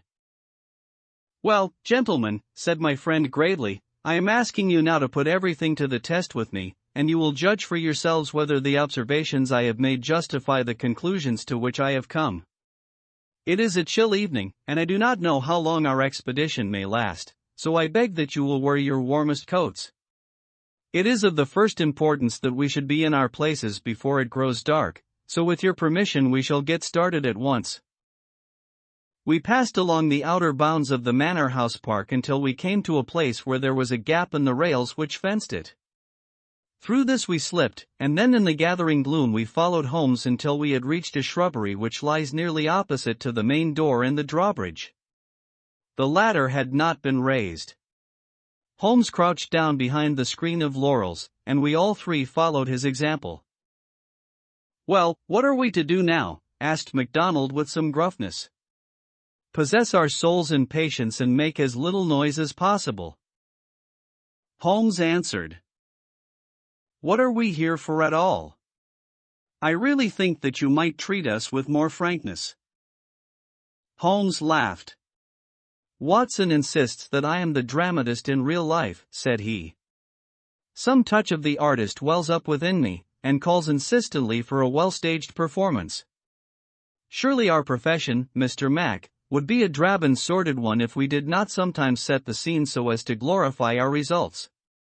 The blunt accusation, the brutal tap upon the shoulder, what can one make of such a denouement? But the quick inference, the subtle trap, the clever forecast of coming events, the triumphant vindication of bold theories? Are these not the pride and the justification of our life's work? At the present moment you thrill with the glamour of the situation and the anticipation of the hunt. Where would be that thrill if I had been as definite as a timetable? I only ask a little patience, Mr. Mac, and all will be clear to you. Well, I hope the pride and justification and the rest of it will come before we all get our death of cold, said the London detective with comic resignation. We all had good reason to join in the aspiration, for our vigil was a long and bitter one. Slowly the shadows darkened over the long, somber face of the old house. A cold, damp reek from the moat chilled us to the bones and set our teeth chattering. There was a single lamp over the gateway and a steady globe of light in the fatal study. Everything else was dark and still. How long is this to last? Asked the inspector finally. And what is it we are watching for? I have no more notion than you how long it is to last, Holmes answered with some asperity. If criminals would always schedule their movements like railway trains, it would certainly be more convenient for all of us. As to what it is that's what we are watching for. As he spoke, the bright, yellow light in the study was obscured by somebody passing to and fro before it. The laurels among which we lay were immediately opposite the window and not more than 100 feet from it.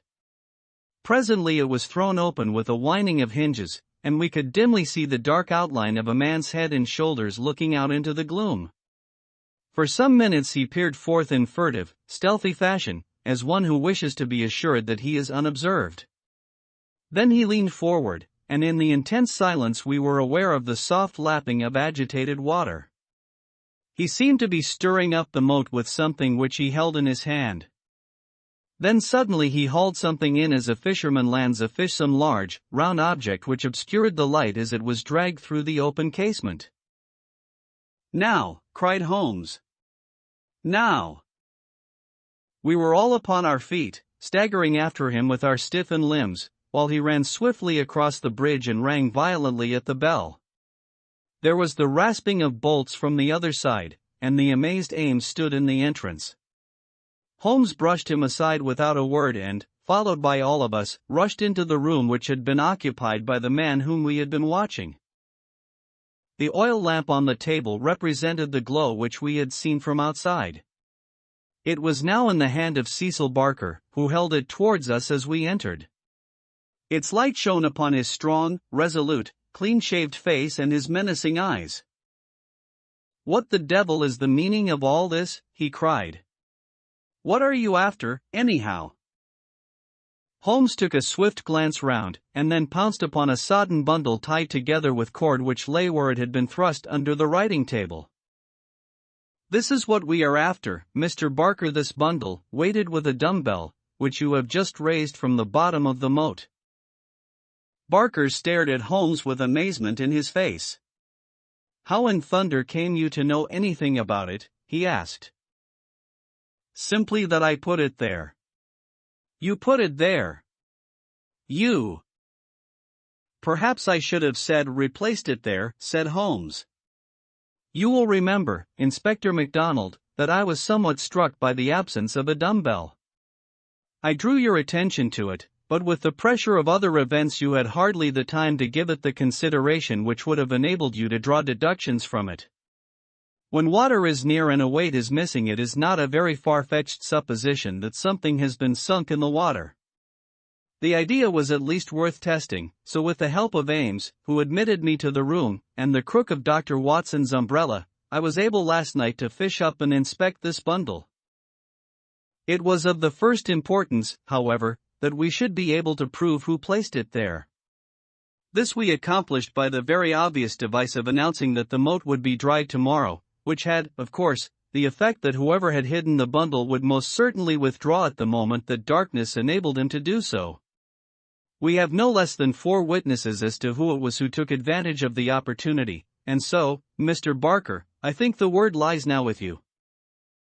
Sherlock Holmes put the sopping bundle upon the table beside the lamp and undid the cord which bound it. From within he extracted a dumbbell, which he tossed down to its fellow in the corner. Next he drew forth a pair of boots. "American, as you perceive," he remarked, pointing to the toes. Then he laid upon the table a long, deadly, sheath knife. Finally he unraveled a bundle of clothing, comprising a complete set of underclothes, socks, a gray tweed suit, and a short yellow overcoat. "The clothes are commonplace," remarked Holmes, "save only the overcoat, which is full of suggestive touches." He held it tenderly towards the light. "Here, as you perceive, is the inner pocket prolonged into the lining in such fashion as to give ample space for the truncated fowling piece. The tailor's tab is on the neck. Neil, outfitter, Vermissa, USA. I have spent an instructive afternoon in the rector's library, and have enlarged my knowledge by adding the fact that Vermissa is a flourishing little town at the head of one of the best-known coal and iron valleys in the United States. I have some recollection, Mr. Barker, that you associated the coal districts with Mr. Douglas's first wife, and it would surely not be too far-fetched an inference that the VV upon the card by the dead body might stand for Vermissa Valley, or that this very valley which sends forth emissaries of murder may be that valley of fear of which we have heard. So much is fairly clear. And now, Mr. Barker, I seem to be standing rather in the way of your explanation." It was a sight to see Cecil Barker's expressive face during this exposition of the great detective. Anger, amazement, consternation, and indecision swept over it in turn. Finally he took refuge in a somewhat acrid irony. "You know such a lot, Mr. Holmes, perhaps you had better tell us some more," he sneered. "I have no doubt that I could tell you a great deal more, Mr. Barker, but it would come with a better grace from you." "Oh, you think so, do you? Well, all I can say is that if there's any secret here it is not my secret, and I am not the man to give it away." "Well, if you take that line, Mr. Barker," said the inspector quietly, "we must just keep you in sight until we have the warrant and can hold you." "You can do what you damn please about that," said Barker defiantly. The proceedings seemed to have come to a definite end so far as he was concerned, for one had only to look at that granite face to realize that no peine forte et dure would ever force him to plead against his will. The deadlock was broken, however, by a woman's voice. Mrs. Douglas had been standing listening at the half-open door, and now she entered the room. "You have done enough for now, Cecil," said she. "Whatever comes of it in the future, you have done enough." "Enough and more than enough," remarked Sherlock Holmes gravely. "I have every sympathy with you, madam, and should strongly urge you to have some confidence in the common sense of our jurisdiction and to take the police voluntarily into your complete confidence. It may be that I am myself at fault for not following up the hint which you conveyed to me through my friend, Dr. Watson, but, at that time I had every reason to believe that you were directly concerned in the crime. Now I am assured that this is not so. At the same time, there is much that is unexplained, and I should strongly recommend that you ask Mr. Douglas to tell us his own story." Mrs. Douglas gave a cry of astonishment at Holmes's words. The detectives and I must have echoed it, when we were aware of a man who seemed to have emerged from the wall, who advanced now from the gloom of the corner in which he had appeared. Mrs. Douglas turned, and in an instant her arms were round him. Barker had seized his outstretched hand. "It's best this way, Jack," his wife repeated, "I am sure that it is best." "Indeed, yes, Mr. Douglas," said Sherlock Holmes, "I am sure that you will find it best." The man stood blinking at us with the dazed look of one who comes from the dark into the light.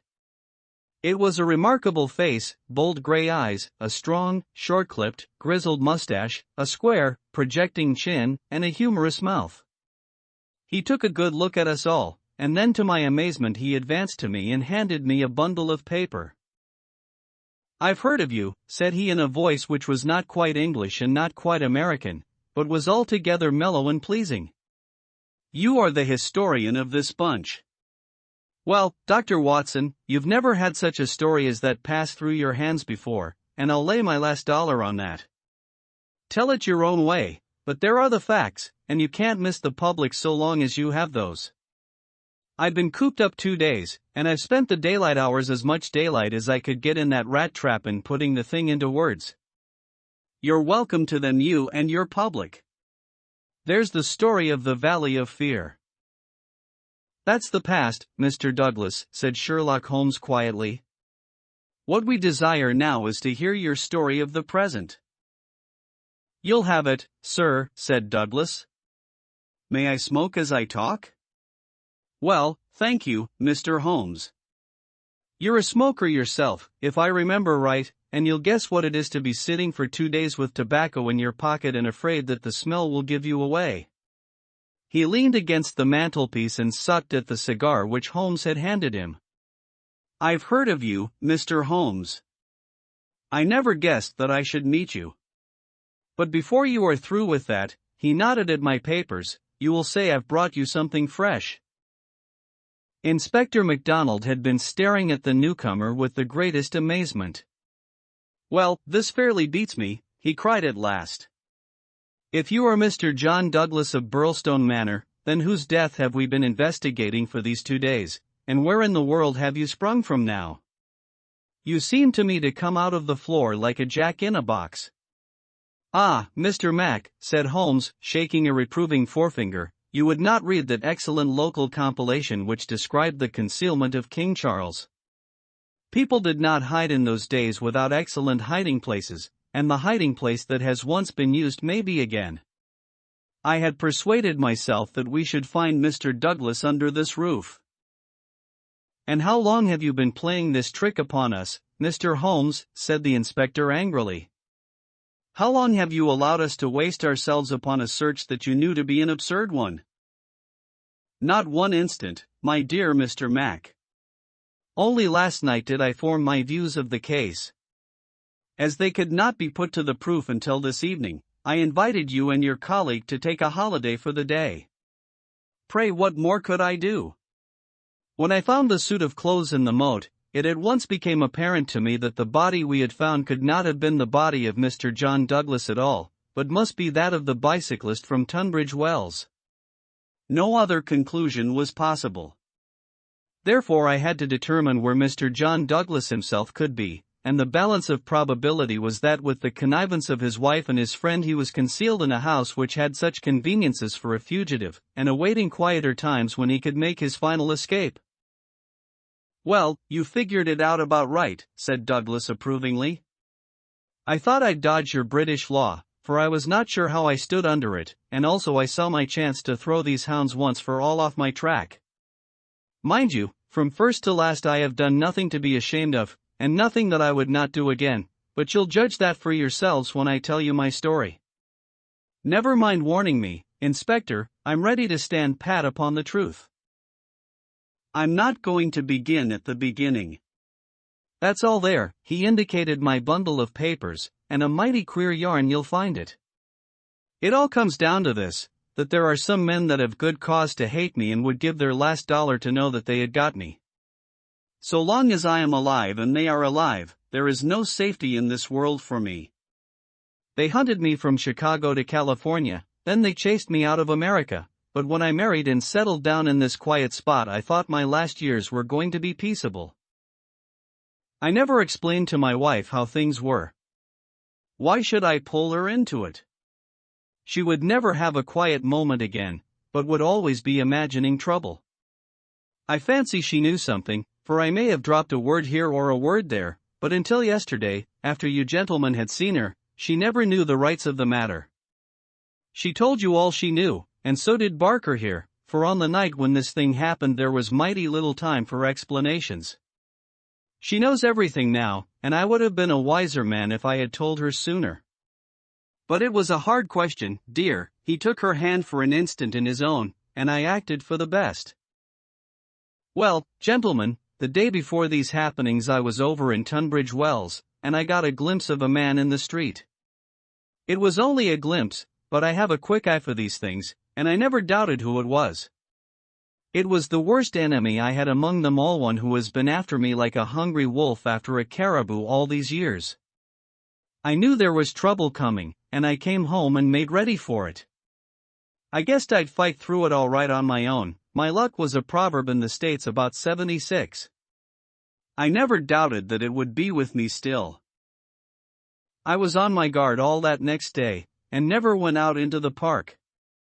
It's as well, or he'd have had the drop on me with that buckshot gun of his before ever I could draw on him. After the bridge was up, my mind was always more restful. When that bridge was up in the evenings, I put the thing clear out of my head. I never dreamed of his getting into the house and waiting for me. But when I made my round in my dressing gown, as was my habit, I had no sooner entered the study than I scented danger. I guess when a man has had dangers in his life, and I've had more than most in my time, there is a kind of sixth sense that waves the red flag. I saw the signal clear enough, and yet I couldn't tell you why. Next instant I spotted a boot under the window curtain, and then I saw why plain enough. I just the one candle that was in my hand, but there was a good light from the hall lamp through the open door. I put down the candle and jumped for a hammer that I'd left on the mantel. At the same moment he sprang at me. I saw the glint of a knife, and I lashed at him with the hammer.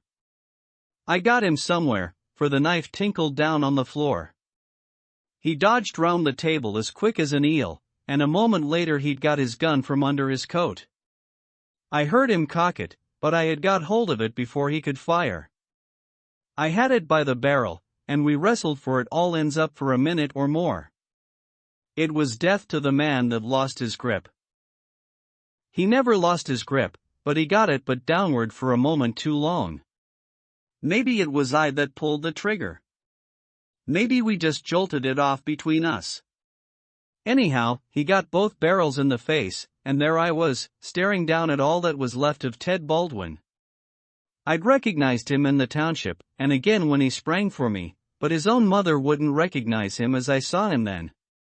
I'm used to rough work, but I fairly turned sick at the sight of him.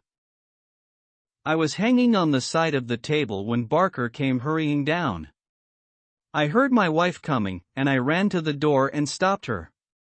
It was no sight for a woman. I promised I'd come to her soon. I said a word or two to Barker. He took it all in at a glance, and we waited for the rest to come along. But there was no sign of them. Then we understood that they could hear nothing, and that all that had happened was known only to ourselves. It was at that instant that the idea came to me. I was fairly dazzled by the brilliance of it. The man's sleeve had slipped up, and there was the branded mark of the lodge upon his forearm. See here. The man whom we had known as Douglas turned up his own coat and cuff to show a brown triangle within a circle exactly like that which we had seen upon the dead man. It was the sight of that which started me on it. I seemed to see it all clear at a glance. There were his height and hair and figure, about the same as my own. No one could swear to his face, poor devil. I brought down this suit of clothes, and in a quarter of an hour Barker and I had put my dressing gown on him, and he lay as you found him. We tied all his things into a bundle, and I weighted them with the only weight I could find and put them through the window. The card he had meant to lay upon my body was lying beside his own. My rings were put on his finger, but when it came to the wedding ring, he held out his muscular hand. You can see for yourselves that I had struck the limit. I have not moved it since the day I was married, and it would have taken a file to get it off. I don't know, anyhow, that I should have cared to part with it, but if I had wanted to I couldn't. So we just had to leave that detail to take care of itself. On the other hand, I brought a bit of plaster down and put it where I am wearing one myself at this instant. You slipped up there, Mr. Holmes, clever as you are, for if you had chanced to take off that plaster you would have found no cut underneath it.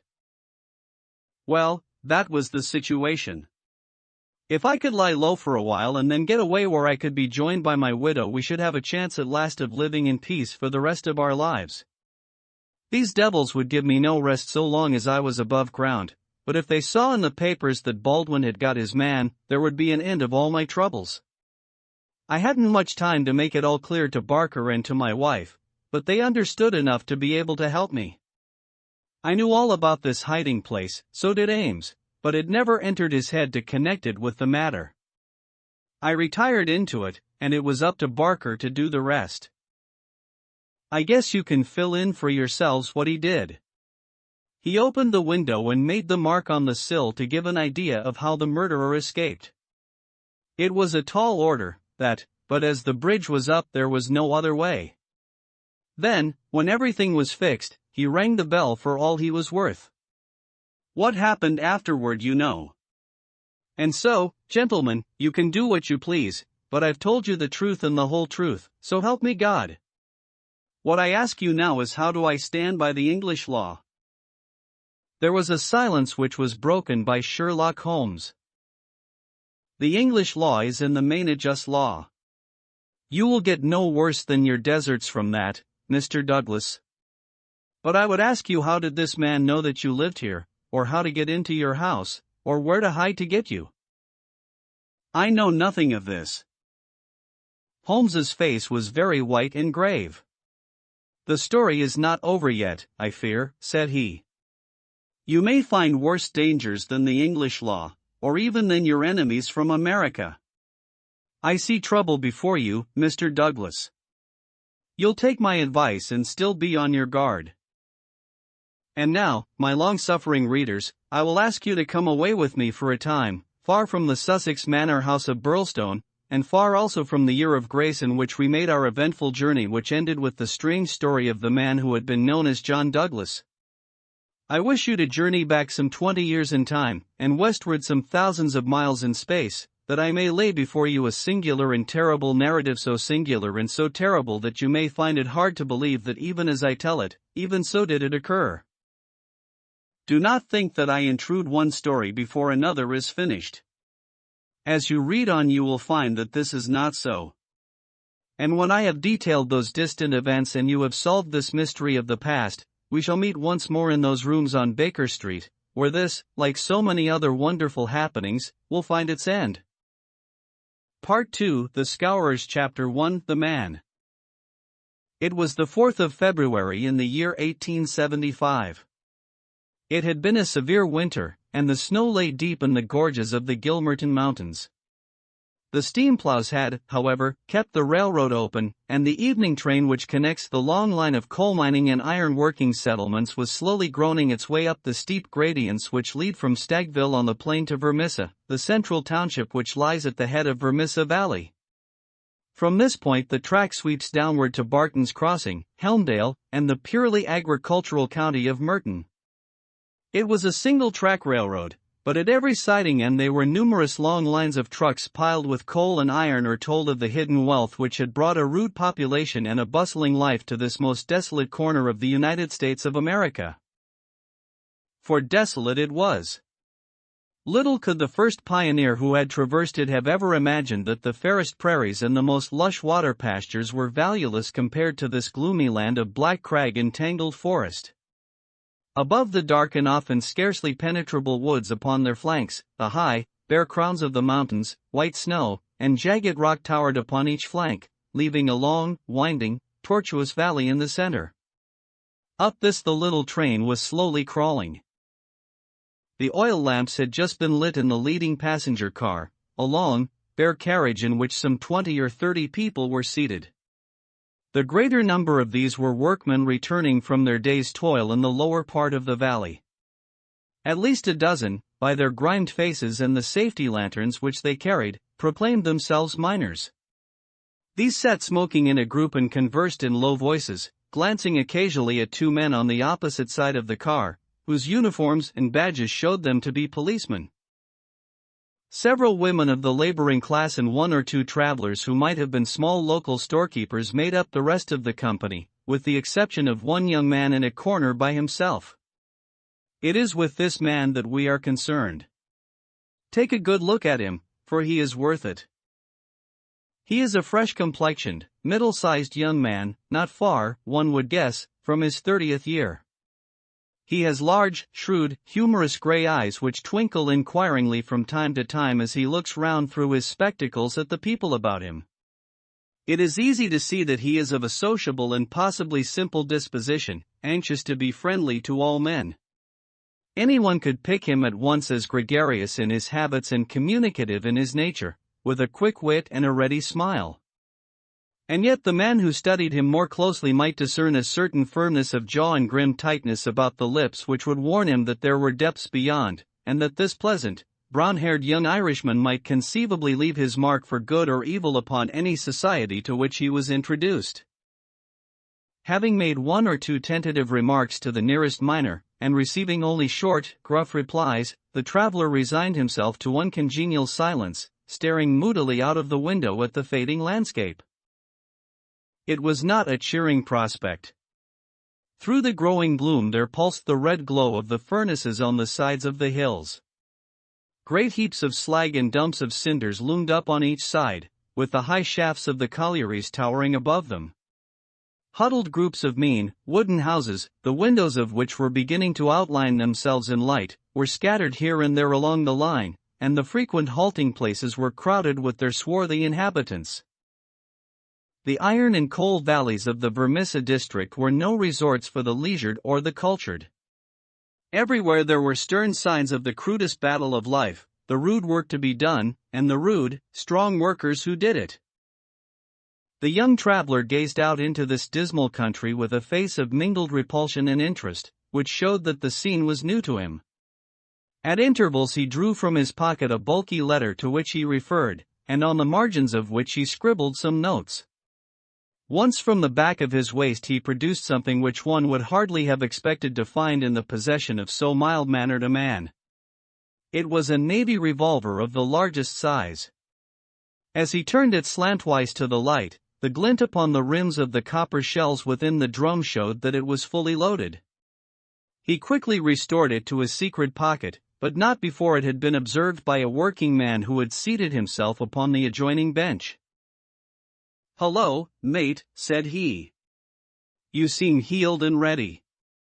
The young man smiled with an air of embarrassment. "Yes," said he, "we need them sometimes in the place I come from." "And where may that be?" "I'm last from Chicago." "A stranger in these parts?" "Yes." "You may find you need it here," said the workman. "Ah. Is that so?" The young man seemed interested. "Have you heard nothing of doings hereabouts?" "Nothing out of the way." "Why, I thought the country was full of it." "You'll hear quick enough." "What made you come here?" "I heard there was always work for a willing man." "Are you a member of the union?" "Sure." "Then you'll get your job, I guess." "Have you any friends?" "Not yet, but I have the means of making them." "How's that, then?" "I am one of the eminent order of freemen." "There's no town without a lodge, and where there is a lodge I'll find my friends." The remark had a singular effect upon his companion. He glanced round suspiciously at the others in the car. The miners were still whispering among themselves. The two police officers were dozing. He came across, seated himself close to the young traveler, and held out his hand. "Put it there," he said. A hand grip passed between the two. "I see you speak the truth," said the workman. "But it's well to make certain." He raised his right hand to his right eyebrow. The traveler at once raised his left hand to his left eyebrow. "Dark nights are unpleasant," said the workman. "Yes, for strangers to travel," the other answered. "That's good enough. I'm Brother Scanlon, Lodge 341, Vermissa Valley. Glad to see you in these parts."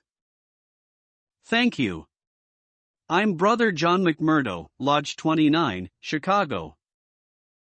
Body Master J. H. Scott. But I am in luck to meet a brother so early." "Well, there are plenty of us about. You won't find the order more flourishing anywhere in the States than right here in Vermissa Valley. But we could do with some lads like you. I can't understand a spry man of the Union finding no work to do in Chicago." "I found plenty of work to do," said McMurdo. "Then why did you leave?" McMurdo nodded towards the policeman and smiled. "I guess those chaps would be glad to know," he said. Scanlon groaned sympathetically. "In trouble?" he asked in a whisper. "Deep." "A penitentiary job?" "And the rest?" "Not a killing." "It's early days to talk of such things," said McMurdo with the air of a man who had been surprised into saying more than he intended. "I've my own good reasons for leaving Chicago, and let that be enough for you. Who are you that you should take it on yourself to ask such things?" His gray eyes gleamed with sudden and dangerous anger from behind his glasses. "All right, mate, no offense meant. The boys will think none the worse of you, whatever you may have done. Where are you bound for now?" "Vermissa." "That's the third halt down the line. Where are you staying?" McMurdo took out an envelope and held it close to the murky oil lamp. "Here is the address: Jacob Shafter, Sheridan Street. It's a boarding house that was recommended by a man I knew in Chicago." "Well, I don't know it, but Vermissa is out of my beat. I live at Hobson's Patch, and that's here where we are drawing up. But, say, there's one bit of advice I'll give you before we part: if you're in trouble in Vermissa, go straight to the Union House and see Boss McGinty. He is the body master of Vermissa Lodge, and nothing can happen in these parts unless Black Jack McGinty wants it. So long, mate. Maybe we'll meet in Lodge one of these evenings. But mind my words, if you are in trouble, go to Boss McGinty." Scanlon descended, and McMurdo was left once again to his thoughts. Night had now fallen, and the flames of the frequent furnaces were roaring and leaping in the darkness. Against their lurid background dark figures were bending and straining, twisting and turning, with the motion of winch or of windlass, to the rhythm of an eternal clank and roar. "I guess hell must look something like that," said a voice.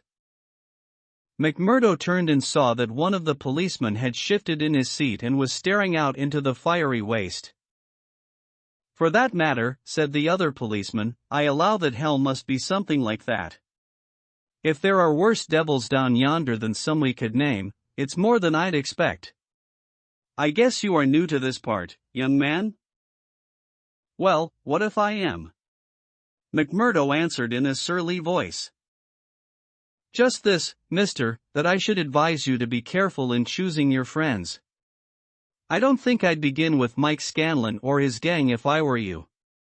"What the hell is it to you who are my friends?" roared McMurdo in a voice which brought every head in the carriage round to witness the altercation. "Did I ask you for your advice, or did you think me such a sucker that I couldn't move without it? You speak when you are spoken to, and by the Lord you'd have to wait a long time if it was me." He thrust out his face and grinned at the patrolman like a snarling dog. The two policemen, heavy, good-natured men, were taken aback by the extraordinary vehemence with which their friendly advances had been rejected. "No offense, stranger," said one. "It was a warning for your own good, seeing that you are, by your own showing, new to the place." "I'm new to the place, but I'm not new to you and your kind," cried McMurdo in cold fury. "I guess you're the same in all places, shoving your advice in when nobody asks for it." "Maybe we'll see more of you before very long," said one of the patrolmen with a grin. "You're a real hand-picked one, if I am a judge." "I was thinking the same," remarked the other. "I guess we may meet again." "I'm not afraid of you, and don't you think it," cried McMurdo. "My name's Jack McMurdo, see? If you want me, you'll find me at Jacob Shafter's on Sheridan Street, Vermissa, so I'm not hiding from you, am I? Day or night I dare to look the like of you in the face, don't make any mistake about that." There was a murmur of sympathy and admiration from the miners at the dauntless demeanor of the newcomer, while the two policemen shrugged their shoulders and renewed a conversation between themselves. A few minutes later the train ran into the ill-lit station, and there was a general clearing, for Vermissa was by far the largest town on the line. McMurdo picked up his leather gripsack and was about to start off into the darkness, when one of the miners accosted him. "By gar, mate. You know how to speak to the cops," he said in a voice of awe. "It was grand to hear you. Let me carry your grip and show you the road. I'm passing shafters on the way to my own shack." There was a chorus of friendly goodnights from the other miners as they passed from the platform. Before ever he had set foot in it, McMurdo the turbulent had become a character in Vermissa. The country had been a place of terror, but the town was in its way even more depressing. Down that long valley there was at least a certain gloomy grandeur in the huge fires and the clouds of drifting smoke, while the strength and industry of man found fitting monuments in the hills which he had spilled by the side of his monstrous excavations. But the town showed a dead level of mean ugliness and squalor. The broad street was churned up by the traffic into a horrible rutted paste of muddy snow. The sidewalks were narrow and uneven. The numerous gas lamps served only to show more clearly a long line of wooden houses, each with its veranda facing the street, unkempt and dirty. As they approached the center of the town, the scene was brightened by a row of well-lit stores, and even more by a cluster of saloons and gaming houses, in which the miners spent their hard-earned but generous wages. "That's the Union House," said the guide, pointing to one saloon which rose almost to the dignity of being a hotel. "Jack McGinty is the boss there." "What sort of a man is he?" McMurdo asked. "What? Have you never heard of the boss?" "How could I have heard of him when you know that I am a stranger in these parts?" "Well, I thought his name was known clear across the country. It's been in the papers often enough." "What for?" "Well," the miner lowered his voice, "over the affairs." "What affairs?" "Good Lord, mister. You are queer, if I must say it without offense. There's only one set of affairs that you'll hear of in these parts, and that's the affairs of the Scourers." "Why, I seem to have read of the Scourers in Chicago." "A gang of murderers, are they not?" "Hush, on your life," cried the miner, standing still in alarm, and gazing in amazement at his companion. "Man, you won't live long in these parts if you speak in the open street like that. Many a man has had the life beaten out of him for less." "Well, I know nothing about them. It's only what I have read. And I'm not saying that you have not read the truth." The man looked nervously round him as he spoke, peering into the shadows as if he feared to see some lurking danger. If killing is murder, then God knows there is murder and to spare. "But don't you dare to breathe the name of Jack McGinty in connection with it, stranger, for every whisper goes back to him, and he is not one that is likely to let it pass. Now, that's the house you're after, that one standing back from the street. You'll find old Jacob Shafter that runs it as honest a man as lives in this township." "I thank you," said McMurdo, and shaking hands with his new acquaintance he plodded, gripsack in hand, up the path which led to the dwelling house, at the door of which he gave a resounding knock. It was opened at once by someone very different from what he had expected. It was a woman, young and singularly beautiful. She was of the German type, blonde and fair-haired, with the piquant contrast of a pair of beautiful dark eyes with which she surveyed the stranger with surprise and a pleasing embarrassment which brought a wave of color over her pale face. Framed in the bright light of the open doorway, it seemed to McMurdo that he had never seen a more beautiful picture, the more attractive for its contrast with the sordid and gloomy surroundings. A lovely violet growing upon one of those black slag heaps of the mines would not have seemed more surprising. So entranced was he that he stood staring without a word, and it was she who broke the silence. "I thought it was father," said she with a pleasing little touch of a German accent. "Did you come to see him? He is downtown. I expect him back every minute." McMurdo continued to gaze at her in open admiration until her eyes dropped in confusion before this masterful visitor. "No, miss," he said at last, "I'm in no hurry to see him. But your house was recommended to me for board. I thought it might suit me and now I know it will." You are quick to make up your mind, said she with a smile. Anyone but a blind man could do as much, the other answered. She laughed at the compliment. Come right in, sir, she said. I'm Miss Etty Shafter, Mr. Shafter's daughter. My mother's dead, and I run the house. You can sit down by the stove in the front room until father comes along. Ah, here he is. So you can fix things with him right away. A heavy, elderly man came plodding up the path. In a few words McMurdo explained his business. A man of the name of Murphy had given him the address in Chicago. He in turn had had it from someone else. Old Shafter was quite ready. The stranger made no bones about terms, agreed at once to every condition, and was apparently fairly flush of money. For $7 a week paid in advance he was to have board and lodging. So it was that McMurdo, the self-confessed fugitive from justice, took up his abode under the roof of the Shafters, the first step which was to lead to so long and dark a train of events, ending in a far distant land. Chapter 2: The Body Master. McMurdo was a man who made his mark quickly. Wherever he was the folk around soon knew it. Within a week he had become infinitely the most important person at Shafters. There were 10 or a dozen boarders there, but they were honest foremen or commonplace clerks from the stores, of a very different caliber from the young Irishman. Of an evening when they gathered together his joke was always the readiest, his conversation the brightest, and his song the best. He was a born boon companion, with a magnetism which drew good humor from all around him. And yet he showed again and again, as he had shown in the railway carriage, a capacity for sudden, fierce anger, which compelled the respect and even the fear of those who met him. For the law, too, and all who were connected with it, he exhibited a bitter contempt which delighted some and alarmed others of his fellow boarders. From the first he made it evident, by his open admiration, that the daughter of the house had won his heart from the instant that he had set eyes upon her beauty and her grace. He was no backward suitor. On the second day he told her that he loved her, and from then onward he repeated the same story with an absolute disregard of what she might say to discourage him. Someone else, he would cry. Well, the worse luck for someone else.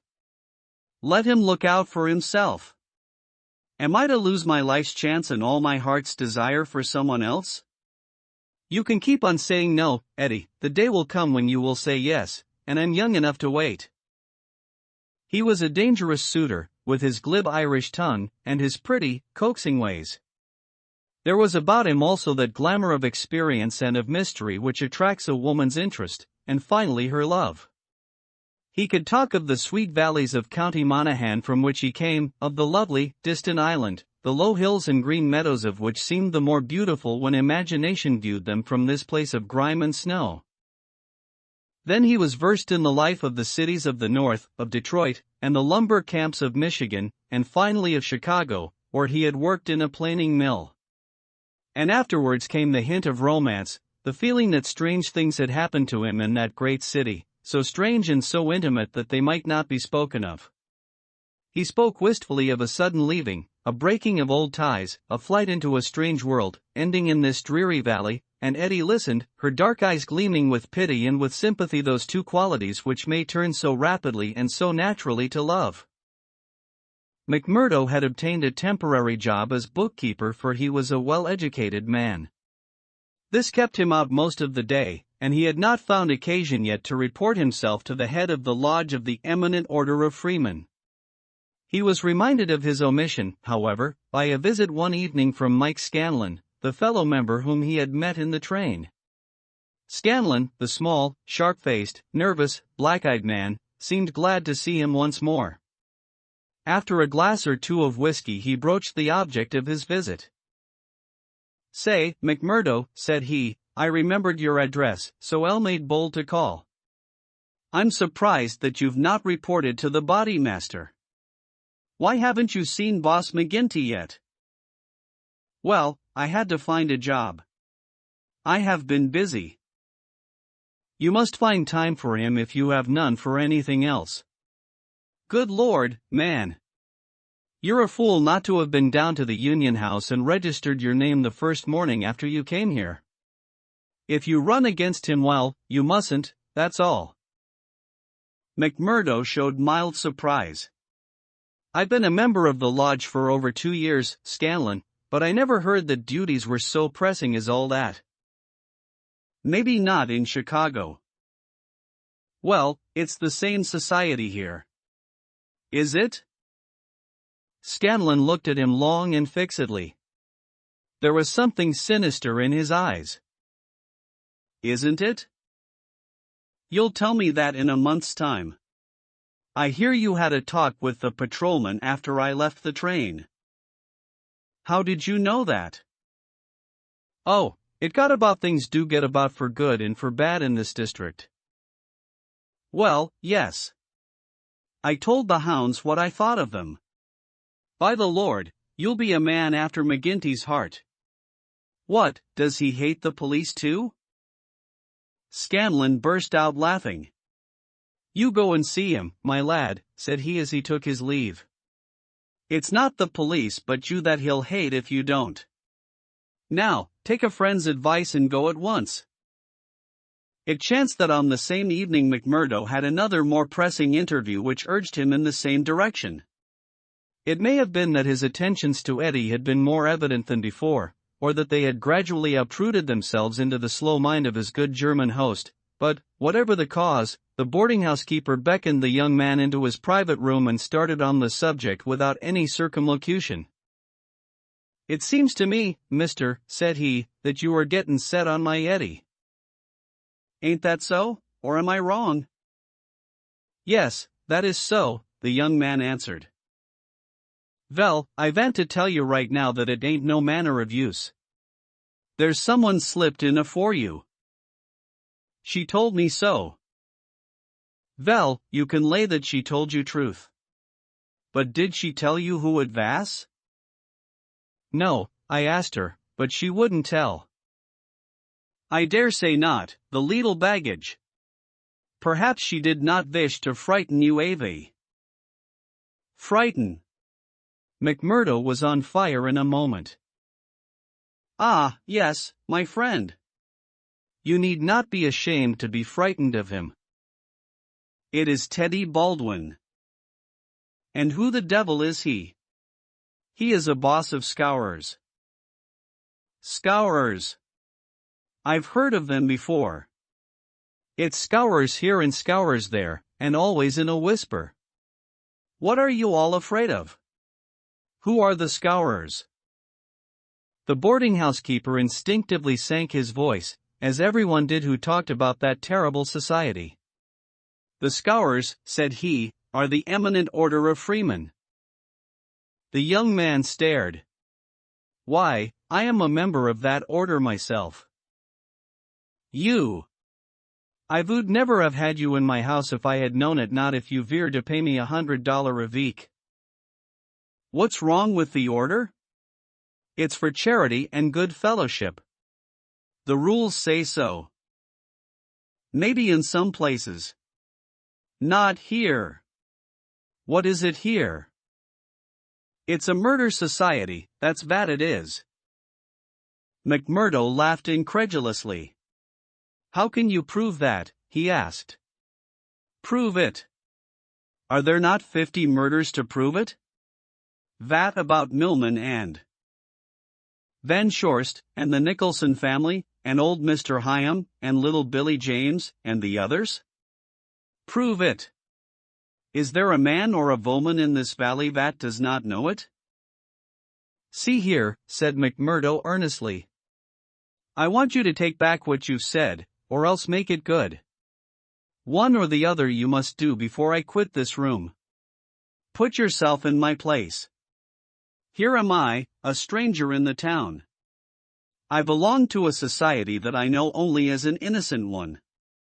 You'll find it through the length and breadth of the states, but always as an innocent one.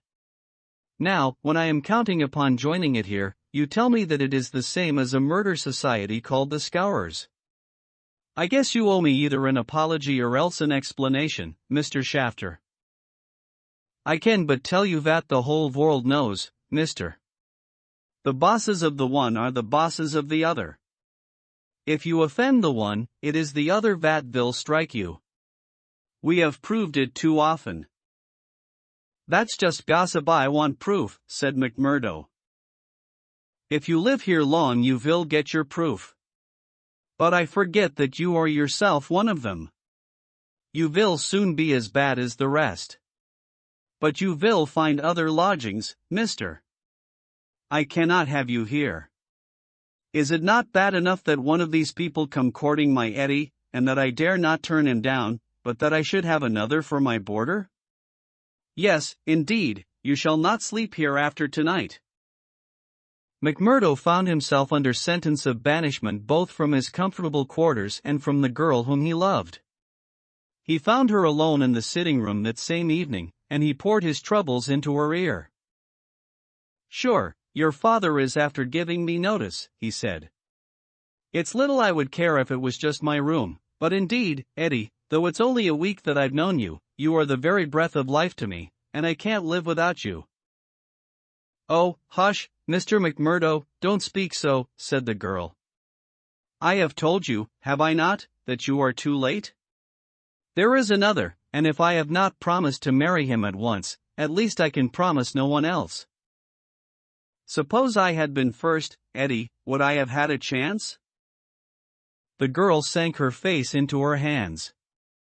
I wish to heaven that you had been first, she sobbed. McMurdo was down on his knees before her in an instant. For God's sake, Eddie, let it stand at that, he cried. Will you ruin your life and my own for the sake of this promise?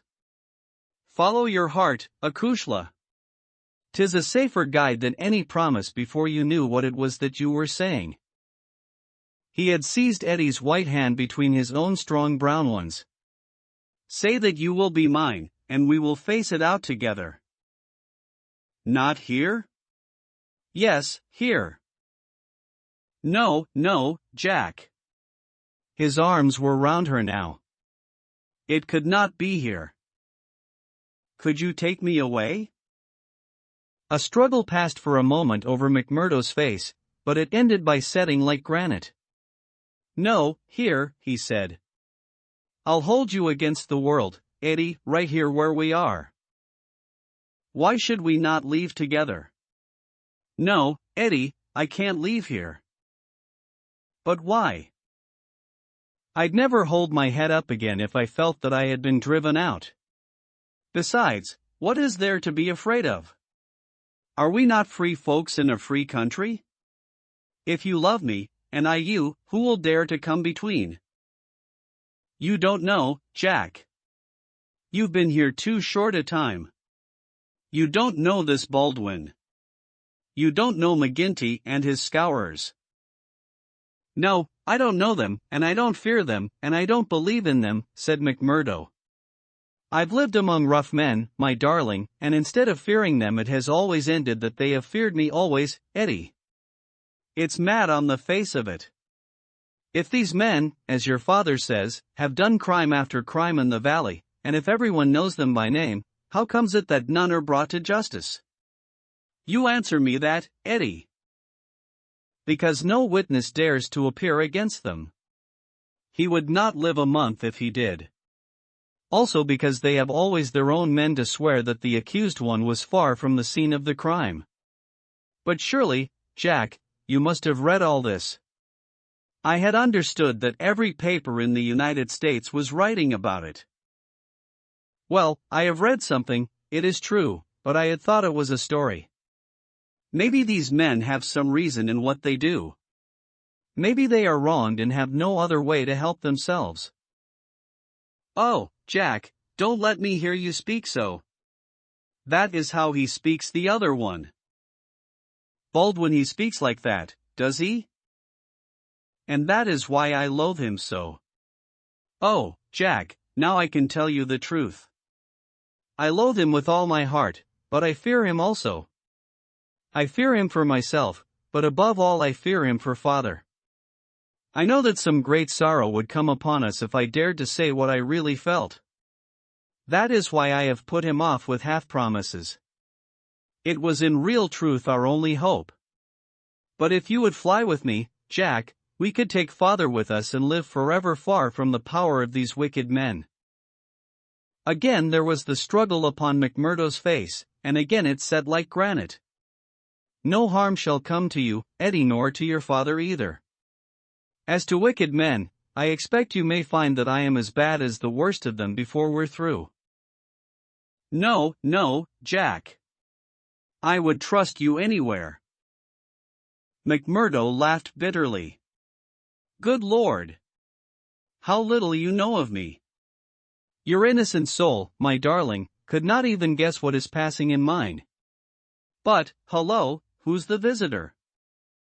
The door had opened suddenly, and a young fellow came swaggering in with the air of one who was the master. He was a handsome, dashing young man of about the same age and build as McMurdo himself. Under his broad-brimmed black felt hat, which he had not troubled to remove, a handsome face with fierce, domineering eyes and a curved hawkbill of a nose looked savagely at the pair who sat by the stove. Eddie had jumped to her feet full of confusion and alarm. "I'm glad to see you, Mr. Baldwin," said she. "You're earlier than I had thought.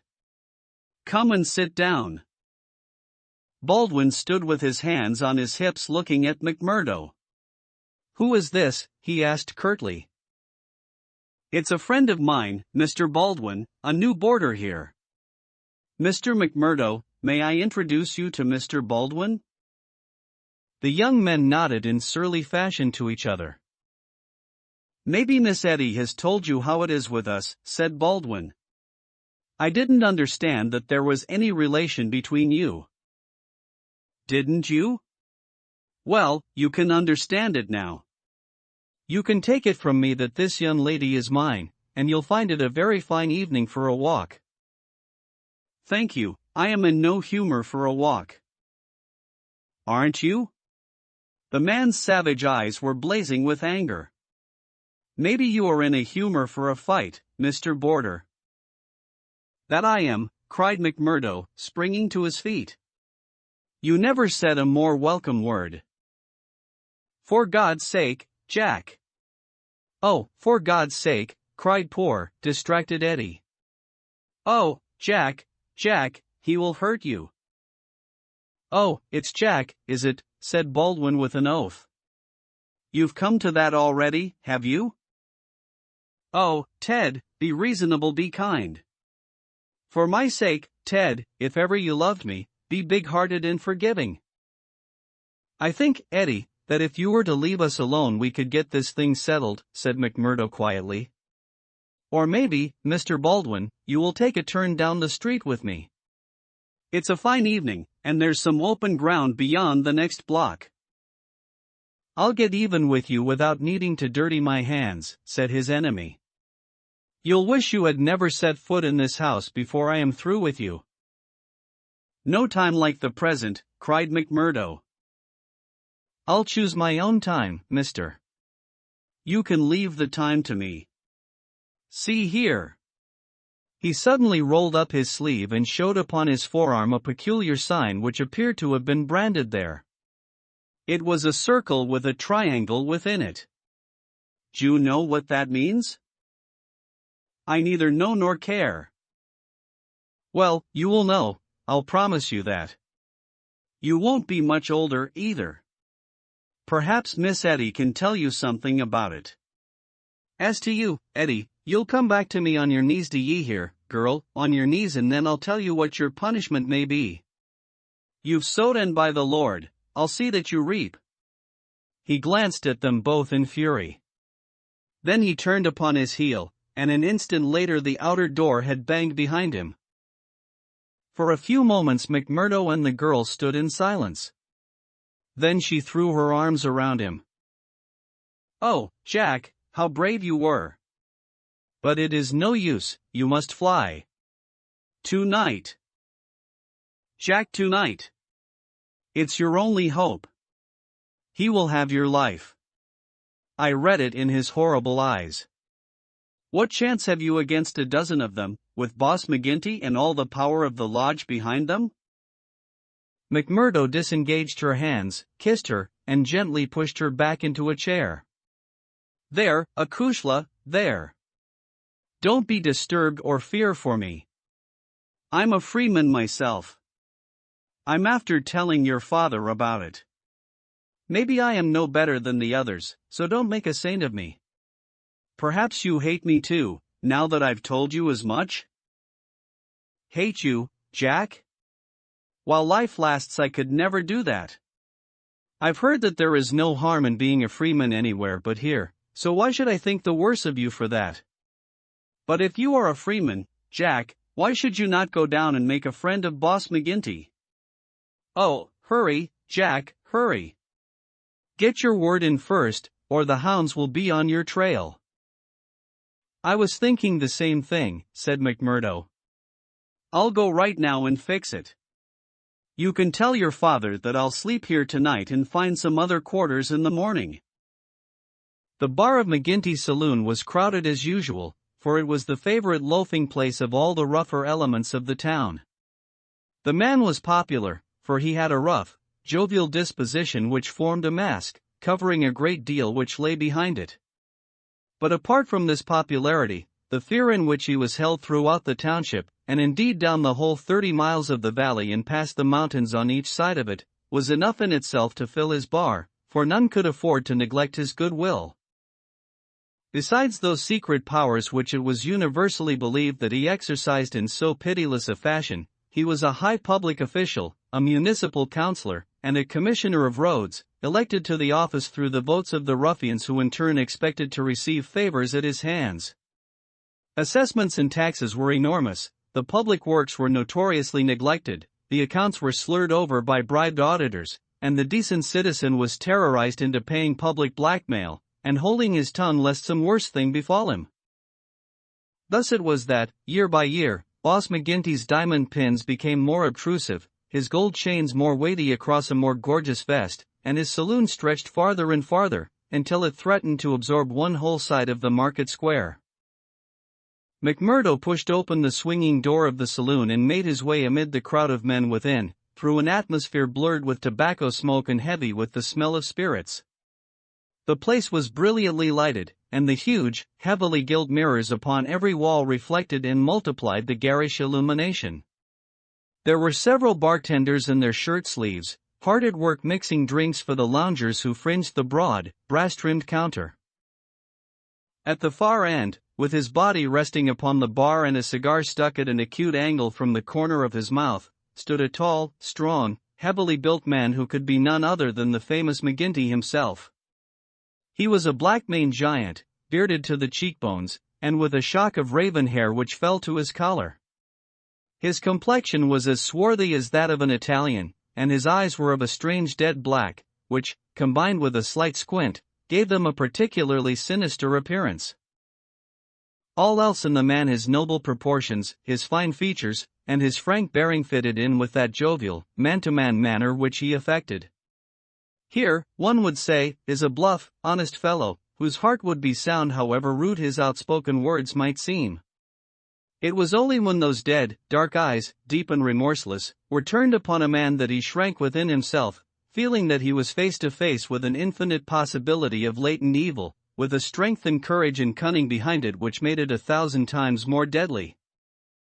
Having had a good look at his man, McMurdo elbowed his way forward with his usual careless audacity, and pushed himself through the little group of courtiers who were fawning upon the powerful boss, laughing uproariously at the smallest of his jokes. The young stranger's bold gray eyes looked back fearlessly through their glasses at the deadly black ones which turned sharply upon him. "Well, young man, I can't call your face to mind. I'm new here, Mr. McGinty." "You are not so new that you can't give a gentleman his proper title." "He's Counselor McGinty, young man," said a voice from the group. "I'm sorry, Counselor.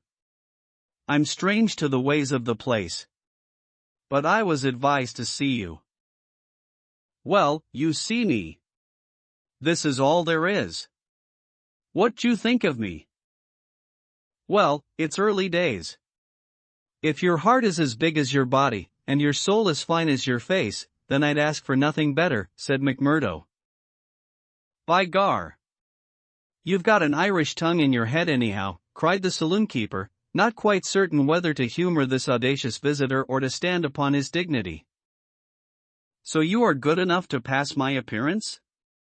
Sure, said McMurdo. And you were told to see me? I was. And who told you? Brother Scanlon of Lodge 341, Vermissa. I drink your health, counselor, and to our better acquaintance. He raised a glass with which he had been served to his lips and elevated his little finger as he drank it. McGinty, who had been watching him narrowly, raised his thick black eyebrows. Oh, it's like that, is it? Said he. I'll have to look a bit closer into this, Mr. McMurdo. A bit closer, Mr. McMurdo, for we don't take folk on trust in these parts, nor believe all we're told neither. Come in here for a moment, behind the bar. There was a small room there, lined with barrels. McGinty carefully closed the door, and then seated himself on one of them, biting thoughtfully on his cigar and surveying his companion with those disquieting eyes. For a couple of minutes he sat in complete silence. McMurdo bore the inspection cheerfully, one hand in his coat pocket, the other twisting his brown mustache. Suddenly McGinty stooped and produced a wicked-looking revolver. See here, my joker, said he, if I thought you were playing any game on us, it would be short work for you. This is a strange welcome, McMurdo answered with some dignity, for the bodymaster of a lodge of freemen to give to a stranger brother. Aye, but it's just that same that you have to prove, said McGinty, and God help you if you fail. Where were you made? Lodge 29, Chicago. When? June 24, 1872. What bodymaster? James H. Scott. Who is your district ruler? Bartholomew Wilson. You seem glib enough in your tests. What are you doing here? Working, the same as you, but a poorer job. You have your back answer quick enough. Yes, I was always quick of speech. Are you quick of action? I have had that name among those that knew me best. Well, we may try you sooner than you think. Have you heard anything of the lodge in these parts? I've heard that it takes a man to be a brother. True for you, Mr. McMurdo. Why did you leave Chicago? I'm damned if I tell you that. McGinty opened his eyes. He was not used to being answered in such fashion, and it amused him. Why won't you tell me? Because no brother may tell another a lie. Then the truth is too bad to tell? You can put it that way if you like. See here, mister, you can't expect me, as bodymaster, to pass into the lodge a man for whose past he can't answer. McMurdo looked puzzled.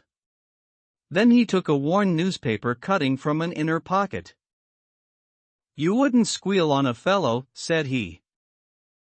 I'll wipe my hand across your face if you say such words to me, cried McGinty hotly. You are right, counselor, said McMurdo meekly. I should apologize. I spoke without thought. Well, I know that I am safe in your hands. Look at that clipping. McGinty glanced his eyes over the account of the shooting of one Jonas Pinto, in the Lake Saloon, Market Street, Chicago, in the New Year week of 1874. Your work? He asked, as he handed back the paper. McMurdo nodded. Why did you shoot him? I was helping Uncle Sam to make dollars. Maybe mine were not as good gold as his, but they looked as well and were cheaper to make. This man Pinto helped me to shove the queer. To do what? Well, it means to pass the dollars out into circulation. Then he said he would split. Maybe he did split. I didn't wait to see. I just killed him and lighted out for the coal country. Why the coal country? 'Cause I'd read in the papers that they weren't too particular in those parts. McGinty laughed. You were first a coiner and then a murderer, and you came to these parts because you thought you'd be welcome. That's about the size of it, McMurdo answered. Well, I guess you'll go far. Say, can you make those dollars yet? McMurdo took half a dozen from his pocket. Those never passed the Philadelphia Mint, said he. You don't say. McGinty held them to the light in his enormous hand, which was hairy as a gorilla's. I can see no difference. Gar. You'll be a mighty useful brother, I'm thinking. We can do with a bad man or two among us, friend McMurdo, for there are times when we have to take our own part. We'd soon be against the wall if we didn't shove back at those that were pushing us. Well, I guess I'll do my share of shoving with the rest of the boys. You seem to have a good nerve. You didn't squirm when I shoved this gun at you. It was not me that was in danger. Who then? It was you, counselor. McMurdo drew a cocked pistol from the side pocket of his pea jacket. I was covering you all the time. I guess my shot would have been as quick as yours. By gar. McGinty flushed an angry red and then burst into a roar of laughter. Say, we've had no such holy terror come to hand this many a year. I reckon the lodge will learn to be proud of you. Well, what the hell do you want? And can't I speak alone with a gentleman for 5 minutes but you must butt in on us? The bartender stood abashed. I'm sorry, counselor, but it's Ted Baldwin. He says he must see you this very minute. The message was unnecessary, for the set, cruel face of the man himself was looking over the servant's shoulder. He pushed the bartender out and closed the door on him. So, said he with a furious glance at McMurdo, you got here first, did you? I've a word to say to you, counselor, about this man. Then say it here and now before my face, cried McMurdo. I'll say it at my own time, in my own way. Tut. Tut, said McGinty, getting off his barrel. This will never do. We have a new brother here, Baldwin, and it's not for us to greet him in such fashion. Hold out your hand, man, and make it up. Never, cried Baldwin in a fury. I've offered to fight him if he thinks I have wronged him, said McMurdo. I'll fight him with fists, or, if that won't satisfy him, I'll fight him any other way he chooses. Now, I'll leave it to you, counselor, to judge between us as a bodymaster should. What is it, then? A young lady. She's free to choose for herself. Is she? Cried Baldwin. As between two brothers of the lodge I should say that she was, said the boss. Oh, that's your ruling, is it? Yes, it is, Ted Baldwin, said McGinty, with a wicked stare. Is it you that would dispute it? You would throw over one that has stood by you this 5 years in favor of a man that you never saw before in your life? You're not bodymaster for life, Jack McGinty, and by God. When next it comes to a vote. The counselor sprang at him like a tiger. His hand closed round the other's neck, and he hurled him back across one of the barrels. In his mad fury he would have squeezed the life out of him if McMurdo had not interfered. Easy, counselor. For heaven's sake, go easy, he cried, as he dragged him back. McGinty released his hold, and Baldwin, cowed and shaken, gasping for breath, and shivering in every limb, as one who has looked over the very edge of death, sat up on the barrel over which he had been hurled.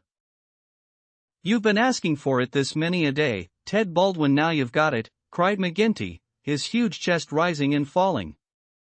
Maybe you think if I was voted down from bodymaster you would find yourself in my shoes. It's for the lodge to say that. But so long as I am the chief, I'll have no man lift his voice against me or my rulings. I have nothing against you, mumbled Baldwin, feeling his throat. Well, then, cried the other, relapsing in a moment into a bluff joviality, we are all good friends again and there's an end of the matter. He took a bottle of champagne down from the shelf and twisted out the cork. See now, he continued, as he filled 3 high glasses. Let us drink the quarreling toast of the lodge. After that, as you know, there can be no bad blood between us. Now, then the left hand on the apple of my throat. I say to you, Ted Baldwin, what is the offense, sir? The clouds are heavy, answered Baldwin, but they will forever brighten. And this I swear. The men drank their glasses, and the same ceremony was performed between Baldwin and McMurdo. There, cried McGinty, rubbing his hands. That's the end of the black blood. You come under lodge discipline if it goes further, and that's a heavy hand in these parts, as Brother Baldwin knows and as you will damn soon find out, Brother McMurdo, if you ask for trouble. Faith, I'd be slow to do that, said McMurdo. He held out his hand to Baldwin. I'm quick to quarrel and quick to forgive.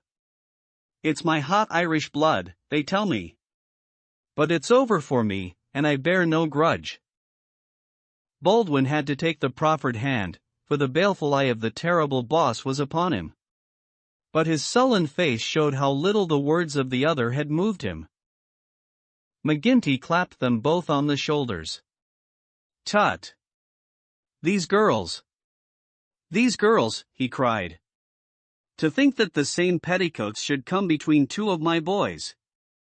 It's the devil's own luck. Well, it's the colleen inside of them that must settle the question, for it's outside the jurisdiction of a bodymaster, and the Lord be praised for that. We have enough on us, without the women as well. You'll have to be affiliated to Lodge 341, Brother McMurdo. We have our own ways and methods, different from Chicago. Saturday night is our meeting, and if you come then, we'll make you free forever of the Vermissa Valley. Chapter 3, Lodge 341, Vermissa. On the day following the evening which had contained so many exciting events, McMurdo moved his lodgings from old Jacob Shafter's and took up his quarters at the widow McNamara's on the extreme outskirts of the town. Scanlon, his original acquaintance aboard the train, had occasion shortly afterwards to move into Vermissa, and the 2 lodged together. There was no other boarder, and the hostess was an easygoing old Irish woman who left them to themselves, so that they had a freedom for speech and action welcome to men who had secrets in common. Shafter had relented to the extent of letting McMurdo come to his meals there when he liked, so that his intercourse with Eddie was by no means broken. On the contrary, it drew closer and more intimate as the weeks went by. In his bedroom at his new abode, McMurdo felt it safe to take out the coining molds, and under many a pledge of secrecy a number of brothers from the lodge were allowed to come in and see them, each carrying away in his pocket some examples of the false money, so cunningly struck that there was never the slightest difficulty or danger in passing it. Why, with such a wonderful art at his command, McMurdo should condescend to work at all was a perpetual mystery to his companions, though he made it clear to anyone who asked him that if he lived without any visible means it would very quickly bring the police upon his track. One policeman was indeed after him already, but the incident, as luck would have it, did the adventurer a great deal more good than harm. After the first introduction there were few evenings when he did not find his way to McGinty's saloon, there to make closer acquaintance with the boys, which was the jovial title by which the dangerous gang who infested the place were known to one another. His dashing manner and fearlessness of speech made him a favorite with them all, while the rapid and scientific way in which he polished off his antagonist in an all-in barroom scrap earned the respect of that rough community. Another incident, however, raised him even higher in their estimation. Just at the crowded hour one night, the door opened and a man entered with the quiet blue uniform and peaked cap of the mine police. This was a special body raised by the railways and colliery owners to supplement the efforts of the ordinary civil police, who were perfectly helpless in the face of the organized ruffianism which terrorized the district. There was a hush as he entered, and many a curious glance was cast at him, but the relations between policemen and criminals are peculiar in some parts of the states, and McGinty himself, standing behind his counter, showed no surprise when the policeman enrolled himself among his customers. "A straight whiskey, for the night is bitter," said the police officer. "I don't think we have met before, counselor?" "You'll be the new captain," said McGinty. "That's so. We're looking to you, counselor, and to the other leading citizens, to help us in upholding law and order in this township." "Captain Marvin is my name." "We'd do better without you, Captain Marvin," said McGinty coldly, "for we have our own police of the township, and no need for any imported goods. What are you but the paid tool of the capitalists, hired by them to club or shoot your poorer fellow citizen?" "Well, we won't argue about that," said the police officer good-humoredly. "I expect we all do our duty same as we see it, but we can't all see it the same." He had drunk off his glass and had turned to go, when his eyes fell upon the face of Jack McMurdo, who was scowling at his elbow. "Hullo! Hullo!" he cried, looking him up and down. "Here's an old acquaintance." McMurdo shrank away from him. "I was never a friend to you nor any other cursed copper in my life," said he. "An acquaintance isn't always a friend," said the police captain, grinning. "You're Jack McMurdo of Chicago, right enough, and don't you deny it." McMurdo shrugged his shoulders. "I'm not denying it," said he. "D'ye think I'm ashamed of my own name?" "You've got good cause to be, anyhow." "What the devil d'you mean by that?" he roared with his fists clenched. No, Jack, bluster won't do with me. I was an officer in Chicago before ever I came to this darned coal bunker, and I know a Chicago crook when I see one."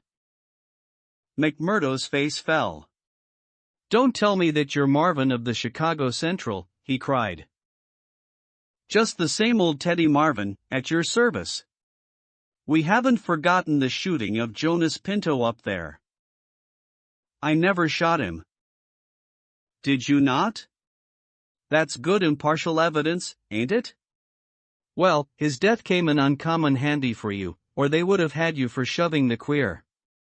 Well, we can let that be bygones, for, between you and me, and perhaps I'm going further than my duty in saying it, they could get no clear case against you, and Chicago's open to you tomorrow." "I'm very well where I am." "Well, I've given you the pointer, and you're a sulky dog not to thank me for it." "Well, I suppose you mean well, and I do thank you," said McMurdo in no very gracious manner. "It's mum with me so long as I see you living on the straight," said the captain. "But, by the Lord, if you get off after this, it's another story. So good night to you and good night, counselor." He left the bar room, but not before he had created a local hero. McMurdo's deeds in far Chicago had been whispered before. He had put off all questions with a smile, as one who did not wish to have greatness thrust upon him. But now the thing was officially confirmed. The bar loafers crowded round him and shook him heartily by the hand. He was free of the community from that time on. He could drink hard and show little trace of it, but that evening, had his mate Scanlon not been at hand to lead him home, the fated hero would surely have spent his night under the bar. On a Saturday night McMurdo was introduced to the lodge.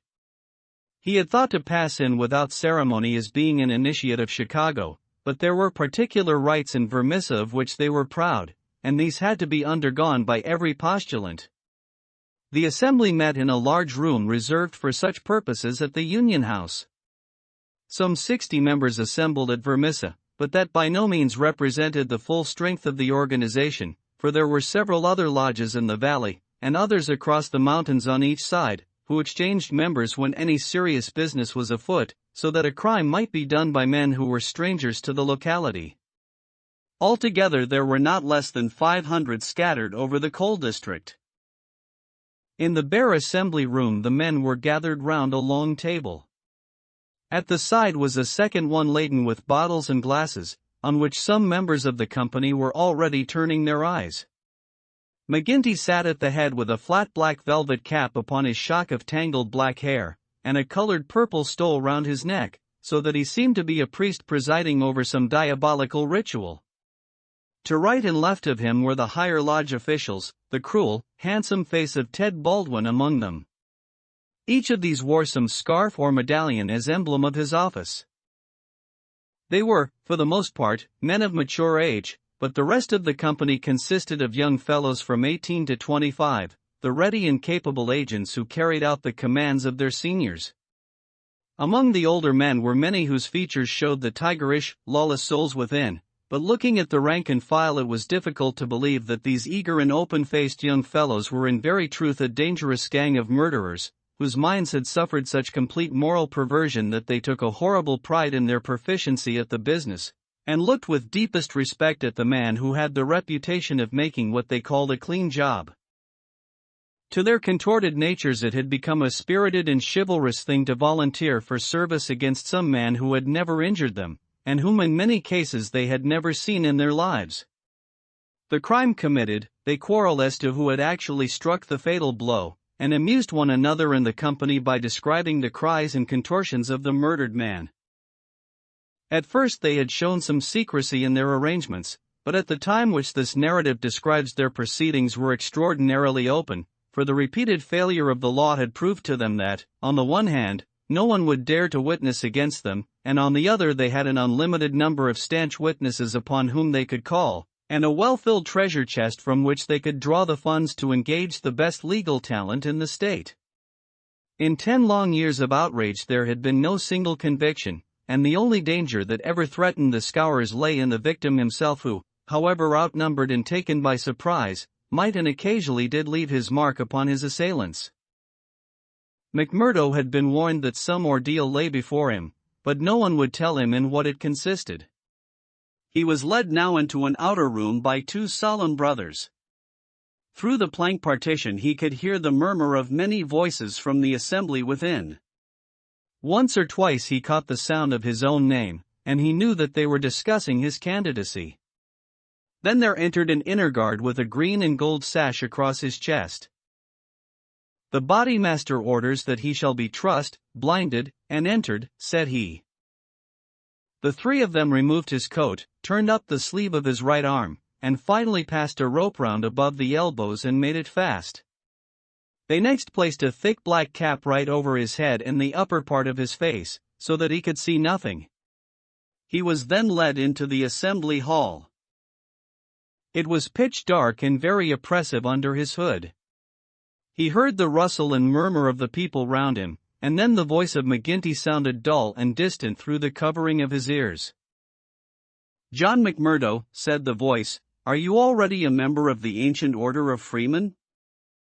He bowed in assent. "Is your lodge number 29, Chicago?"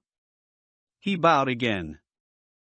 "Dark nights are unpleasant," said the voice. "Yes, for strangers to travel," he answered. "The clouds are heavy." "Yes, a storm is approaching." "Are the brethren satisfied?" asked the bodymaster. There was a general murmur of assent. "We know, brother, by your sign and by your countersign that you are indeed one of us," said McGinty. "We would have you know, however, that in this county and in other counties of these parts we have certain rights, and also certain duties of our own which call for good men. Are you ready to be tested?" "I am." "Are you of stout heart?" "I am." "Take a stride forward to prove it." As the words were said he felt 2 hard points in front of his eyes, pressing upon them so that it appeared as if he could not move forward without a danger of losing them. Nonetheless, he nerved himself to step resolutely out, and as he did so the pressure melted away. There was a low murmur of applause. "He is of stout heart," said the voice. "Can you bear pain?"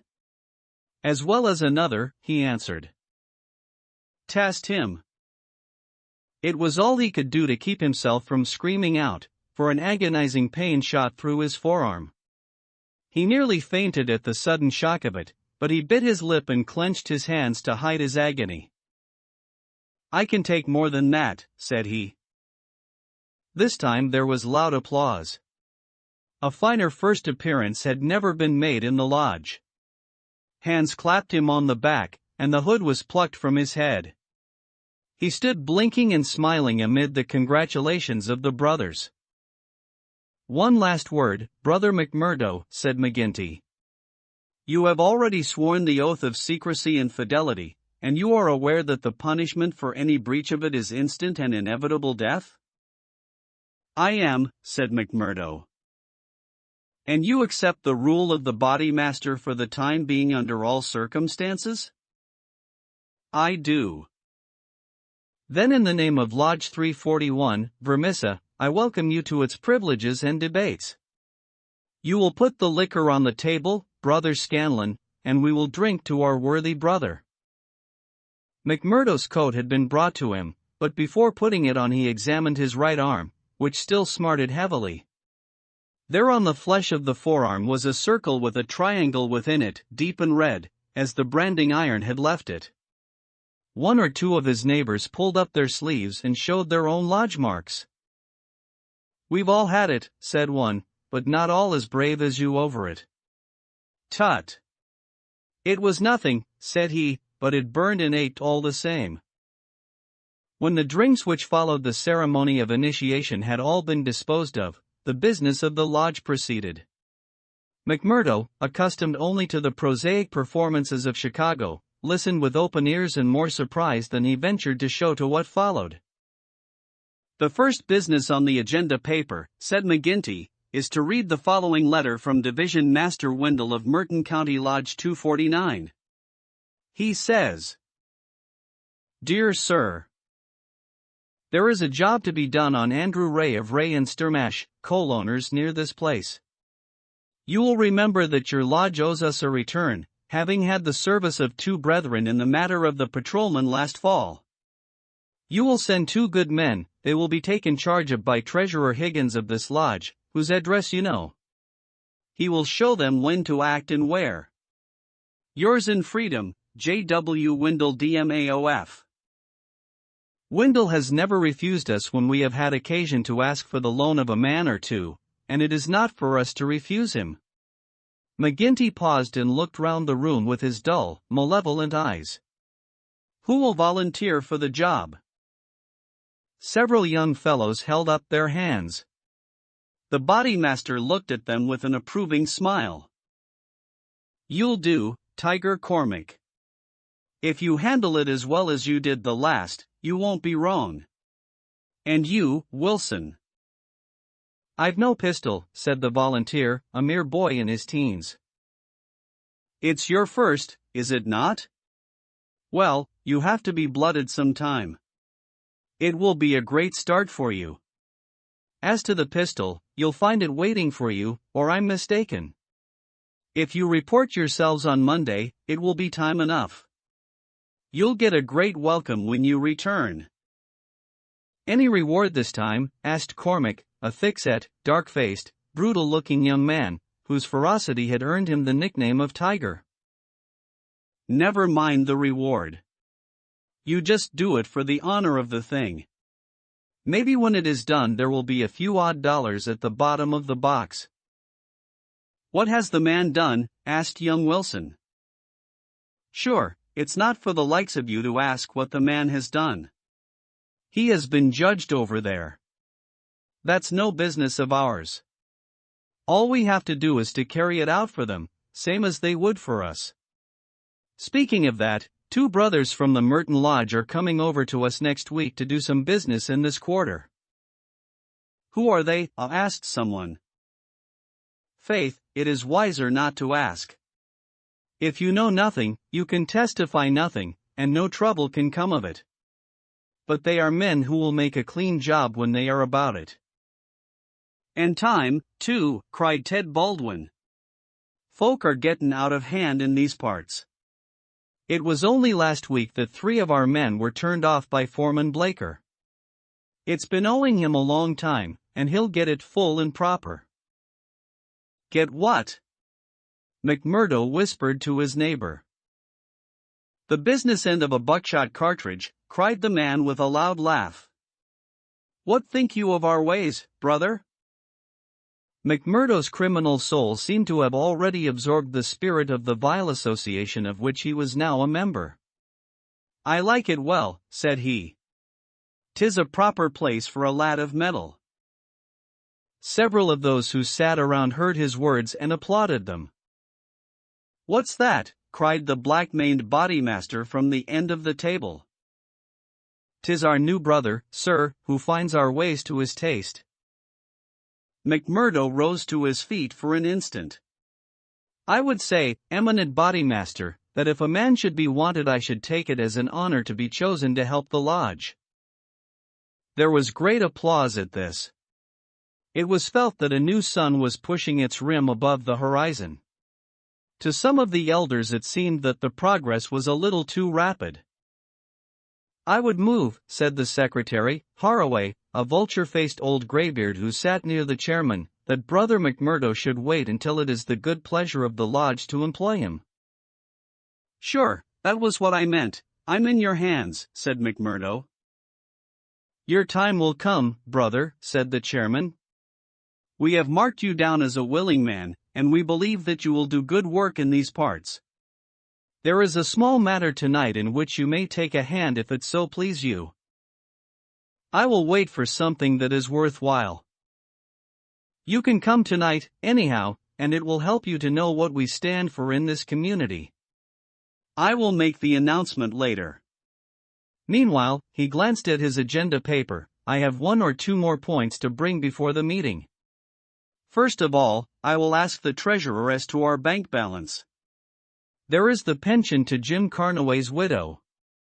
He was struck down doing the work of the lodge, and it is for us to see that she is not the loser. Jim was shot last month when they tried to kill Chester Wilcox of Marley Creek, McMurdo's neighbor informed him. The funds are good at the moment, said the treasurer, with the bank book in front of him. The firms have been generous of late. Max Linder and Company paid $500 to be left alone. Walker Brothers sent in $100, but I took it on myself to return it and ask for $5. If I do not hear by Wednesday, their winding gear may get out of order. We had to burn their breaker last year before they became reasonable. Then the West Section Coaling Company has paid its annual contribution.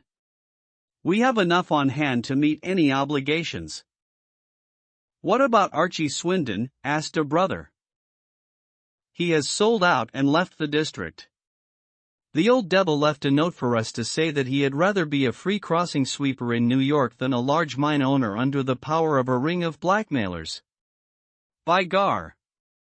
It was as well that he made a break for it before the note reached us. I guess he won't show his face in this valley again. An elderly, clean-shaved man with a kindly face and a good brow rose from the end of the table which faced the chairman. Mr. Treasurer, he asked, may I ask who has bought the property of this man that we have driven out of the district? Yes, Brother Morris. It has been bought by the State and Merton County Railroad Company. And who bought the mines of Todman and of Lee that came into the market in the same way last year? The same company, Brother Morris. And who bought the ironworks of Manson and of Schumann and of Van Daren of Atwood, which have all been given up of late? They were all bought by the West Gilmerton General Mining Company. I don't see, Brother Morris, said the chairman, that it matters to us who buys them, since they can't carry them out of the district. With all respect to you, eminent bodymaster, I think it may matter very much to us. This process has been going on now for 10 long years. We are gradually driving all the small men out of trade. What is the result? We find in their places great companies like the Railroad or the General Iron, who have their directors in New York or Philadelphia, and care nothing for our threats. We can take it out of their local bosses, but it only means that others will be sent in their stead. And we are making it dangerous for ourselves. The small men could not harm us. They had not the money nor the power. So long as we did not squeeze them too dry, they would stay on under our power. But if these big companies find that we stand between them and their profits, they will spare no pains and no expense to hunt us down and bring us to court." There was a hush at these ominous words, and every face darkened as gloomy looks were exchanged. So omnipotent and unchallenged had they been that the very thought that there was possible retribution in the background had been banished from their minds. And yet the idea struck a chill to the most reckless of them. "It is my advice," the speaker continued, "that we go easier upon the small men. On the day that they have all been driven out, the power of this society will have been broken. Unwelcome truths are not popular." There were angry cries as the speaker resumed his seat. McGinty rose with gloom upon his brow. "Brother Morris," said he, "you were always a croaker. So long as the members of this lodge stand together, there is no power in the United States that can touch them. Sure, have we not tried it often enough in the law courts? I expect the big companies will find it easier to pay than to fight, same as the little companies do. And now, brethren," McGinty took off his black velvet cap and his stole as he spoke, "this lodge has finished its business for the evening, save for one small matter which may be mentioned when we are parting. The time has now come for fraternal refreshment and for harmony. Strange indeed is human nature.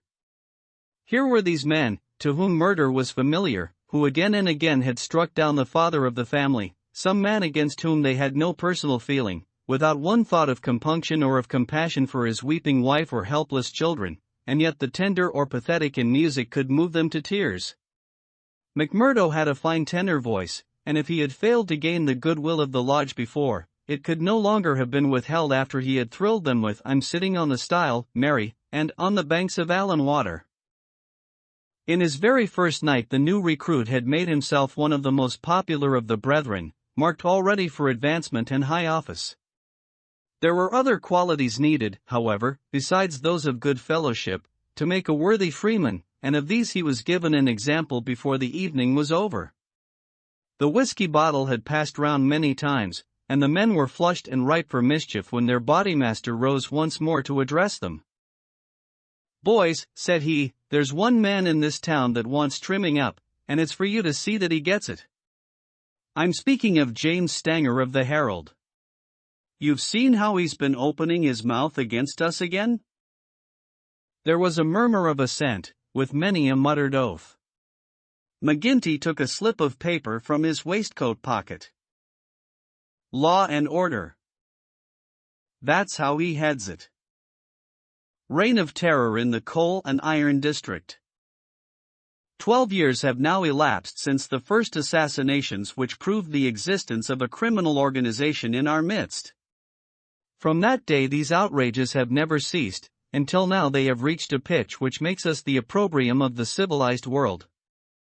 Is it for such results as this that our great country welcomes to its bosom the alien who flies from the despotisms of Europe?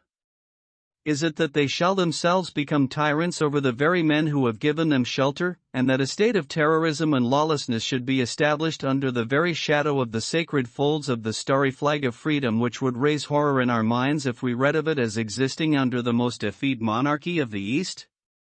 The men are known. The organization is patent and public. How long are we to endure it? Can we forever live?" "Sure, I've read enough of the slush," cried the chairman, tossing the paper down upon the table. "That's what he says of us. The question I'm asking you is, what shall we say to him?" "Kill him," cried a dozen fierce voices. "I protest against that," said Brother Morris, the man of the good brow and shaved face. "I tell you, brethren, that our hand is too heavy in this valley, and that there will come a point where in self-defense every man will unite to crush us out. James Stanger is an old man. He is respected in the township and the district. His paper stands for all that is solid in the valley. If that man is struck down, there will be a stir through this state that will only end with our destruction. And how would they bring about our destruction, Mr. Standback? Cried McGinty. Is it by the police? Sure, half of them are in our pay and half of them afraid of us. Or is it by the law courts and the judge? Haven't we tried that before now, and whatever came of it? There is a Judge Lynch that might try the case, said Brother Morris. A general shout of anger greeted the suggestion. I have but to raise my finger, cried McGinty, and I could put 200 men into this town that would clear it out from end to end. Then suddenly raising his voice and bending his huge black brows into a terrible frown, see here, Brother Morris, I have my eye on you, and have had for some time. You've no heart yourself, and you try to take the heart out of others.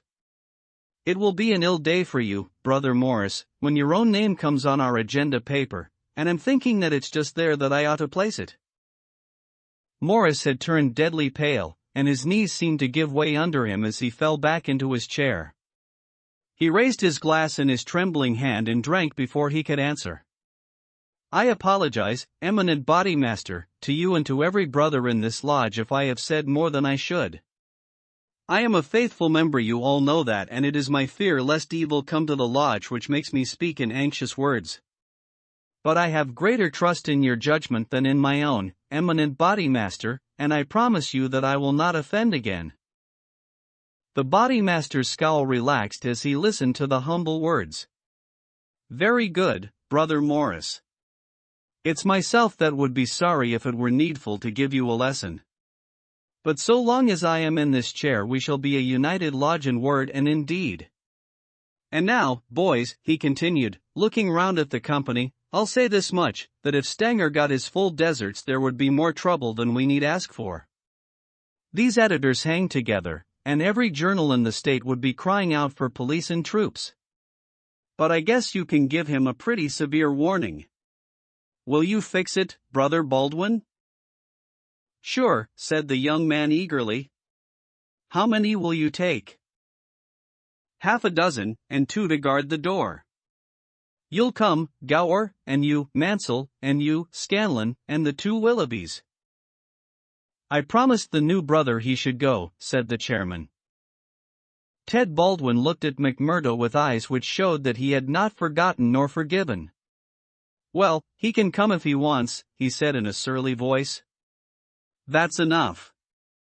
The sooner we get to work the better. The company broke up with shouts and yells and snatches of drunken song. The bar was still crowded with revelers, and many of the brethren remained there. The little band who had been told off for duty passed out into the street, proceeding in 2s and 3s along the sidewalk so as not to provoke attention. It was a bitterly cold night, with a half-moon shining brilliantly in a frosty, star-spangled sky. The men stopped and gathered in a yard which faced a high building. The words, Vermissa Herald, were printed in gold lettering between the brightly lit windows. From within came the clanking of the printing press. Here, you, said Baldwin to McMurdo, you can stand below at the door and see that the road is kept open for us. Arthur Willoughby can stay with you. You others come with me. Have no fears, boys, for we have a dozen witnesses that we are in the Union Bar at this very moment. It was nearly midnight, and the street was deserted save for 1 or 2 revelers upon their way home. The party crossed the road, and, pushing open the door of the newspaper office, Baldwin and his men rushed in and up the stair which faced them. McMurdo and another remained below. From the room above came a shout, a cry for help, and then the sound of trampling feet and of falling chairs. An instant later a gray-haired man rushed out on the landing. He was seized before he could get farther, and his spectacles came tinkling down to McMurdo's feet. There was a thud and a groan. He was on his face, and half a dozen sticks were clattering together as they fell upon him. He writhed, and his long, thin limbs quivered under the blows. The others ceased at last, but Baldwin, his cruel face set in an infernal smile, was hacking at the man's head, which he vainly endeavored to defend with his arms. His white hair was dabbled with patches of blood. Baldwin was still stooping over his victim, putting in a short, vicious blow whenever he could see a part exposed, when McMurdo dashed up the stair and pushed him back. "You'll kill the man," said he. "Drop it." Baldwin looked at him in amazement. "Curse you," he cried. "Who are you to interfere, you that are new to the lodge? Stand back." He raised his stick, but McMurdo had whipped his pistol out of his pocket. "Stand back yourself," he cried. "I'll blow your face in if you lay a hand on me. As to the lodge, wasn't it the order of the body master that the man was not to be killed, and what are you doing but killing him?" "It's truth he says," remarked one of the men. "By gar! You'd best hurry yourselves," cried the man below. "The windows are all lighting up, and you'll have the whole town here inside of 5 minutes." There was indeed the sound of shouting in the street, and a little group of compositors and pressmen was forming in the hall below and nerving itself to action. Leaving the limp and motionless body of the editor at the head of the stair, the criminals rushed down and made their way swiftly along the street. Having reached the Union House, some of them mixed with the crowd in McGinty's saloon, whispering across the bar to the boss that the job had been well carried through. Others, and among them McMurdo, broke away into side streets, and so by devious paths to their own homes. Chapter 4: The Valley of Fear.